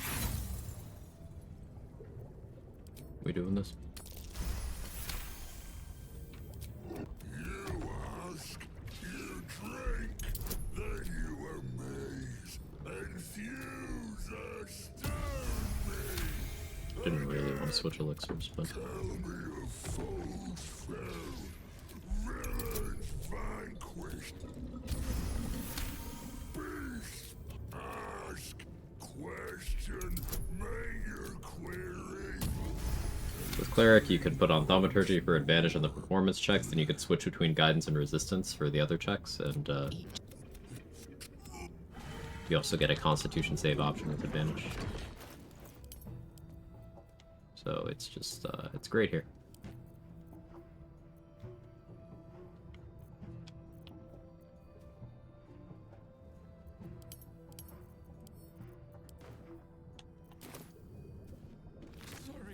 Conversation killer here gives the same XP? It does.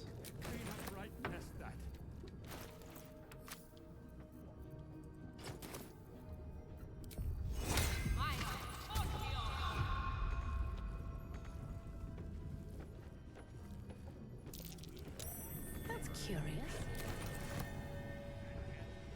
Yes, Ratbat, praise be. Won't be seeing use this run, but praise be.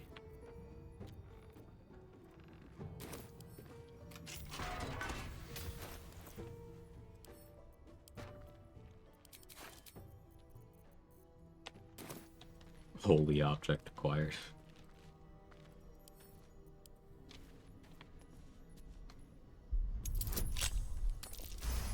The outside perspective of a cleric frantically cantripping to survive whatever's in that mug is comical. You're not wrong. Like them doing the incantations and everything. That is pretty funny.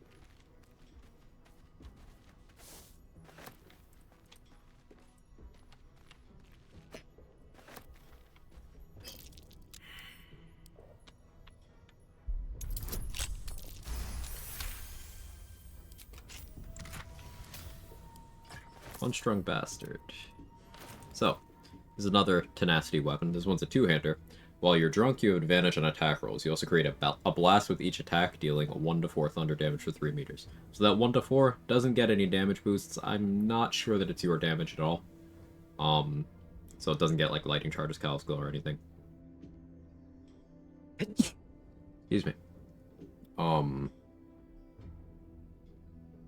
But it's some fun AoE chip. Thank you.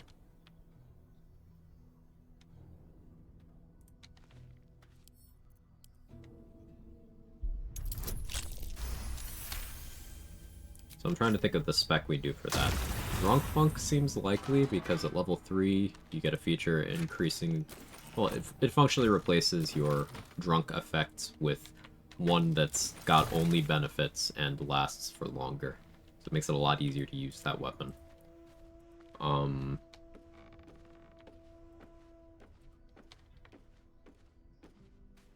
I think at level 8 I'd do something like... Curious.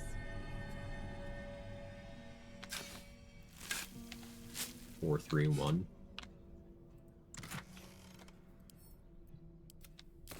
I guess I don't need dual wielder if I'm doing Punch Drunk Bastard, so I could do 3-3-1 right now.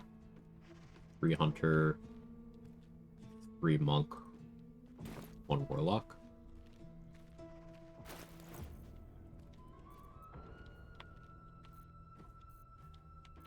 That's an interesting idea. I think I like that.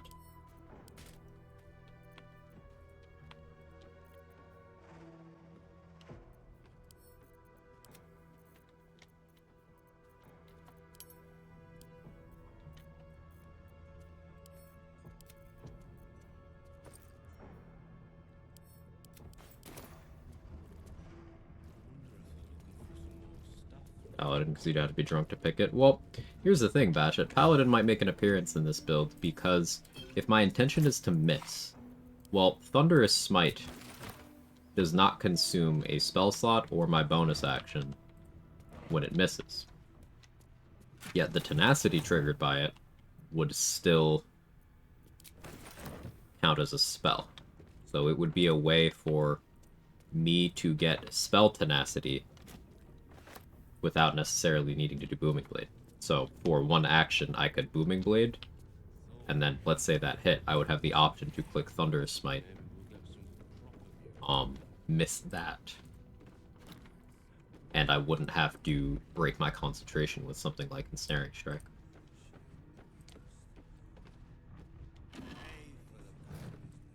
No, I was thinking about doing Stars Druid Dip to protect my concentration, but I wanted to do Punch Drunk Bastard stuff, so... Paladins may appear because my intention is to miss.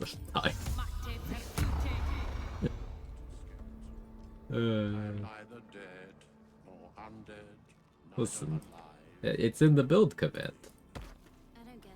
Look, it's already there. Hang on, I'm disconnected from my chat right now. Why am I disconnected from chat? connect to chat, please.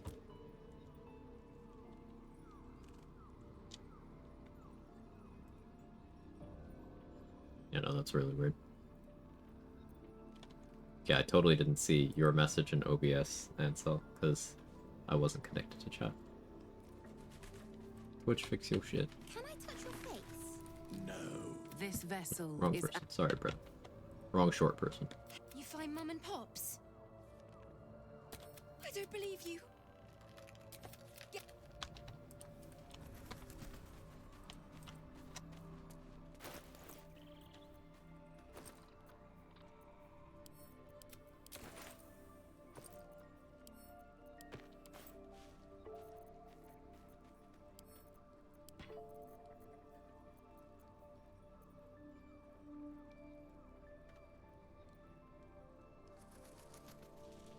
So, still start Ranger.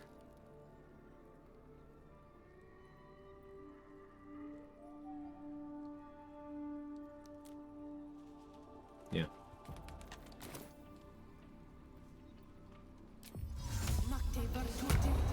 Too long, didn't read. Level 12 Paladin slightly favorably comparable to level 1 Fighter. Slightly. If you are not trying to AC tank. I guess, yeah, you could pick up that fighting style there too, never mind. So, yeah, slightly. It could do the same things. So they're about even. Worse saving throw proficiencies, though.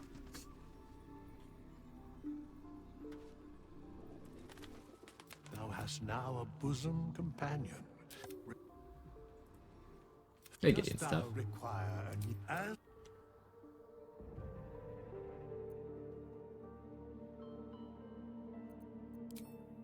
Okay. So I want my charisma to be bad. We want my weapon to miss. This is gonna be so weird.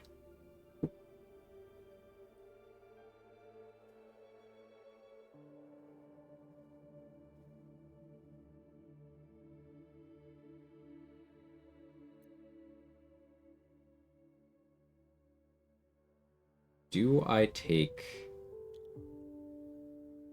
What do I take feat-wise here once I get one? I feel like... Heavy Armor Master makes sense.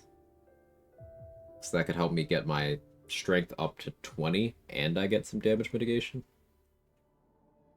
Because currently Haghair is on Dex. Everlasting Vigor is on Strength. So this would be 18 Strength, 18 Dex, 14 Con, 8 Riz.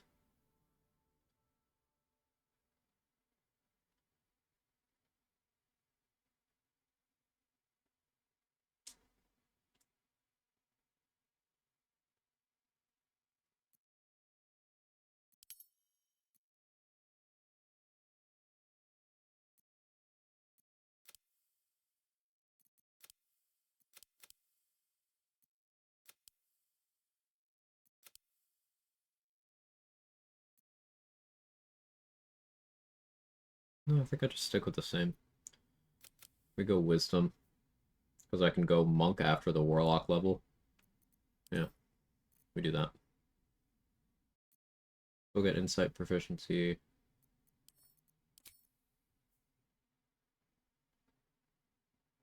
Still Wasteland Wanderer Poison. Still Ranger Knight.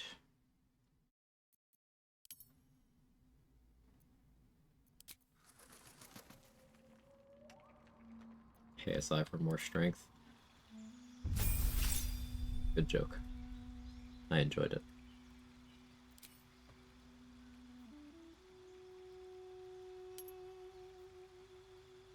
This is going to be a more two-handed setup, so defense makes sense.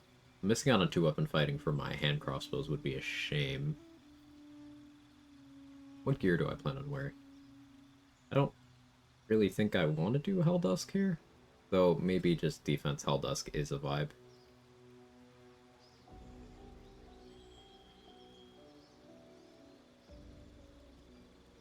Helldusk Grimskull.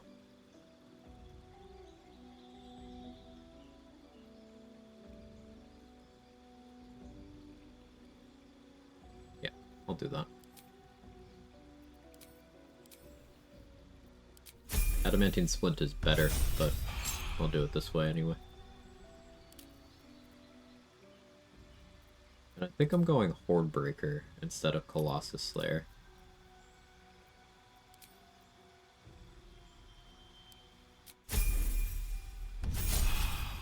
That's Ranger. Now we go Warlock. Take these.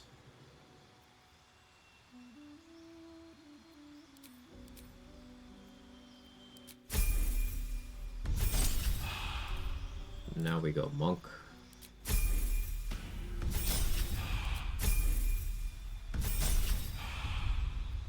Stormkeeper's reaction too. Yeah, but it's functionally just worse than doing Colossus Slayer. Because unless you have Hunter's Mark, it's simply worse than Colossus Slayer. And if you're doing Hunter's Mark, you're not doing Hex, so it's still worse. Alright, Way of the Drunken Master. Performance proficiency is nice. But Cheeky Tipple. Immune to the negative effects of being drunk. Once per day when you drink alcohol, you regain half your key points rounded down. Won't really be taking advantage of that, but Drunken Technique could be situationally nice here too. I guess maybe I do end up taking Tapper Brawler for my feet, huh? That'll help me even out a stat. Probably respec again once we hit 8. That's fun.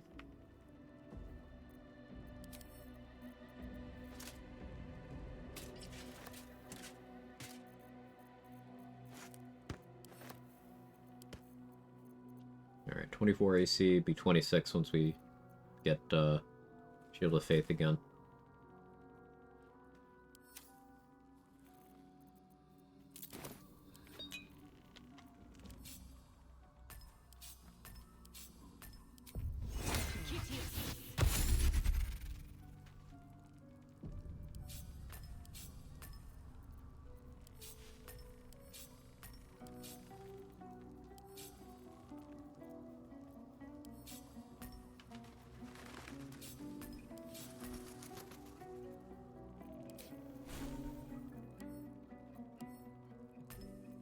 That there.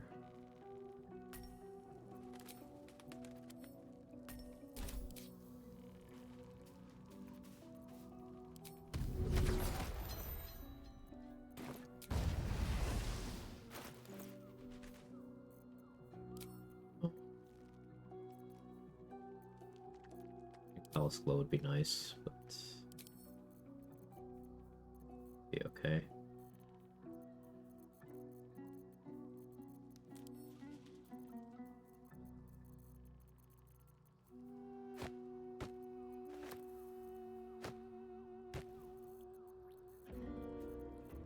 I need to carry around some alcohol.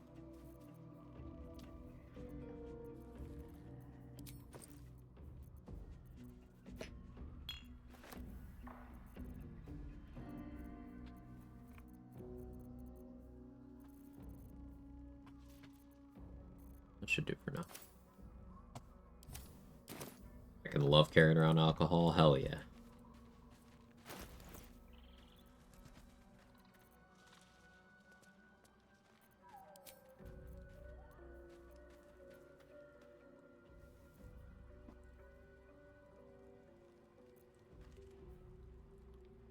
Yeah, level 8's probably pick up Hordebreaker.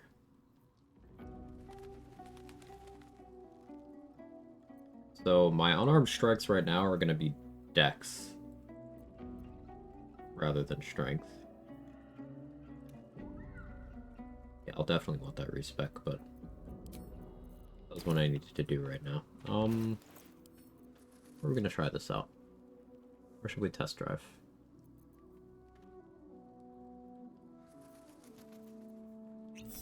Put a Vigilance Elixir on. Go to the Myconid Colony, we'll get Shield of Faith going again. We'll fight some spiders. Alcohol, rotten food, all the essentials. Yeah, yeah.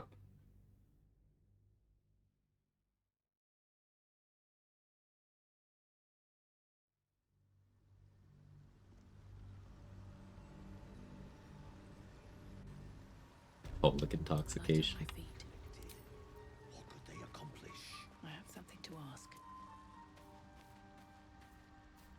come back. I do enjoy a good bargain. One thing I have to keep in mind is I don't have extra attack anymore.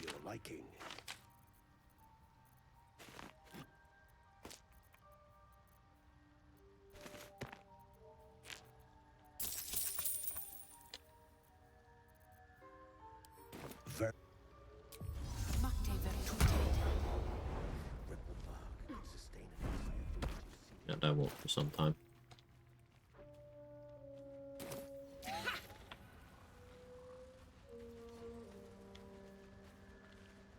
No point in lingering now I've got the noble stock.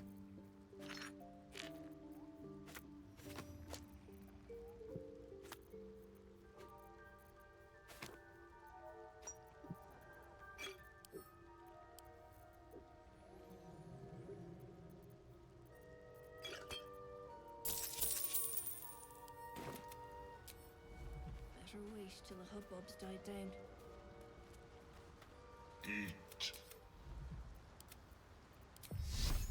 Decent amount of HP though. Never a dull moment. 56 feels comfy. For this point in the game at least.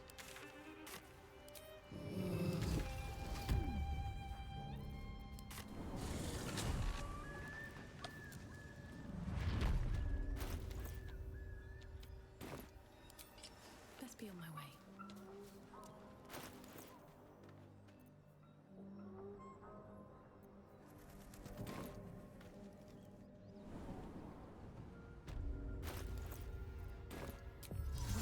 Breathe quiet. Move with care.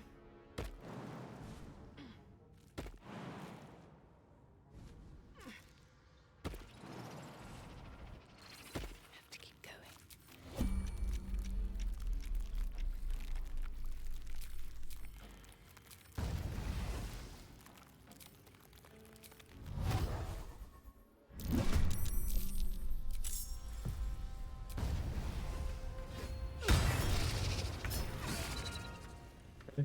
That's without being drunk. Next turn, can use bonus action to set that up. It's also with only a +4 strength mod. No Colossus Slayer. I have missed that already. Now we're drunk, so we're attacking with advantage. Even with only 8 Riz, our accuracy is pretty good.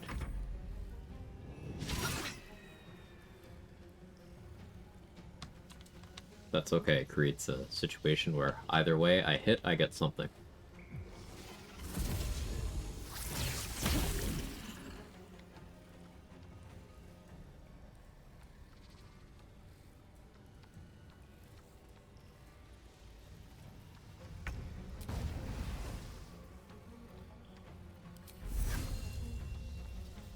Let's try.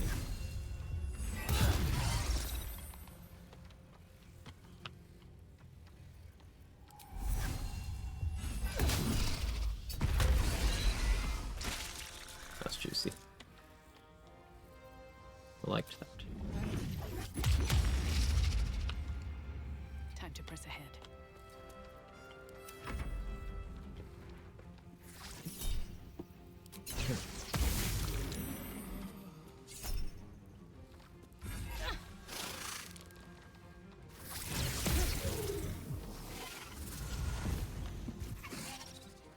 Shouldn't have taken that opportunity attack. Now I don't have tenacity on my turn.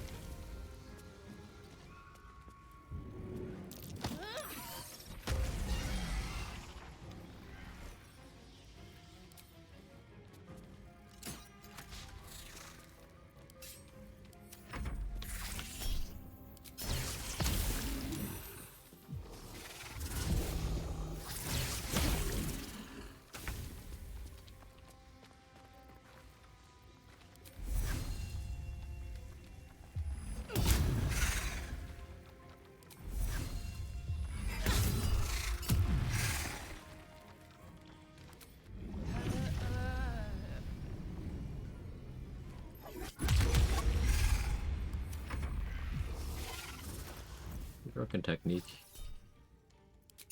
Could do some useful stuff. I don't know life of the party, but maybe I could build into that. Is that from Intoxicating Strike, actually? Maybe never mind.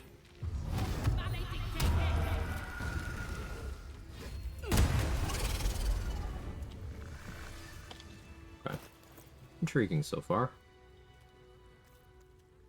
We can do better. Cloud Giant would give me a lot more tenacity damage. We're not there yet.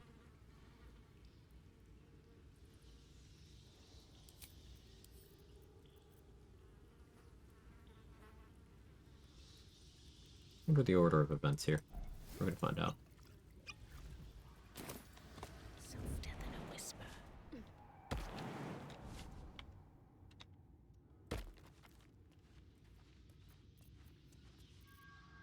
Where are you going?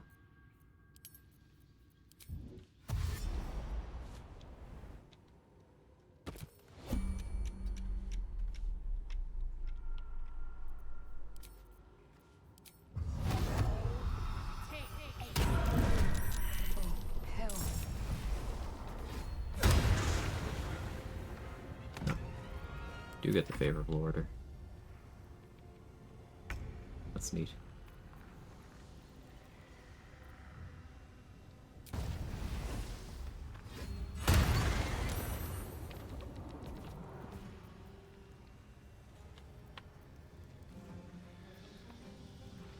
Guess I'll save key points.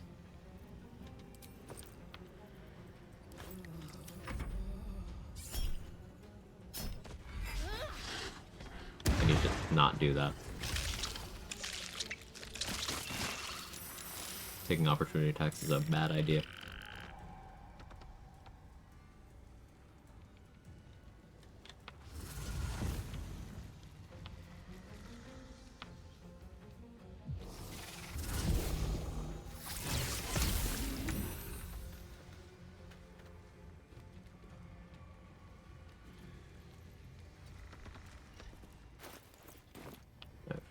Ring of reaction on, so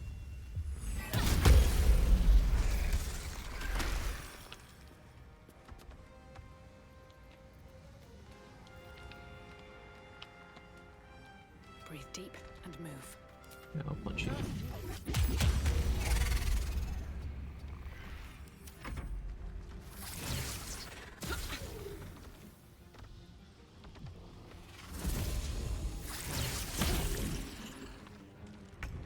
I miss Colossus Slayer. Should I call her? You picked the wrong fight, friend. Yeah, Punch Drunk Bastard. Oh, no, you didn't actually fall asleep. Never mind. False alarm. Yeah, punch you again. Why shouldn't I? 5 damage bleeds. This is where the dual wield setup would pull ahead again, because adamantine weapon letting me ignore the resistance she gets from raging. I think the dual wield setup is better, but I did want to at least do some Punch Drunk Bastard stuff, you know?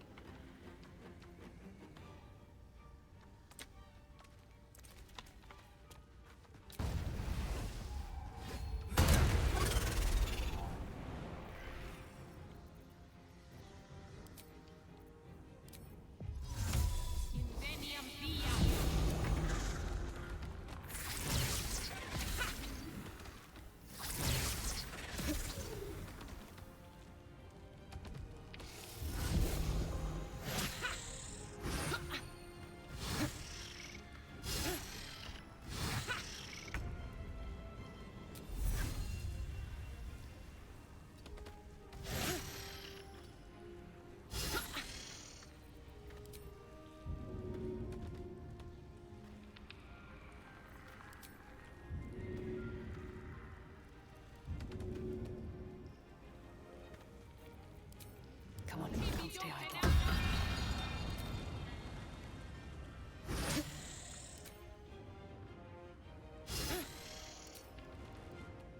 Get out of the circle eventually.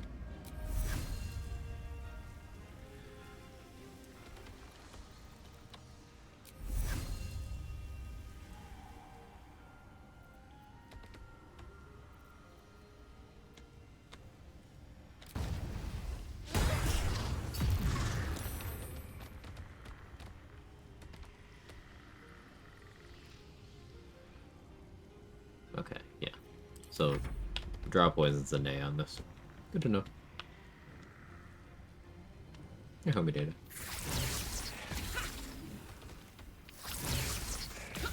I'm gonna let you finish.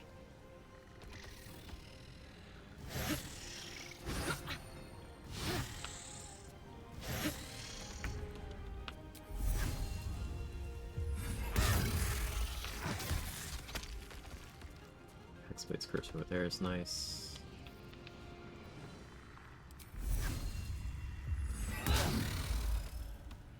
Oh, I forgot to get drunk again. Whoops. Guess I'll do it now.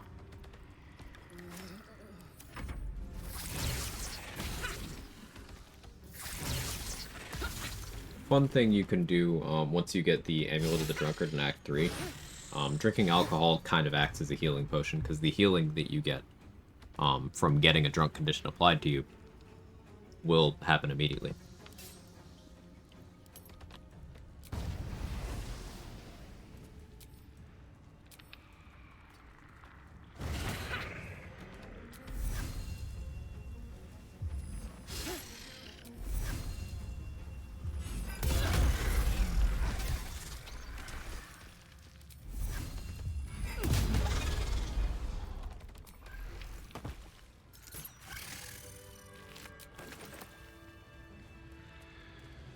I feel a breeze. I wonder what's down there. That's fun. Yeah, maybe... This is the kind of thing that I think I want more levels to mess around with this weapon. We go back to the dual wielding setup.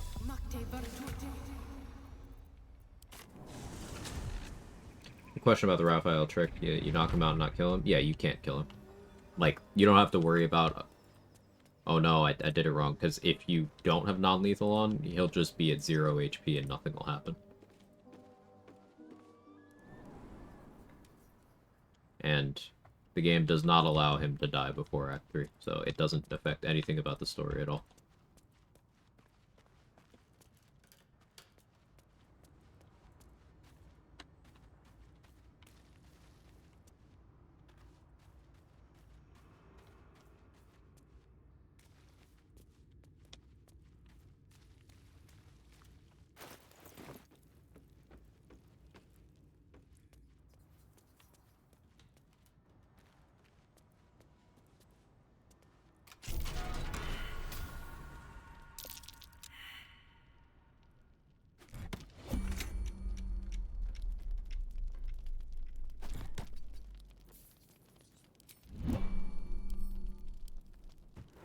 You try to examine the book, but the longer you stare, the book glyphs shift gently before your eyes. Words slip into your mind, onto your lips, forming words you don't. All you can see are those symbols. All you can hear are the whispers. There is nothing else. Ever you feel claws moving in the shadows. They pull at you, dragging you closer. The glyphs are books. So they make it sound really bad if you fail the stuff there, but no downsides. I'm gonna leave the book on the ground there for the moment.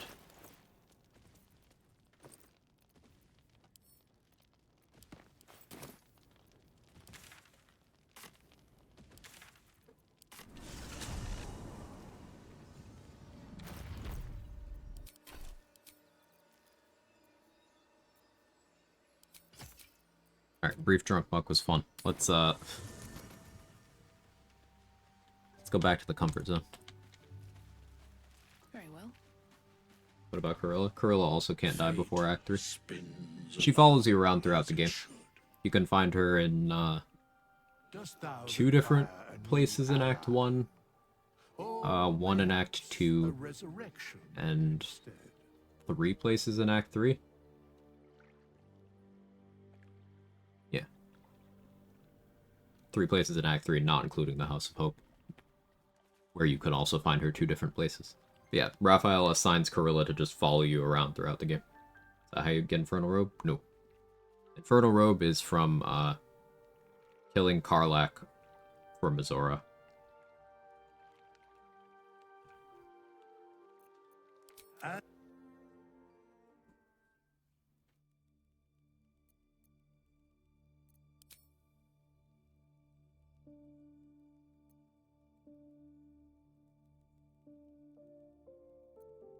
So if I go more Riz or Gregarious Caster, I don't think I quite want that.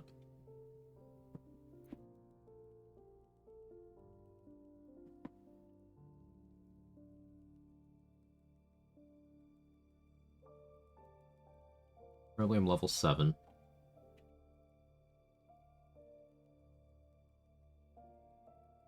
Ranger 5, Warlock 1, and then 1 level that I don't know what to do with. Guess I could take Fighter, another fighting style. I could take Rogue, work my way towards Thief, 2 offhand attacks. I don't hate that. It kind of interests me. 2-weapon fighting style, that could be good, especially if my packed weapon's in my main hand. Yeah. Start working on rogue levels, I think.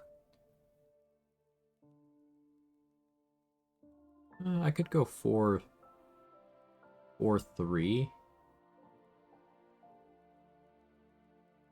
I can go 4-2-1 right now. Give up extra attack. This will allow me to get my second bonus action immediately once I hit level 8.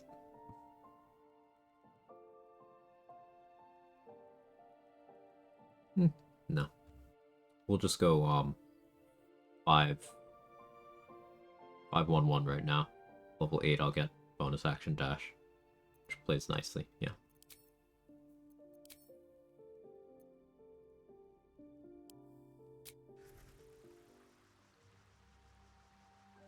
Means I can go back to this.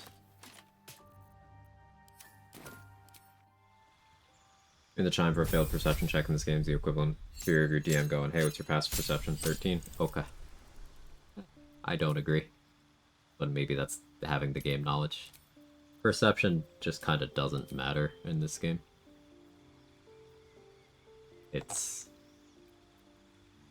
We've got it down to like 3 places in the entire game where having investment perception is actually worth it, at least in an unrestricted run.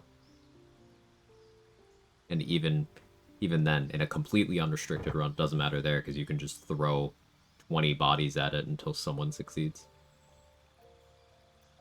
At least in most of those cases.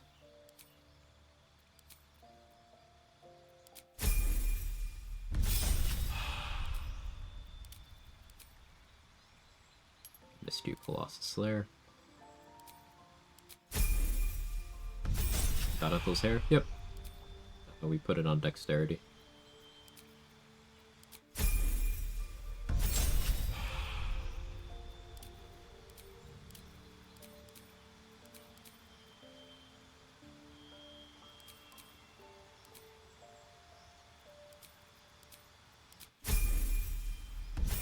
The new MVP stat, Stealth? No, Stealth is actively detrimental in a majority of circumstances. So why are you trying to assign a contextless, like, best stat? That's not a thing. Different stats do different things, therefore they're useful in different situations. But no, absolutely not Stealth.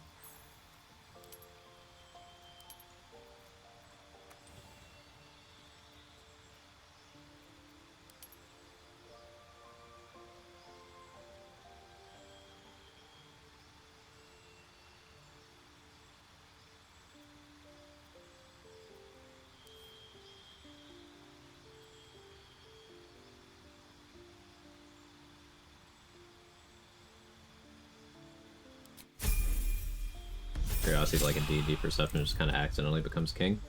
I would say you are viewing it that way because you believe it to be that way. Because in D&D, different people can run their tables different ways, and they can absolutely run their tables in ways where even for some things, some tables would run as perception checks. It could be like, oh, well, this is actually investigation, or this is actually arcana, or this is actually insight. You have decided that perception is good, so therefore it is good. I would encourage more flexible thinking.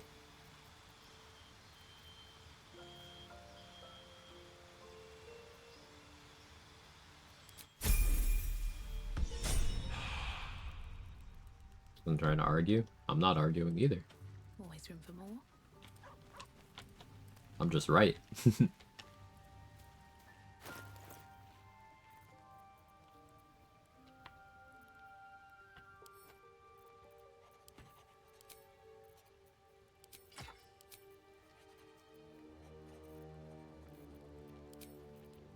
Okay, so now that I have the rogue level, if I'm attacking with advantage, offhand finesse weapon makes a lot of sense. Could go pick up slicing short sword. That'll keep the Wall's Benediction active.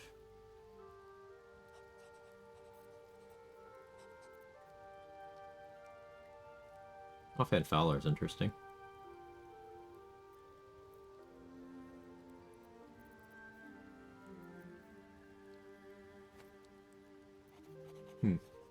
That is worth thought.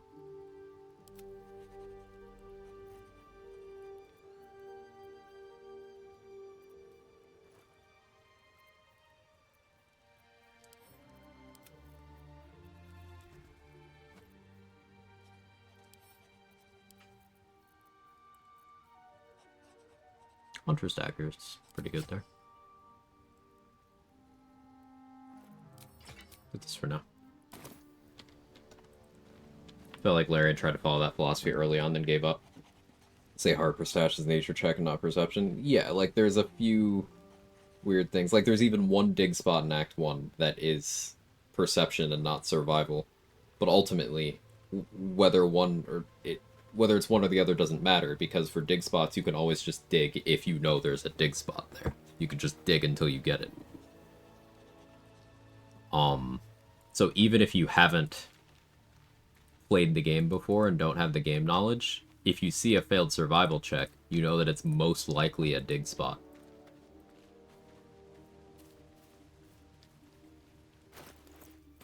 Because of how most perception checks can be bypassed by knowledge, I feel like Ethel's eye buff's better than Volo's. It absolutely is, because Volo's doesn't give you anything if you just cast a See Invis scroll on yourself every day. And there are some setups where having See Invis is detrimental to you. For example, if you are trying to use a Githyanki or Arcane Trickster Mage Hand, your See Invis will reveal your Mage Hand. Can also negatively affect if Jaheira decides to wild shape and she's fighting on your side and you're not controlling her, she will keep trying to go invisible again if your Invis keeps revealing her. So there's reasons to not have See Invis active, and if you take Volo's Eye, you will never have the ability to turn that off. Also, on top of the plus intimidation from getting Hag-Eyed, you get Auntie Ethel's Charm, which is a one-time use consumable that is extremely good. Especially if you're the kind of player that doesn't long rest often. I'm turning my other light on.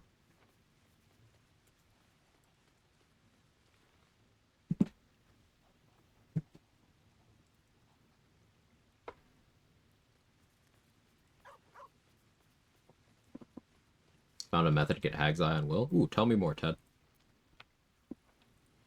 I'm very curious.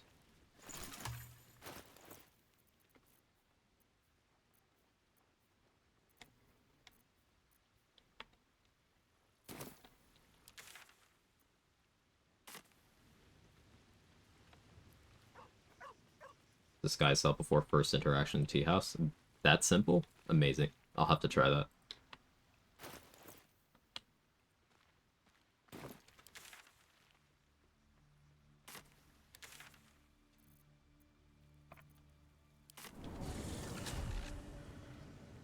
Won't patch 8 Prowl rework stop Jaheira from trying more than one time? Oh yeah, that's a good point. I forgot they did that.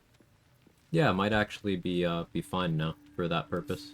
The Mage Hand thing still happens. That happened to me in my previous run, and I was annoyed about it. But the Jaheira thing, that's true.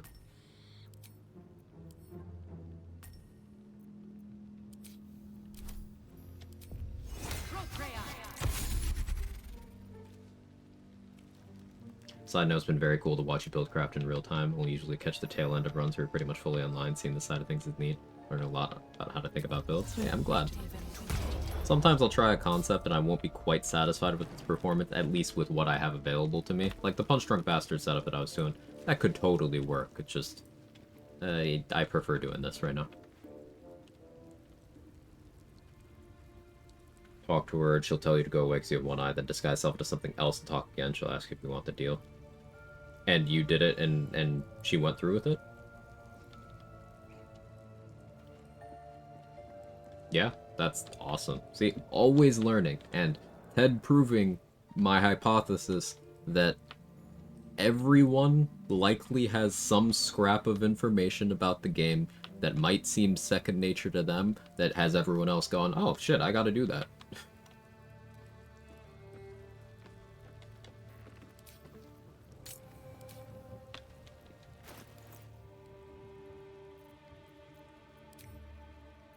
Where did I leave my moon lantern?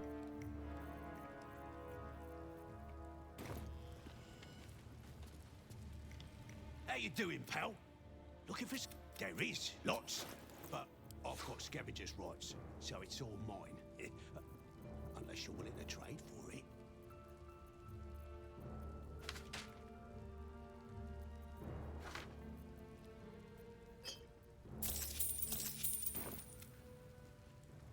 If you choose Will's fake eye, you won't get a cosmetic change. If you choose his real eye, it looks like Will's eye replacement. I don't know why. That's still cool, though. I like that. Makes me want to do a Will run. I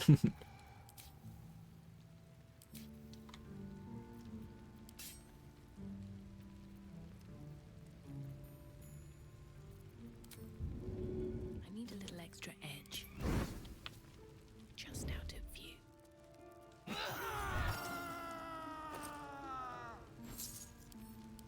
Thanks, Glump.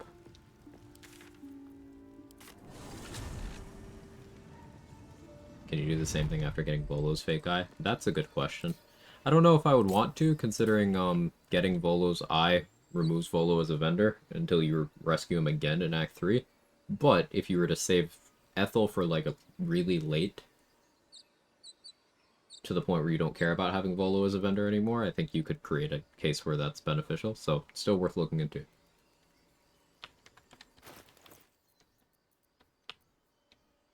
Haven't tried it with Volo? If that tech works there, then that's pretty big.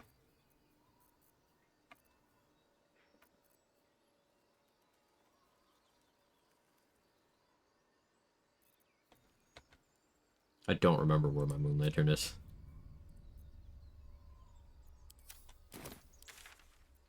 No.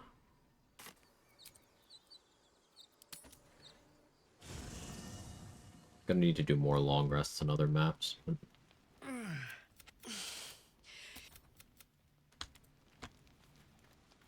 in my heart.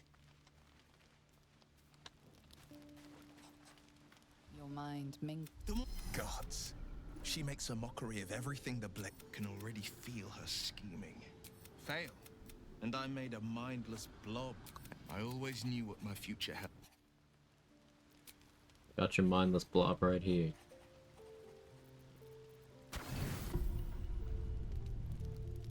You recognize the feathered... The cub's eyes lock on the creature as he approaches.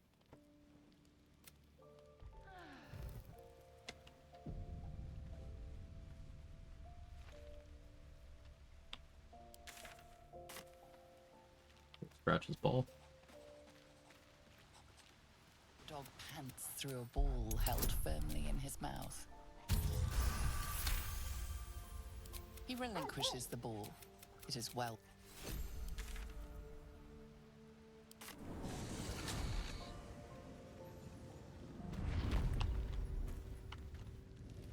Womp is up and about with a minor concussion.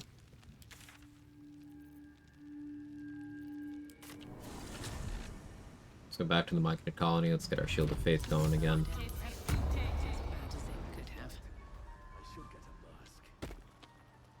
Never wanted the easy path. I want to have at least like a couple of Cloud Giant elixirs on me. I do enjoy a good bargain. If anything in my private collection. We haven't been getting the fingies, though. Not lucky.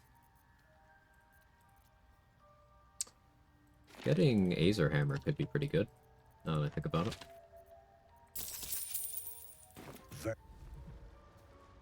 Welcome back. Let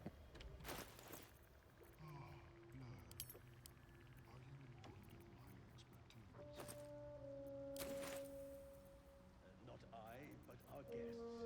Let's indulge their curiosity.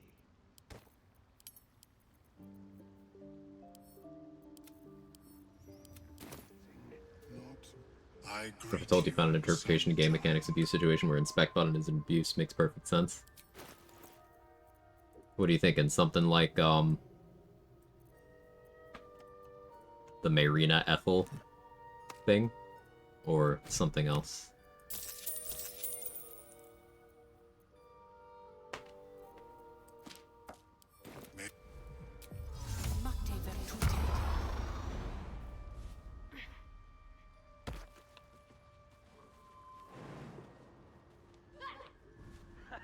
Don't land on my mic, that's head. Don't. Oh, okay, good. Oof. Will be no point in lingering now I've got the noble stock.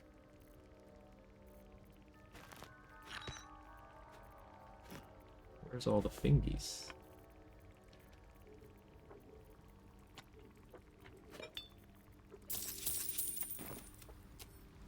This'll do wonders for the shop.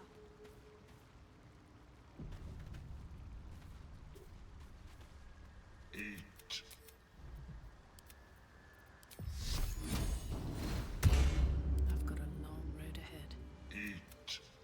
It's not my fault Ethel didn't take the time to give Mayrina those 6 stacks of ability drain while pretending to be her. Real.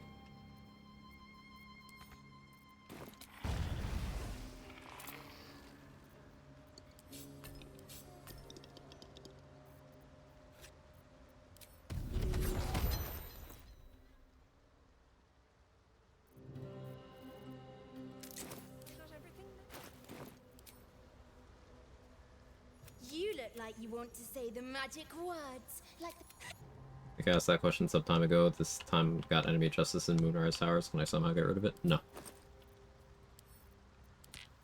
But only NPCs that are tagged as guards will act upon enemy of justice. So that is every adept and zealot in the tower. If they don't have adept or zealot in their name, they probably don't care. I don't know about the 2 necromancers, but assume they'll care. Assume Zarel will care. But notably, Roa does not care. She's not part of the cult at all. Araj does not care. She's not part of the cult at all. And Lantarv is just based and doesn't care, even though he is, like, with the cult.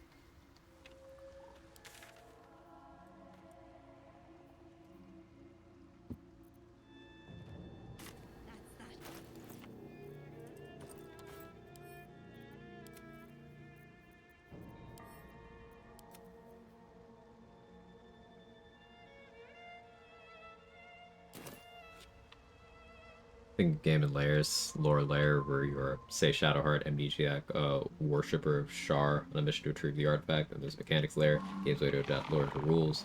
That level, your level X, half-elf trickery cleric, some specific stats. Then there's technical layer that attempts to implement those rules. That level, your entity with certain components. In a perfect world, they perfectly represent each other. Right, because of the nature of the medium, as a video game, you are going to know things that Shadowheart wouldn't. Like, using the inspect button in many interpretations could be considered metagaming, but, like, I feel like if you are playing a video game, you are going to metagame. But then you can also make the argument, on the flip side of that, that some functionality of the inspect feature you could make an in-universe argument for. Like, an experienced fighter might be able to detect how someone fights, like what kind of martial art they're using, and then you could view that as, okay, you can see some of their class features.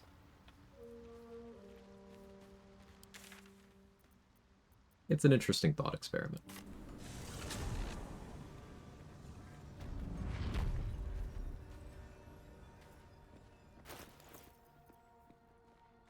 I don't know where my moon lantern is. Hopefully I'll find it.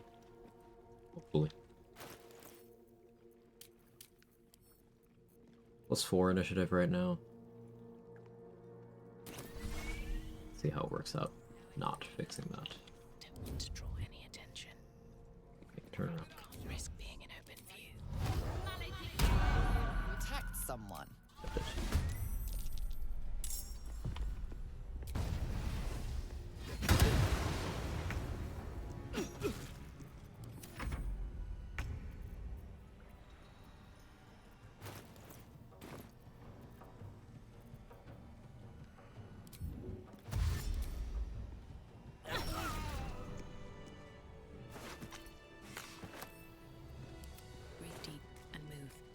Say barrels are not technical abuse, but technically abusing mechanical layer completely within rules laid out to you by the game to break lore layer. And no Whirlpool War guys silently watch you place those barrels, ignoring other things. Right. This perspective explains a lot of differences in what people call abuses. I think that's a charitable interpretation, because for a lot of people, they will call anything that they did not think of in terms of a game mechanic abusive.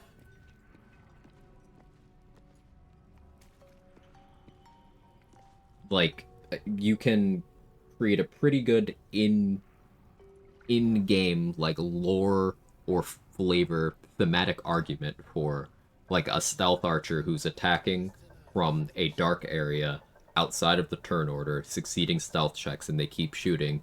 You could totally flavor that roleplay-wise as, okay, yeah, an assassin or a gloomstalker or something would do that. They're shooting from the darkness, people can't really see, they don't know what's going on, they're panicking, they're looking around for who's shooting at them. Like, that makes sense to me. But you'll still have people calling that specific thing cheese, and it's like...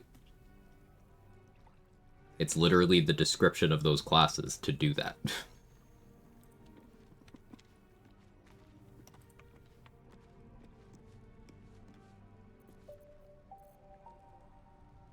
A lot of things I do in my runs abuses.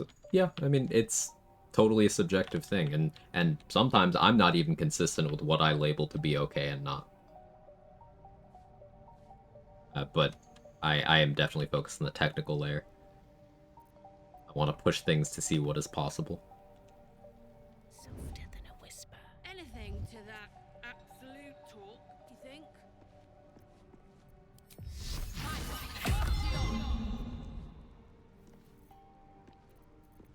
Alright, time to scope them out. Attacked someone. Did do that.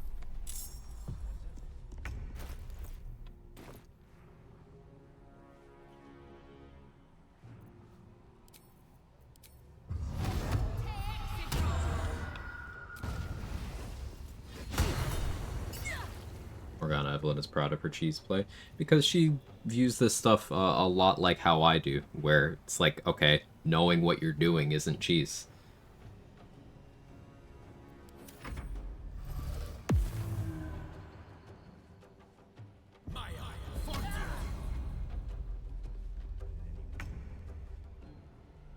Doesn't matter if you're having fun in a single player game. So a lot of people will throw in that single player game thing. And while I agree with the sentiment here, I think it's important to point out that when viewing... See, this is a complex area. When viewing things in a game that is designed around some sort of build crafting economy or some sort of balance between different things, different tools you could be using, if the goal is longevity, if the goal is keeping players invested, it truly does not matter if it's single player, multiplayer, cooperative, competitive. It doesn't matter, because there's an absolute truth here, and that's bored players will stop playing. They will either put it down and never come back, or they will be less likely to want to come back after having gotten what they feel to be their value out of the game already. So there's still, even in single player games, there's still, and in entirely PvE games, there's still conversations to be had about, okay, this thing, balance-wise, is harmful overall. It suppresses people's desire to be creative, to experiment. There are things like that in all sorts of build crafting games. So I know this isn't me saying that you were saying otherwise underneath this, but I did want to bring that up.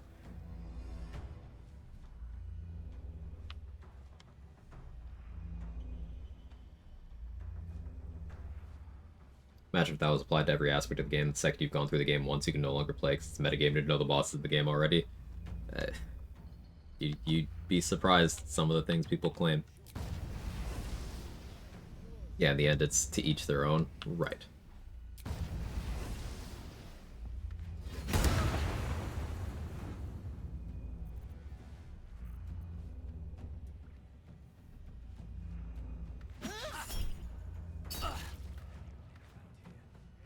It's on you. My offhand hits do a lot more damage than my main hand, which is kind of by design right now.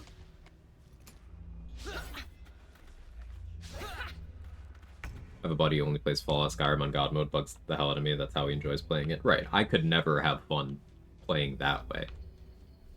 In fact, one of my explicit things that I will use as a frame of reference when I'm talking about when the power level of something is too high for me to be interested, I'll specifically say, and I've used this one multiple times, it's like playing GTA with cheats on.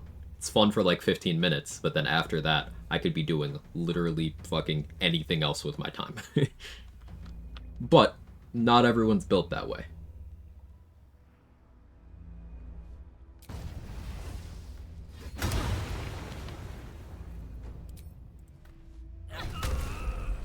And who am I and who is anyone to say, hey, you're having fun the wrong way?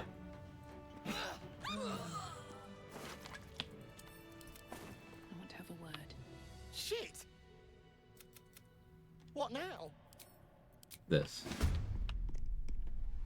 Like, imagine you're having a discussion about effective ways to kill Merkel. One person says wet chain lightning, the other says billion barrels, and the third goes 20 smoke powder bombs into alchemist fire. It's 3 texts, some of them might completely rule out because it's abuse in their book. That's without going to actual proper discussion. Right, like, before you even get to the mechanics, the implementation of the strats, what the actual inputs would be to do those things, the viability of all of those things, the consistency of those things, before you even get to any of that nuanced discussion, you'll have a lot of people saying, okay, of course option 1 works. We don't count that because that's straightforward. But it's like, wait, that's just a game mechanic. It being straightforward doesn't mean it's not a game mechanic.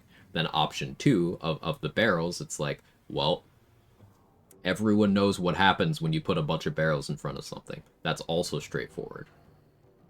Do we rule that out for the same reason? Like, I personally am not a fan of Baromancy just because A, there's more effective options, and B, you don't learn anything by doing it. There is also the hidden option C of it's incredibly time consuming to actually even set up, and I could have killed the boss 10 times over by the time I got the barrels into my inventory to go to the boss, much less place them down. But, like, that is me disqualifying that strategy because of my personal bias against it, for reasons valid or otherwise.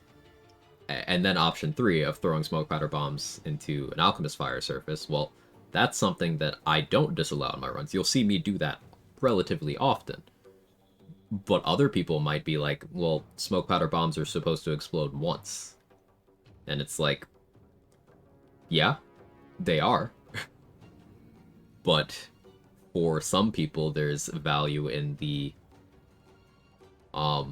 knowledge expression of knowing that they work that way and then setting them up that way and then doing it, right? It's like, and then for some categories of player, it's all about, okay, what's the biggest number I can do in the most efficient way? Did I leave by the mean locks? Probably, Nico.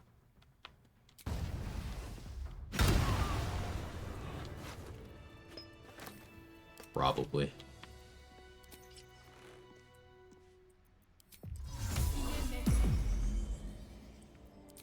Let's do speedy light feet for a bit. Swift as my feet can carry me. This calls for careful footwork. He has a bomb. Do I care? Kinda care. Protect someone.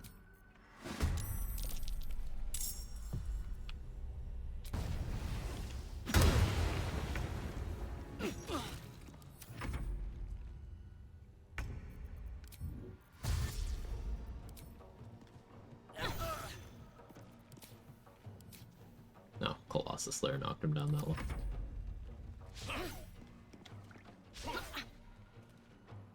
Gonna have to start charging finding fees. Yeah, this is like the 5th time you've found something, or he's provided a good example of where something could be. So yeah, he just multi-bombed me, by the way. Smoke powder bombs are not supposed to do that, but he just multi-bombed me. See?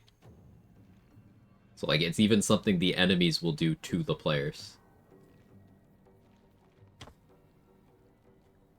So how can you rule it out? Good way to put it, Barrelmancy straightforward and easy, but intended. Bombs are cheating in a way that requires understanding mechanics set up in a super favorable way, but it can still just happen, as it did. Does House Important Defense end early if you kill all the opponents? Yes.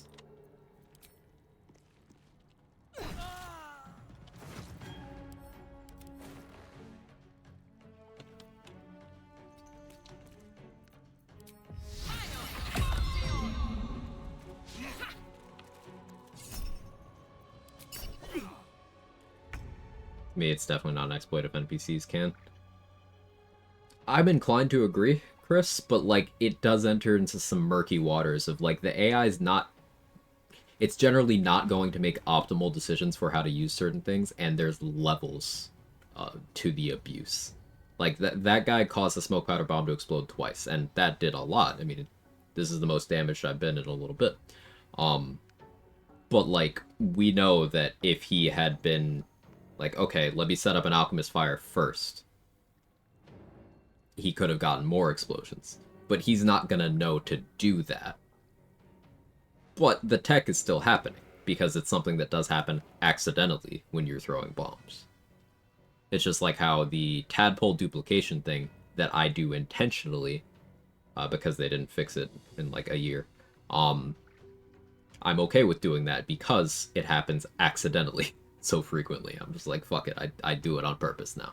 And I don't even do it every run. Anyways, what I wanted to say is when someone says X is an abuse, there might be space for discussion. Not, LOL, you stupid discussion leads to antagonization. You prioritize lore, prioritize mechanics, kind of discussion leads to setting up a context. Now person insists lore is the most important, mechanics absolutely most important. Yeah, I agree, there's nuance. It's not immediately like, okay, you're not understanding something. It's your default perspective might be somewhere. But something that does bother me is,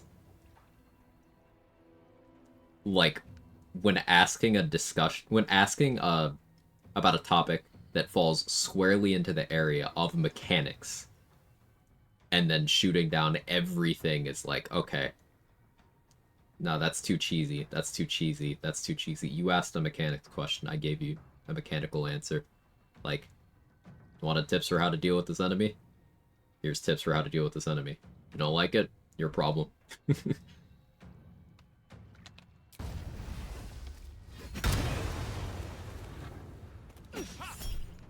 Tenacity.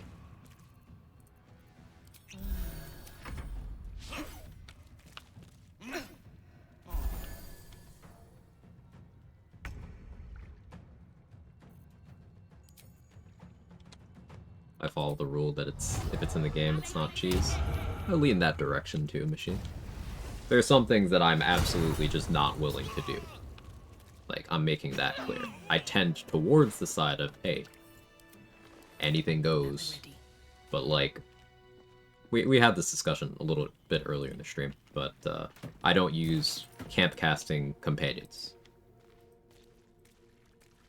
Just because it's a little too far for me. But, as some others have pointed out, I do allow temporary followers to cast things on me.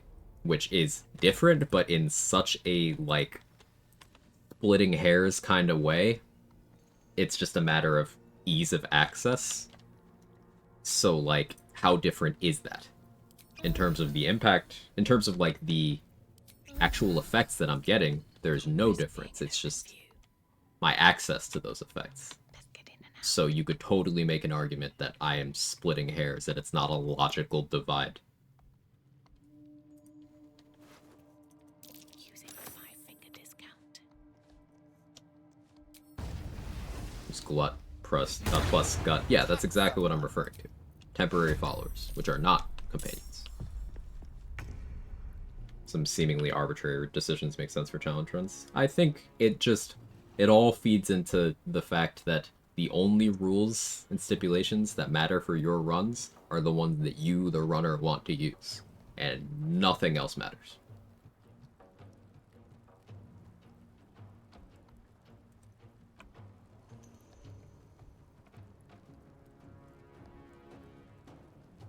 Without being in a dev room, what is by design is never clear unless one of the devs says design was intentional.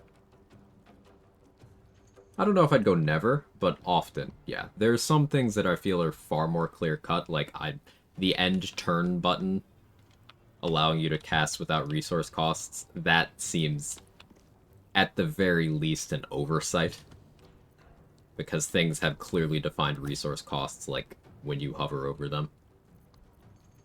Like, this costs a bonus action and a level 1 spell slot.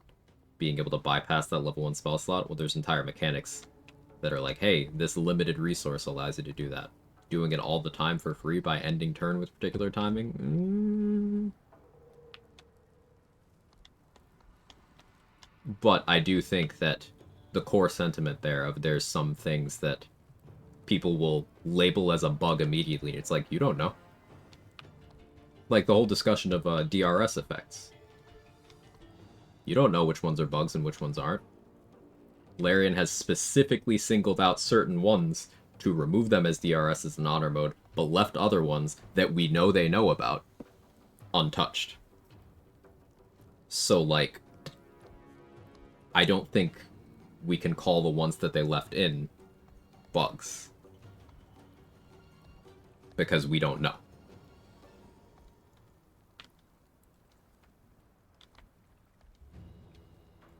In a game where the resource cost goes without saying, infinite free resources probably wasn't intended. But again, you can, like, I know I'm playing both sides on all of these arguments here, but I think that's an important thing to do in this kind of discussion because there's a lot of ambiguity regarding the resources thing. They keep trying to fix free cast related bugs, which implies that, yeah, you're right, Chris, infinite resources is not something they intend. But there are some things that they designed in certain ways that lend themselves to be infinite resource. Like, the obvious, the elephant in the room, the sorcery point loop. They designed the way the game handles sorcery points to do that, because there are specific triggers that will force the game to check and see how many sorcery points you're supposed to be able to have, and then it'll set you there. Like if you use the Bath and the House of Hope, if you use the Long Rest pods, they will correct your sorcery points. But through use of either short rest potions or arcane cultivation elixirs, or region travel refreshing certain things, such as spell slot restoration effects on items. You know, there's a bunch of ways to get the sorcery point engine going, and it's not limited to one thing. It's not even just limited to short rest potions. So that brings us back to the point where the ability to, at a slightly depreciating value, turn sorcery points into spell slots until you're out of both, but you have a bunch of, like dummy spell slots, empty ones, that you can then refill through multiple means. That is something that they could have designed in a way where that doesn't happen. So calling that an oversight? Valid. But we don't know their intention there. We just know that it's something that is possible and is not necessarily a bug.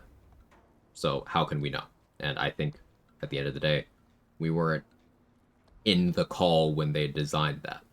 And unless we get official word like, yeah, that's not supposed to happen, we can't be sure, at least in some cases.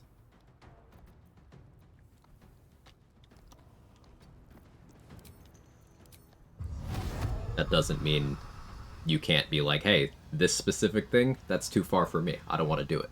I think that's perfectly healthy.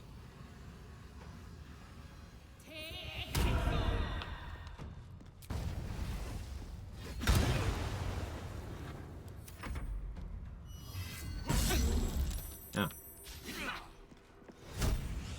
You have to get rid of most means to replenish spell slots to change sorcery point spell slot stacking. Like, you'd have to completely rework cultivation elixirs. You would have to address the region travel thing. You would have to address Wild Magic Barbarian spell slot refill. The big one is Cultivation Elixirs, and then of course the short rest potions. Still and fix Spike Growth, upcast level 4. Not gonna argue it's by design just because of that. No, like, I'm not gonna argue that it's by design either. But I'm also not gonna argue definitively that it's not, because there are some cases of things that do have existing caps on upcasts, and maybe it's a coincidence, maybe it's a quirk, but Divine Smite has different behavior at level 4, because in tabletop, Divine Smite has that cap at level 4. And that's like source material stuff. It's supposed to work that way.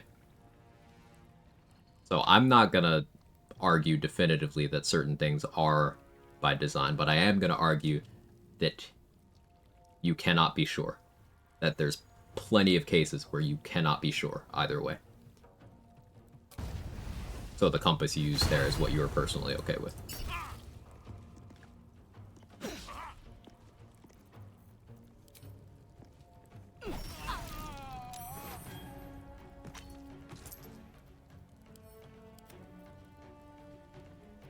You can upcast it to 2, 3, 5, 6. You can upcast it to 4, just use level 3 spell slot. And there's a couple other things like that. The sword that one of the Death Knights has in the Murder Tribunal that applies Deez when you hit someone with one of your smites, it only works on very specific spell slots expended on very specific smites, and there's no reason to believe that's intended. I'm inclined to think that that's a bug, but that is my personal supposition, and like, I cannot be sure which parts of that are intended and which parts aren't. That's all I'm trying to say. It seems like something that, hey, no, they just kind of fucked up coding that. Then the last time we had this discussion, we were talking about Boots of Speed, where Boots of Speed are an item that exists in tabletop that have the exact same description, and they work as the description does, whereas in Baldur's Gate 3, they do not work as the description does. So I think that's enough information to call that one. But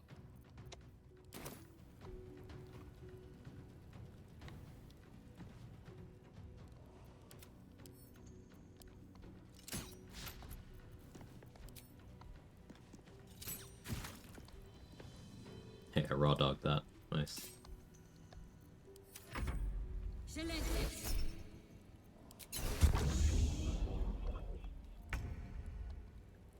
You know, Click Heals removes after enemy slow. Yeah, it also removes Vicious Mockery.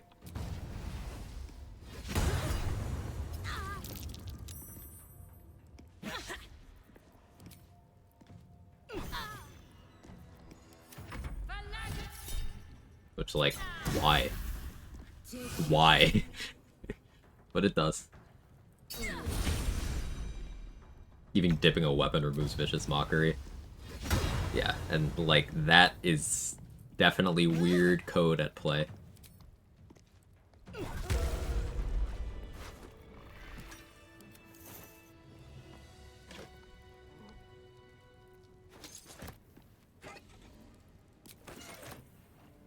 also think how the game operates has its own subjective argument, even over dev intention in certain ways. Subjective, of course, but dev intention doesn't trump everything in my view. There are definitely happy accidents where game mechanics end up working out in a way that is more conducive to engaging or quality gameplay than what the devs intend. Like, I maintain that for a while we thought that the goblins in that first fight in front of the Grove not having Fury of the Small was a thoughtful decision by Larian to, you know, kind of be more friendly to players, because that fight is oppressive, especially to newer players, if they do have that feature. But then they, in, what was this, patch 7? They added it to those goblins, and we all had to eat our words there. It's like, oh, no, turns out just a bug. Like, we can never be sure of these things. I thought it was a thoughtful, you know, new player-friendly thing that they didn't have it, but turns out just an oversight. An example of that happened recently. Crawling Claws, before the most recent hotfix, they still hit you when they missed you. So that made them a unique threat you had to watch out for. But now they don't. So I don't care about those enemies anymore. The past is near. Well, let's see what you've got. I don't remember their exact wording on that update, whether they phrased it as a bug fix or just as a change. But either way, it changed from how it used to work. And my original view of that was it was meant to be a unique thing that happened with that enemy, but apparently wasn't.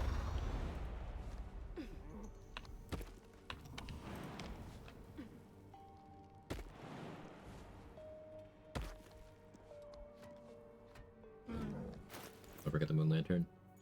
Yeah, thank you. I should go look.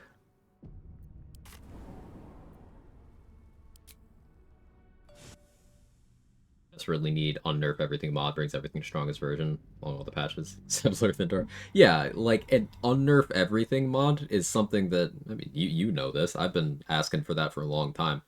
Unnerf the House of Grief. Unnerf Crawling Claws. Unnerf House of Hope. Unnerf Cazador. Need to find a way forward. Not as long as we can put up a fight with them. Good man.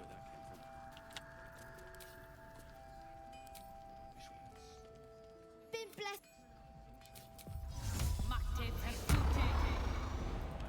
Yeah, Lurthendor doesn't have combat AI anymore in patch 8, so silly things aside, fix him. What happened to House of Grief? It's been nerfed at least half a dozen times. I'll take that. Viconia's Divine Intervention now hurts her. Radiant Retort was removed from almost everyone there. Char's Darkness was nerfed from 10 turns to 2. Char's Darkness no longer deals damage.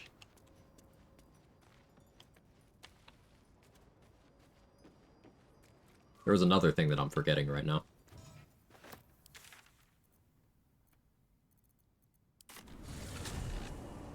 Reddit Paladins are smiting left and right, couldn't figure out what happened.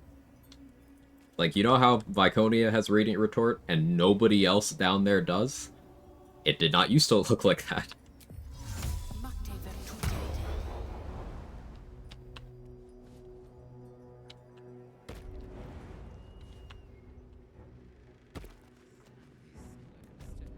And yeah, again, Char's Darkness lasts 2 turns. Every other darkness spell that you concentrate on in the game lasts 10. That one, 2. And I wish I could opt out of that. And I would totally understand if they had changed that for difficulties, maybe like below Tactician. I think that's totally valid, because Tactician itself already has a bunch of game differences for the lower difficulties, even outside of the honor mode rule set divide. But like, they applied it to all difficulties. And I don't like that.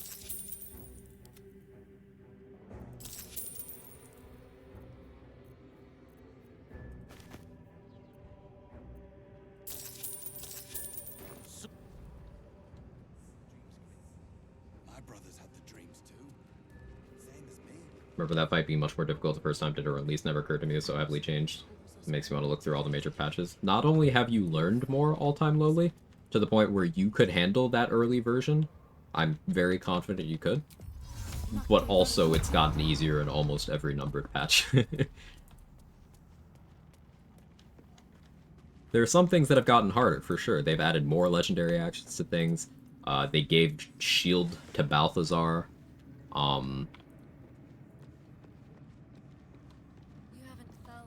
They buffed Raphael's mental saves.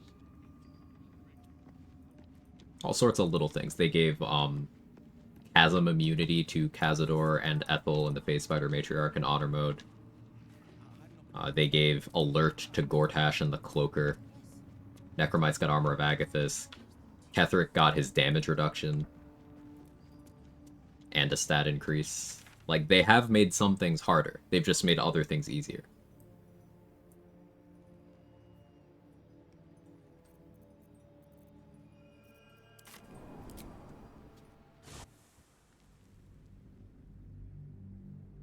Yeah, spectators went from something you don't care about at all to, like, crazy threatening.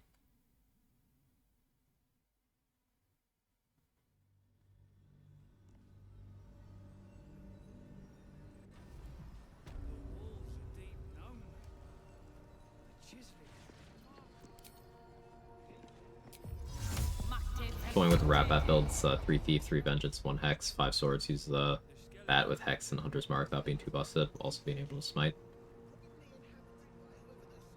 Something to keep in mind with Rat Bat's bonus piercing, it doesn't work on certain AoE maneuvers. I believe Mick confirmed that it doesn't work with Slashing Flourish.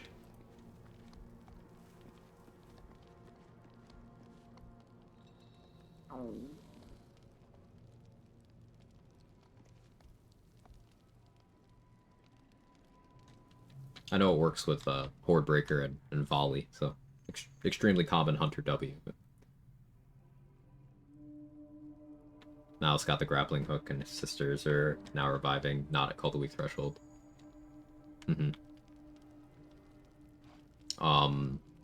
Necromites are now neutral instead of hostile. That's another one they did.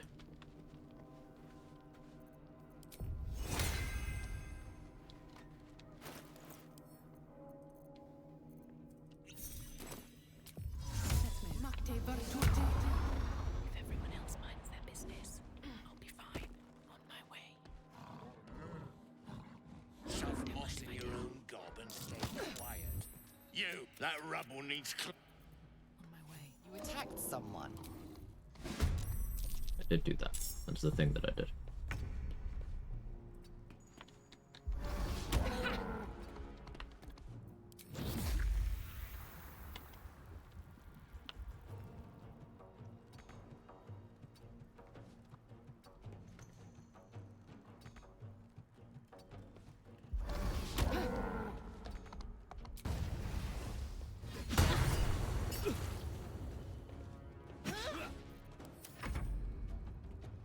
Hoping he doesn't go for a pushing attack.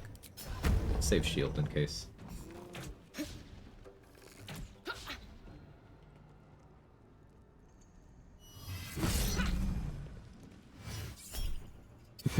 Yep. I don't think that was at an angle that would kill me, but I'm not sure, so we shield those.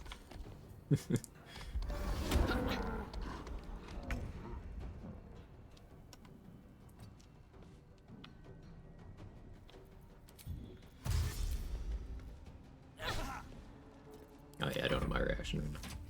Fury of the Small in the initial Goblin fight very well could have been like Hellboars don't have fire resistance on the Nautiloid. Almost wonder if they're intended to be weaker, even though they changed it.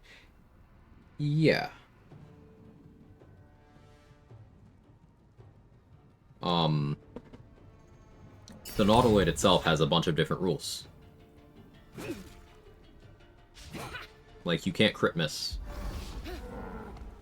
At least against certain enemies. And they can't crit you unless they have a free crit. Or post-roll modification shenanigans. You also can't get certain inspirations on the Nautiloid.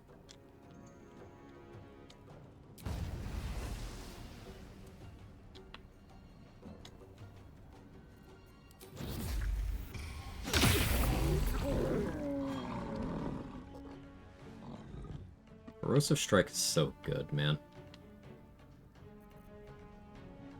It's so good.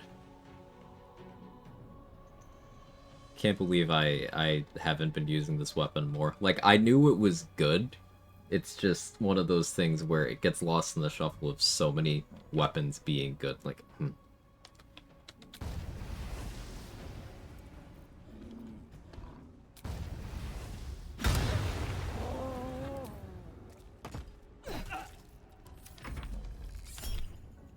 Thought the rotate hard-coded to target the area before you. Nope.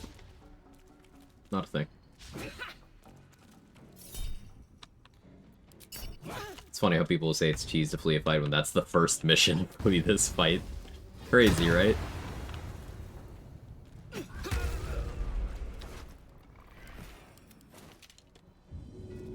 All right.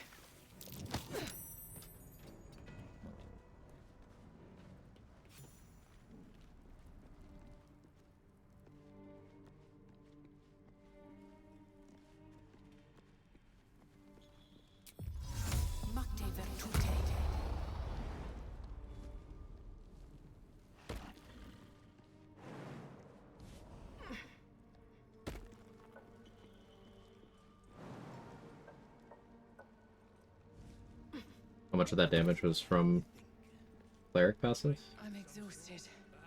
I don't have a cleric passive right now. Ranger, warlock, rogue at the moment.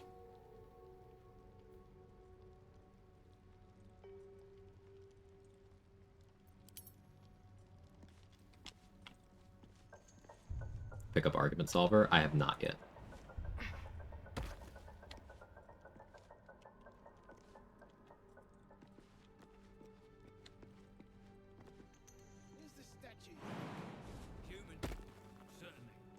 On lower level, not a lit escape makes sense. Escaping the fight, have enemies be like, oh, they killed 5 of our friends, let's go back to chilling, does not make sense. And I think that would... I think there's an argument there for that is a limitation of the medium. Like, running the same sort of situation, like, let's say you're in the Shadow Curse lands, and the Githyanki ambush pops up, you know, Chirai Tiscan, and the support she brings. If you were to kill 2 of them, then decide you're taking too many losses, and you run away, you successfully escape them. In the game, they're just going to be wherever you fled from. Wherever the combat ended, they stay there. But in, like, a tabletop campaign, the DM would probably be like, alright, they're now looking for you throughout the Shadow Curse lands. They're patrolling. Enemies don't patrol in this game. Limitation of how the game is designed.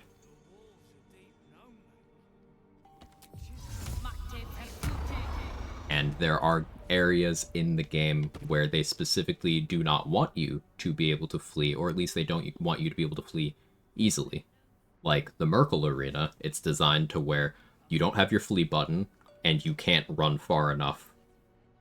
Well, you can, but they don't want you to be able to run far enough to flee. Whereas something like Wargaz's area, they make it really difficult for you to flee. Not impossible, and doesn't even require, like, weird exploits or anything of that nature. You can get away, you can flee, and the game later accounts for it. For example, if for any reason you haven't killed Wargaz, by the time you get to the Elfsog Tavern Gith fight, he's there. Because he chased you down. The lever in the idle shot room disables all the traps here, gets me every time you jump them. It's me maintaining good habits. Consciously, I know that those traps are off, so black. Like, I even stepped over them earlier without jumping once. But unconsciously, my muscle memory is jump over them so you don't fuck up later. It's me... I'm me-proofing my movement.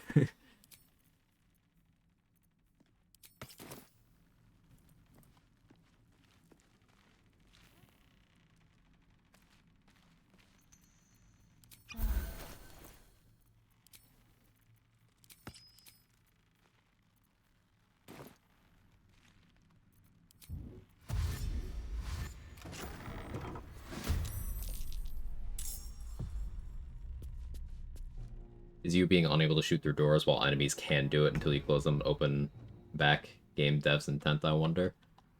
I mean, I would say almost certainly no.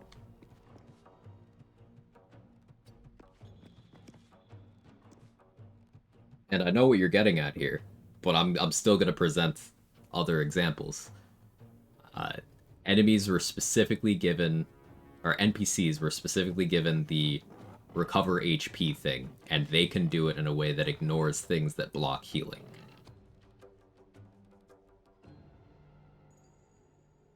So, does that mean that everything that says that it blocks healing is wrong? Or does that mean that the description on the thing that heals, that NPCs are given limited uses of, except when it's not actually limited, but it is limited, but not at the same interval for everyone? Like, what is intended, what is not, what is wrong, what is not. It's... my entire position on this is the whole thing is complicated. There are cases where it is more clear in one direction than others. But my position is that there's a lot of cases where it's just not clear.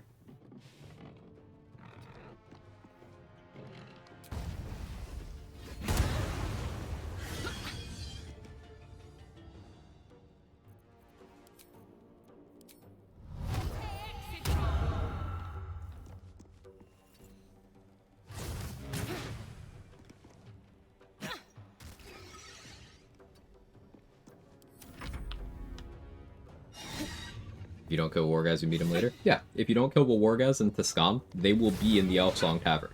So you could have, where there's normally 1 Gith of the legendary action there can be up to 3, depending on what you have and haven't done in your playthrough. And how you've resolved what you have and haven't done.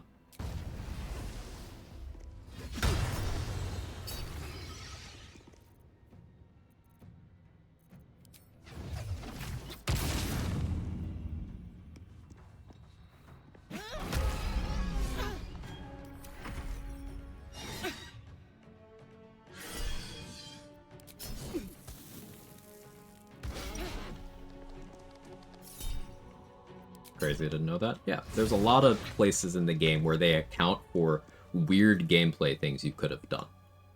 Another great example. Quill Grootslang, the backup NPC for Alfira, for the Dark Urge purposes. No organic gameplay situation except for having things get very bloody in the Druid's Grove without you having long rested since being to the Blighted Village at least once. Very few organic gameplay paths are going to lead to a point where you know this NPC is someone you can even meet. The most common way for Quill to spawn in is players metagaming and knocking out Alfira. Yet it's still possible for that to happen organically. It happened to Ted on Ted's first playthrough. There you go. It's still possible. You know how I was sure Guts Shield of Faith thing it was bug abuse? The game explicitly said reanimated enemies couldn't cast spells. Also explicitly said Shield of Faith is a spellable can't cast thing. Doesn't seem to be anywhere anymore. So they just removed that. Interesting.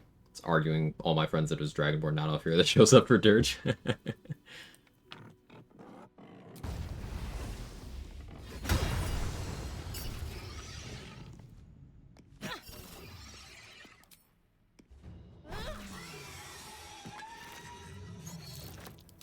Curious mask. What's it doing?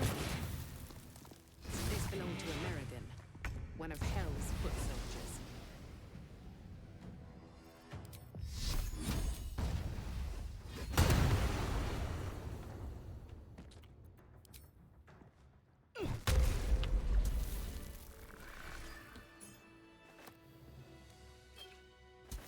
You know how Quill actually has, like, dialogue?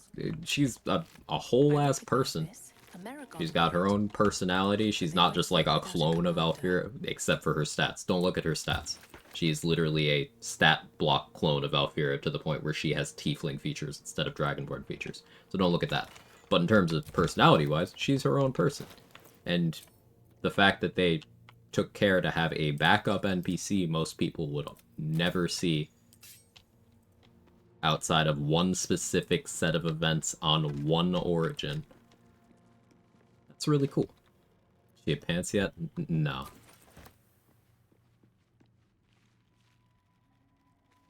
And yeah, she could have just been a throwaway mention. Like Say mentioned, there's actually 2 mentions of her that I know of in Act 3. There's a guy who owns a music shop who will reference her music, and there's a note in the murder tribunal. 2 mentions of Quill.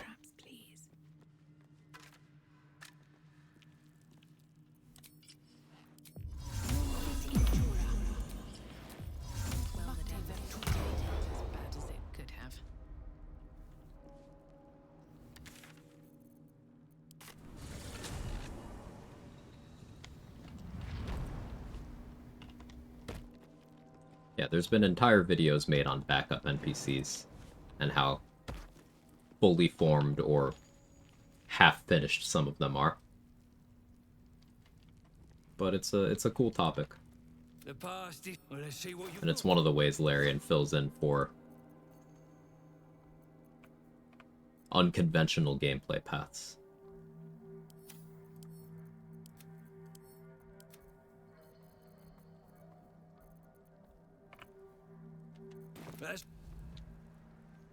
The replacement NPC, the half-orc waiter on Karlak Date, has dialogue referencing it. Yeah, that's true.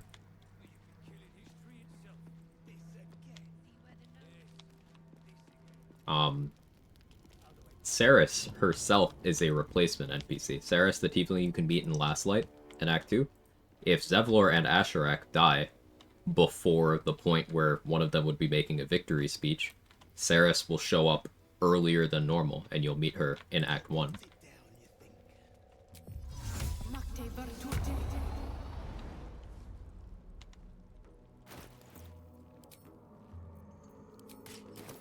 Where's Zevlor? Mm-hmm.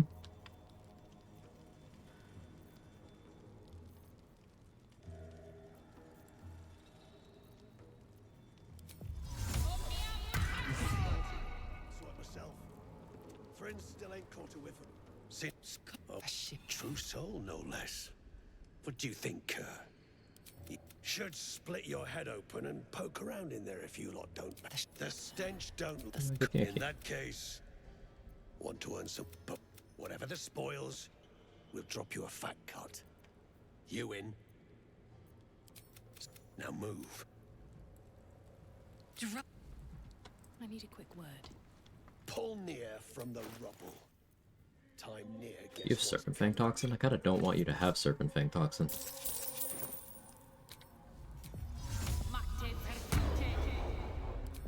Alright, now Philomene.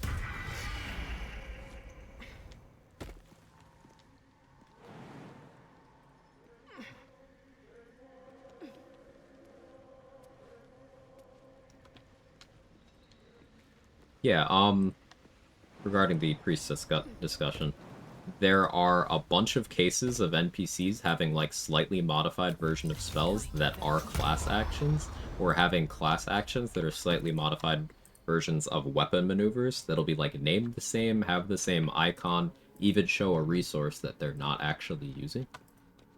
Like, Dror Ragzlin has absolute power as a feature on him. It's not just the weapon thing, but he can also use the weapon version, but the one from him can be used on any weapon and has a per turn cooldown instead of the weapon's short rest cooldown.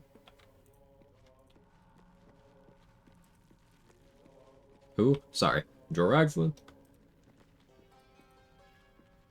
Hallison's prepared spells when he's recruited behave oddly. Yeah, they don't cost spell slots when used under certain parameters, as Trade was sciencing out.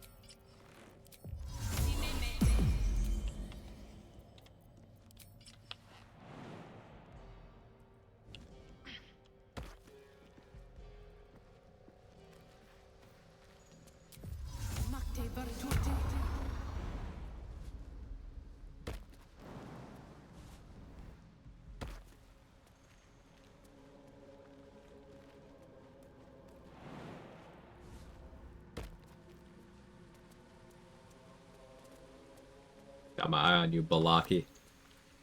Aaron. Timothy. These boots have seen everything. Present. Oh yeah, how am I killing Philomene? I don't know, I'll haste or whatever. Wait, bugger, go on. Drag I kind of wasn't thinking about what I'm gonna do about her until I was here. Not a so-called look. It's the whole damn reason we're here. Don't talk of. I'm getting got.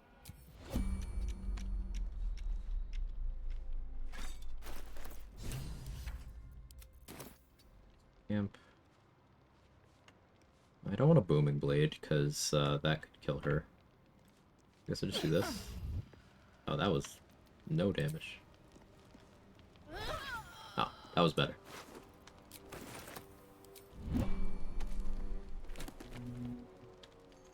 God can't cast any of her other spells that aren't class actions. All Spore Servant. Yeah, the class action divide is a thing. Trying to think, there's other cases like that. Ooh, if you res a Moonrise Paladin, they can use their stuff. They can use their spells, stuff that's specifically tagged as spells, because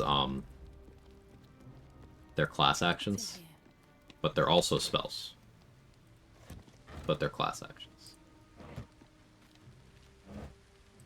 So the can't cast spells thing that Spore Servant says, it isn't being entirely honest, because there are some things that can be cast. But there's already precedent for that. Because, like, There's some spells that don't have somatic components that you're able to cast while silenced. There's some spells that are not spells, like Shield is a spell that isn't a spell. Hellish Rebuke is a spell that you can cast while you're unable to cast spells, even if that is not because of silence. And it has a somatic component, even though it's not mechanically a spell. Hey, Captain. How you doing? I said spell a lot in the last 2 minutes.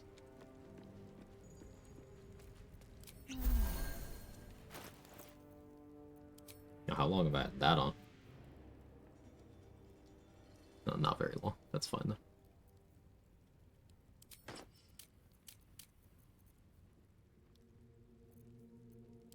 Do you hear something?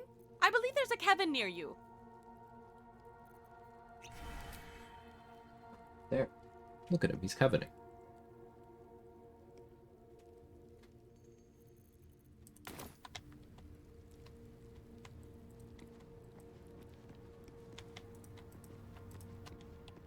Did I buy a short rest potion? I was supposed to. Okay, I bought one.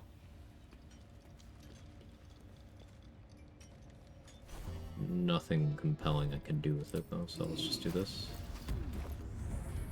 Clean up this mess. Ear dies, heads grow. And that goes for novices too.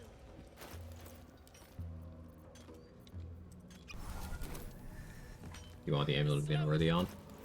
I don't right now.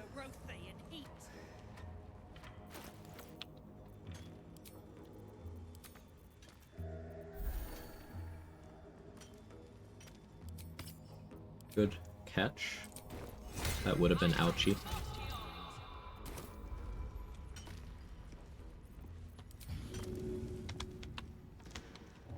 Remember, things could always get worse for you.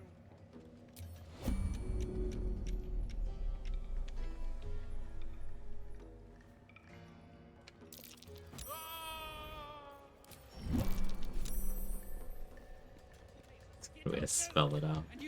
Boo.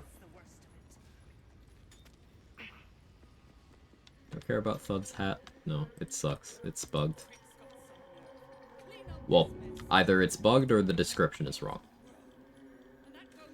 Because it does not do what it says it does. Going back to that conversation.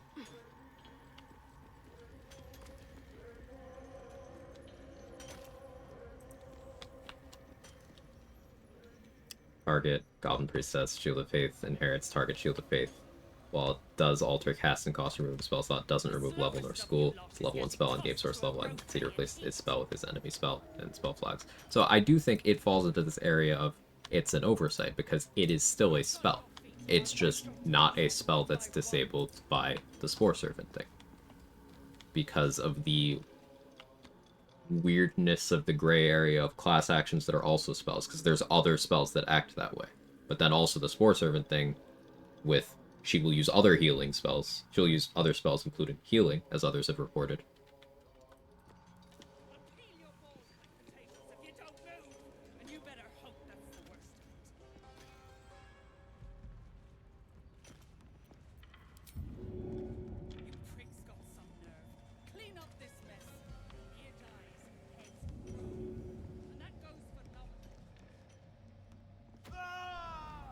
Main thing I hate about console not being able to eat people like this with ease. It's definitely a lot harder, but some would argue that you're not supposed to be able to do it like this anyway. So, but yeah, some less disparity between platforms is something that I generally believe in. Move, Hoon! I don't have time for Drugnan outsiders. No. The parasite. He's stuck in there with poison thoughts. Poison geezers. I'll take the robe here. I normally take the ring. This time we're taking the robe. Out of sight, out of mind.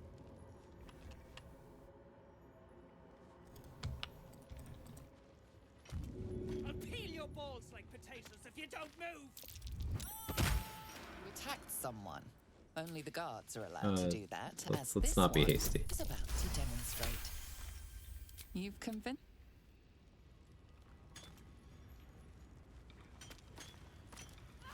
And it's crazy that Thrin jumped in the lava by herself, and I had nothing to do with that, as everyone here agrees.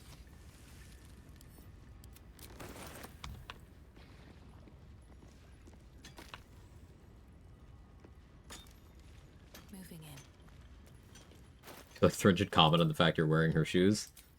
What are you talking about? You sound crazy right now. Who's Thrin?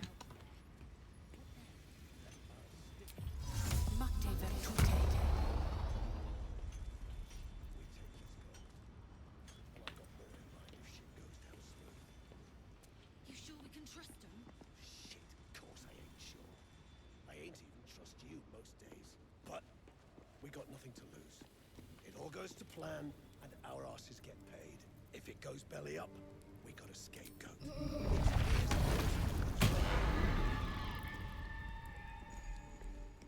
To be cautious. Protect someone. I did do that.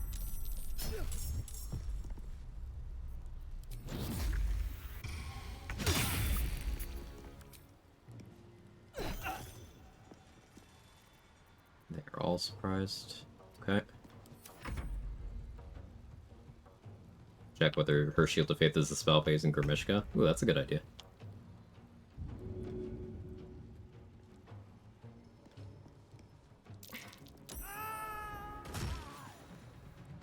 Rithbar only took 100. Be okay.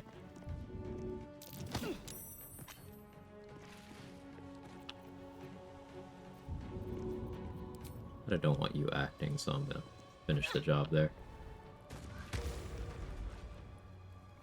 Light on my feet. No Roaring Thunder? Maybe Roaring Thunder. Let's see. Nope, we're good. Also, I somehow didn't find any Thrin feet-related memes online, which is very disappointing. That's a sentence that I haven't seen before. That's new. I don't think I've ever seen that much fall damage before. I made him vulnerable to bludgeoning. Most I've seen was, I think I made Gortash take, like... No, I made Garangoth take, like, 500.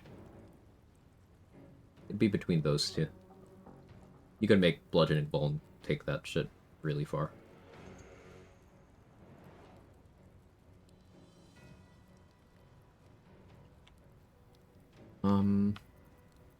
I just want to be in a position where...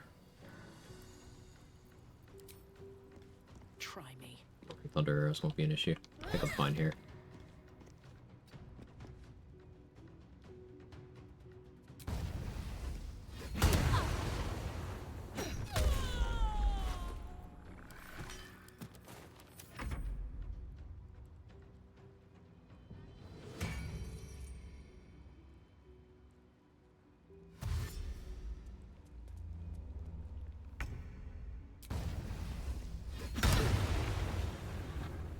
Did that in the wrong order. I wanted to drain his strength, not his charisma. Whoops.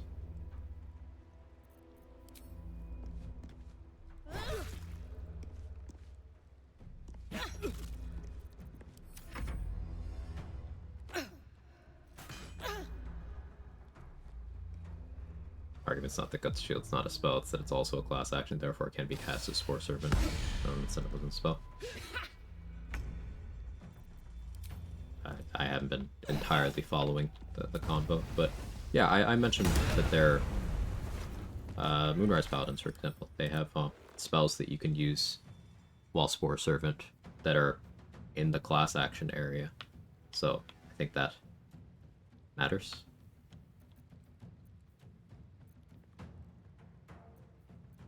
Still a very muddy area.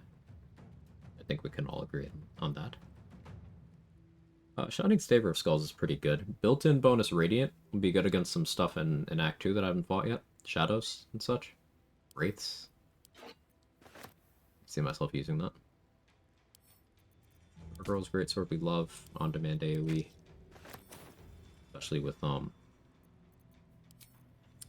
Combustion. I can words today. Great at words.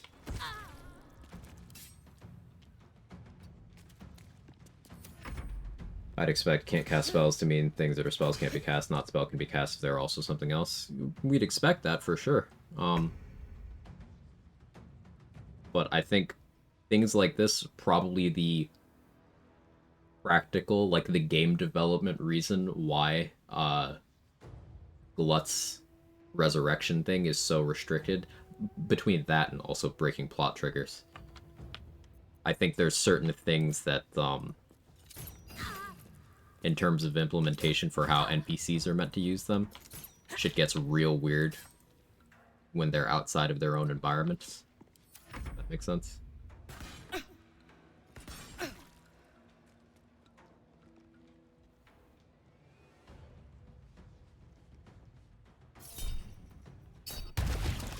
But I think a bit of takeaway here is Force Servant can't cast spells does not mean all spells. There is, globally speaking, the can't cast spells part of that is mostly accurate until it isn't.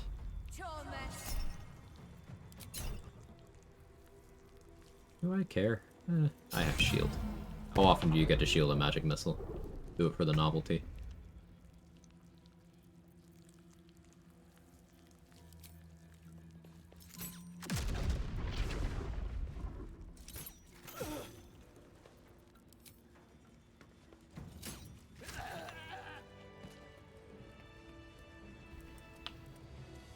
Put that will fit in my pack.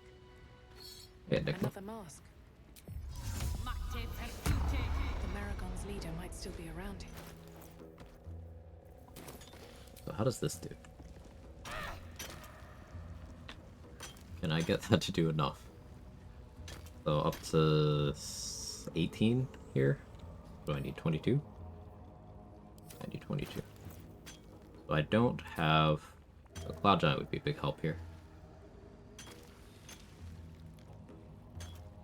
I don't have Shadow Cloaked.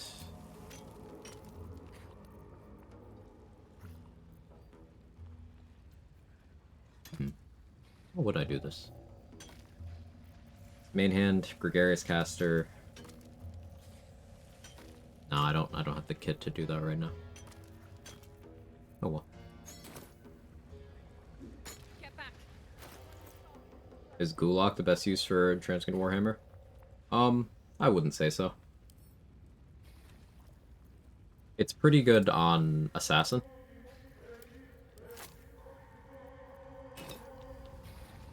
Basically, anytime you are guaranteed to crit, you can get some good value.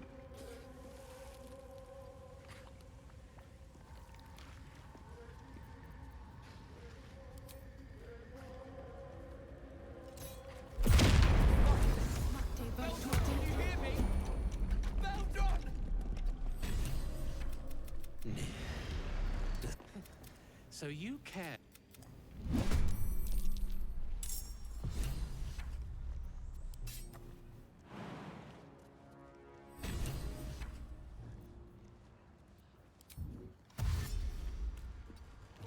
He can go for Dissonant Whispers on me, but like the question is, do I care?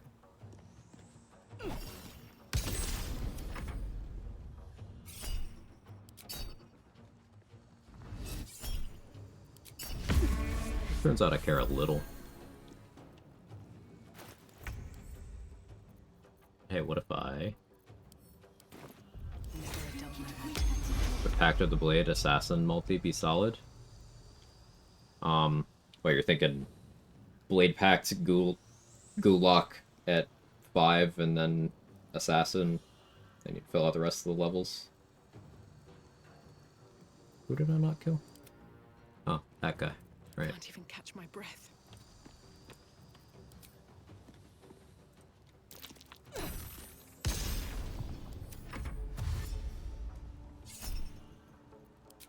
Yeah, that would be solid.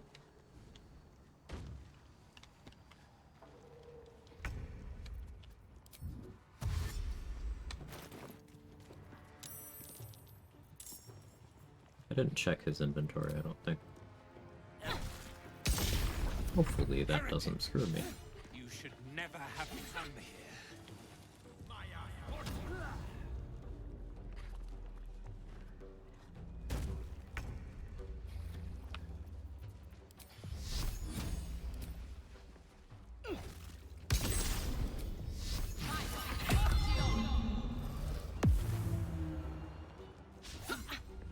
You have me wanting to try out builds with items I normally skip. I'm glad.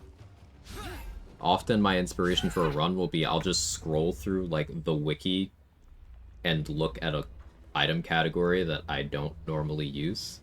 Look for items that I specifically have not spent much time with, and then try to figure out what they interact with. Ooh, Tenacity doesn't trigger his thingy. That's interesting.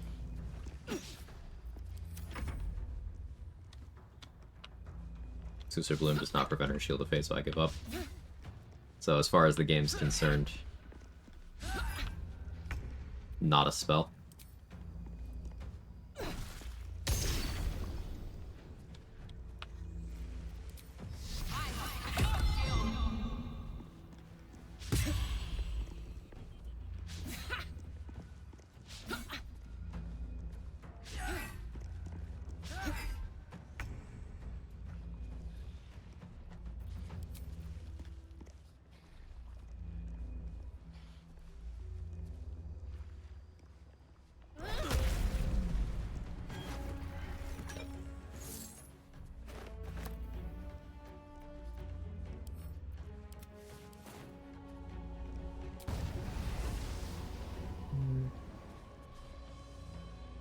I don't know how much strength you have. Oh, you don't have enough to push me.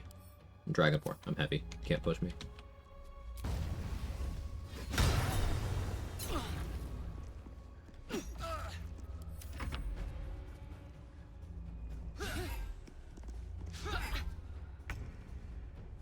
There's the Perishing Chasms. Listen. I might Ironbind this run, if you're good. No, I actually thought about it. I haven't tested, it with Tenacity or anything. There's a chance it does something cool there, but I haven't tested it. Desperately wish the Poisoner fuse in base games the items should build be really good. Made them work. So many enemies just don't care about poison. There's, well, fewer than you think, Chris. Poison is really good in this game. Truly, it is. There are certain high-profile enemies that are immune to it, but there's still a lot that it's good on. Like, all of the bonus bosses, the Thorms, in Act 2, none of them even have resistance to poison. Poison is a fantastic counter to Thizzabald and Malice especially. It's really good on them. All of the undead Sharns in the Gauntlet of Shar, none of them even resist poison, because, like, you can see Balthazar using it on all of them. Balthazar and his forces are immune because, you know, the fight mechanics are set up so that he can just cloud kill and it doesn't affect his side at all. It doesn't work on Ketheric and Merkel. Pretty understandable. It doesn't work on Necromites. Pretty understandable. But then when you get to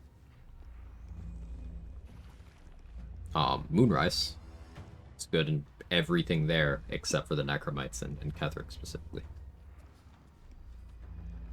Probably doesn't work on Squire either, but minor. The point I'm getting at is there's a lot of high-profile things that Poison does work on, and a few high-profile things that it doesn't. Usually make Shahira my Poisoner, and then Parker for fights in Act 3, where it's not as good. Yeah, like, Poisons won't be as good in the House of Hope, for example. Won't be as good against Steel Watchers. Good against Bay Knights, though. Great against Gortash. Great against Orin. Great against Saravok. Great against Cazador. You can Crawler Mucus Cazador, and it makes him so much easier.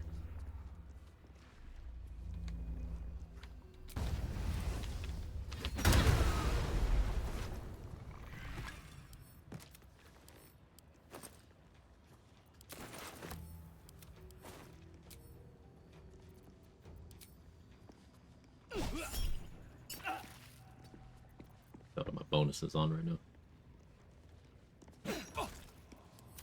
I have a bonus on them. Go to poison spell in the late game, just Cloud Kill. Yeah, in terms of like poison damage dealing spells, Cloud Kill is real hard to argue with.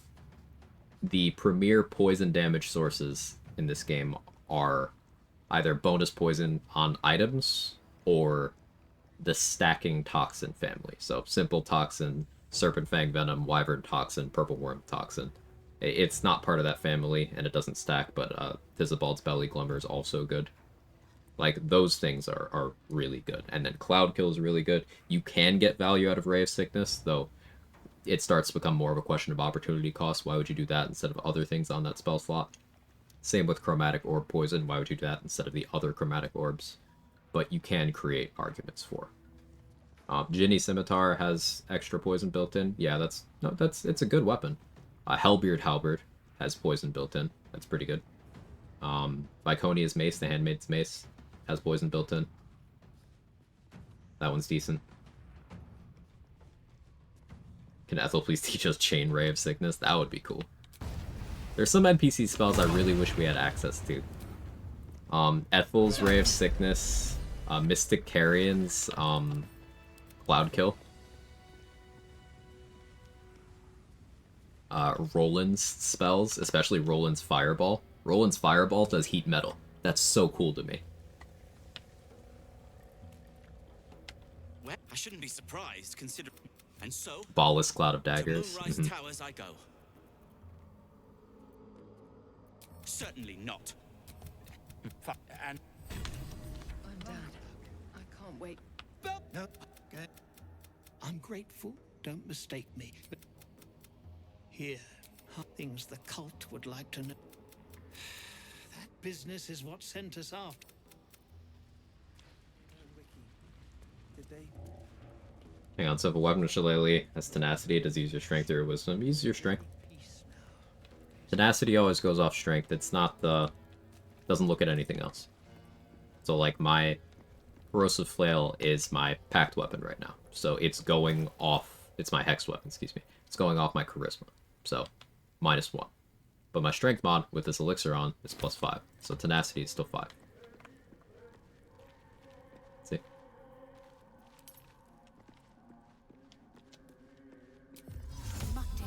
Like that Roland has unique versions of the spells.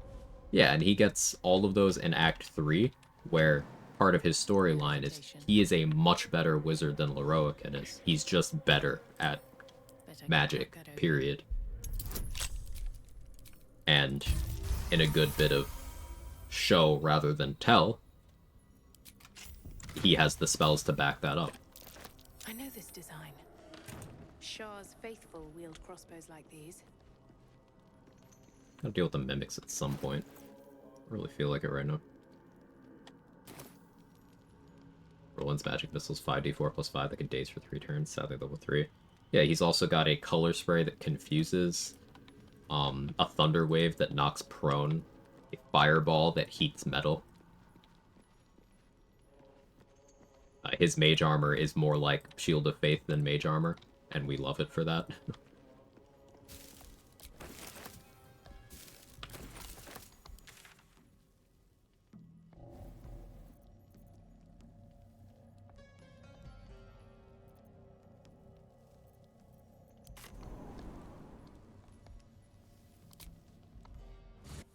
I also have a color spray that confuses. He isn't special. Oh.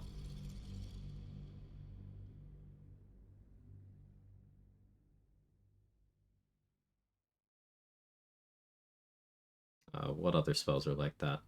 Oh, Ethel has an insect plague that doesn't friendly fire.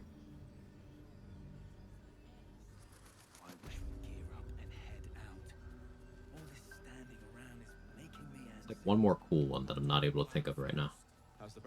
It'll come to me eventually. So even though you can offhand tenacity with non-tenacity weapon, do the on-hit effects always apply from the tenacity weapon? Yes. It'll need to. So like if I offhand Hunter's Dagger and I use the tenacity from the Corrosive Flail, it applies Ruptured from the Hunter's Dagger. And basically, tenacity is kind of like if the second instance on Ratbat was by itself, sort of. It'll look at what kind of attack the attack that missed was. So if you miss a Booming Blade or a Thunderous Smite, Gregarious Caster, Spell Might, Empowered Evocation, all those will apply to the tenacity damage. If the attack that missed would have been able to do Elemental Infusion and had a correct type for it, then the tenacity will benefit from infusion and also refresh the duration.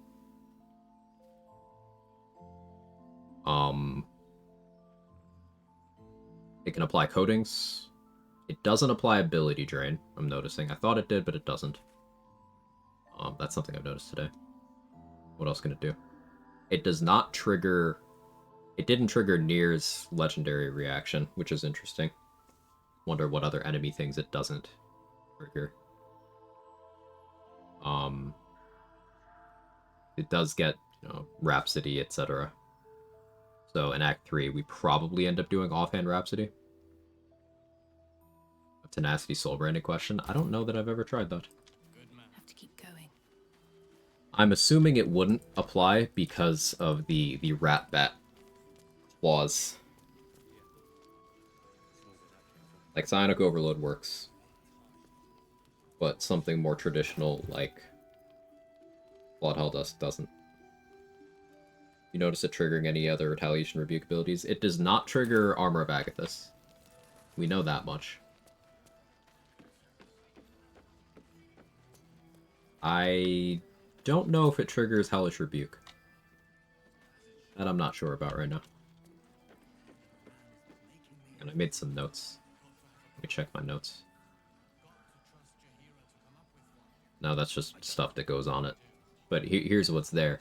Hex, Colossus Slayer, Hexblade's Curse, Formless Slaughter, Scarlet Remittance, Elemental Infusion, Callous Glow, Lighting Charges, Gaping Wounds, Harmonized, so yeah, Harmonic Dueler is a go on that.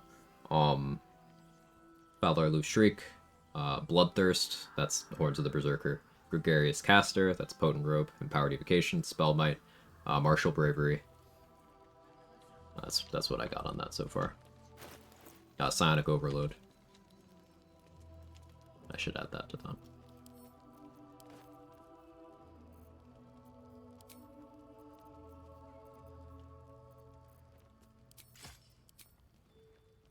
Okay, I've been live for almost 10 hours.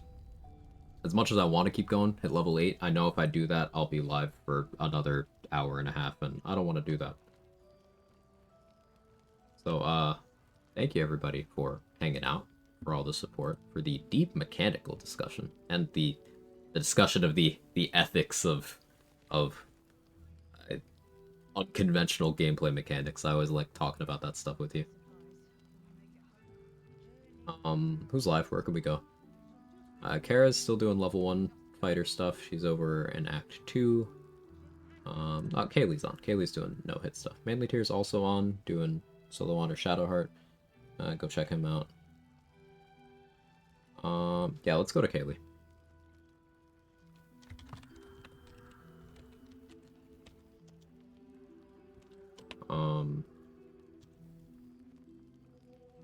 Nightbot, are you okay?